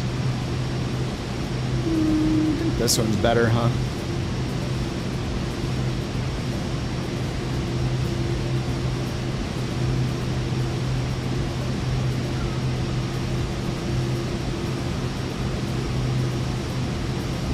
Looks pretty good. I'm gonna have to get a real world snack here soon. What's up, Jason? Yep, we're doing Route 66, yeah. We are...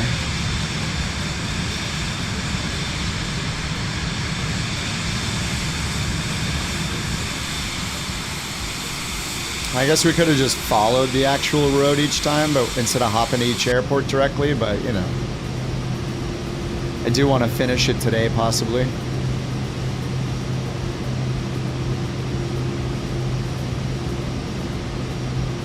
You cleaned out stream packages. Are you flying the same plane every time, rookie?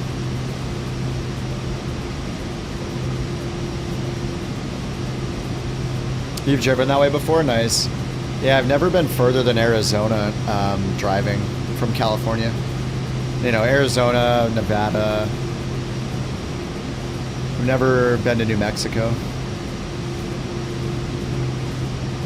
What's up, Jumbo?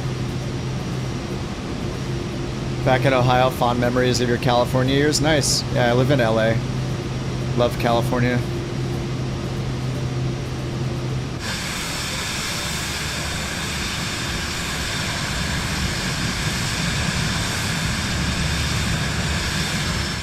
And that's loud. There we go. It is quite loud. Fuel pump on. Interesting. Why is the fuel pump on? Is our fuel imbalanced? Fuel looks fine. Albuquerque Center. Everything's in the green. 3256. Flight level 236. Fuel pump on. Let's try this. Right. Fuel tank balanced. SkyWest 3256 Albuquerque Center. Radar contact. All right, probe heat. We're at 4 degrees. Let's get probe heat on now. Since it's under 10. Landed the Pilatus for the first time. Nice. Rudder felt weird. Which one? The PC-24 or the PC-12? The jet or the turboprop?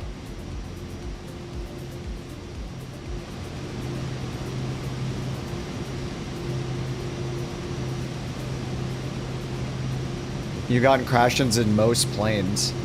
Did you look at your Windows event log to see if it is shedding any insight on what's causing it to crash? You could open Event Viewer. There's an app on Windows called Event Viewer, so just use your Windows Start menu search box, type in Event Viewer, and launch that. And then under Windows Logs, go through each section like Application and System. You have checked it? Are you just getting the 005 error? I know, Bird, yeah. Detailed crash logs. They're never gonna do it. I mean, we've had crashes since Microsoft Flight Sim 2020 came out with no way to tell what the heck is causing the crash. It's been 5 years. I'll assume we'll never get one, you know? You fly the PC-12 fairly often? Yeah. 24 has been a while for me too. I think I tested it when Sim Update 2 came out. And there were still some bugs with the auto throttle, like going like fast, slow, so I haven't flown it for a long time. They're just, you know, we're at the point where there's so many good planes in Flight Sim 24 that we've moved beyond a lot of the default planes that we kind of just had to fly. But I mean, you know, I mean the Vision Jet, I'm in the Vision Jet now. This plane's incredible. This is one of the better planes. One of the best default planes, I think.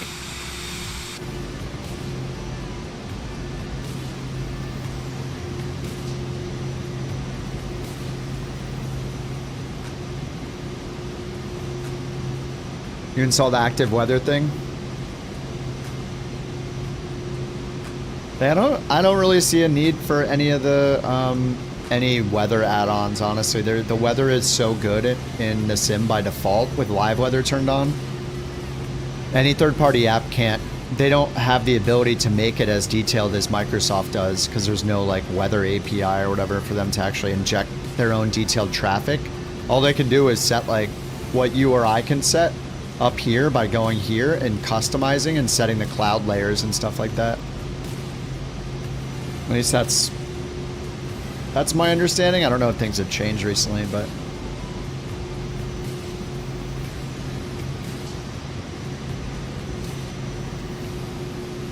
Alright, let's check the weather in Flagstaff.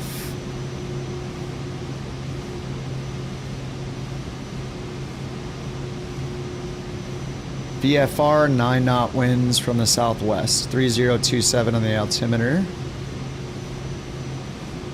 Get that in the preset. And runway 21 is recommended with the 9 knot headwinds. We have, this is a bug, gotta do that. No LIDO charts, but we got an ILS for runway 21. We'll just set up for that. So down here, let's do proc. Approach, ILS. Transition, we are coming from the west. So, Winslow or Zamab would be good. Alright, we'll do Winslow. The other one is Calgoo. Oh no, Calgoo is the intersection right there. Let's do Calgoo. Minimums for the approach, straight in, 7258. Alright, load it in. We'll delete our en route waypoint so we just go directly to the approach. And now we'll get our TOD. At some point, it's probably too far away. 95 miles.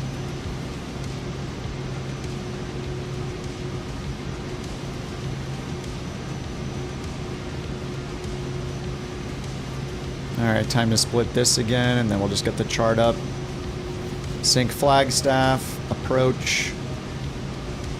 No charts available. We need to go charts, prefer FAA, back, approach, ILS-21. There we go. Chart options, no nighttime FAA charts. Alright, so now we got this chart up here instead. I like that you can do this by default now. Like, everybody has this. You can do LIDO and FAA charts in the Vision Jet. Or just in the G3000 in general. This charts button. Used to only be able to do it through Navigraph. And if you have Navigraph now, you can install their plugins to get the Jeppesen charts, I think, up here.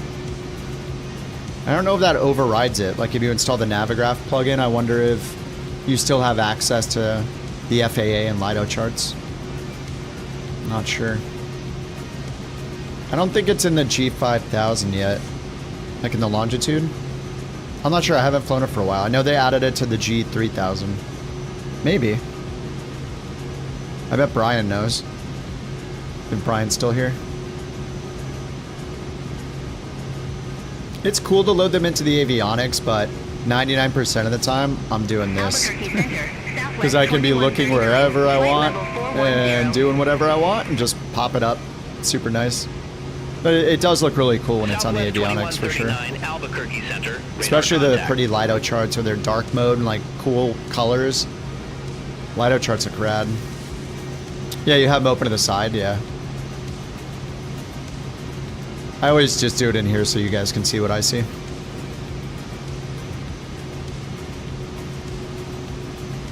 Alright, we're almost up to 22,000. TOD is in 19 minutes. That's enough time for me to go and heat up some food. And maybe order a beverage delivery. It is Saturday. Alright, I'll be back in about 5 minutes. What time is it? I'm gonna feed the dog too. So, see you guys in about 5, sorry. I'll be back.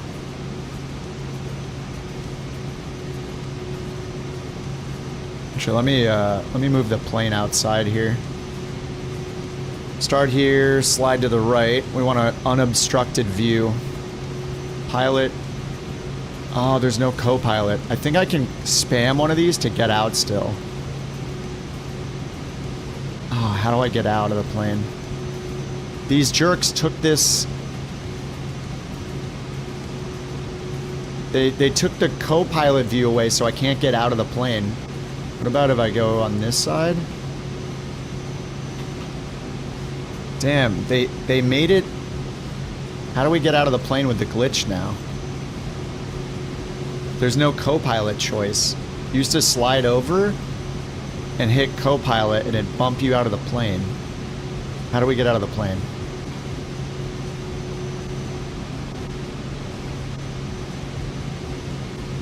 Come on, let me out. Oh, that's kind of close. Okay, let's try this. We go here. We move all the way forward. We hit close. We move way up here. And then we hit landing. Oh. There's got to be a way to get out.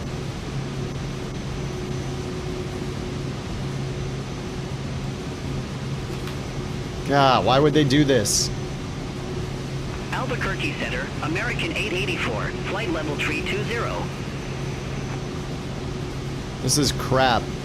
Normally, you slide all the way over like this and then hit co-pilot and pops you out.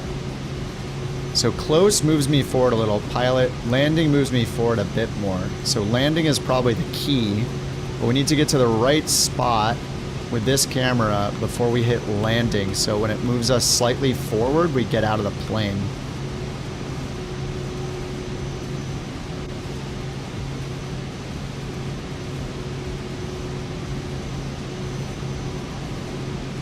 Damn.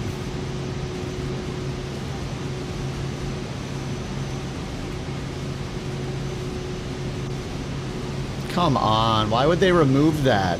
It's so annoying. How am I supposed to get a good view? Blech. Yeah, I mean, you could use the drone, but the issue there is the plane moves independently of the drone camera, so the plane is moving up and down. They still haven't fixed the landing gear thing. The plane moves in this view, so I want a passenger view as if I'm looking out of the plane. And I don't think they even have good ones for the fixed views. Continue climb to flight level 380.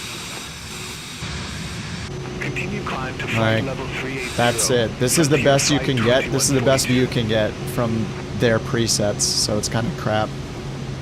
Couch 323, contact Albuquerque Center 124.5. Have a good one. The screen on the MFD, the bottom thing. Couch 323. You go to MFD, map settings, Albuquerque Center, inset couch window, 323. and turn it on. Good evening, flight level 220. Flight plan text inset window.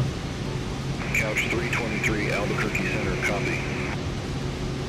TOD is in 14 minutes. Actually, it's got a... They have a reversal?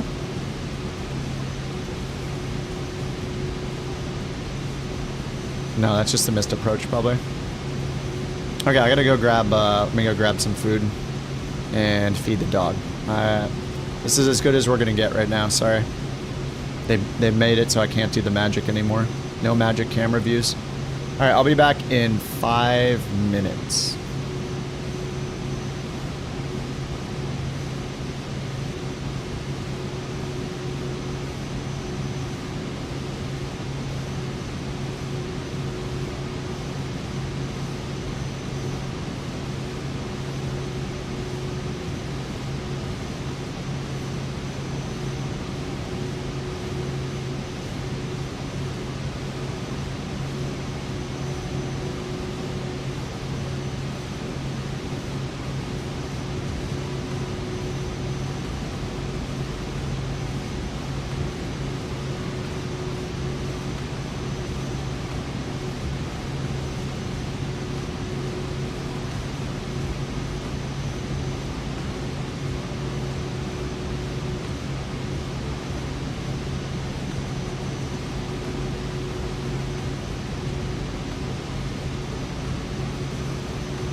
Southwest 1905, contact Albuquerque Center 24325. Center on 24325, Southwest 1905. Take care.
Albuquerque Center, SkyWest 3206, flight level 360. SkyWest 3206, Albuquerque Center.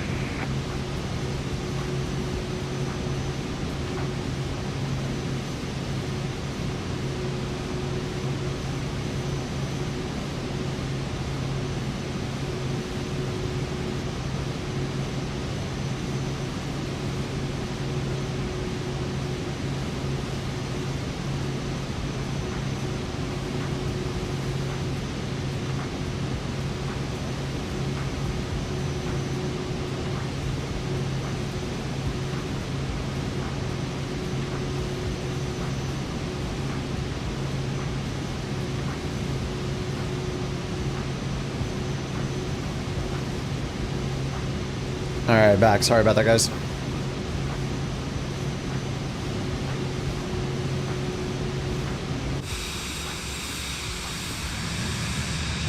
What's up, this? Passenger view preset? Yeah. These are okay, they're just not, like... These look awesome if they were just out the side, like looking right out the window, like down here. Like PMDG does it. It's you know? been 84 years. Do as PMDG does.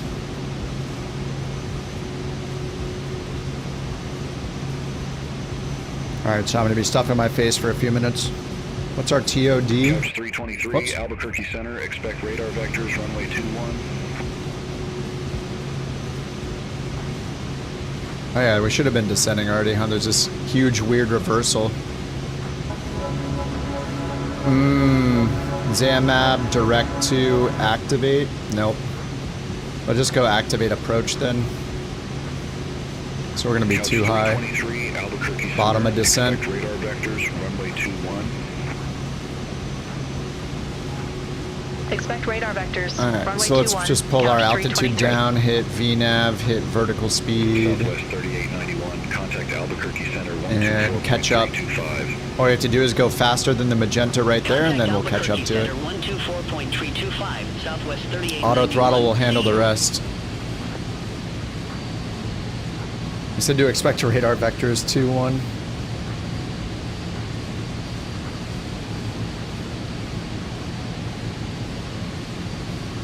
Proposal went well. Nice, man.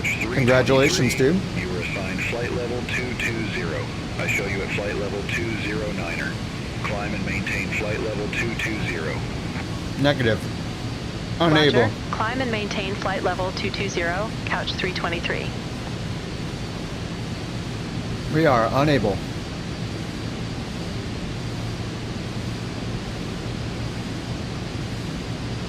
Having an in-flight meal here and unable to respond to ATC. Sorry.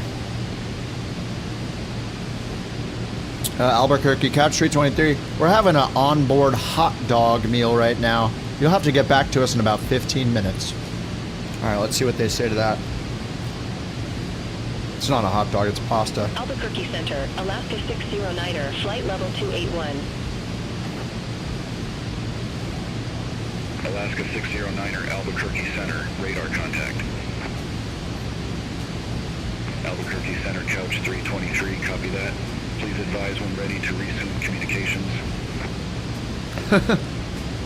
Yeah, we'll let you know when you're done with this delicious plate of hot dogs we have here. What do you think about hot dogs? It's important for them to answer us. Albuquerque Center, couch 323. I do not provide opinions on food. Focus on your flight. Lame. Oh, that's too bad. We heard you guys were cool at Albuquerque Center, but I guess we were misinformed. Oh, we tried. Albuquerque Center, couch 323. My role is to provide flight information. Please advise when ready to continue with your flight.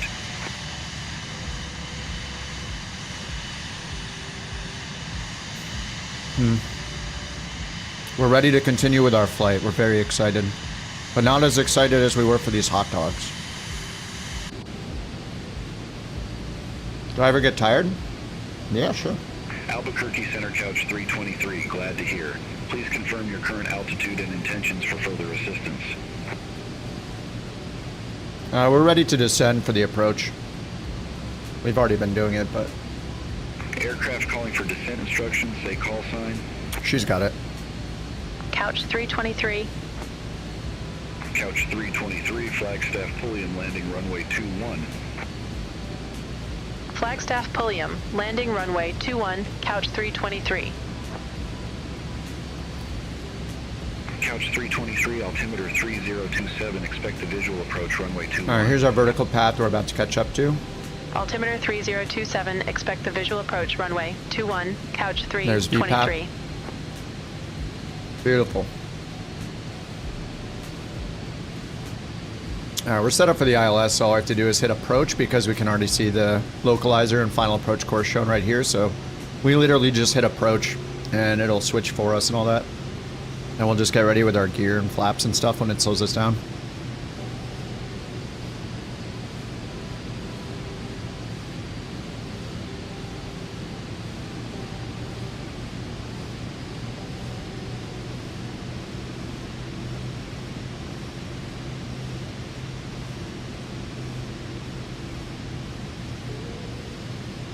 The runway right there. Yep, those are the PAPI lights.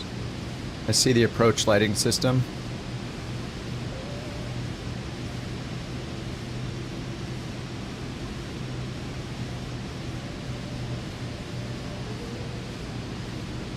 Not bad. 23, descend and maintain 1010,000, altimeter 3027.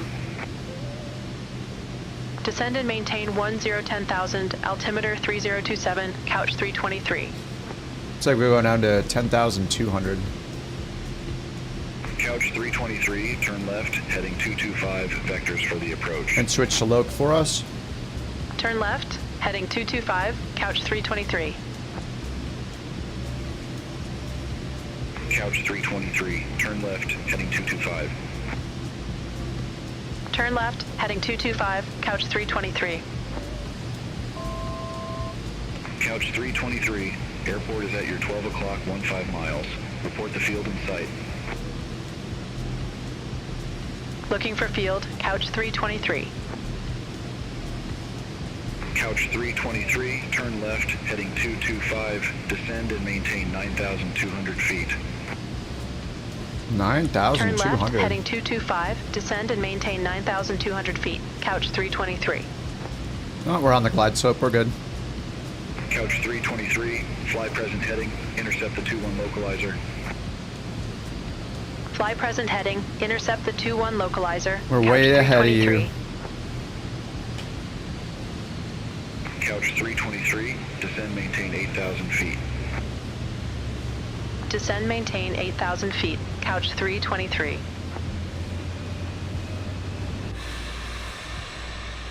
Yeah, it looks offset to the left.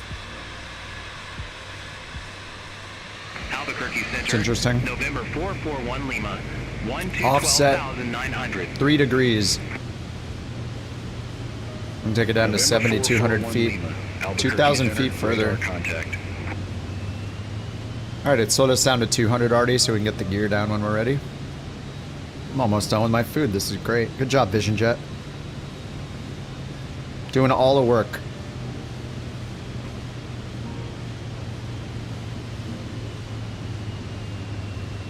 Very rocky.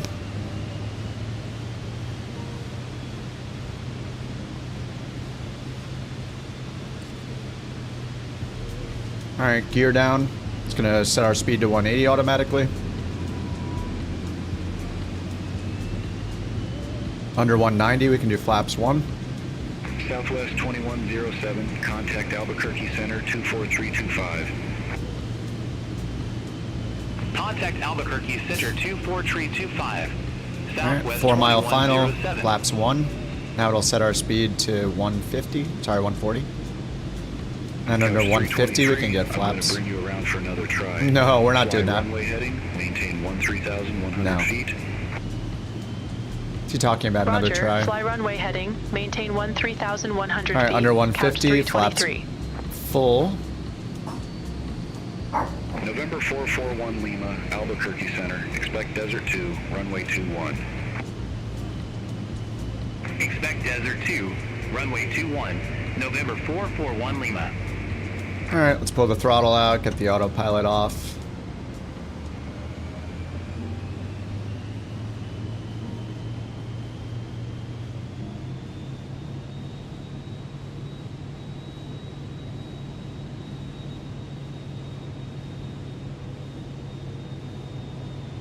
Get down to the green dot, and this green dot's approach speed. Safe approach speed. Albuquerque Center, Frontier Flight 3799. Good evening. Flight level 301. Frontier Flight 3799, Albuquerque Center.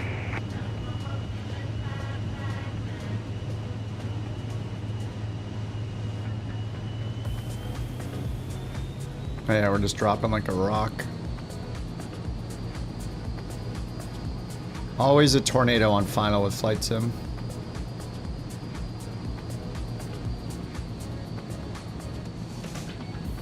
Minimums.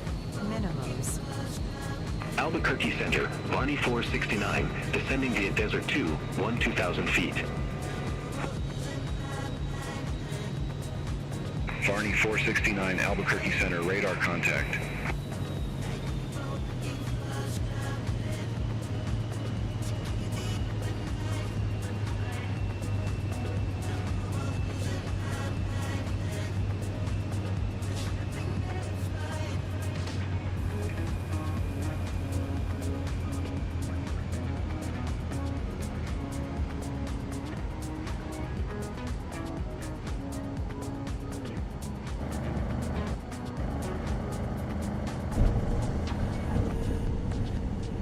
Barney 469, contact Albuquerque Center 132.9er. Contact Albuquerque Center 132.9er, Barney 469.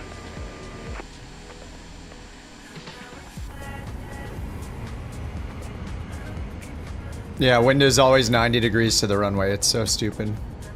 Ah, it's a 10 knot headwind. Just kidding. It's a 12 knot perfect crosswind every time the moment you get near the runway. Let's change the winds. Windsock is showing straight ahead right now. It does feel like that so often though.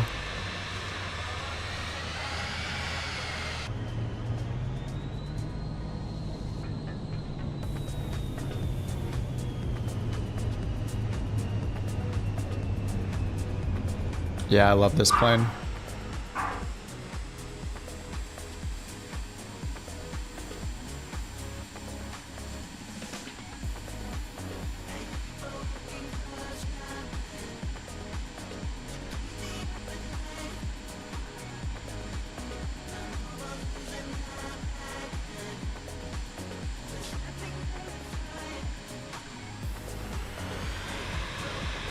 Oh, it's the wrong way. It's this way. Wait, it is the other way, isn't it? I always forget which way it is. Is it this way? No, it's the other way, right? It's this way.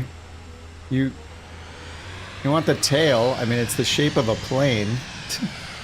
We want it like this. Here we go. All right, parking brake.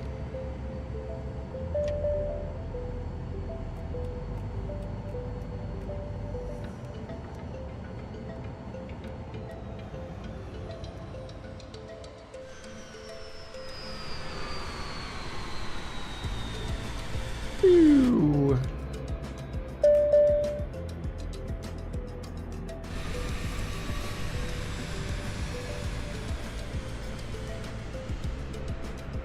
CRJ, if you leave the mouse cursor over landing elevation, it shows you the current value.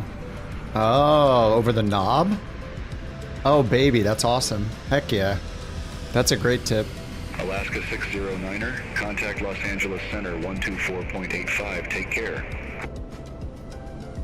Contact Los Angeles Center 124.85, Alaska 609er. November 441, Lima. Descend, maintain 8,700. Altimeter 29er83. Descend, maintain 8,700. Altimeter 29er83. November 441 Lima. I got a few more bites of dinner and then I'm good to go.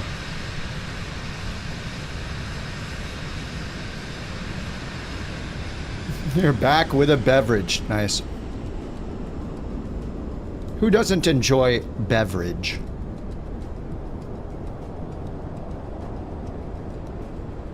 Enjoy my hot dog. Got pasta and meatballs. No hot dog today. I don't know the last time I had a hot dog. I don't want one.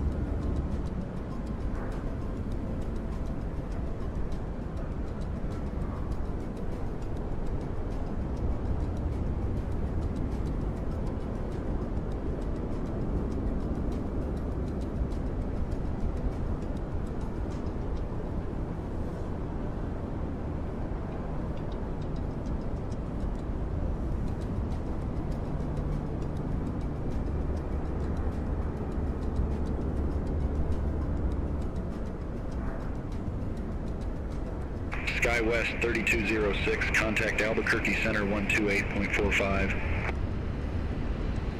Contact Albuquerque Center 128.45, SkyWest 3206. What made me revert to Sim Update 2? We tried Sim Update 3 this morning. I loaded in for the first flight. I was getting 40 FPS. I switched back to Sim Update 2, and I was getting 80 FPS. That's why. Sim Update 3 is... The beta is concerning how bad the performance is. I guess it's that time of the night. It's vampire hours. She's ready for action.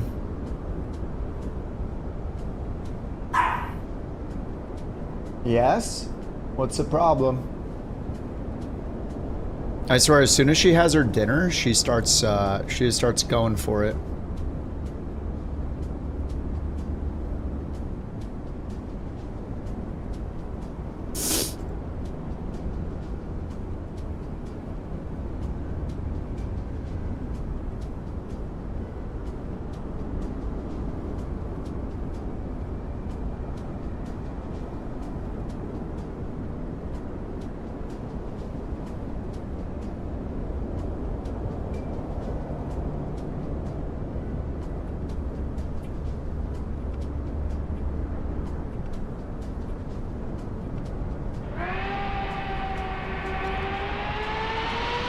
Rigged.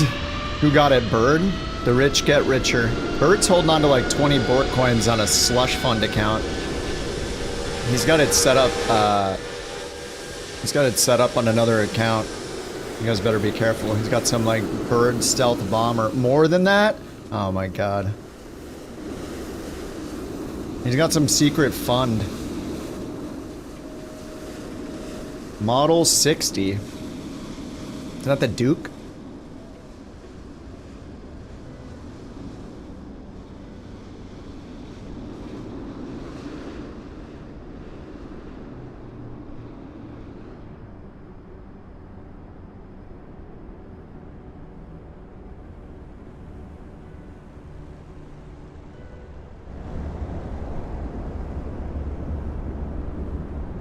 Did I beat Blueprints? I watched my brother beat it. I basically stopped playing and watched my brother and helped him with all the puzzles. We kind of did it co-op over Discord. So, I've pretty much seen the whole game. We worked on a bunch of puzzles together and stuff. It was fun. I keep doing this thing. I start playing a game off stream. My brother watches me like I was playing Outer Wilds the other day. And or like a week ago at this point. And then he's there chilling and watching me play it and enjoying it, and then I go back to flight simming for a week or two, and then he plays it instead. And he starts his own game. Oh man, Corvallis.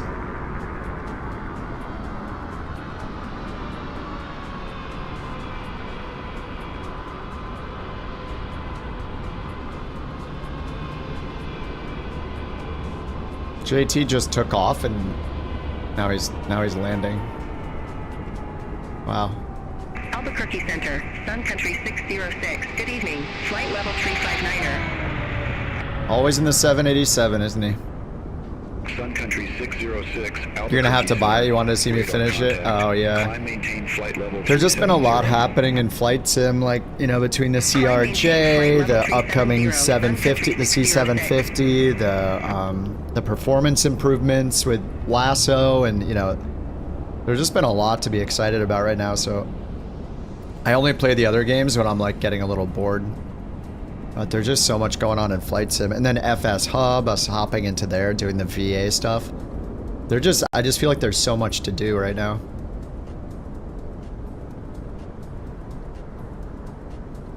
$750 will be great, yeah. You'll be on a staycation to fly it? Nice. Well, hopefully it's actually out in 10 days.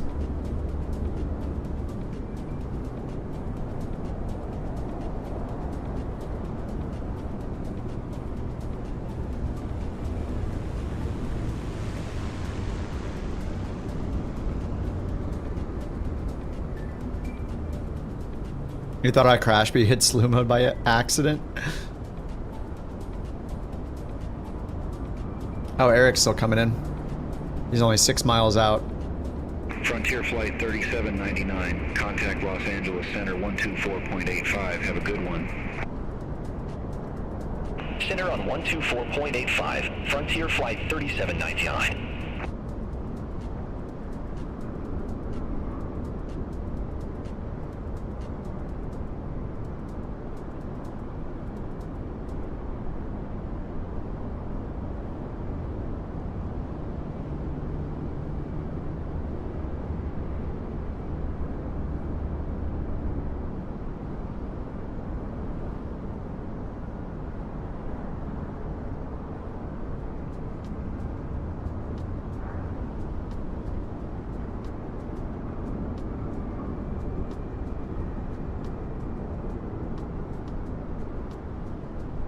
I think it's time for me to place a beverage order.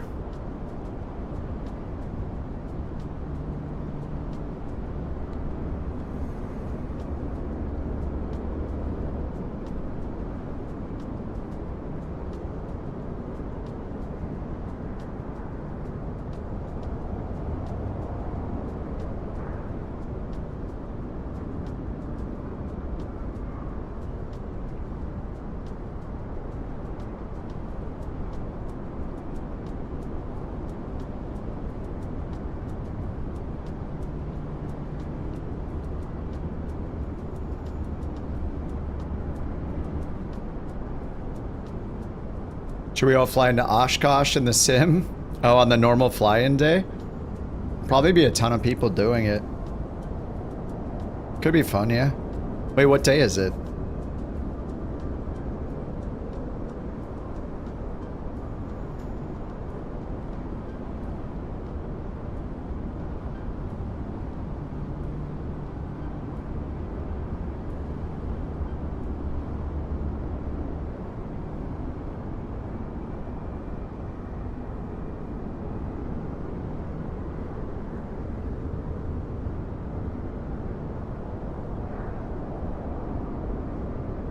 July 21st. One day before the C750 comes out, huh?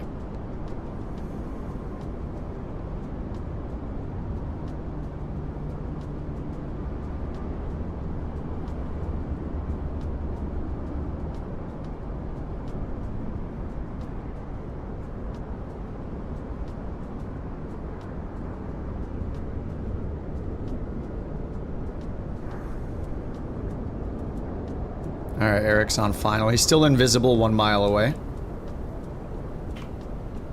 Do you guys think it would be worth it to try doing, like, try all using New Sky at one point? I mean, we could even try it tonight. We could all turn off multiplayer. Everybody just downloads and installs New Sky. You don't even need to join a VA. You don't need to track a flight. All you do is turn on New Sky, turn on the traffic injector, and we'll see each other. That's it. I think it has some glitches with, like, sometimes the planes look kind of like glitchy and stuff, but I mean, we've never tried it all as a group. Usually it's like 2 or 3 of us happen to be on it sometimes, but I don't know, it might be interesting to give it a shot just to test it out, see how it is, see how the model matching is. Yeah, there would be no names over the planes. That's a downside. I mean, this model matching isn't horrible. It's just if I don't have certain planes on, we don't see them. Like, look, it's got Ilmo is in a CJ4. and it's replaced him with this. For airliners, it's probably fine. Oh, you're right. They don't have many GA models. You're right. You're right. Yeah, that's a good point. That is a good point. Let's see. The next route. KIGM. Is that Kingman? What's KIGM? It is Kingman.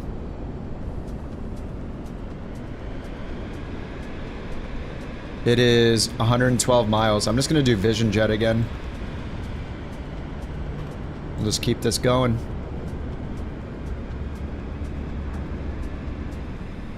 Yeah, AIG does. AIG is like hard to set up though, isn't it? Always seems super confusing.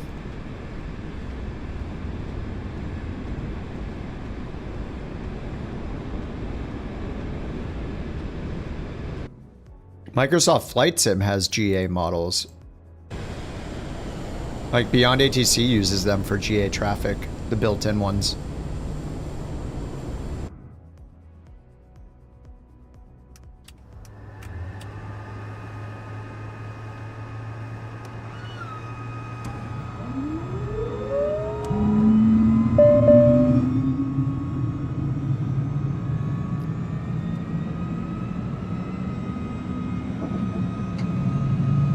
£951 of fuel.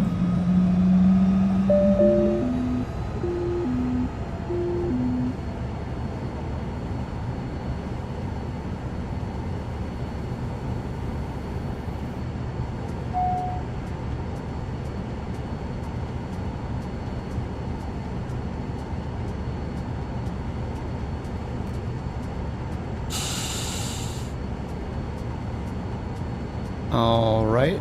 Aircraft loading, just us. Let's import from SimBrief to Kingman. Runway 21. Beyond ATC. 3,000 feet required. I don't know what entering this does.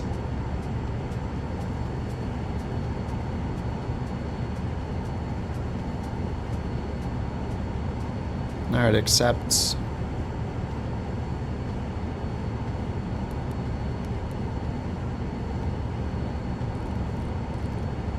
Wants us to go down here to Oates first. Is that near Sedona? Alright, runway 21 up there. Let's hit comma 3027. Get our IFR clearance. Couch 323, looking to pick up our clearance to Kingman Airport. Hold on, let me change off that frequency. That was Couch 323, Flagstaff. ready for IFR clearance to Kingman Airport. Couch 323, Flagstaff ground, cleared to Kingman Airport. Flagstaff 1 departure, Oates transition, then is filed. Climb via SID, except maintain 10,000 feet. Departure frequency 124.5. Squawk 6146. 6146 and 10,000. Cleared to Kingman Airport. Flagstaff 1 departure, Oates transition, then as filed. Climb via SID, except maintain 10,000 feet. Departure frequency 124.5. Climb via SID. 6146. The only restraint Couch is we have 323. 7420 before, I think that's before first turn probably. Couch 323, read back correct. Call me back when ready for start or taxi. Roger that. Couch 323. Flagstaff 1 departure. I wonder if we have Lido charts.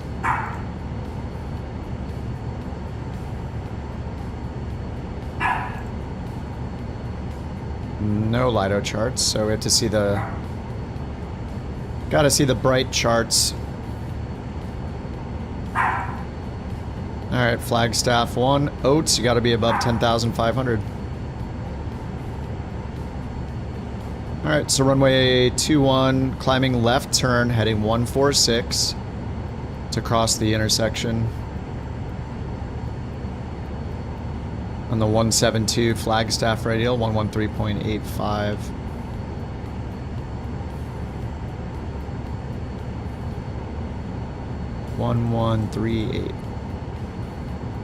Oh, whoops, down here. I mean, wait, right here. 113.85. All right, Flagstaff VOR. So we'll get bearing 1 on. There we go. That's Flagstaff. It's going to be taken care of by the FMS anyway. Intercept, yeah, 146. And then the direct to Oats, 10,500 or above. It's cool because you can, if we had a more complex departure procedure, you can actually use VNAV for the climb with the Vision Jet. It doesn't work in every G3000 plane, but it works in the Vision Jet. It doesn't work in the TBM. But you could have VNAV and it'll follow the constraints on departure. It's pretty sweet. All right, they said to taxi to runway 21, 10,6146 on the clearance, or on the squawk. So we got flaps to 50. We can get fresh air on now. We'll get the landing light on. Outside air temps 25, so we'll leave the probe heat off for now. Parking brake is off. And trim is set to 6 degrees up. Flaps are 50%. We'll just hit toga and toga. Actually, we're doing the departure procedure, so I'm gonna set it up for a flight level change. We'll spin the heading knob all the way around for runway 21. And then we'll hit heading first and then nav second. So we got heading, nav, or GPS, flight level change, selected altitude. So once we enable it, it'll fly runway heading, then we can just turn the heading bug to intercept the GPS course, and then it'll fly the departure for us.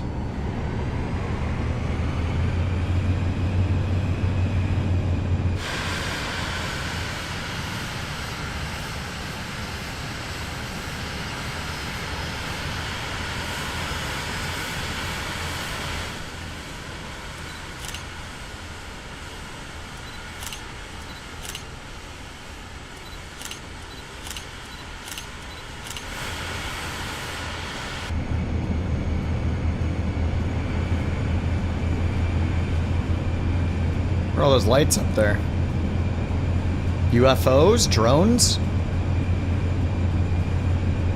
Bork coins? First crash of the night? I feel like it's been good since I did all the reinstallation this morning. It took like an hour of rebooting and stuff. That was the most entertaining part of the stream today, for sure.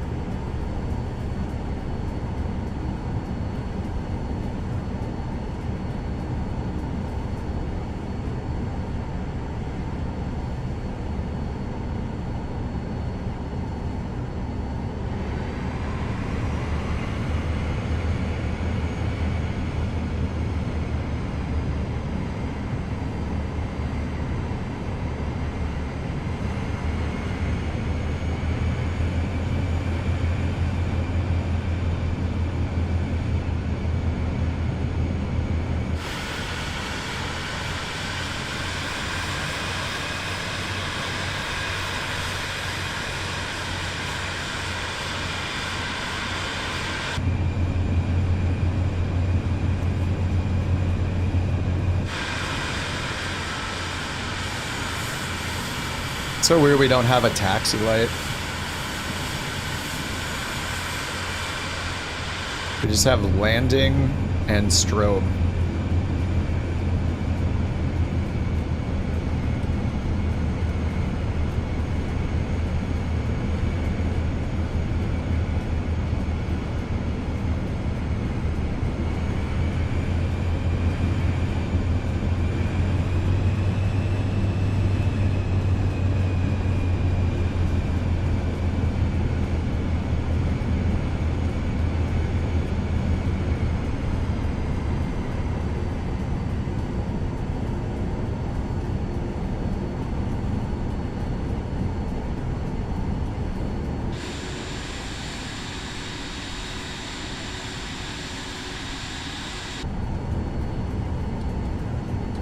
Easy. Nice try.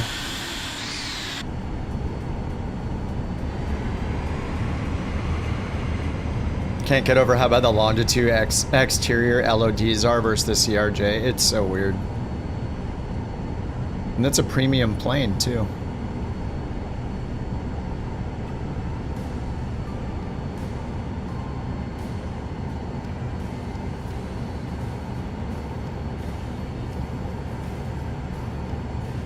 Couch 323, holding short, runway 21.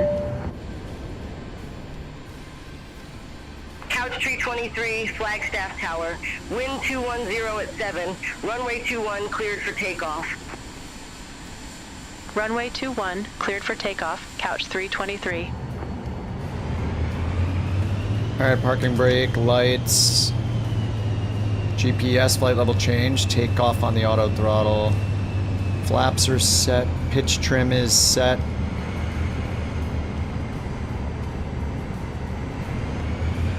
Clear for takeoff. Cleared for takeoff. Let's get out of here. Cleared for takeoff. Bring me a hot dog. Ketchup, mustard, and relish only. SkyWest 3165, ready for departure, runway 21. This is me putting my hardware all the way out. Hardware extended, full throttle. Short of 21, departing traffic. Oh, okay. Okay, look at me. I'm in the P180. Whoa.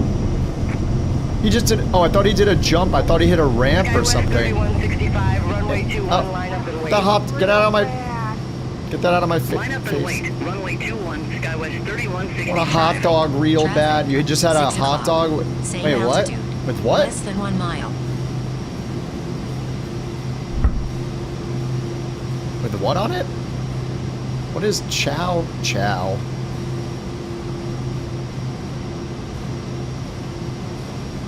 It's a type of relish? Oh. I didn't know if I could say that or if it was something bad.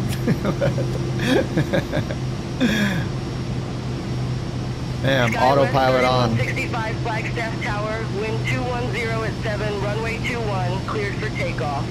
Departure procedure action happening runway here. 21, cleared for takeoff, SkyWest 3165. Nice interception of the localizer.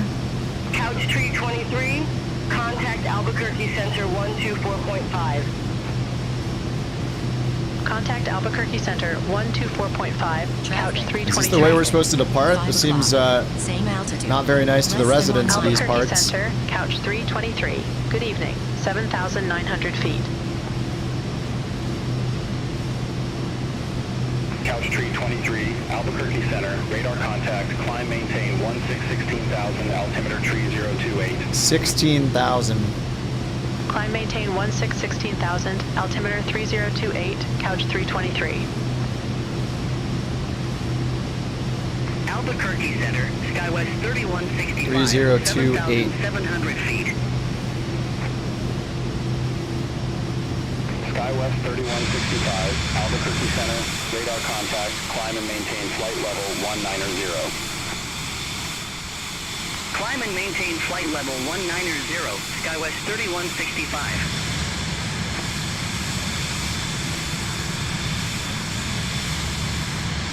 How do I get the wig-wag lights to stop? Traffic, 1 o'clock.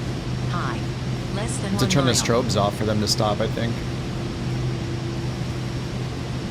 18 degrees outside. I'll just get the probe heat on now. We're going up to... What are we going up to? 16,000 is our top altitude. Traffic. Traffic. Traffic, 12 o'clock. traffic, High. traffic. Less than 1 mile. On standby.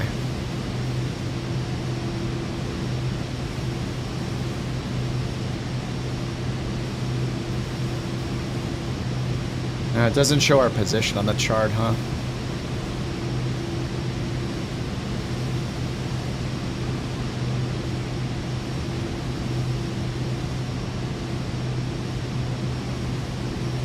It's a breeded dog, that's true.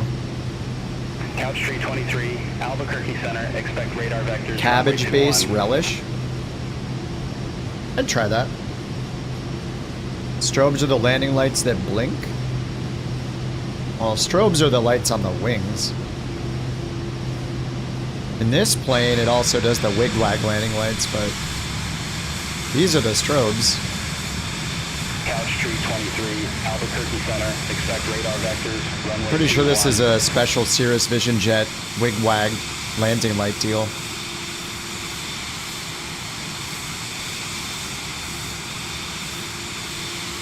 These are like strobing landing lights, but the strobes are the white lights on the wingtips. It's weird how the landing lights strobe. So that they'll strobe, the landing lights will strobe until I turn the actual strobes off. And if I turn the landing lights off and leave the strobes on, then only the strobes will blink. Yeah, the landing lights, yeah. But it's weird because to get the strobes to be on with the... You have to pick between, do you want the landing lights on and the strobes off so the landing lights stop strobing? Or do you want this to happen? Or do you want to turn the landing lights off and have regular, just the strobe lights? I don't know, it's weird. 3000. And then you don't even have a taxi light, so when you're on the ground, what, you use the landing light only? And they're like wig-wagging all over the place? I don't know, it's kind of weird. I don't like the lights in this thing. Turn right, heading 275, couch 323. 275. Yeah, that'll do. Yeah, wig-wag. When the lights are alternating. Yeah, I don't know, the lights in this always made me weirded out. Because you only have strobe and land, that's it. So what's taxi? I guess it's landing. Nav lights are just on when the plane is on, I think. So if I turn the strobe lights off, we still have the nav lights on here and here. They're the nav lights. It's just, it's strange. Center on 124.85, Alaska 753. Oh, what's up, low tech? Descend and maintain 13,000 feet. Oh no, they're telling us to descend already. Descend and maintain 13,000 feet, couch 323. Why? It's gonna get caught in the loop, isn't it?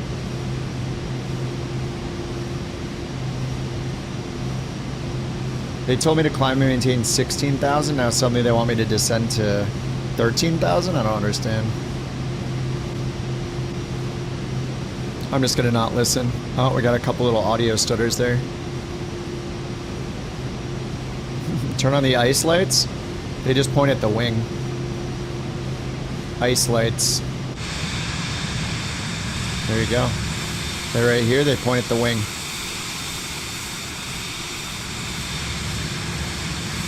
To check for ice.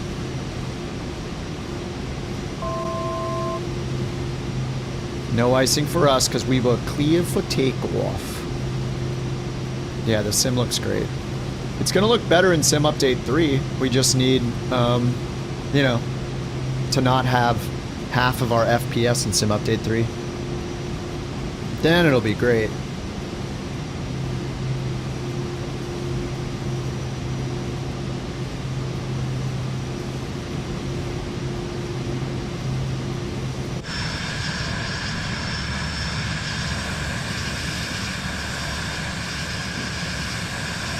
No idea why you get half the FPS. Dude, I mean, you watched me do it this morning. I did Sim Update 3, same airport, same plane, and half the FPS. I close it, I go back up to Sim Update 2, FPS is back to normal. And I didn't change anything.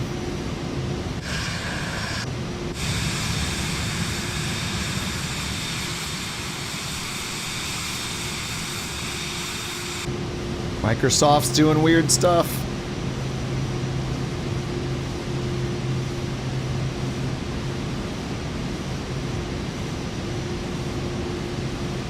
It was very strange. And I wanna use Sim Update 3. I wanna see all the improved lighting and night lighting and stuff. It's really nice looking. I see you guys pretty far out, actually. It's decent.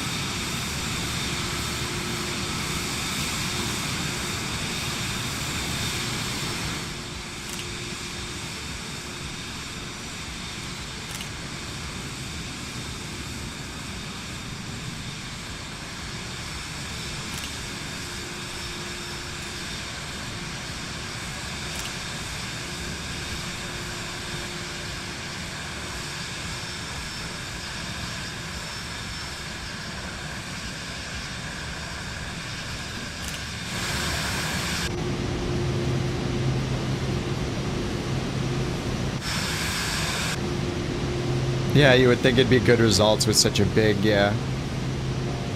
With the lasso and with a new video card. You would think that, wouldn't you? Whoa. Yeah, oh, it's pretty cool.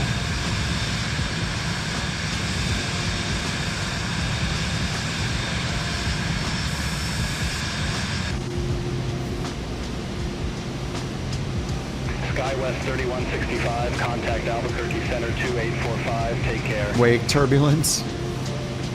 Pretty sure I've had it off forever. No wake turbulence.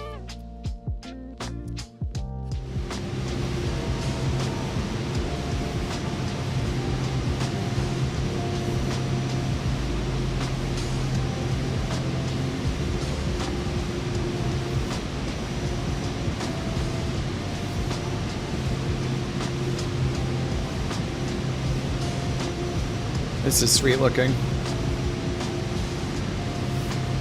Minor drop in frames, yeah, I don't get it.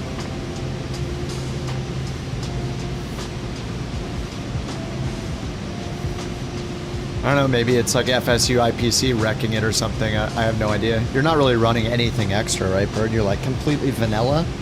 So maybe it's some third-party stuff messing with it, specifically in Sim Update 3. I don't know. Contact Albuquerque Center 128.45, couch 323.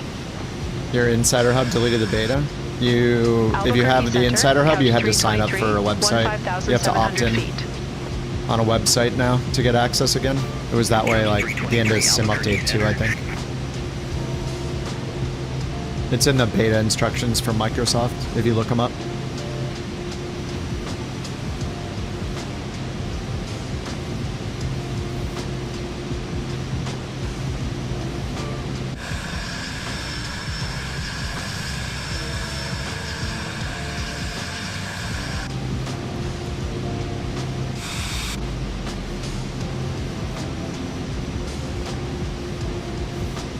Just marketplace stuff.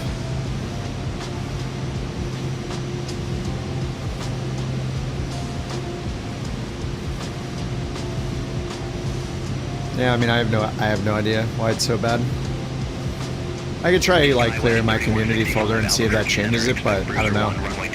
I'm not using anything crazy in terms of add-ons, so if those issues are happening in Sim Update 3 beta and they don't figure out if it happens to be a third-party thing that's causing it, if they don't figure out what it is when they release it, then everybody using the add-ons is going to have the same issues, so I don't know.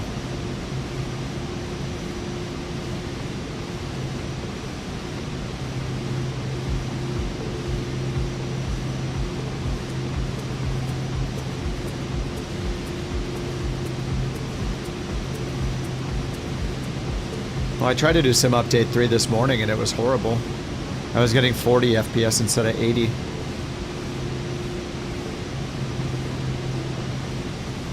Something is messed up.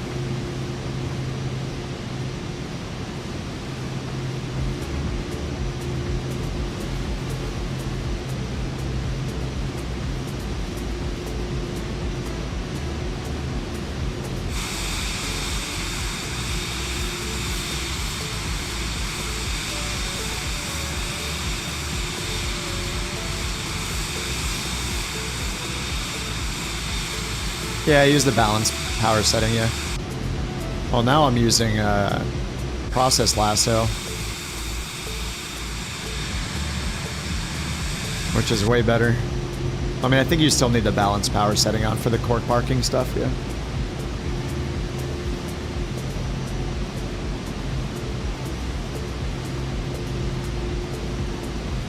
Dev console, the air, yeah, it could be. That's a good idea.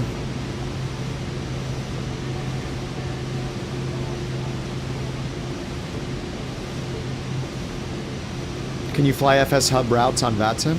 Yeah. I mean, all you're telling the VATSIM people is where you're flying to and from anytime. If you happen to be using a career mode, you happen to be using a career mode. They wouldn't know or don't need to know. All you have to do is get to your destination, so. Yeah, you can use career modes with VATSIM or any other ATC.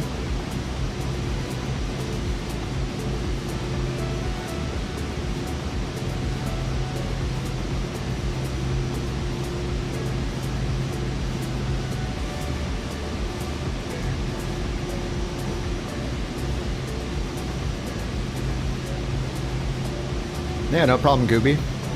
I mean, you can run 5 different career mode softwares and 3 different ATCs at the same time. You know, they're all independent. All they do is look at where your plane's at, so maybe you could handle it. Yeah, just load LRM all the time. It'll just log everything for you. It's great. You know what's weird is so this morning when I started, LRM kept giving me problems. I've been having LRM start every time I start the sim through the exe file instead of with Windows.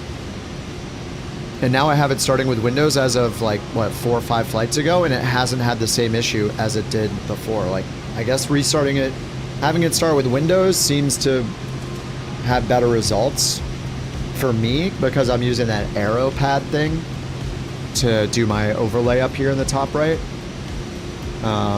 And the arrow pad thing seems to have problems when I start it only with the sim. I don't know, it's weird. But when it's just been starting with Windows, it's been fine.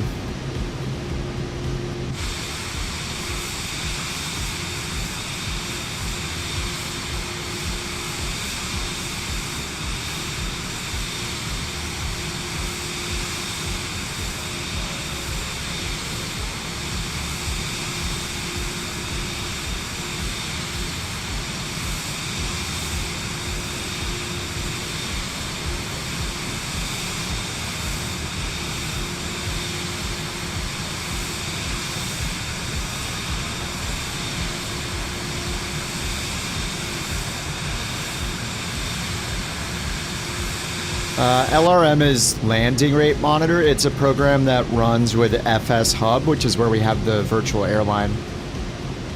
And you can start it with Windows. So yeah, FS Hub looks like this. So this is where we have like, we're doing achievements. We have the virtual airline. It tracks all your flights. So we've just been using it for a few weeks now.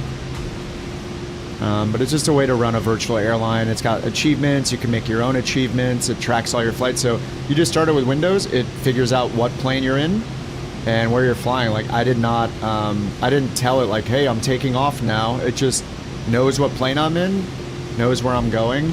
Well, it knows where I'm going because I imported SimBrief, but you do not have to import SimBrief. It'll track it all the same. And it just, LRM is the software that runs on your computer that works with FS Hub. I think they make it so.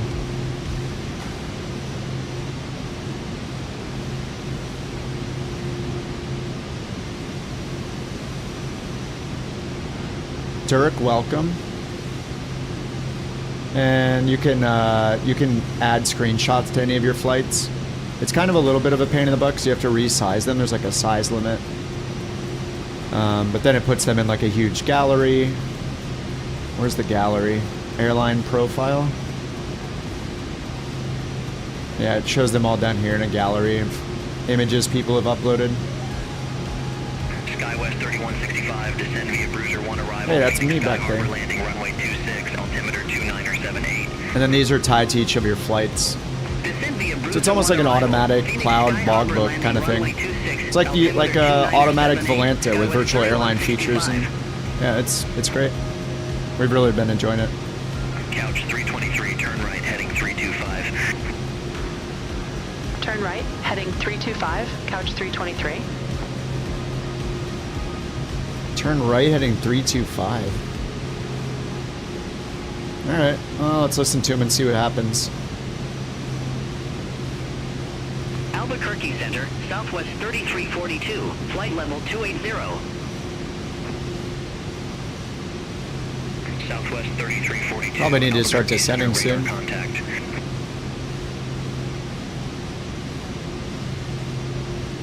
All right, Kingman weather, VFR, landing runways 21 and 17. They're both long enough. About 6,800 and 6,700 feet. So runway 21's recommended. Turn left, heading 275. ILS for 21. Turn left, heading 275, couch 323.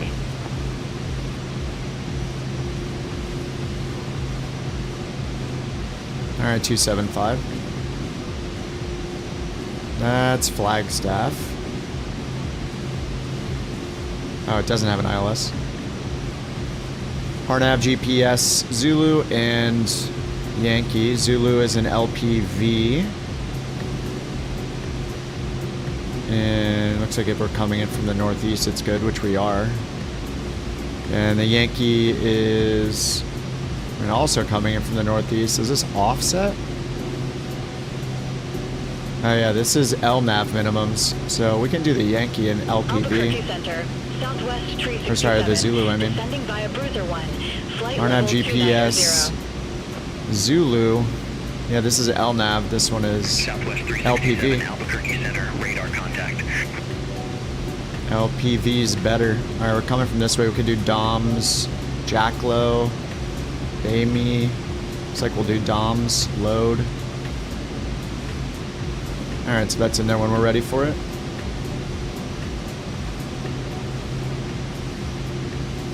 It's a sunset, yeah.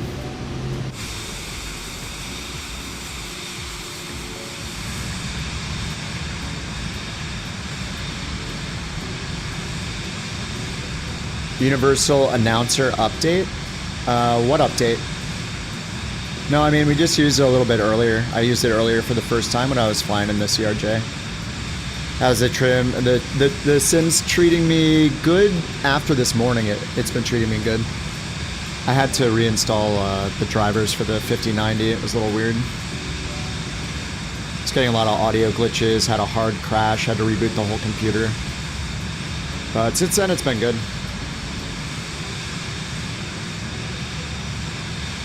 So what's the Universal Announcer update?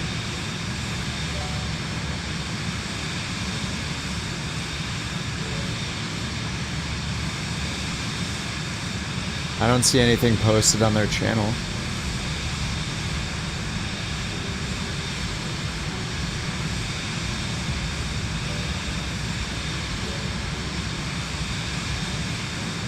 Well, what's the update? Navigraph SimBrief integration? Oh, so you don't need to use the logo light? Oh, I didn't even need to use it the last time. Navigraph and SimBrief integration.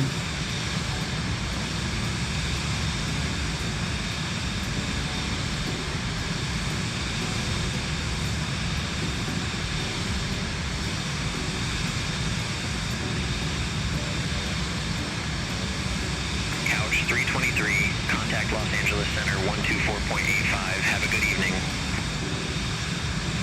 Contact Los Angeles Center 124.85. Let me couch check 323. Have a good one. What, did it just happen? Oh, yeah, it did just Los Angeles update an Center, hour couch ago. 323. Good evening. Okay. 15,600 feet. Couch 323, Los Angeles Center.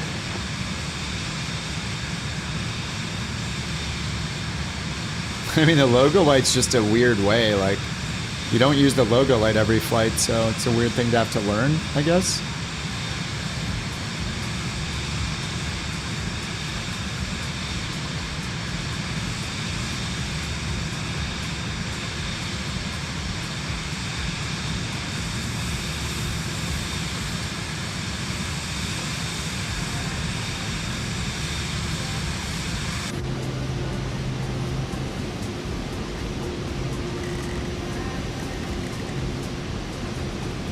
The James Bond release.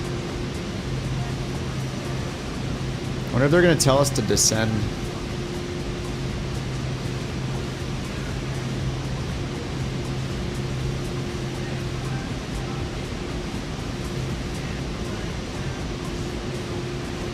One minute till TOD.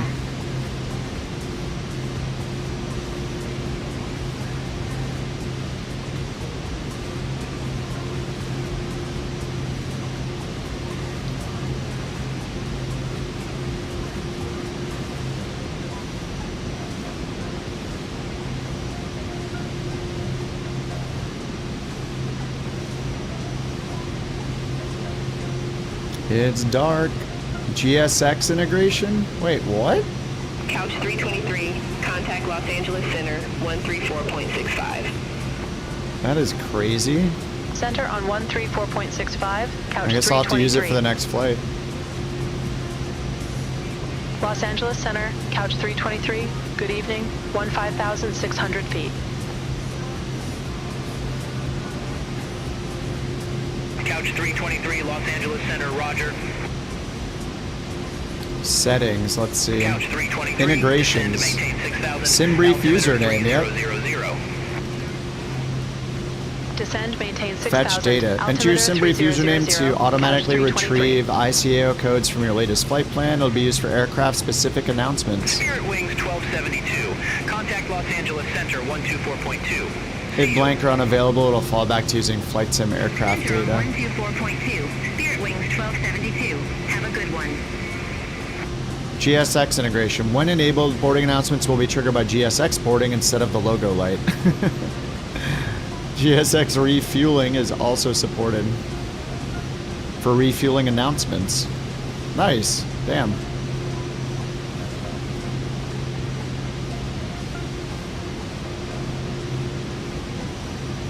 Well, that's cool. Yeah, universal announcer. We just tried it today. More GSX integration that probably won't work. Well, we'll see. I don't know. Los Angeles Center, Southwest 479. Alright, we need to start our Flight descent, level but they're not... Oh, they told me to descend and maintain 6,000 just now. I missed it. Southwest 479, Los Angeles Center, radar contact. Continue climb to flight level 380.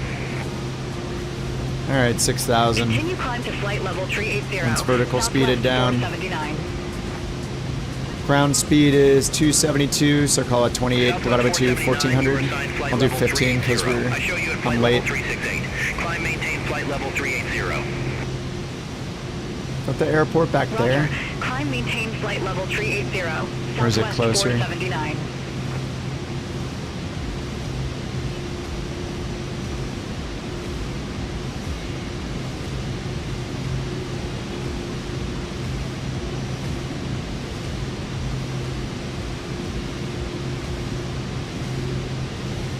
Alright, the airport's like 20-ish miles out. And that might be it over there. Los Angeles Center, Or it Southwest could just be down here, really 3322, dark. Descending via Rockstar 4, flight level 281.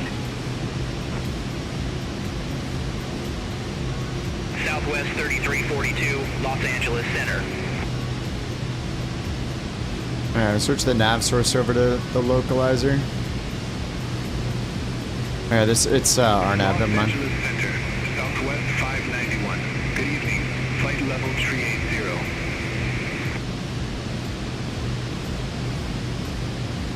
Southwest 591. This plane is Los so Angeles Center, automated, roger. it's just ridiculous how easy it is to fly and how much work it does for you, how easy it is to get started. Contact Henderson. Approach Turn a knob, hit a 122.95, button, flip have a 4 good flight. switches. Import the flight plan. Alright, good to go. Auto throttle on. Go to sleep.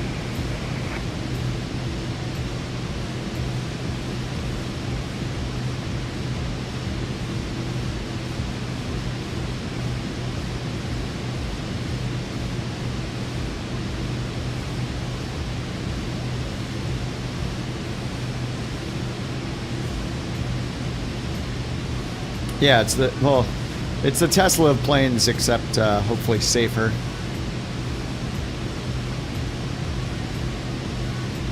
Dude, I'm terrified of the Tesla Autopilot cab stuff.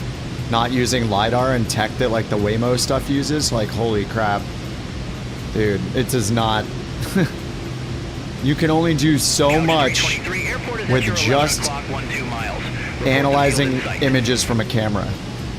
It is kind of scary. I wouldn't be surprised if there are some major problems.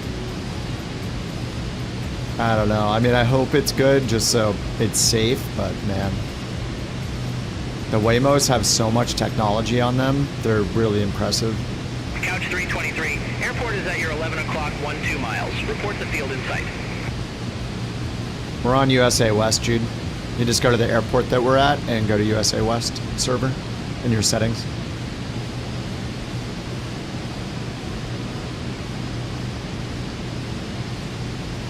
When the driverless car crashes, who's at fault? Couch 323, Los Angeles. The company, I guess.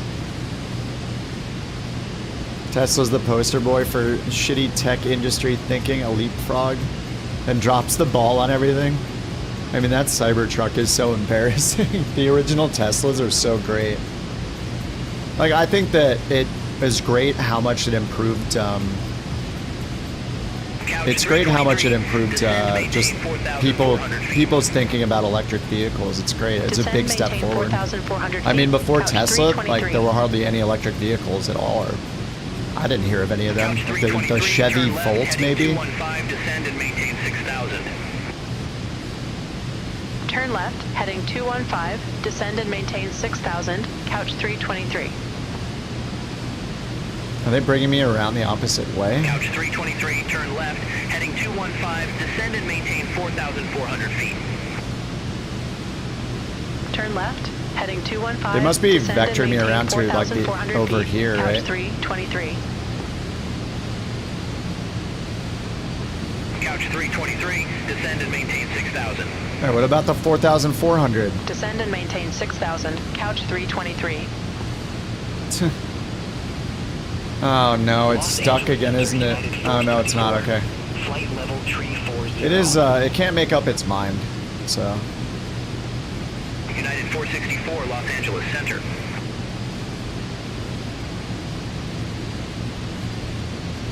Airport code's in the top right, Jude. I'm going to bring you around for another try. Another try. Maintain 1010,800. Wilco, fly runway heading, maintain 1010,800, couch 323. Yeah, we're just gonna turn around and land ourselves. Yeah, Beyond ATC very much needs an update. All these bugs, all the random go-arounds too. I had one on my last flight. It's just kind of falling apart a little bit, and it's been that way for months.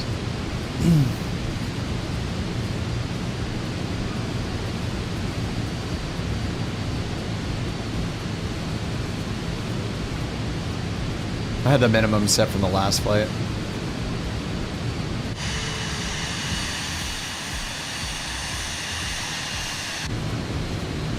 Alright, we'll just turn around and land on runway 3 or whatever.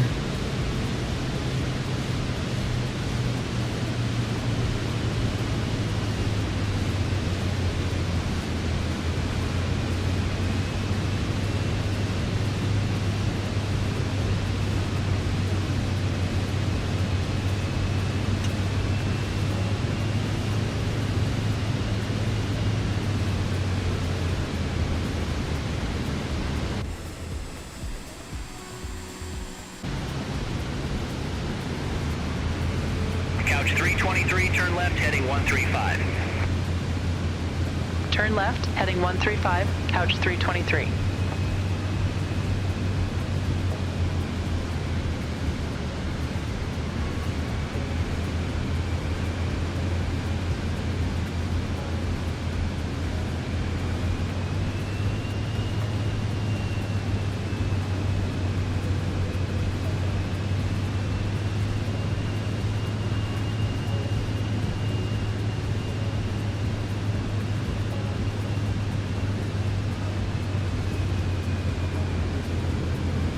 All right, gears coming down. What's up, Mouse? How you doing? Yeah, slowed down updates. Yep, they definitely have. I mean, maybe they're just like cooking up a huge experimental build for the first version of VFR, but yeah, it's definitely been really slow going, and the bugs have been so annoying. Lots of bugs all the time. It's just, yeah, there's too much wrong with it right now. They need a huge bug fix patch. And I don't even care as much about VFR as I care about diversions, CPDLC, them allowing us to get out of the menu system when we want to. Like, anytime you start like, it's like the phone tree thing, right? Like, As soon as you hit the wrong option, it's not easy to get back out. You have to go through the next 3 answers, and then you can finally get back to where you wanted to get to. You can't even say, like, never mind. You have to give them a legit, like, an answer no matter what. So that part is really frustrating. It's just not flexible enough. Hi, Captain. The cabin is now secure for landing. Turn right, heading 215. I turned on the announcements thing. Toyota 4Runner, nice. Dude, if it's not broke.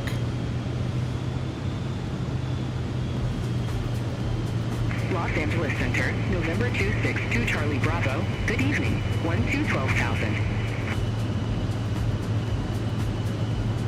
November 262 Charlie Bravo, Los Angeles Center.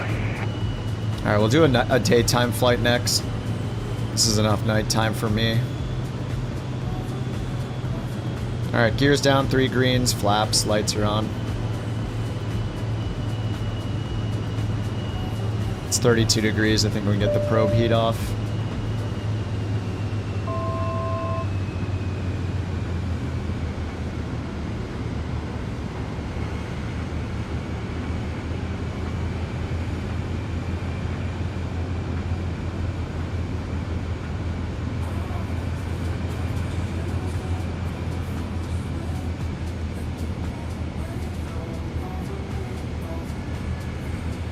Los Angeles Center, November 80 Romeo Sierra, flight level 237.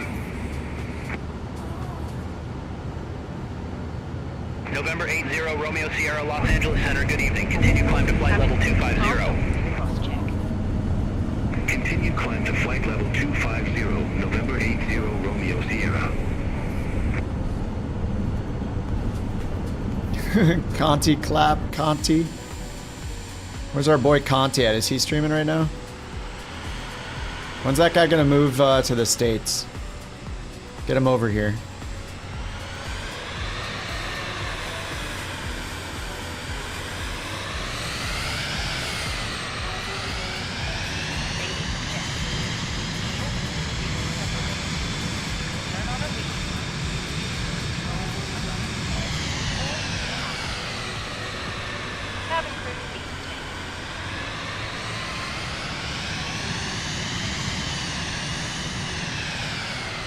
Approaching bad weather? Not really.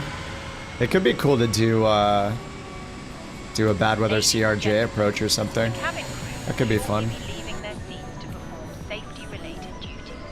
However, we ask that you remain seated until the fasten seatbelt sign has been switched off.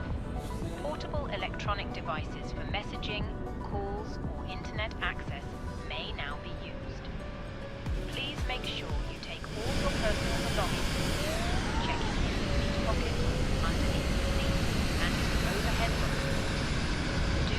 Orange Coffefe is here.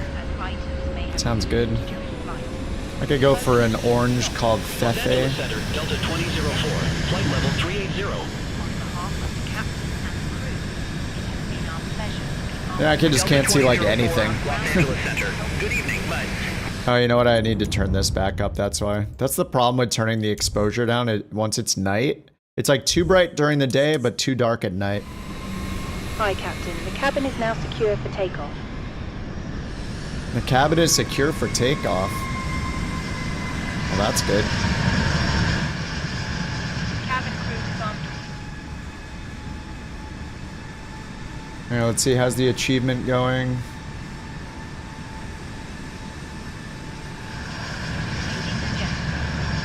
We only have 2 more legs. San Bernardino and then Santa Monica. This next one's 178 miles. Think maybe that's good for CRJ?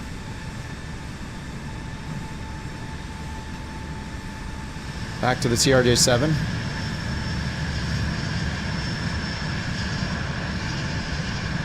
Or... Southwest 591, or Los other. Angeles Center, expect Jackie 2, I'm gonna turn the sun on. 26 right. Expect Jackie 2, runway 26 right. So much better. 591. Yeah, the CRJ is awesome. Southwest Southwest 479, descend via OC tree arrival. John Wayne, Orange County landing runway 20 right. Altimeter A350, 170 miles. New update, even less FPS than before. Well, I haven't tried the 350 with the 5090 yet, but if you need a 5090 for it to have good FPS, then...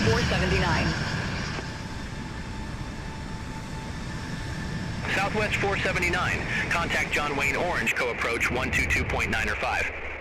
Orange Co. Contact John Wayne Orange Co-approach, Southwest 479. Have a good morning. SkyWest 3946, contact Albuquerque Center 125. You wanted compatibility? How do you map keys to sim rate? It's in the default controls. It's called sim rate increase, sim rate decrease. Saying wrong device. You have to choose the keyboard from the left and then bind the control. Make sure you let the settings for controls load all the way first before you click. So if you go into settings and click controls, they're fixing this in the next update, but you have to wait for this to finish loading first. See how mine's on the Sharka? If I click keyboard right now, like nothing happens. Now I have to click keyboard and then wait again.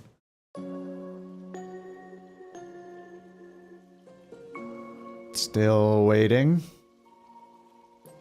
And now you can go in and go to... where is it? It's under... You could search for it. Sim rate. I think it's under menu. No, it's under like something simulation. Oh my god. It's under like general simulation or something like that. Yeah, not everybody can search though, so like if they're on Xbox or something, for example. Tools. Yeah, it's under tools, simulation shortcuts, sim rate, increase, decrease, or decrease sim rate, increase sim rate. So I use control plus and minus. You know, minus, plus, or equals and minus.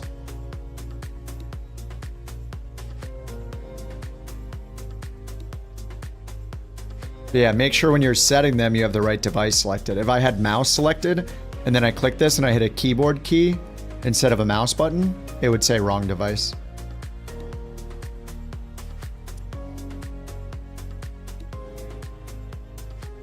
Yeah, they're out 66 flights. So first of all, if you have it set up, it's already automatically tracking everything. You might, every landing you make, every landing you do, every flight you do, it's going to track it automatically and know what plane you're in, where you took off from, and where you landed. If you happen to have gotten an achievement, you'll just get the achievement. So if you go up to your menu in the top right, go to flight achievements. These are the ones from FS Hub, and then you'll see the airliner ones here. We just made 2 of them so far. But it's in the multi-flight section right here, Route 66. You just have to look for the icon, unfortunately. There's no like search, I don't think. But I'll put the URL in the chat right now. And then when you scroll down, you'll just, you can read about it, whatever. Here are all the individual legs you have to do. So you might already, if you've done a couple of these today while using the tracker, you have it on, you have LRM running and you set it up, then you should have checkboxes on any flights you've done. And this, if this flight here, Midway to Springfield, is in any other achievement, it'll be checked off for that too, automatically. So it just automatically does it. You don't have to like start the achievement or anything. So it's really nice.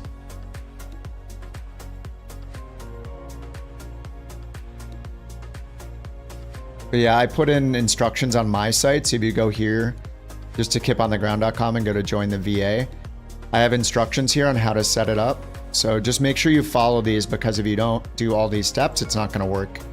Like you have to go into the preferences, turn on the virtual airline, then hit the sync button, then choose couch captains.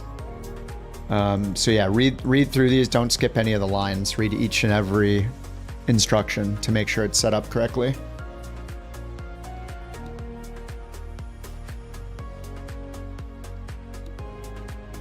All right, next is KIGM to KSBD. I still didn't order my beverages. Maybe I should do it now. I'm just I just keep forgetting.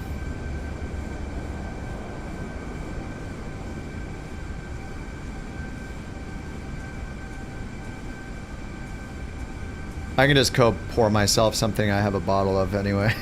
Just, and be even lazier. And I'm just gonna do that. I'm just gonna go pour a little splash of something. I'll be right back. And we'll do the next flight.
Alrighty, I'm back.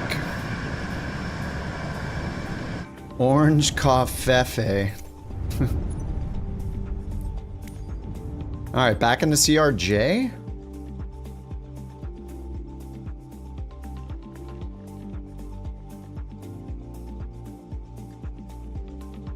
Sounds like every flight you take, every landing you make, I'll be watching you. Yep. It's great. Okay, let's go to, I guess, CRJ. Oh, thanks, Brian. 700, 900. The 1000 is funny looking. Oh, what the? All right, there goes the sim. Sim just crashed. No, CRJ, I don't believe it can do RMP, no. All right, rip, there goes the sim. Let's restart the sim, I guess. It just randomly I just clicked the plane and then boom, it crashed. Wonderful.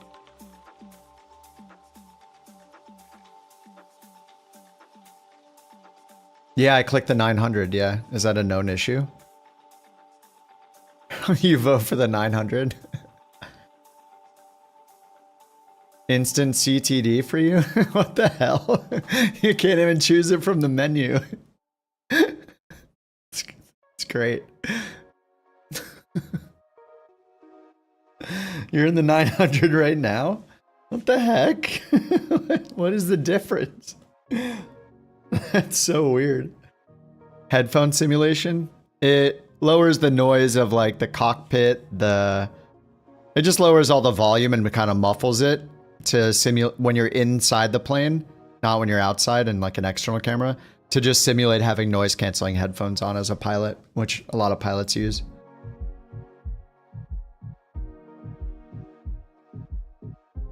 Unfortunately, like that feature itself is a great idea. They have keyboard shortcuts you can set for it, and none of them work. So, yeah, I have the marketplace one. Yep. I wasn't gonna pay another $60 whatever to rebuy it. No way. Yeah, this is a marketplace problem, I guess.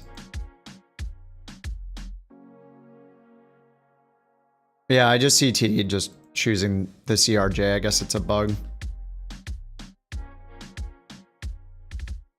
A feature that hasn't worked since the launch of 2020. Yeah. I would love to use the, like, hit Alt H or whatever to throw the headphones on or off when it's too noisy instead of constantly, like, when I do it on the stream, I'm using my little sound mixer, my Rodecaster, and I'm physically grabbing and pulling down the volume each time of the fader for the game. Just like I can like change the volume, you know, like playing DJ. So I'm just doing that all the time, especially because the volume is so different from one plane to the next. I'm 50% DJ here, 2% pilot, 48% chat room viewer. You know, it's just how simming is.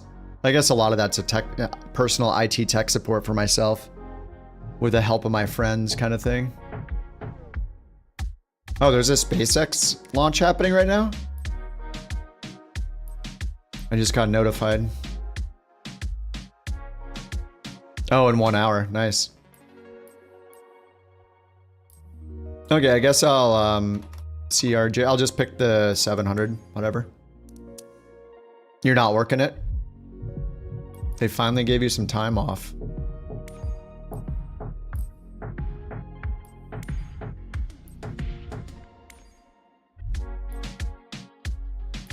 Horizon Air.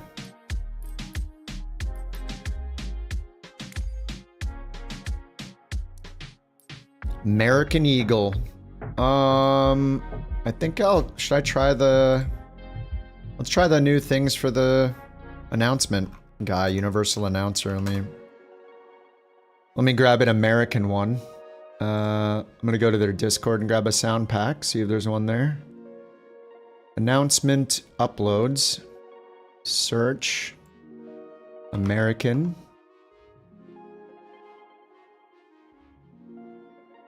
American Airlines improved. American Airlines legacy. Okay, I guess I'll get American Airlines improved. It says for the Airbus. All these for the Airbus. AAL verified. What is this one for? IAE version. There's so many in here.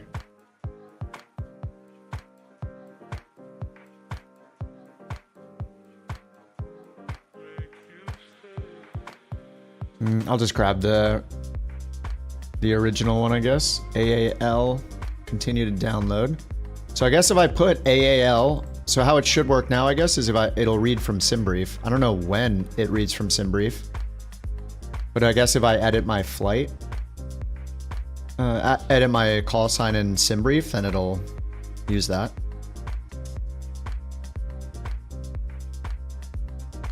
All right, I'm gonna restart it real quick. I hate that it launches in the system tray because I can't pin it to my taskbar. I have to like go and find the program every time. I guess I need to make a shortcut.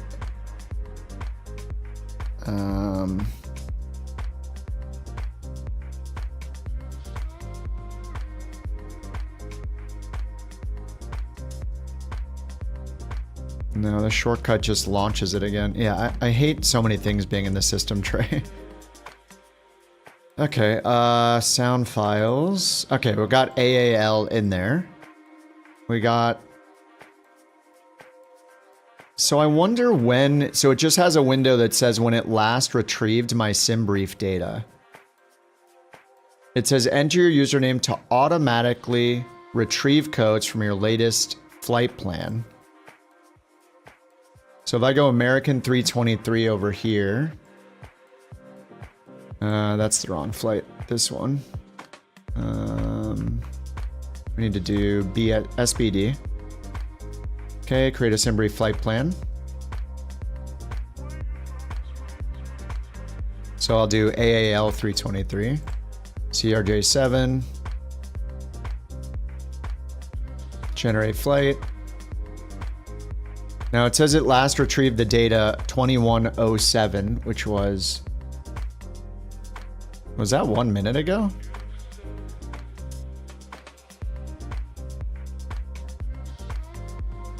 Is it just checking every minute or something? Maybe it checks when I load in. Okay, I'll watch it as I load it and we'll see what changes.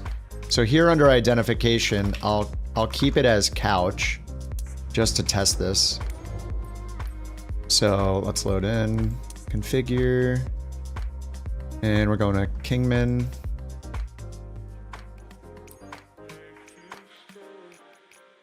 Okay, I guess I'll do ramp GA medium. I'm gonna turn the sun on. It would be cool as like as soon as I load in, if it checks it automatically, that would be awesome. So it shows right now in their UI, it shows CRJ7, CCX for the airline, because that's what was in SimBrief.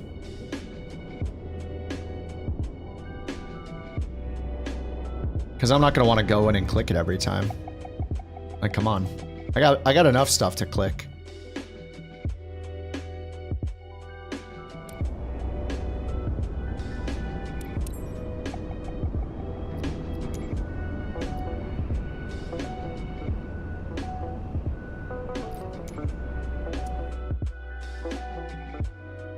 So it has not checked on its own yet. So there is GSX integration. So maybe it'll happen with GSX. Let's see.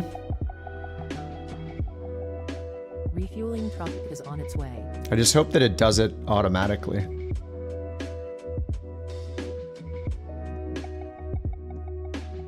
Airbus as default in the sim? Yeah. There are several. There's the default A320, A319, A330, A321. Sorry, there's not a 319. There's a 320, 321, 330. What am I missing? There's at least those three. All right, so it still hasn't checked again. Oh yeah, the A400. Yep, that's true. I was just thinking the airliners. Yeah, A400, sure. Fuel truck is in position.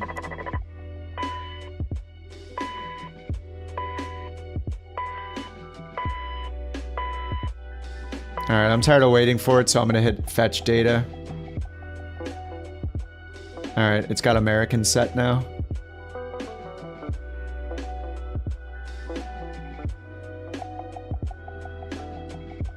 What's up, Turdog? How you doing? Alright, let's add the GPU. And let's get the GPU on. Great, emergency lights armed. Alright, we're heading to San Bernardino. Just chilling. That's the way to do it. That's what the weekends are for. And the weekdays. And every day.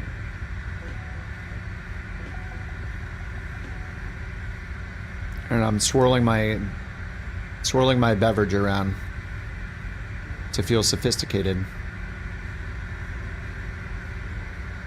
All right, initialize position. We'll grab this one, throw it in down here. Flight plan. We'll go over here and get it in. Let's go request boarding.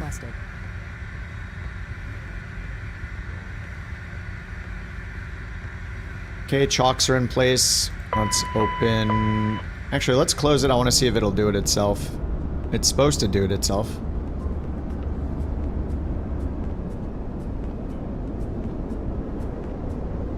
Welcome aboard American Airlines.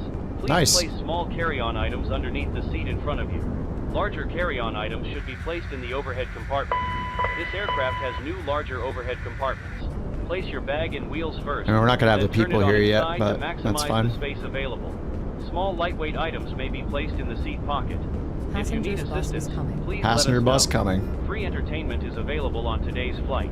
Stream Apple Music for free in flight by connecting to our Wi-Fi to access 70 million Amazing. songs, music videos, artist-hosted radio, and more. Beautiful. You can also stream our All library right, of let's free go flight movies plan and TV import. shows on your phone, Send it to the tablet, or FMS. Set the payload. So now I'll use this time. Thrust mode flex. Flex temp 37. 8-degree flaps. This is awesome. It's just pulling this from SimBrief automatically. You have to turn that option on though by going to options, next page, and then turn on this load perf data with flight plan. It'll automatically get the performance data for takeoff, which is, I think it's an awesome feature.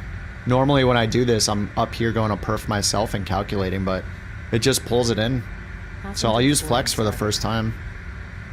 We'll see how it goes. All right, so we'll hit execute here and then go check our flight plan and get beyond ATC going.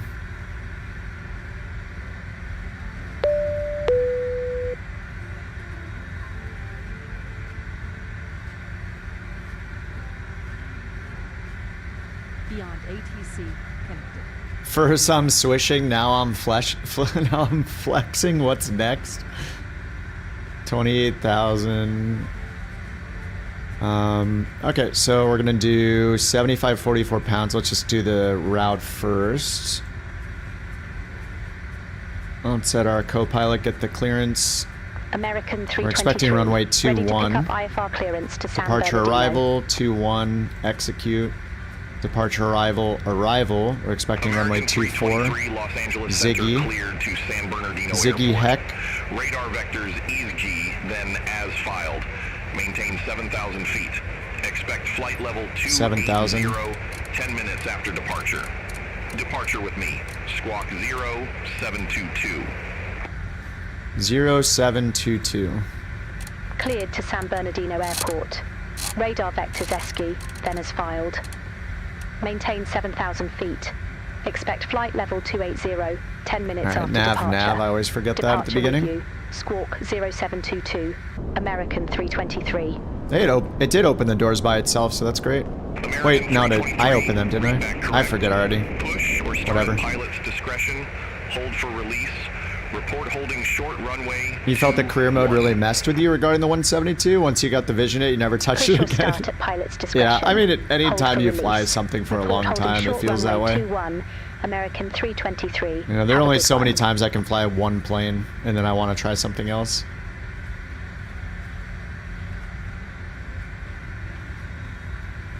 All right, so down here, let's do performance. Performance init. Actually, on performance here now, I can put in flex temp, so I haven't done this before. So we'll put in flex 37 down here. I've just been doing full toga every time. Flex with advisory VNAV, yes. VNAV plan speed 250, okay. And then we'll go VNAV setup, 18,000, good. Perf init. Oh, it pulled this in automatically too. That's nice. It even brought in 280. Wait. Is it 280? It is. Okay. Heck yeah. Thank you. All right, 280. Fuel is 75.44. Okay. Are we done? Let's just go check the performance section here to the load sheet though and make sure it's right. This is usually wrong. 75.44. So we'll just do 75 and then 0 fuel weight 554. And then we'll hit set payload a couple times until this stops jumping around. Alright. Flaps 8 is correct. We'll set all of our V speeds, so it'll put them in over here for us. Okay, and then copy perf init data. That was already done automatically, so we just looked at that here. 280. And it's got all the right stuff here. 75.44 on the fuel, matches SimBrief. 0 fuel weight, 55.442. That's wrong. 55.442 here. There. It looks like it put in the passengers, that's why, and there's going to be a difference between perceived passenger weight. Dude, it brought in the ISA deviation too, but it brought it in wrong. It's 15. Please place small carry-on items underneath You know what? the It seat probably... in front of you. It Larger probably got carry-on it items from should be placed in the overhead the perf compartment. page. This Here, let me aircraft double has check. new larger overhead Do I compartments. populate this? Place your bag and wheels first, then turn it on its And side to choose maximize calculate. the space available. Small lightweight items Assume may be temp placed in the seat 37. pocket. If you need assistance, please Where's let us ISA know. Free entertainment is deviation? available on today's flight. It's not Stream here. Apple Music for free in flight Okay, by I'm not sure why I connecting got to that our wrong. Wi-Fi to access But it brought in the 70 million winds too. songs, music videos, That's awesome. artist-hosted radio, and more. You can also Taxi stream fuel our is right too. library It's of always free movies 500 in and TV SimBrief. shows on your Nice. phone, It's just tablet, pulling all or this in laptop. automatically. That's so cool. Okay, let's get rid of the discontinuity for now. Sweet, dude, that's so awesome. I mean, that just saves a lot of time. So we're gonna do flaps 8. Flex thrust mode, I guess, is just toga. So we're gonna use toga, not max power. And toga will just be derated with the flex temp. Anti-ice off, bleeds on. Flex, it's got the wind, it's gonna give us a headwind. 2 crosswind component. We got 6,800 feet, flaps 8. That's great. Alright, let's go to charts. Use FMS charts, origin, grab and pin the airport. We have no instrument departure. We'll go to San Bernardino, get the airport chart, get the arrival, which is the Ziggy, get the approach. We're expecting runway what again? To 24? Runway 24. So there's an RMP approach, which we can't do an RMP approach. Is it RMP approach? RMP AR approach. Yeah, it's got RMP minimum, so we can't do that, but we can just have this as reference, I guess.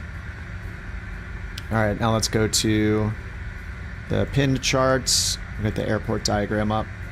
Fit that.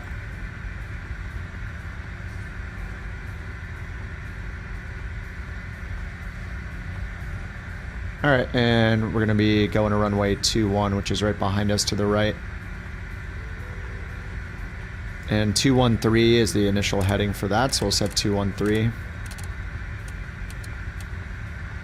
We'll hit comma for the altimeter, it's 3001. And let's try this landing elevation trick. Who said the landing elevation thing? When you point at it, it'll tell you the current landing elevation.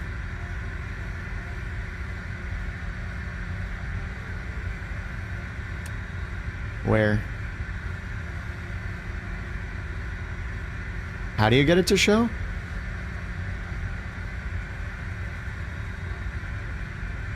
Oh, tooltips. Oh yeah, I don't use the tooltips. RIP. Did the tooltips tell you what, I wonder if we can change that landing elevation somewhere. Is it maybe LDG elevation? Is that why I didn't find it before? Let's search for that. Sometimes they're abbreviated. Last time I searched it, I just typed in landing. Oh, tooltips. Elevation. Hey, what does it say when you point at it, Brian? Do you remember? What does it describe it as? Because that might be a hint at... It's not called elevation, it looks like. Is it called like pressure altitude or who knows what? Climb rate pressure, altitude pressure? It says landing elevation when you point at it. Wait, what about this? Decrease altitude, the cabin is pressurized to. Climb rate. Landing elevation.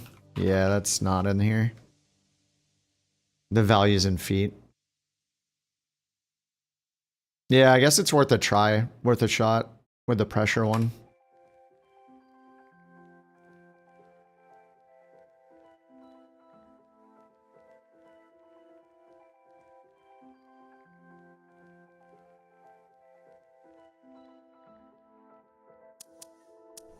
That would be so nice if that worked. Whoa. Negative. It does not work. Alright, well, back to the fun way of doing it, I guess.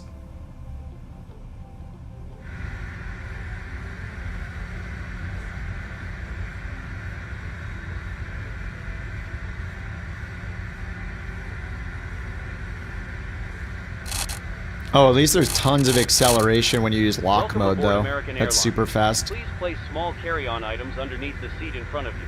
Larger carry-on items should be placed Okay, in so the overhead compartment. San Bernardino, This aircraft has new, larger 1120.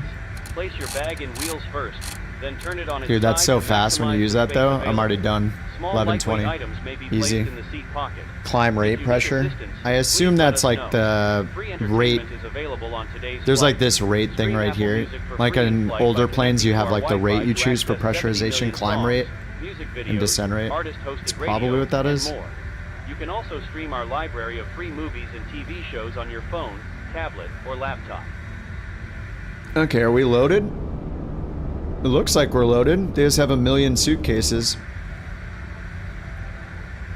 Alright, so they said to report holding short runway 21. Let's get the APU on.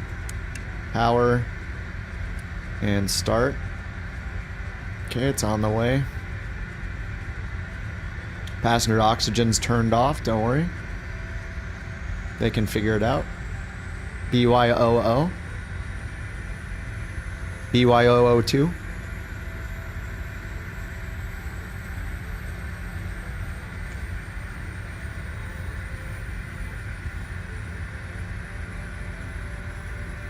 Okay, what am I missing? Might as well look at the checklist while we're waiting a second here. Landing elevation is set, altimeters are set, FMS is good to go, IRS aligned, yep. And on nav, radios and nav aids set, takeoff briefing, taking off on runway 21. And we're getting vectored, so we're gonna fly runway heading.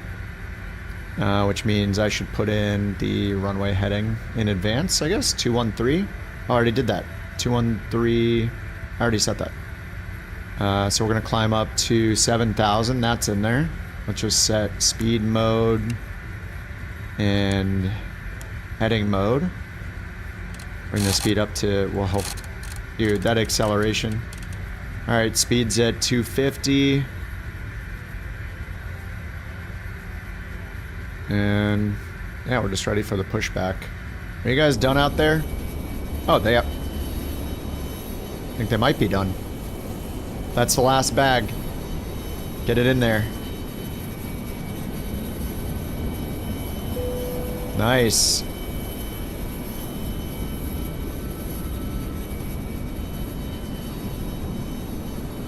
Beautiful. Good job, guys. Alright, APU's on. Let's get the packs on, and I guess we'll get the AC turned on. Why not? AC's on. We'll get the beacon light on. If you were sitting in an exit seat, seatbelt signs on. Review the safety card in the seat pocket. You may need to open the exit. And we're ready for push. Let a flight attendant. And we're going over this way. We're just going right there. We don't really need the push, but why not? It's fun to watch, so we'll do it. Hello, Captain. We are ready for pushback.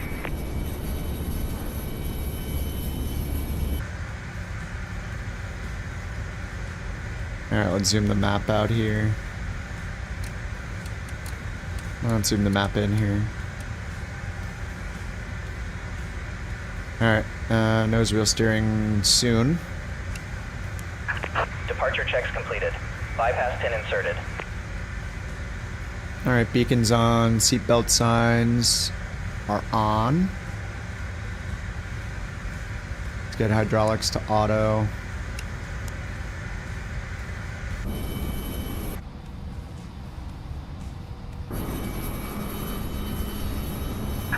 Locking gear. Oh, their chocks got removed automatically. Nice. Hey, that's great. Chocks got removed. These are all closed. GPU's gone. That works.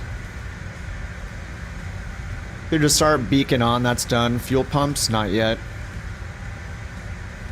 Oh, are the chocks floating? Oh, they're not. At least not now. Maybe when we take off, they'll show up above the plane again. That was pretty sweet.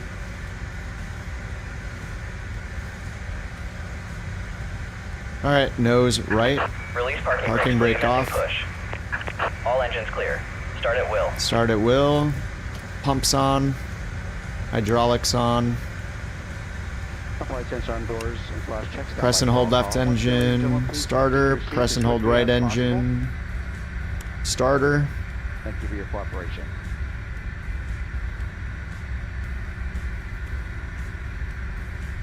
Flip the red things. 20. Oh. 20. At this time, in just a few moments, we'll be showing you the safety video Once the video has concluded, we'll be in the house to answer any questions you have before we're seated for taxi out. And my name is Susan. I'm your person for today's flight, along with Charles in the economy cabin. Every time you start both, I'm screaming immersion. Hey man, I didn't make the plane. Yell at the guy who made the plane. Why does it let me start both? Talk to him, not me. I just play the game, dude. Airlines flight. If it lets me, I do it. Set parking brakes. Done. Unlocking gear. Flight attendants, prepare for takeoff. Alright, let's get yaw damper 1 and 2. Stab trim 1 and 2. Mock trim. Ladies and gentlemen, in just Get this turned off. We'll be dimming our cabin Closed. lights for the duration of our flight. Okay, window heat. If you should need additional lighting, 1, 2. AC is on. Let's get flaps to 8. That is done. Okay. Altimeter set, APU door closed. Think we're good. After start, generators, yep. Electrics, packs, APU, nose wheel steering, armed. Bypass pin removed. Taxi, slots and flaps at 8. Left is Oh, clear. there it is. Right is clear. Trim checked. I didn't do the trim. We need to go here. Load sheet 7.9 on the trim. 7.9. Thrust reversers armed. Great. Before takeoff, lights and chill fuel flow manual. Alright, see you later, buddy. Bye bye. Bye. Bye bye. Okay, go. It's getting awkward now. Get out of here. Alright, let's get the taxi light on. Parking brake off. Go to our runway. Runway Dos Eins. Dos Eins.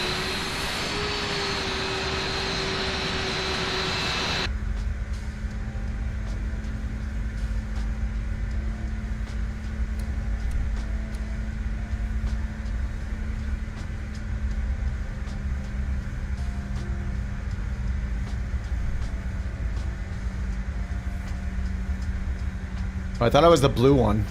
That's one of you guys.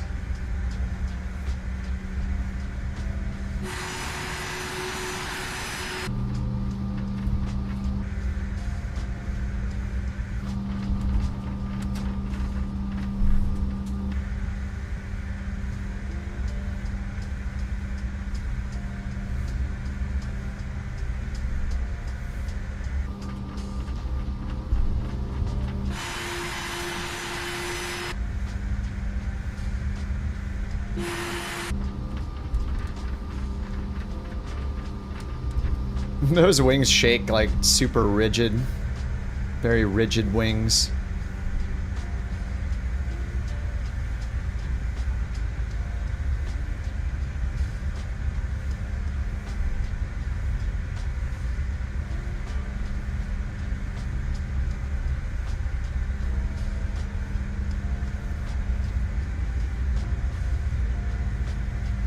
In the middle of your third CTD free flight in the caravan.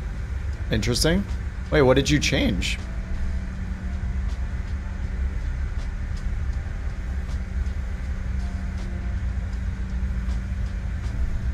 Crap, I spilled my drink.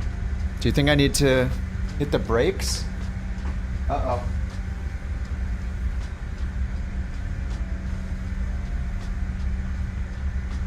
Still good? Oh, looks like it's still good. Okay, there we go. Oh, okay, nice. Hey, nice. Just had to go rinse my hand off. I didn't spill the drink, I just splashed it on my hand a little bit. We're good. Don't worry about it. Everything's fine. It means you need another one? No, I just barely poured it. I'm good. This will be the one and only.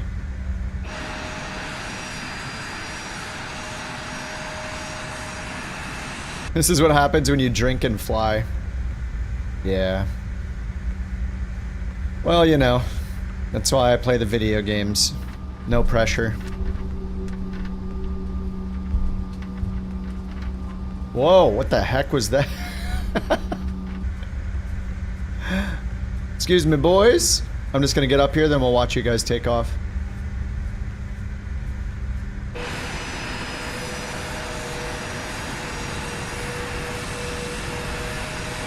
I think with Ultra, the best improvements is the lighting. Like, look at the sunlight and everything.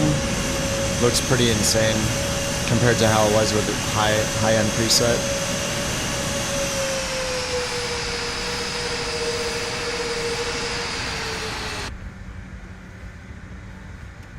All right, parking brake is set. Q's ready to fly. Do it. Alright, I don't know if you guys are doing flex or toga, but I'll go 2/3 of the way down here.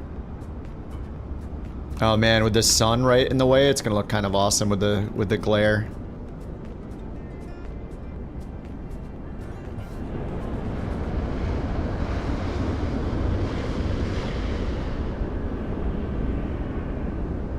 Snap, snap, let's go, boys. One after another, let's go. Let's go, sunshine. Condor sunshine. Alright, there's the spool up. Luke's going for it.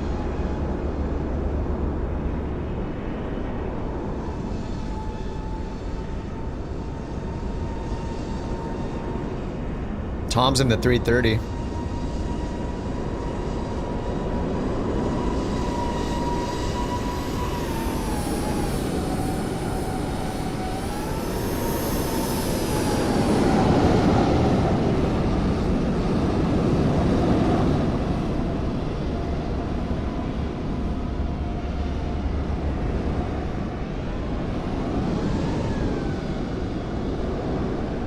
Alright, versus on the roll, CRJ 700.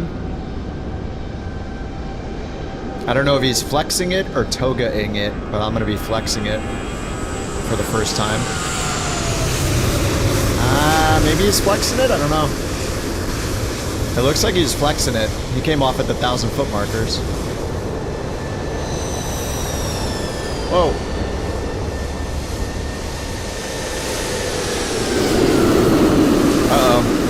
Uh-oh, the 330.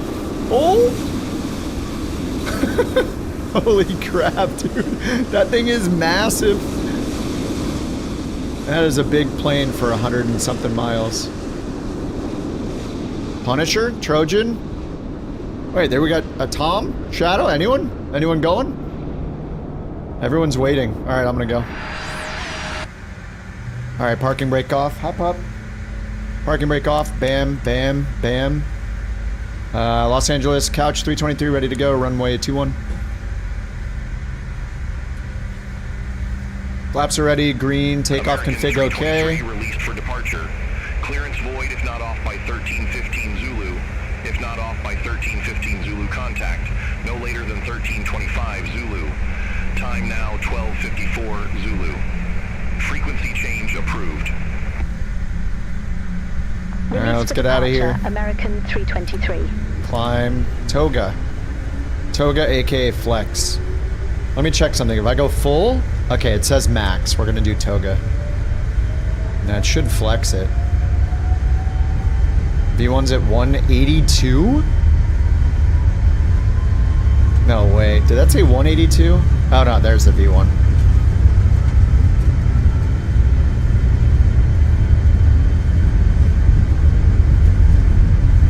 V1 rotate.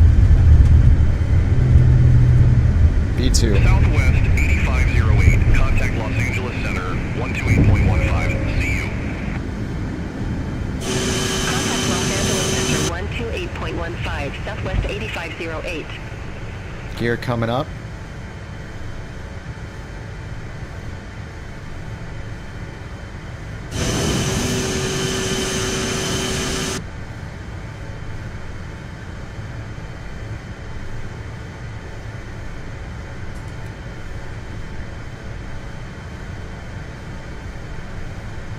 Only 860 feet.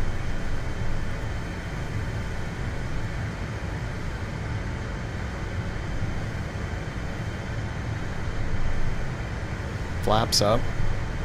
Too low. Terrain.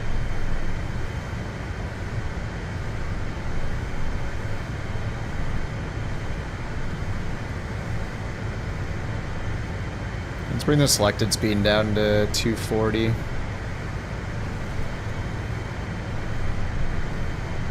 Alright, 1500 AGL, climb D10. Autopilot. Thrust reversers off. I think we need to turn ATC on. There we go. Los Angeles Center, couch 323, 5,500, climbing 7,000. American 323, same altitude. Oh, American. 6,000, climbing 7,000, American 323. American 323, Los Angeles Center, radar contact, climb and maintain flight level 280. Oh, that went up to 50,000. Climb and maintain flight level 280, American 323. To prepare for landing, please close your tray table and put away carry-on items. Place your seat in the original flight position with footrest stowed. Turn right, heading We will now 275, collect American any item 323. from all of us at American Airlines. Thank you for flying with us today. What? A special welcome to Advantage in One World members. If you are not I'm climbing and we just took off, you can remember? sign up at aa.com/join to earn miles for today's flight and continue Just got a earning miles with negative our 10 retail and feet per travel minute partners. landing. Turn right Our 275. Advantage Aviator Red World Elite MasterCard is another great way to earn miles for These everyday commercials. purchases and enjoy benefits, such as your first check bag free, preferred boarding, and no foreign transaction fees. Not an Aviator card member? See a flight attendant and receive All right, an exclusive direct offer when you SG. apply in flight today. Okay, we'll go down here, direct Shortly, SG. we will begin our in-flight service. Okay, now We it knows offer a that we're selection of flying, I guess. complimentary beverages. Wi-Fi service is available on this flight. Connect to the AA in-flight signal and open your browser. You can access AA.com free of charge to view flight connections and other travel information. Excellent. If you need to That's power great. your device, AC power outlets are located at every seat. While you are seated, please keep your seatbelt fastened and visible to the crew when the seatbelt All right, we're already at sign is 11,000 on, feet. as turbulence can happen unexpectedly. If you open an overhead compartment, use caution, as carry-on items may have shifted during takeoff. All right, let's go. We're going. We're flying.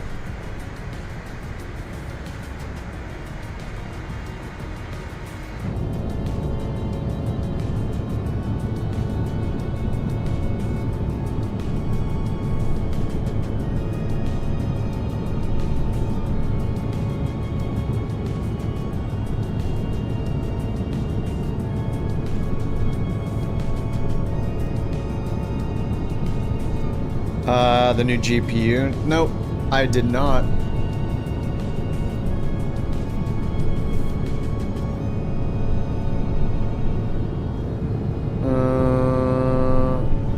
You have 3060 6 gig. You're gonna get the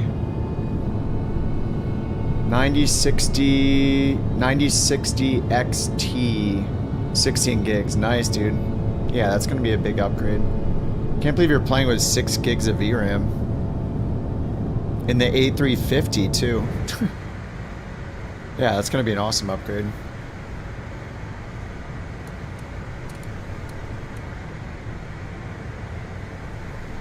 Alright, 16,000. I'll just get standard on now. Oh no, he's coughing again.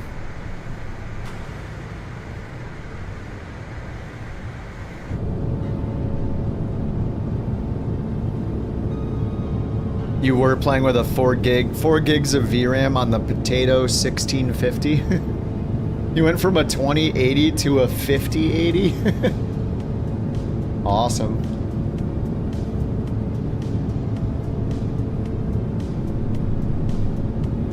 Yeah, I don't know why I get such bad. I mean, I haven't tried the A350 on this, so. I mean, are you playing at 14? I forget. Are you at 1440p? Are you at? You're not at 4K. Are you at 1080p? If you're able to get that many frames at 1080p, I would understand. Because 1080p is literally 1/3 of the pixels as 4K. Oh, 1080. Yeah. I mean, that's why you're getting great performance, but that's great. I mean, it's not bad to be on a 1080 monitor. Like, your monitor, your resolution you're running the games at should match what capability you have from your PC. Like, if you're running, you know, the only reason the 5090 matters so much to me is because I have a 4K monitor. I've been playing in 1440p downscaled, you know, for a long time. So I'm finally able to use my monitor resolution, which is nice. It doesn't really affect the stream, but it might look a tiny bit sharper because it's a bigger image being scaled down, you know, but there's just more information, but yeah, limited by your frame rate on your monitor, yep. But if he's getting 90 FPS, he's probably seeing it. He must have more than a 60 hertz monitor. You wish the lasso would work with the 7800? You can do it with pretty much every chip, but it's just going to be a different strategy. So with the dual CCD chips, the strategy is just, especially the ones that have Vcache on them, or the Vcache, like 3D Vcache stuff, is to, you know, make the game run on the Vcache side and let the non-game stuff run on the other side. But Dorian, just Google it. Go look up Process Lasso 7800X3D and look up what people say to try and try it out. The worst thing you're going to do is cause Microsoft Flight Sim to crash to desktop, maybe freeze your computer or something. There's probably strats to stagger the CPUs that are used, target specific cores, you know, who knows. Yeah, there's probably options.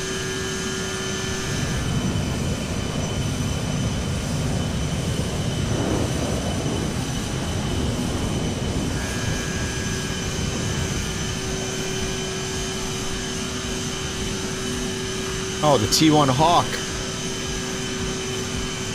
Heck yeah. You know what I'm noticing is that I'm seeing more plane.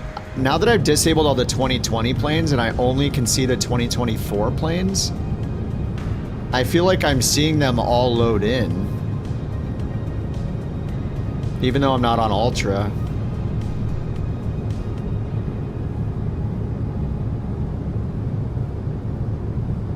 You have an i9 1300. Yeah, I mean, everybody. Yeah, you can do. Yeah, you can, instead of splitting it in half, try the stagger strat that Two-Tone did. I don't know what CPU Two-Tone has. But yeah, he did some staggered strategy that boosted his FPS like crazy, so it's using every other core. So, yeah, it's worth just Googling it, see if people recommend any settings with Process Lasso for your specific chip, and give it a try. If it doesn't work, you're just gonna uninstall Process Lasso and then be done with it. If it does work, you're gonna poop your pants in a good way. So, it's definitely worth trying. It did not affect my CPU temps that I can tell. My CPU is running at 69 right now. Nice. 68. I didn't really check before and after, to be honest, but it's running under 70 degrees. It's at 68, 69 right now. 68. The 5090 right now is running at 64, 63. Yeah, I'm telling the truth. It's in the taskbar. Yeah, 68, 69. The 5090 is running at 63 degrees right now. I mean, I have a lot of fans in this case, running at like 50% or so. I have like tons of 140 mil fans in this thing. I decked it out with air cooling. But I mean, I was using air cooling in my smaller case when I had it too, before I switched over a few months back. Oh, what was it, like 5-6 months ago? Yeah, the Intel chips run super, super hot. Two-Tone has the 9800. Okay, so that's the chip that is, it's all Vcache cores, and there's only one die. It's an 8, I believe it's an 8-core 3D Vcache only chip. The X3D means it's got the Vcache in it. So, yeah, I think that's an 8-core chip. That's basically like a strictly gaming chip. So if you're not like him as a streamer, he'd probably be better off with like a 9950, just because all of the other software that's running. Actually, he does, maybe not, because he does a capture card like I do now with a second PC. So it probably doesn't matter as much.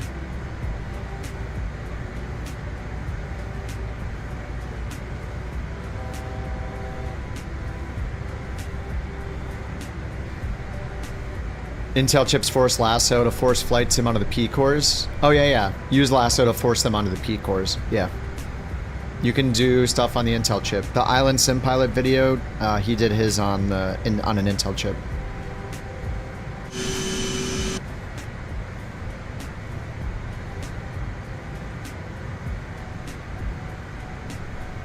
All right, altitude capture.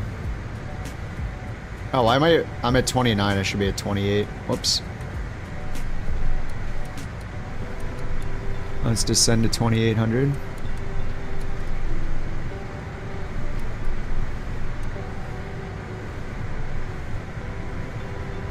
All right, Raccoon, have a good night, dude. Yes, escort activated.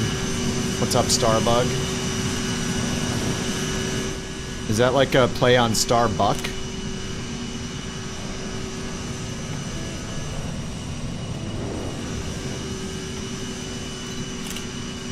Yes, perfect. Perfect positioning, yes.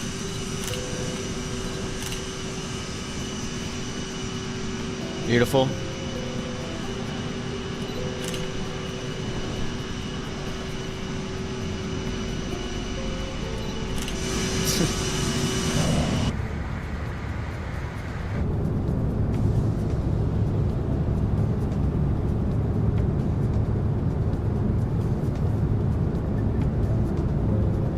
Oh my god, I've been on 10.5 hours? Holy crap. Good god. 10 hours. You run at 13,900K on air. I had to do a little tuning. I just love not having the complexity of an all-in-one anymore. The tubes going everywhere, like the radiator gets all gross, and yeah, I don't know. Over years, they only last so many years, right? I just have the $50 Thermalright Phantom Spirit Evo. That's the one I have. It was like 50 bucks. It's great.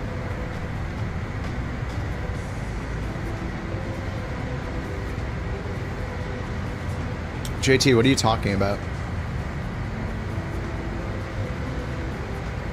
Playing this sim with a good joystick's really awesome? Oh, yeah. You don't want to deal with water at all? Yeah.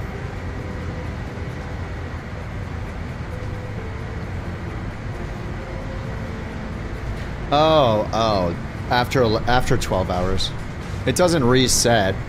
I just didn't know what you were talking about. It was such a vague statement. Like, what do you mean, be careful? What did I say? I was thinking, what did I say? Like, what do you mean?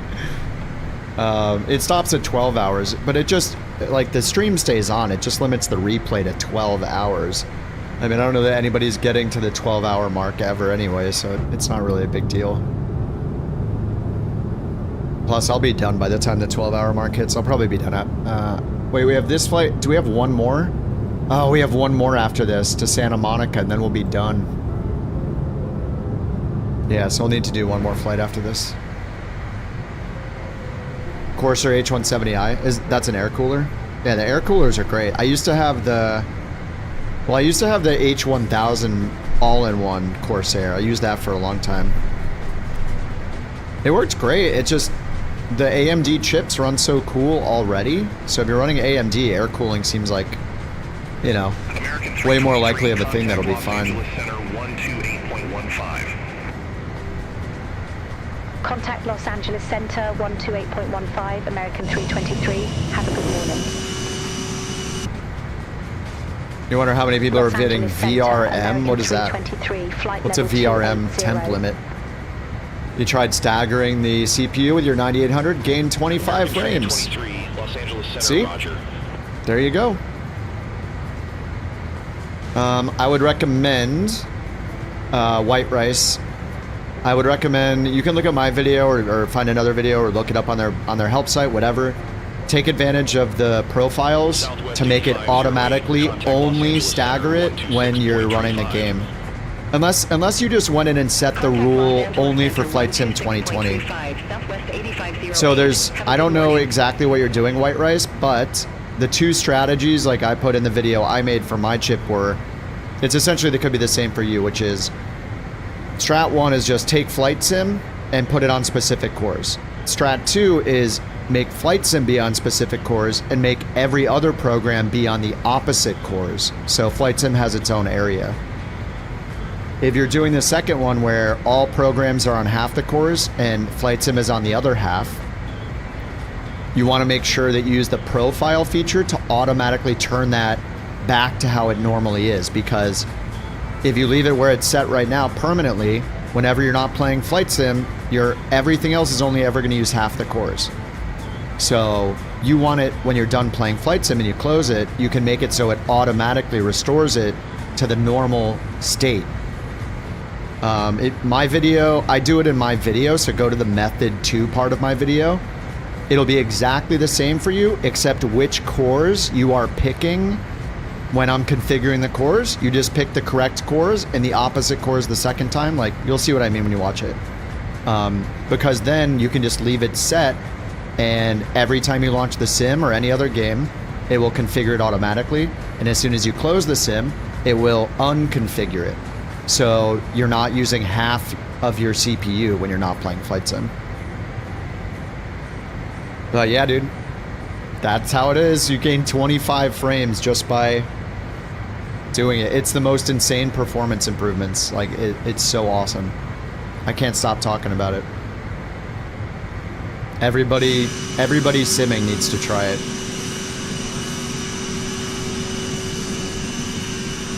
So you gain 25 frames from what to what? Like from 100 to 125? Or like from 40 to 65? Because that's like a 50% gain versus like a, 20% gain or whatever. Percentage wise. You went from 45 to 65.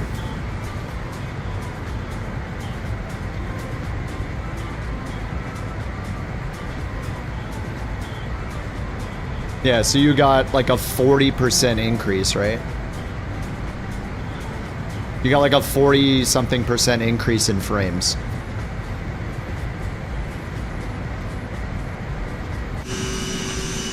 By installing one program. Clicking a few buttons. Well, who asked about the CPU temperature, though? You might want to look at it and see, since you're doing the test right now, see how the temp changes. If it changes, it would be good to look at.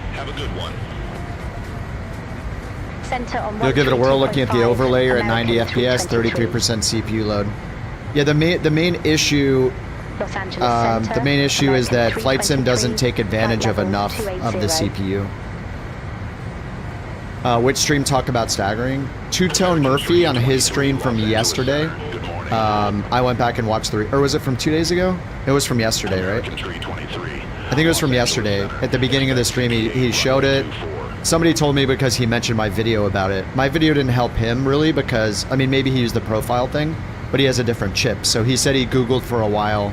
I guess he's been using Process Lasso since like X-Plane days. But yeah, he staggered his. I guess he has a 9800 X3D. Just like White Rice does. 23 Los Angeles Center. Expect Ziggy 8. But yeah, you might even be able to get it more. If all you did, White Rice, was go in and tell Flight Sim to use half the cores instead of the other half, and you didn't tell all the other programs to use the inverse cores, whichever cores Flight Sim's not using, you're maybe only halfway there so far.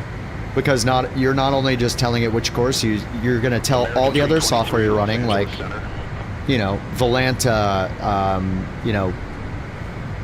whatever other software you're using, Beyond ATC, all that stuff. You're going to get those off the cores that Flight Sim is using. So they won't, be stealing, they won't be using the same cores.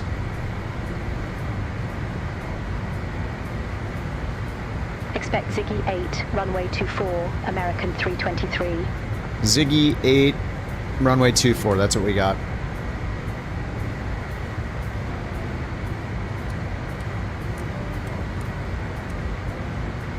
All right, let's go down here, MFT menu, get the VNav info on. Back to legs, and then VNav says TOD in 5 minutes. You right-clicked Flight Sim, CPU affinity, always staggered, inverted, and disabled CPU 0. Right, so basically what you did is, I'm surprised you even got that much of a boost right away, but you're telling Flight Sim which cores to use. So you have a 8-core CPU, right? Something like that? Or maybe it's doubled up to 16 because of virtualization or whatever, hyper-threading. So by doing that, you're telling Flight Sim to use half the CPU. Oh, it's 16? You're telling Flight Sim to use half the CPU and not the other half. Now, what you can do is make a rule that tells every other program to only use the cores that Flight Sim is not using. So you're essentially giving them each their own CPU, dedicated CPU cores to use. Yeah, he's using the 9800X3D. You can do it on an Intel chip, you can do it on an AMD chip. If you have the 2-die AMD chips or Ryzen 9, it's incredible, especially if you have an X3D, but you don't need an X3D chip, you don't need a 2 CCD chip. You can pretty much try it on all the chips and Google around and see. You've been messing with the settings? Well, people, I don't really know much about Intel, but people are saying to have the sim run on the P cores and have all the other software run on the other cores. Is it the C cores? I think that was the strat with Intel. Somebody in here probably knows. Is it P core and C core? I don't know anything about the Intel chips. E cores, P and E. So you want the sim on the P and everything else on the E. E for everything, P for the sim, E for everything else.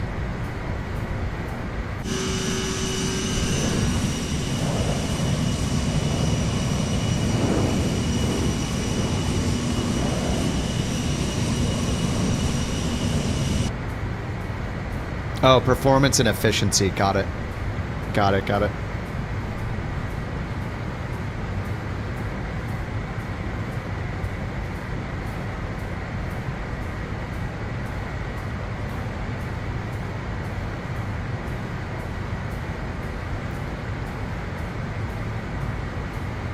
Alright, runway 24. Flaps 45, max manual braking. VREF 126. Here it says VREF 132. Let's try 126, I guess.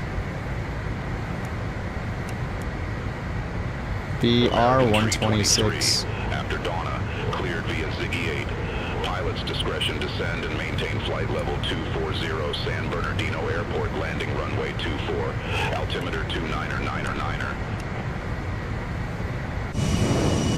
All right. After Dorna, cleared via Ziggy 8, pilot's discretion descend and maintain flight level 240, San Bernardino Airport landing runway 24, altimeter 299er, American 323.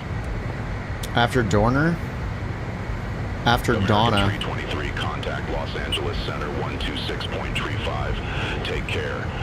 No, it looks like around where it starts our descent anyway, so we'll just American 323. It's a little bit after that, actually. Los Angeles Center, American 323. Descending via Ziggy 8. See, he told us to descend with all these things, and now she just says descending via Ziggy 8. So which one is it? American 323, Los Angeles Center. Southwest 8508, contact Los Angeles Center. Alright, Ziggy 8 goes down to... Center on 132.3. Nothing. 8508. Donna 250 knots.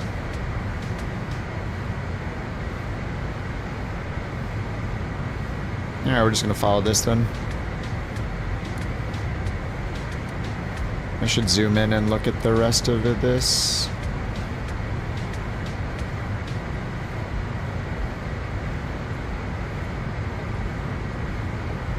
Okay, just leaves us off on a vector, so Donna...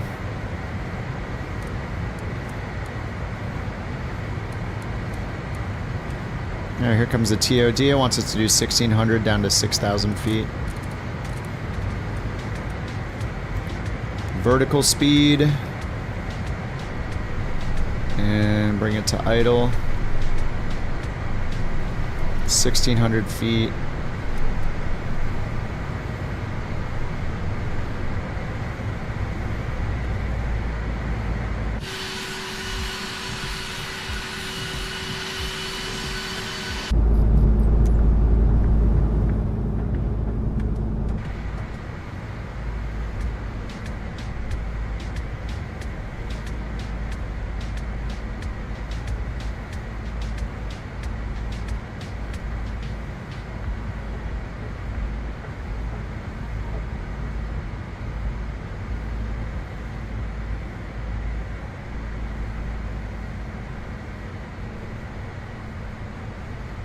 Now it says descend at 3,600 feet per minute. What? What happened to the 1,600 feet per minute?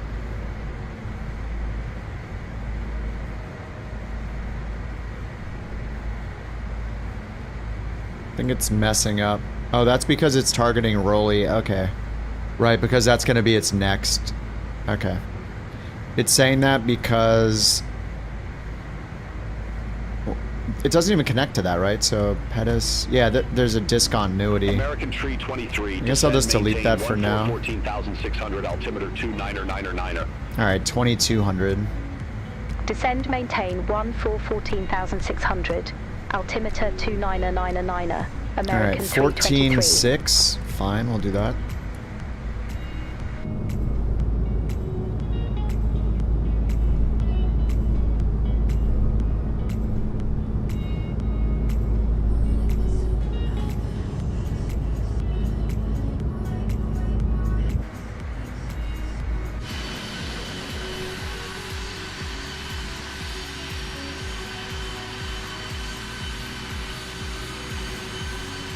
Orange Coffefe's in the Sky Rascal down there?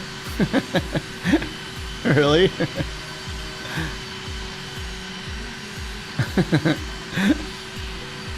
Time accelerating in the Sky Rascal down in the mountains. You love to see it. Alright, here's Ziggy.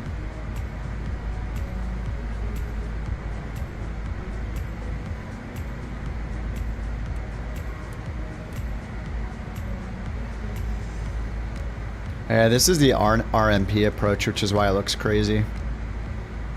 Alright, sync the heading bug. Just continuing the descent. They'll vector us around. But yeah, the RMP approach looks kind of nuts.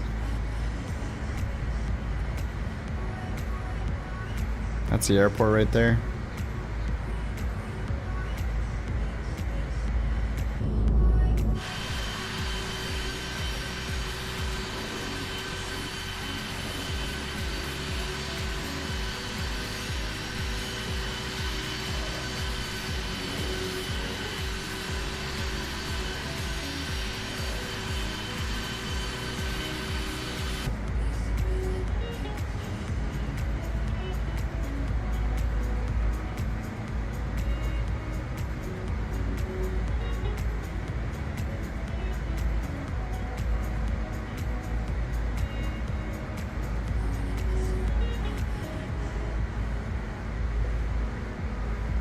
There's only one more after this, San Bernardino to Santa Monica. And the flight is only 61 miles. We're definitely finishing this achievement tonight. Easy.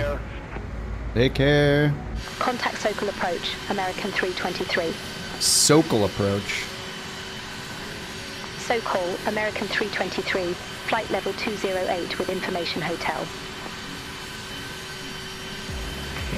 Oh yeah, GA plane for the last one for sure. Niner, expect the visual approach, runway 24. Altimeter 299er, expect the visual approach, runway 24, American 323.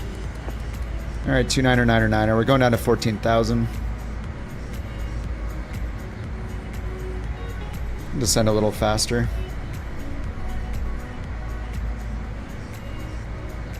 What's up, Pat?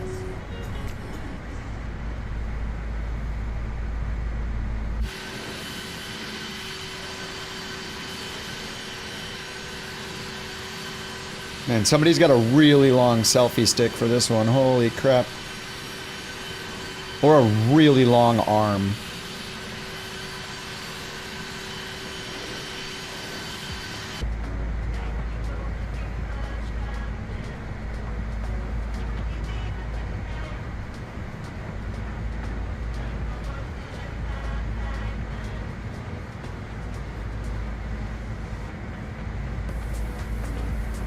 American 323, leave Paradise heading 055. Expect radar vectors for visual approach runway 24. Leave Paradise heading 055. Expect radar vectors for visual approach runway 24, American 323. Alright, he wants me to go 055 right now, so we'll go to heading mode.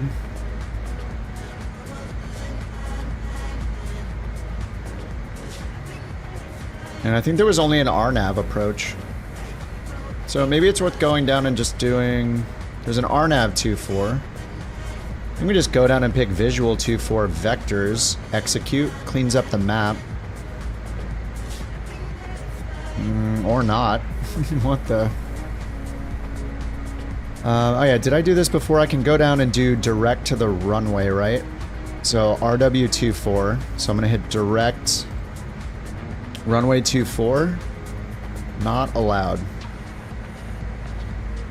Alright. Well, that's a bummer.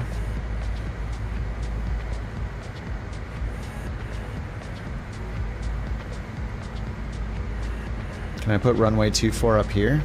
There we go. And then the intercept course. Okay.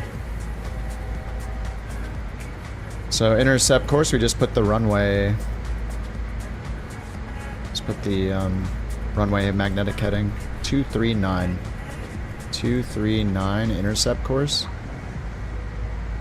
There we go. Yep. And execute. Alright, now we just got an extended runway line here. American 323. That's a good vector. Course. Clear direct Paradise. Resume on navigation. What? No, we're on the heading. What are you talking Roger, about? Cleared direct Paradise. Resume on Paradise is navigation, behind American us. 323. What is this guy talking about? We need to keep descending, dude.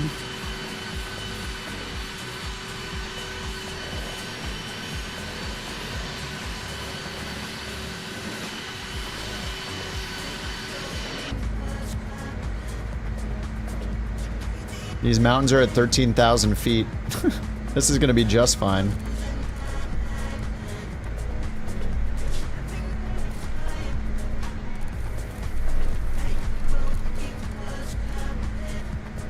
We're gonna descend. I'm gonna turn myself around. Couch Captains is on page 1. Oh, we did it! We're doing it. Let's see. Airlines. Oh yeah, we just got there. Heck yeah, page 1, boys. Ladies and gents, page 1. 2,742 flights in less than a month. We're on page 1. We need a couple more flights. We need a few more flights to get up to number 1. So we'll just keep it going. Good job. Yes. Well done. Nobody on page 1 started in 2025. Yeah, most of them look like 2023, 2022. There's a couple 2024s.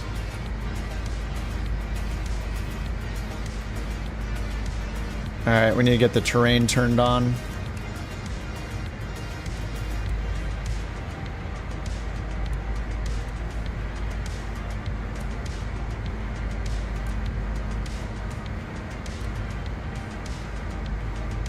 There's a bug where you can't turn the terrain on until you switch the map type.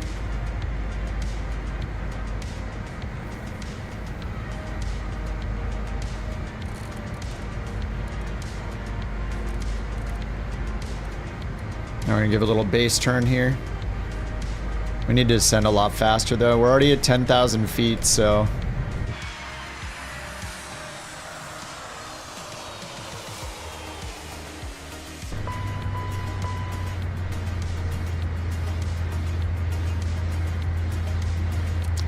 What?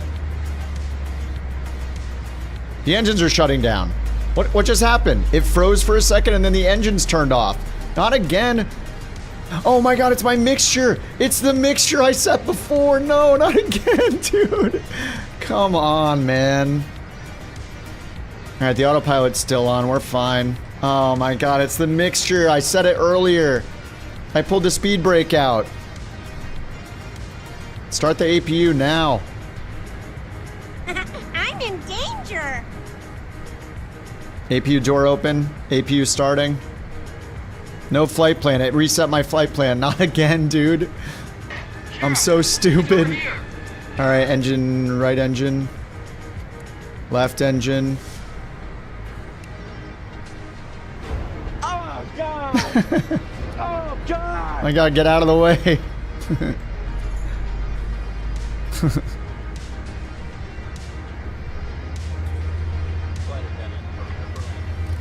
Yeah, prepare for landing. I guess.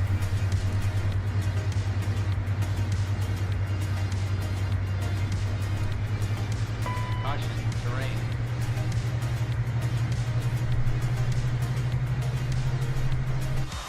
To prepare for landing, please close your tray. Where's the runway? Put away carry-on items.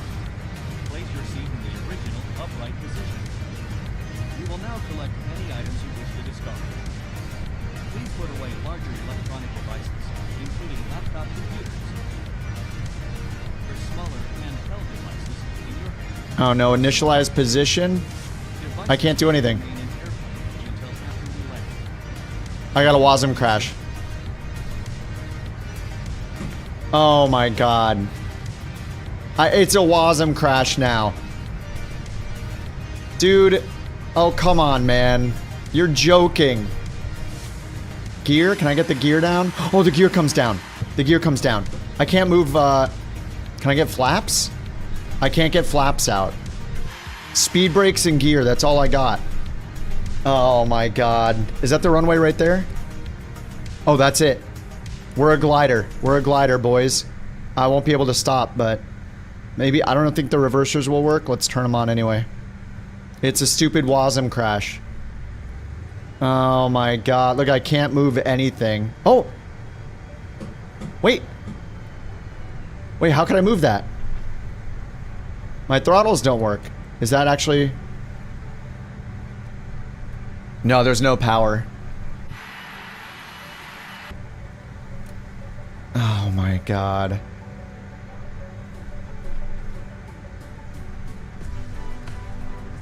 Alright, let's get the nose up and slow down.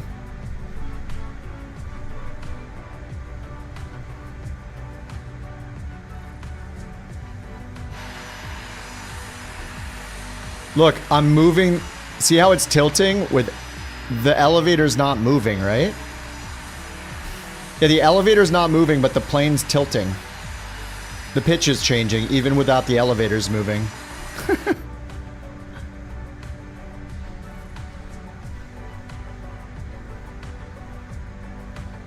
I think the trim still works, though. Oh, my airspeed doesn't work, though. I don't know how fast I'm going.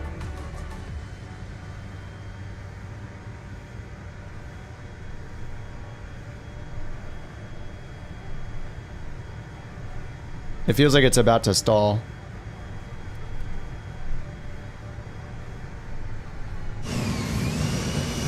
Oh, wait, they're working. Wait, the engines are working. I just can't, the instruments don't work, but the engines work. Are the flaps coming down? No, they're not. Okay, the engines are actually spooling up when I hit the button. Alright, so the issue is just slowing down enough, so if I just slip it in, maybe I can get it slipped enough to slow down. I mean, I feel like I'm going pretty slow. I actually probably just need to make sure I don't stall it at this point.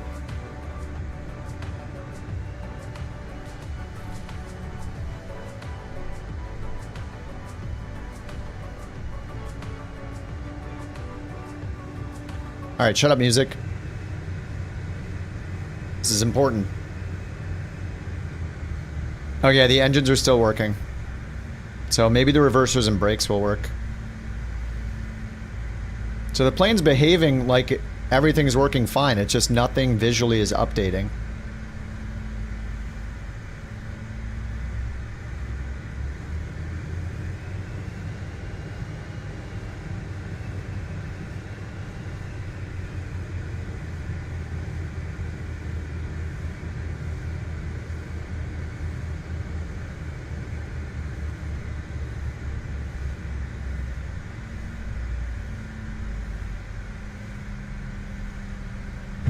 Oh! I just want to tell you both good luck. We're all counting on you. No reversers. Brakes are working. Okay, nice. Ouch. That hurt. That's okay though. We made it. Oh, new soundbite? Wonderful. Man, is it good? I'll be the judge of that. Just slip it in. Really? One track mine, dude. One track approved. Alright, it's been approved.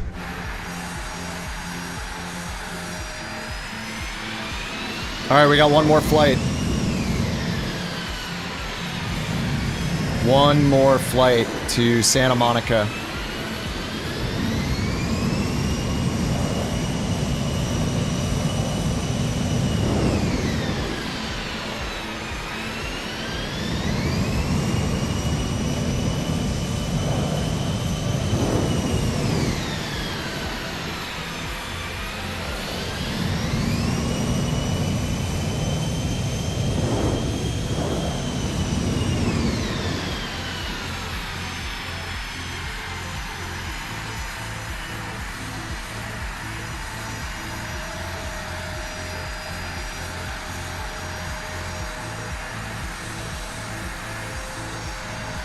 Please remain seated with your seatbelt fastened until the seatbelt sign is turned off. And keep the aisles clear of all carry-on items. Take a moment Oh God, to I check can't your turn. seat Oh, back pocket for any personal items, like tablets and cell I phones. don't know if it's gonna turn it off. When you open the overhead compartment, be careful, as items may have moved in flight. And thank you for choosing American Airlines.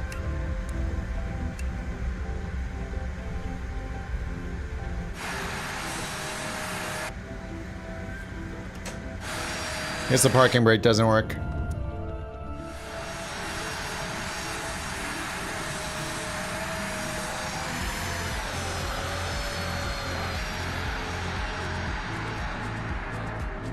This is gonna be an awesome departure.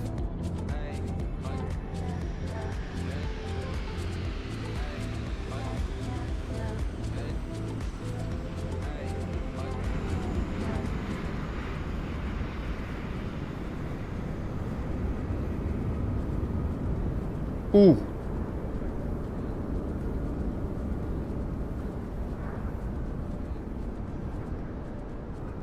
Clefefe is down in the sky rascal. It looks like a bonanza. Okay, one more flight, one more flight. Let's do it.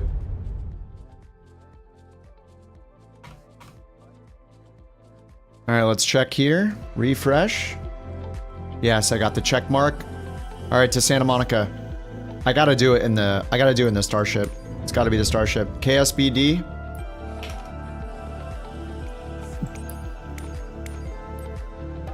I love the Starship. It's gotta be the Starship.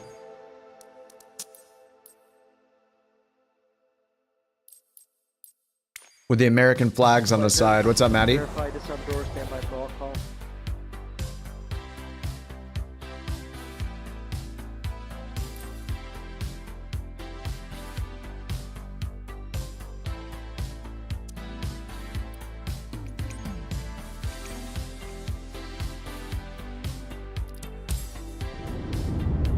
Alright, Simbri flight plan.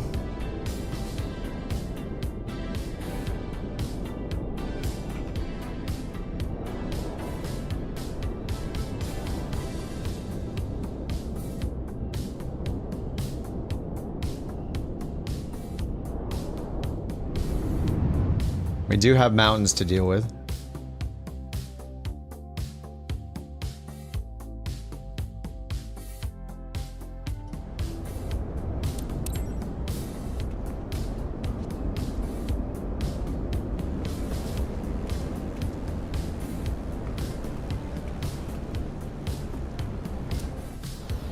CRJ all day? No, I've been going back and forth. I did some Aerostar, Starship, Vision Jet, and CRJ.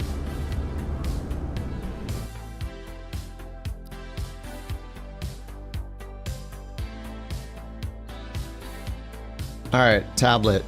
Payload. External power. We need 1,500 pounds of fuel. All right, there's 16. Get rid of the passengers. We got 10 pounds of beverages in the back. Engines are good.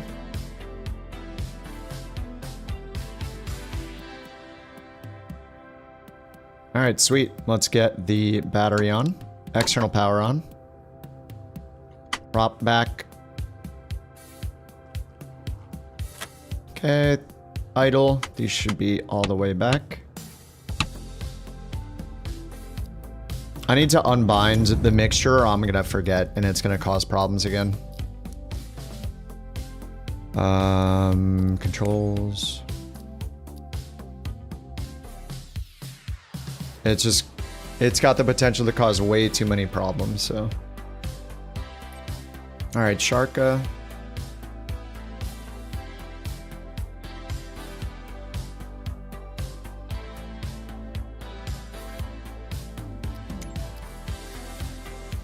Mixture axis. All right, gone.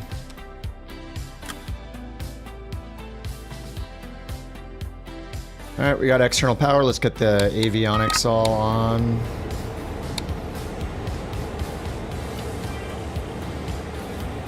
We're going up to 16,000 feet recommended.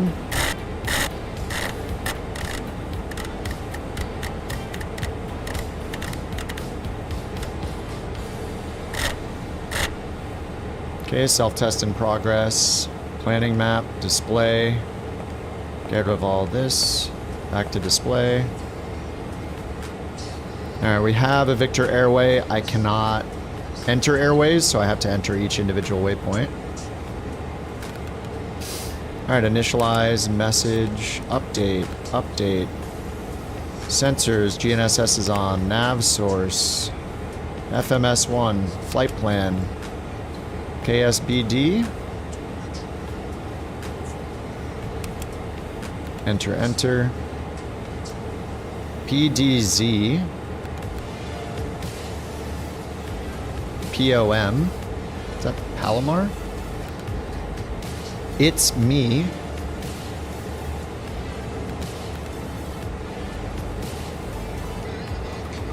Then Bevy.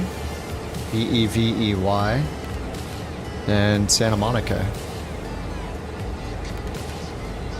Okay. That's it. 69 miles. Oh my god. What a way to end the route. Absolutely. Chef's kiss. Perfect. Okay. That's great. 69. He was like almost looking at it. Nice. Okay. I think we're good. Let's set this to 16,000.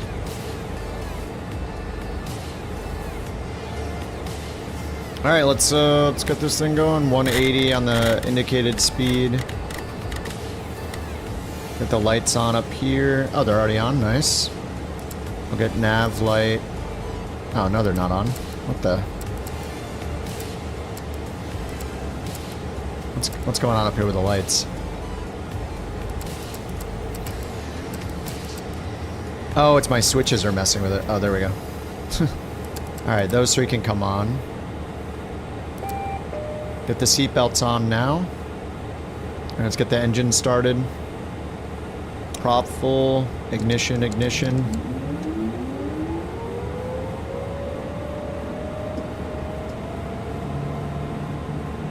You have over 100,000 crabs?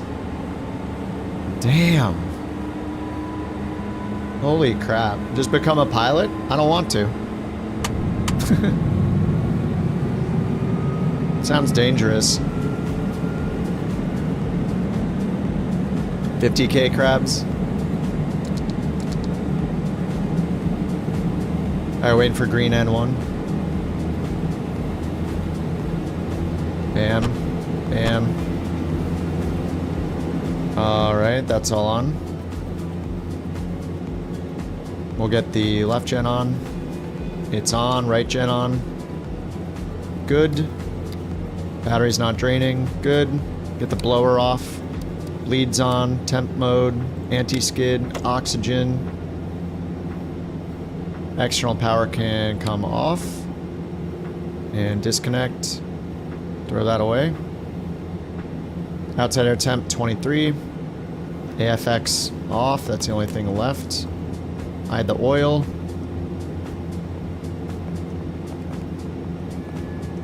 Alright, back to flight, or end flight plan, there we go. Flight plan first is to, I think that's Paradise VOR.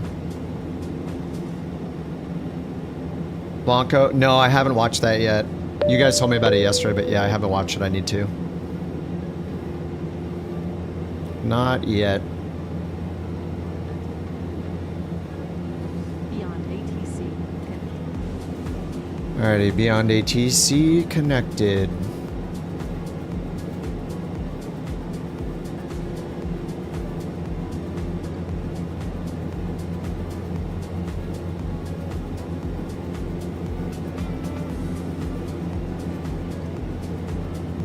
San Bernardino ground, couch 323, IFR to Santa Monica. Boo.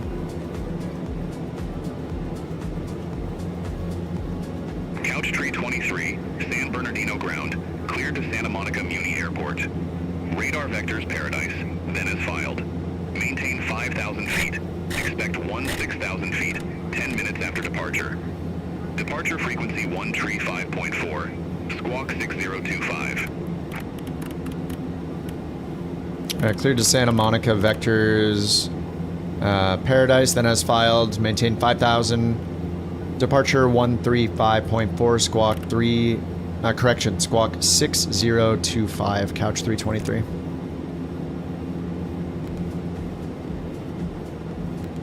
Couch 323, read back correct. Call me back when ready for start or taxi. Alright, we'll call you back, couch 323. Alright, 5,000 PDZ.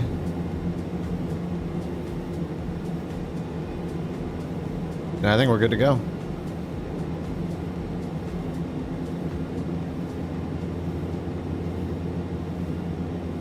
Oh, trim. There we go. Ground, couch 323, ready to taxi. Alright, let's go couch to... 323. Runway 24 taxi via Bravo, Alpha. Runway 24 via Bravo, Alpha, couch 323. 24 Bravo, Alpha. Alright. Good, taxi light on. Alright, Bravo, Alpha, runway 24. Let's hit comma for the altimeter, 29er.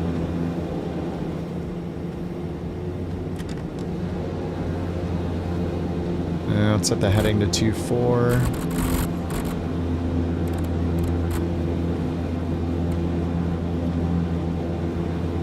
Is this 24 right next to me? Yep. Nice. One more flight. Then we got the achievement.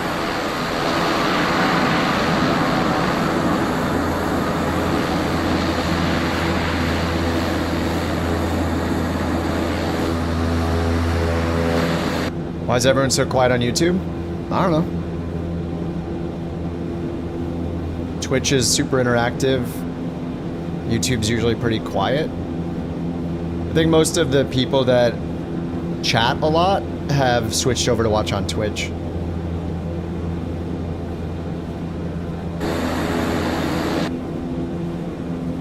Because the party's on Twitch. How's this been to fly? The Starship is awesome. I love the Starship. If you think these avionics are cool, you should get the plane. It's so fun. There's even Easter eggs in it the developer hid that we spent hours and hours and hours decoding and looking up and figuring out. It's really fun. So if you like the retro style avionics like this, with like these CRTs and stuff, yeah, it is such a weird plane, but I really love it. It's a lot of fun. It kind of takes a lot of pressure to rotate. It comes off the ground super fast, and then on final, it's really floaty. It floats forever. It's really challenging to land. But it's got some quirky, cool stuff in it. Like it's got its own custom FMS. It can't really fly any major approaches unless you use like the retrofit 430 you can turn on down here.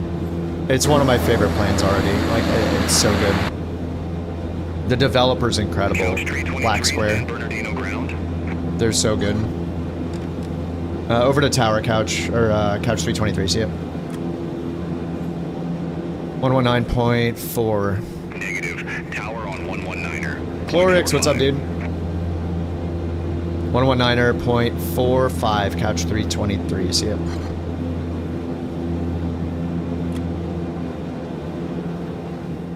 San Bernardino Tower, Couch 323, ready to go, runway 24. Couch 323, San Bernardino Tower, wind 235 at 7, fly heading 240, runway 24, cleared for takeoff. Fly heading 240, runway 24, clear for takeoff, Couch 323. Alright, we're gonna go heading mode, IAS profile mode. The lights on, 1, 2. Right. Anti-collision light on.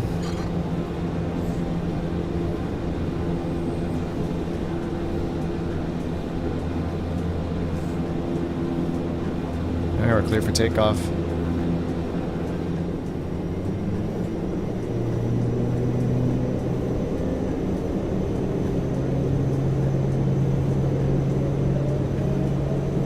YouTube videos of somebody flying one of these? Probably not. There's only like one in operation still or something.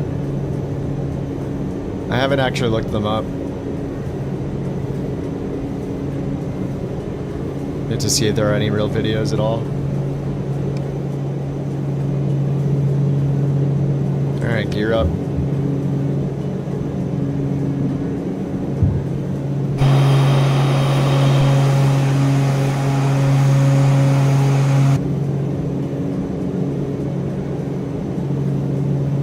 That was a no flaps takeoff. Alright, we're at about 1,000 feet. Flaps are up. Let's get the prop to 1600. Get the torque under 90.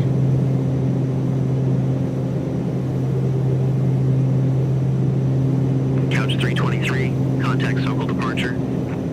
Okay, yaw damper on. Prop sync on. Over to departure, Couch 323, see it.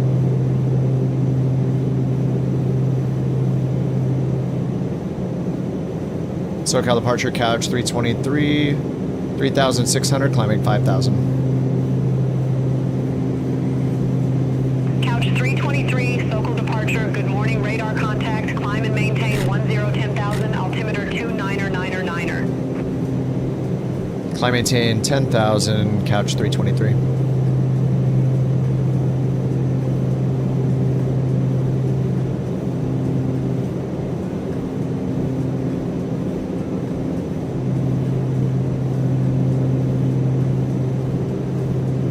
Alright, pressurization is dropping? Probably be at 500 feet. Outside air temps 29, no anti-ice. Let's open the bar. Seat belts, no needed. Smoke them at the bar. Clear direct paradise, resume on navigation. Clear direct paradise, resume on nav, Couch 323. Alright, let's go down here. Get nav mode activated, direct paradise, direct PDZ, and follow the flight director. Now let's turn this to the map. Let's turn this to progress. Couch 323, contact Los Angeles Center 126.35. This is actually really nice to hand fly. 126.35, Couch 323, see it. JT, couldn't you be shouldn't you be sleeping?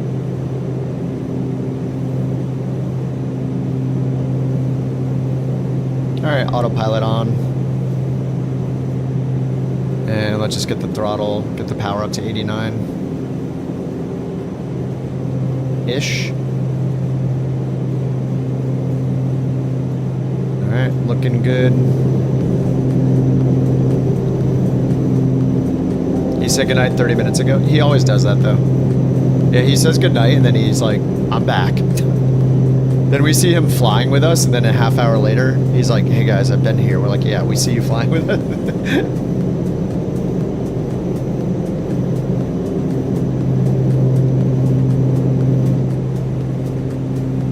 Alright, direct Paradise. Here's 10,000 feet. Los Angeles, Couch 323, 10,000.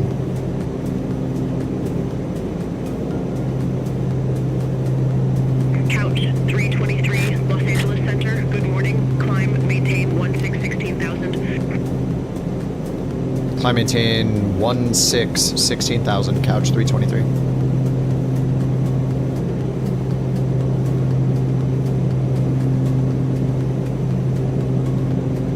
Alright, 16,000, right turn coming up.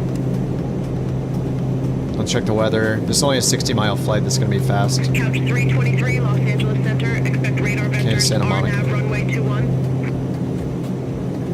Expect vectors, RNAV runway 21, Couch 323. RNAV 21, vectors, loading approach. Okay, approaches, FAA, RNAV runway 21. Minimums LPV approach 440. So I think we can just do the LNAV. Let's just do the LNAV minimums. 1120. 1120 MDA. Alright, we'll round it up to 1150. Bottom altitude. Okay, let's put in the VNAV stuff. Darts, 4,200. Move at 3,000.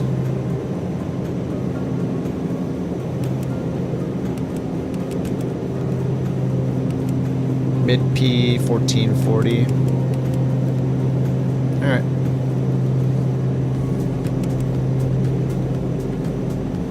Final approach course 213. Landing towards the water. ATIS 119er 15. Com 2. Pre-select 11915.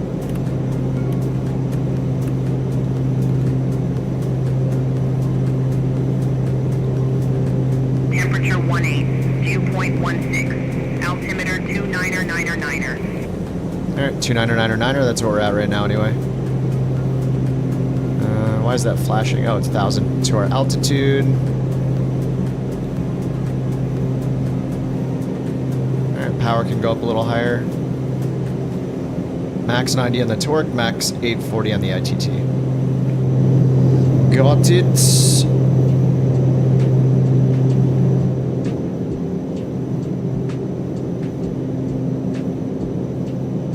Is raw dough bad for you? Dude, I used to eat so much cookie dough. Raw cookie dough? Is that what you're talking about? Oh, raw cinnamon rolls? What the heck? I mean, I'm pretty sure you're risking, like... Is it salmonella or what? Because there's gonna be eggs and...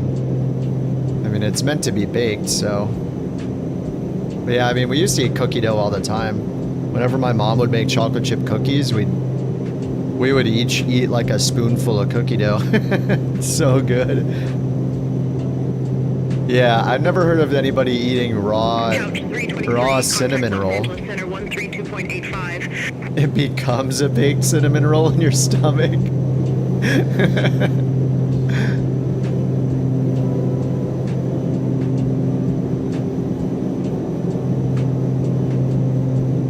132.85, Couch 323. Bye-bye.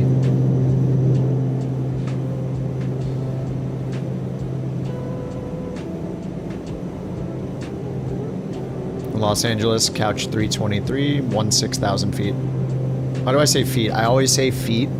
If the mountain was here, she would look at me and go, feet? Really? She'd be like, why are you saying feet? Couch 323, Santa Monica Muni landing runway 21. Alright, we're expecting runway 21, Couch 323. Negative, runway 21. Negative, runway 21. Yeah, we understand you, okay? Calm down. Runway 21, Couch 323. Couch 323, contact no call approach 124.9er. Alright, we'll miss you.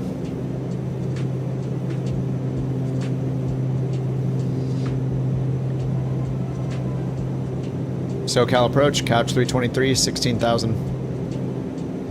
You're in the SR-22, nice. 323 SoCal approach, good morning. Altimeter 29er, expect radar vectors for RNAV runway 21. Alright, we're expecting vectors, RNAV runway 21. Couch 323. Cruise speed 300. We're at 311 right now. 323, descend and maintain 1515. Yeah, I think maybe I've gotten up to like 330, 340, maybe, I forget. It can go up to 41,000 feet, right? It just takes forever to get there.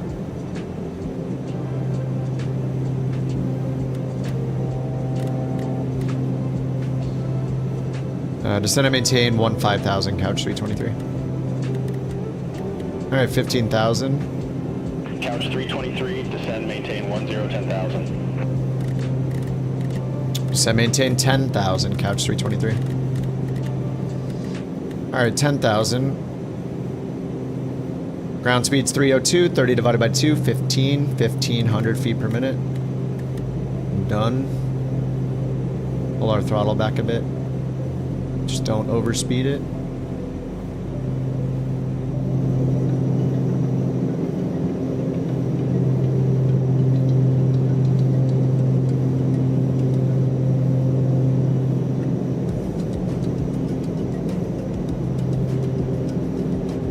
This thing looks so weird. I love it.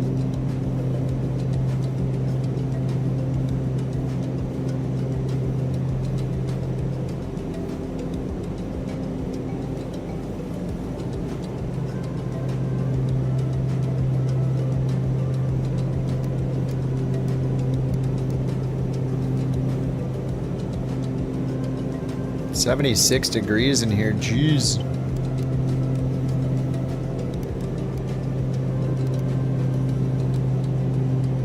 Kind of warm.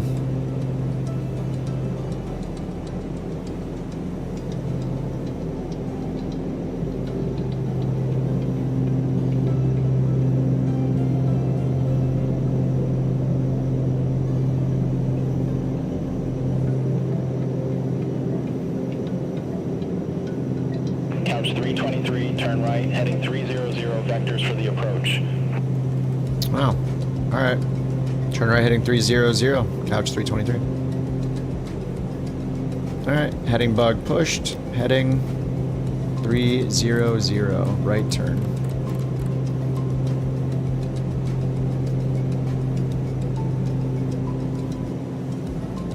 Couch 323, descend, maintain 7,000 feet.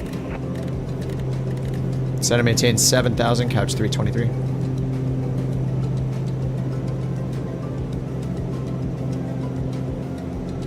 Gonna pull the throttle back because our, I think our max speed's gonna get lower as we get lower, right? No, it gets lower as we get higher, never mind.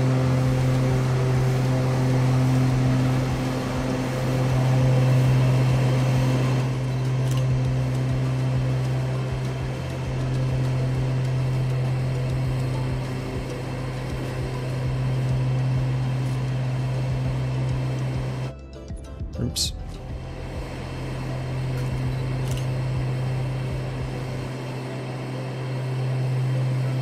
As we get towards LA, it's like chopping a little bit, loading stuff in. Yeah, I didn't finish Toronto to London because I crashed, or the whole computer froze. It's fine, it's not a big deal. The dailies are cool. I mean, we're finishing a multi-leg achievement today. Though the dailies do get you the money for the aero economy that they're working on, so I think I have 10,000 credits or dollars or whatever saved up so far on the aero economy. That is a good reason to do the dailies, though. That money goes into the bank account, and who knows how useful that's going to be if you opt into this aero economy thing. Every time you do a daily, it adds to your balance. Daily flight challenge reward. I think that's the only way to make money right now.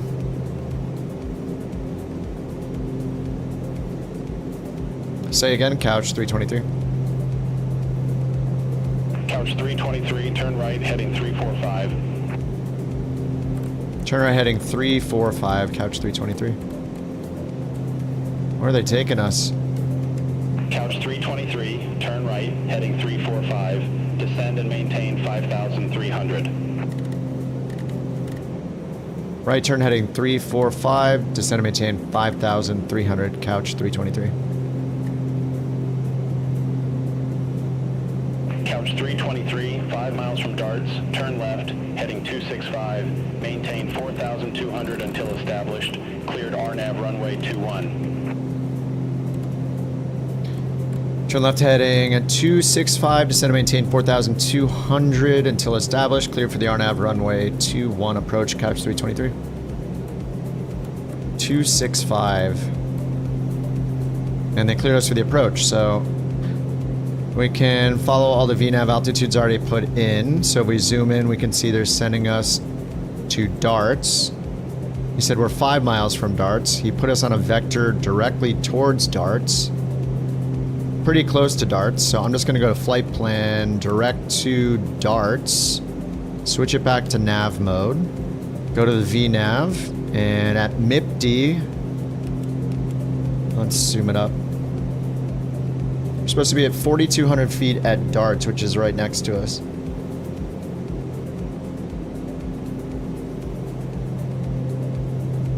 So we're just too high. So I'm just gonna go heading mode again, and yeah, we're going 1,700 feet per minute. It's kind of a fast descent. I'm gonna bring us to 1,200. Turn it to heading mode and just flip all the way around. We'll just circle around once. Because we're supposed to be at 4,200 feet at Darts, and we're flying over Darts right now.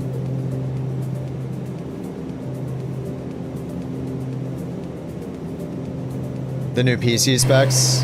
Yeah, I mean, honestly, the best change I made wasn't even the graphics card. Seriously, it was like the 5090 is just the icing on the cake. Seriously, Process Lasso. Look at Process Lasso and see if you can use it with your chip. You probably can in some way with your chip. Game changer. It is insane. The 5090 just happened to come along, like, and I got the invite email from NVIDIA that I signed up for like 6 months ago or whatever. If I didn't, I'd still be just as happy, honestly. Like, it's nice, but it's not as game-changing as the frame improvements that I got from using Process Lasso. Not joking. Process Lasso, more exciting than the 5090. So, if you haven't looked at it, I made a video about it a few days ago on YouTube if you want to check it out, but you could just Google it. You can Google how to implement it for your specific CPU. See if there's any tips for yours specifically if you don't have the one that I have, like if you don't have a Ryzen 9. But yeah, it's awesome. I found out about it before the 5090. I was running it for a couple days on my 9700 or 7900 XTX.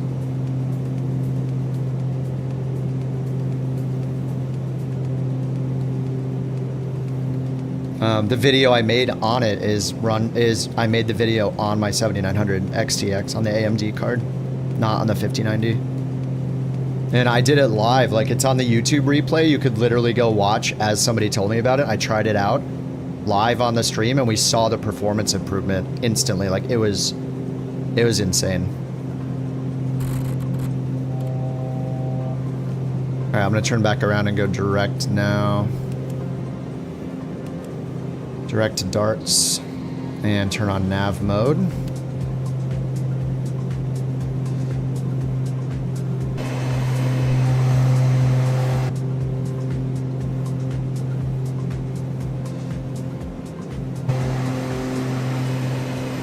Maybe I flew out a little bit too much. This is fine, right?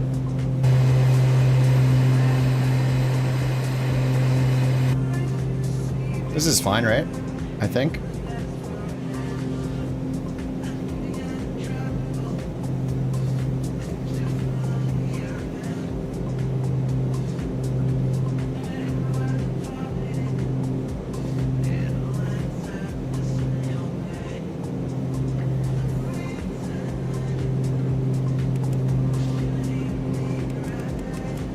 All right, 4,200 at Darts, then we go to 3,000 at Move.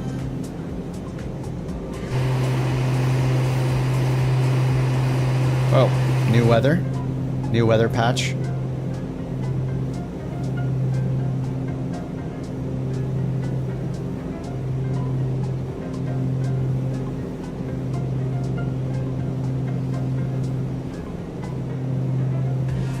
Yeah, Savage, it's game changing. So many people do it and get like, no joke, there's been multiple people who are like, yeah, I'm getting like 40% more frames.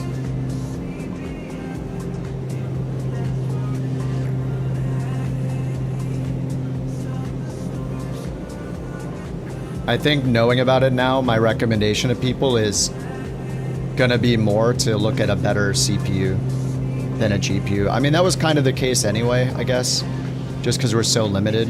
Man, this is scary flying through this. Isn't there a terrain mode on this thing? It's right down here, radar.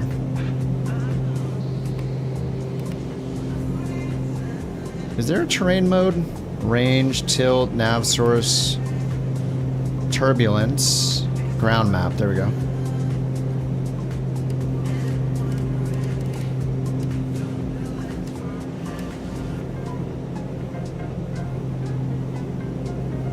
Okay, we're going right turn direct. Move now. Move, we need to be at 3,000. We need to descend to 900 feet per minute. 3,000. Vertical speed. And 1,000 feet per minute now.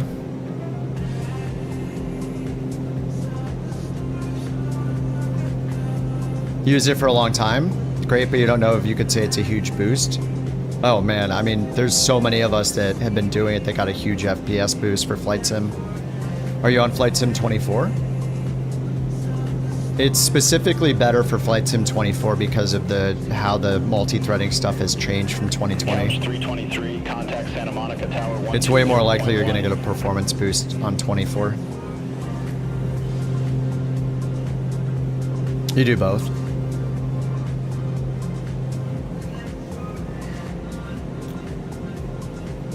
Yeah, there are some people that, what does Chase use? Was he on a 5700X? Couch 323. He went from like 50 to 70 FPS in the 777 or something. 5600 has 1 CCD. You can still use it with 1 CCD. You can do some staggered stuff to have like half the cores on Flight Sim and the other half of the cores on all the other programs. Like Two Tone did it on his stream. People told me about it yesterday. I went and watched it. He staggered his. I think he's on a 9800 X3D, but it's still only 1 CCD. So he staggered it and got a ton of more frames. He said he went from like 100 to 140 or something. Over to Tower Couch 323. But it might be worth Googling. 120.1 Couch 323. Alright, I need to be at 1400. 120.1 Couch 323.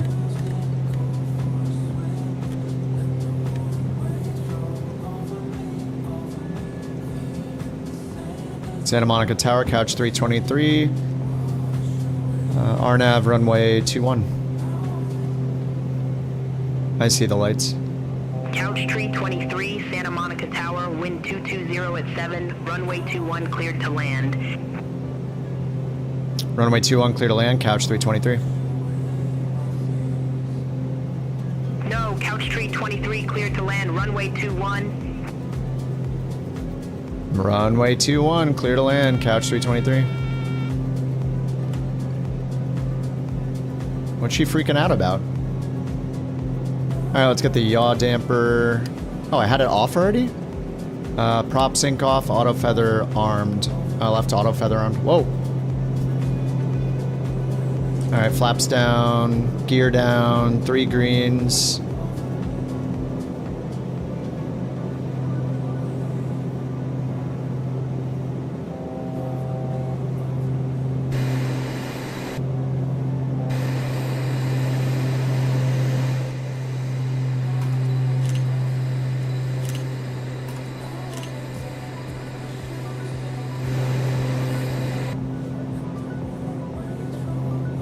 I gotta watch the trees.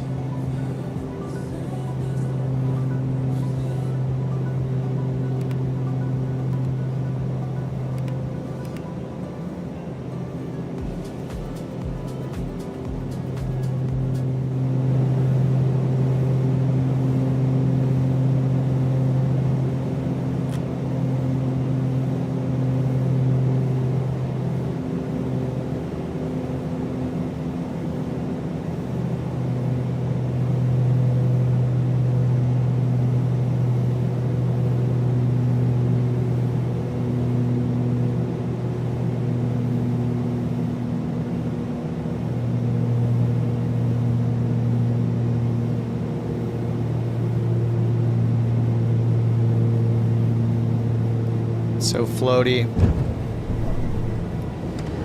All aircraft be advised information Sierra now current, altimeter 29er. Couch tree 23, exit left at Bravo 1. Exit left Bravo 1 and couch 323.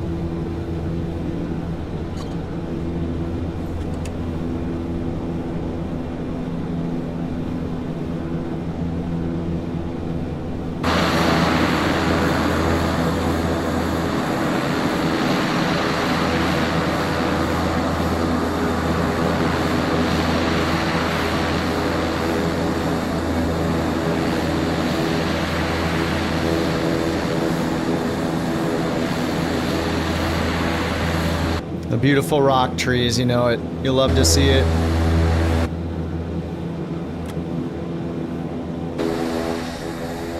Everybody loves the rock trees. Oh yeah.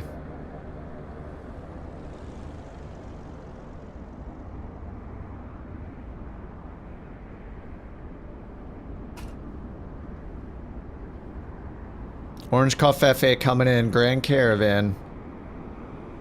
That's not a Grand Caravan. It is a Grand Caravan.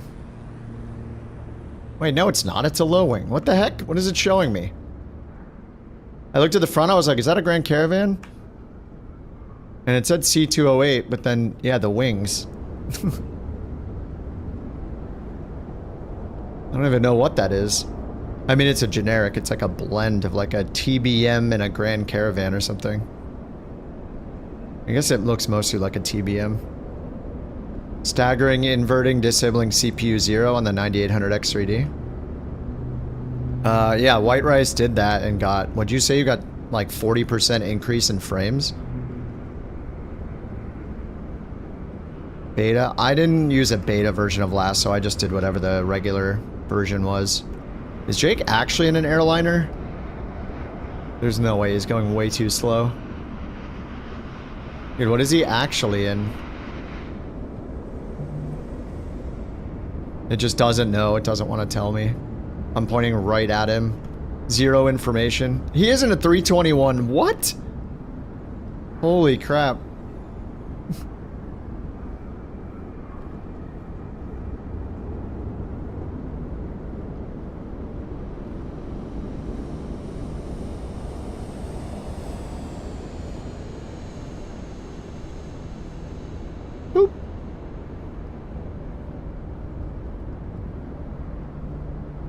Oh, sorry, that's the bot responding.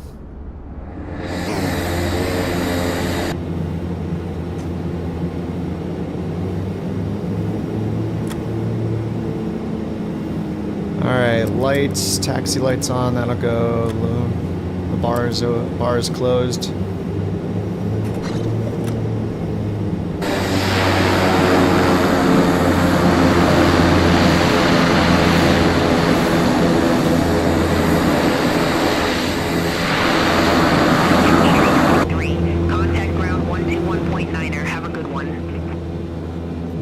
To 1.9er. Over to ground, 121.9, couch 323.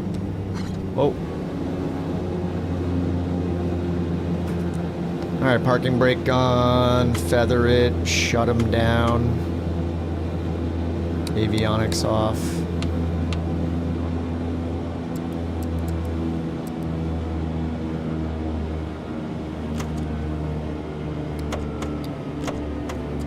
Alright, oxygen off.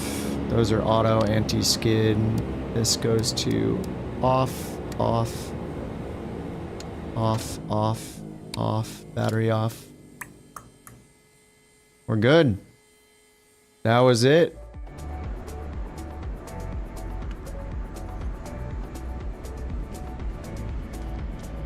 Yes, we made it. Wait, where did we start today? Did we start in Oklahoma? Yeah, we started in Oklahoma today, right? One more flight. Dude, it is... I have been on 11 hours and 47 minutes. I'm gonna be good. I'm gonna call it a night. Negative. Nope. I'm done. I'm done. I'm done. It's been too long. The sooner I end, the earlier I'll be on tomorrow, in theory. Plus, I got that video to go watch. I gotta go watch the Blanco Lirio video. Alright, let's check if we got the achievement. I hope you guys got it. If you didn't and you just joined it half the day, you can do any of these other legs whenever you want. They're just ready, you know, whenever you happen to do them. Route 66, baby. Yes, there it is. Did we ever get that beer achievement? Completed. We got the beer, right? Oh, I didn't. Did I crash? I think I CTD'd and didn't get the beer. Damn, I'm gonna have to do that again someday. That was a good one. 14 leg achievement. Like, hell yeah. Group watch.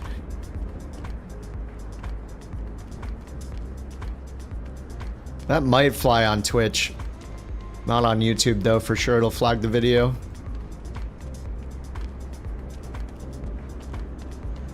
That was sweet. Man, that was 12 hours of flying. That 14, wait till the MLB tour. Oh my god, that's true. What's up, Covfefe? Do I have ultra characters turned on? Characters on high.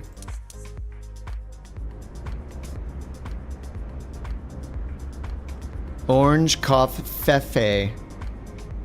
I always have my Covfefe in the morning. What's up, Jewel?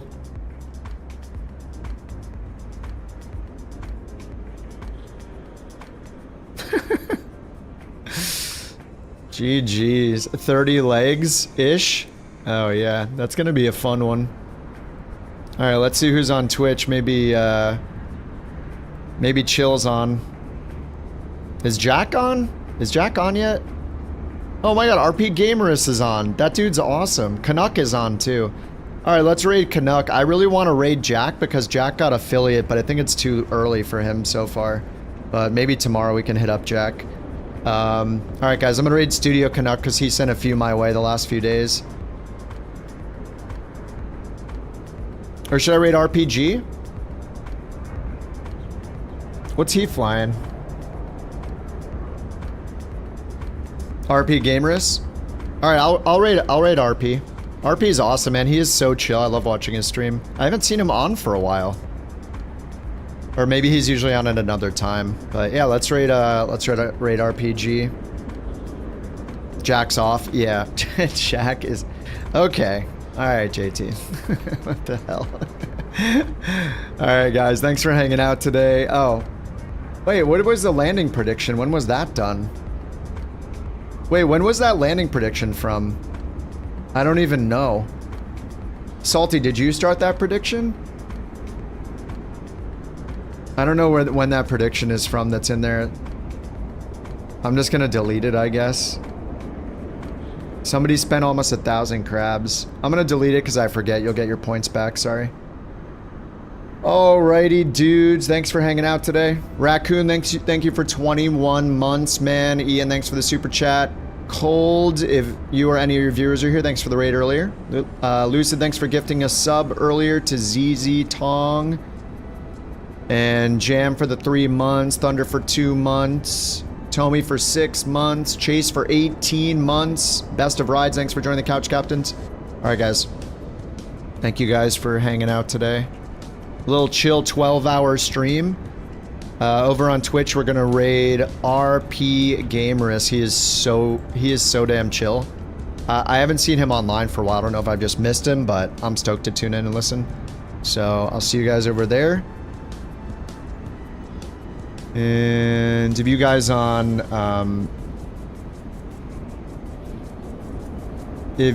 Twitch want to follow along, let me get his URL. Or sorry, I mean if you guys on YouTube want to come watch as well. Here's where we're gonna go. Alright, there we go. Alright, let's go give him some hearts. Dude is so chill. I aspire to be that chill. Alright guys, I'll see you over on RP's channel, and you have a good night. Thanks for flying along. See you Covfefe. See you Jewel. See you Dirk, Jersey Devil. Starbug, thank you for the escorts. Appreciate it. Who else is over there? Is it Trax? Oh, Trojan and Trojan. There were 2 Trojans today. Trojan Wabbit still here. GG's, guys. I'll see you over on RP's channel. And yeah, that's it. See you, White Rice, Gore, Salty, Soundbite submitted. Oh no, do I want to look at this? Soundbite submitted. They're just all inappropriate. Jacks off, yeah. No. No, that's it's too much. It's too much. I'm declining. It's too much. That's too much. No, nope. All right, guys. Nope, nope. We gotta be a little classy sometimes. Nope. All right. See you guys tomorrow morning. See you in the morning or the afternoon. GG's. I don't hate fun. I just...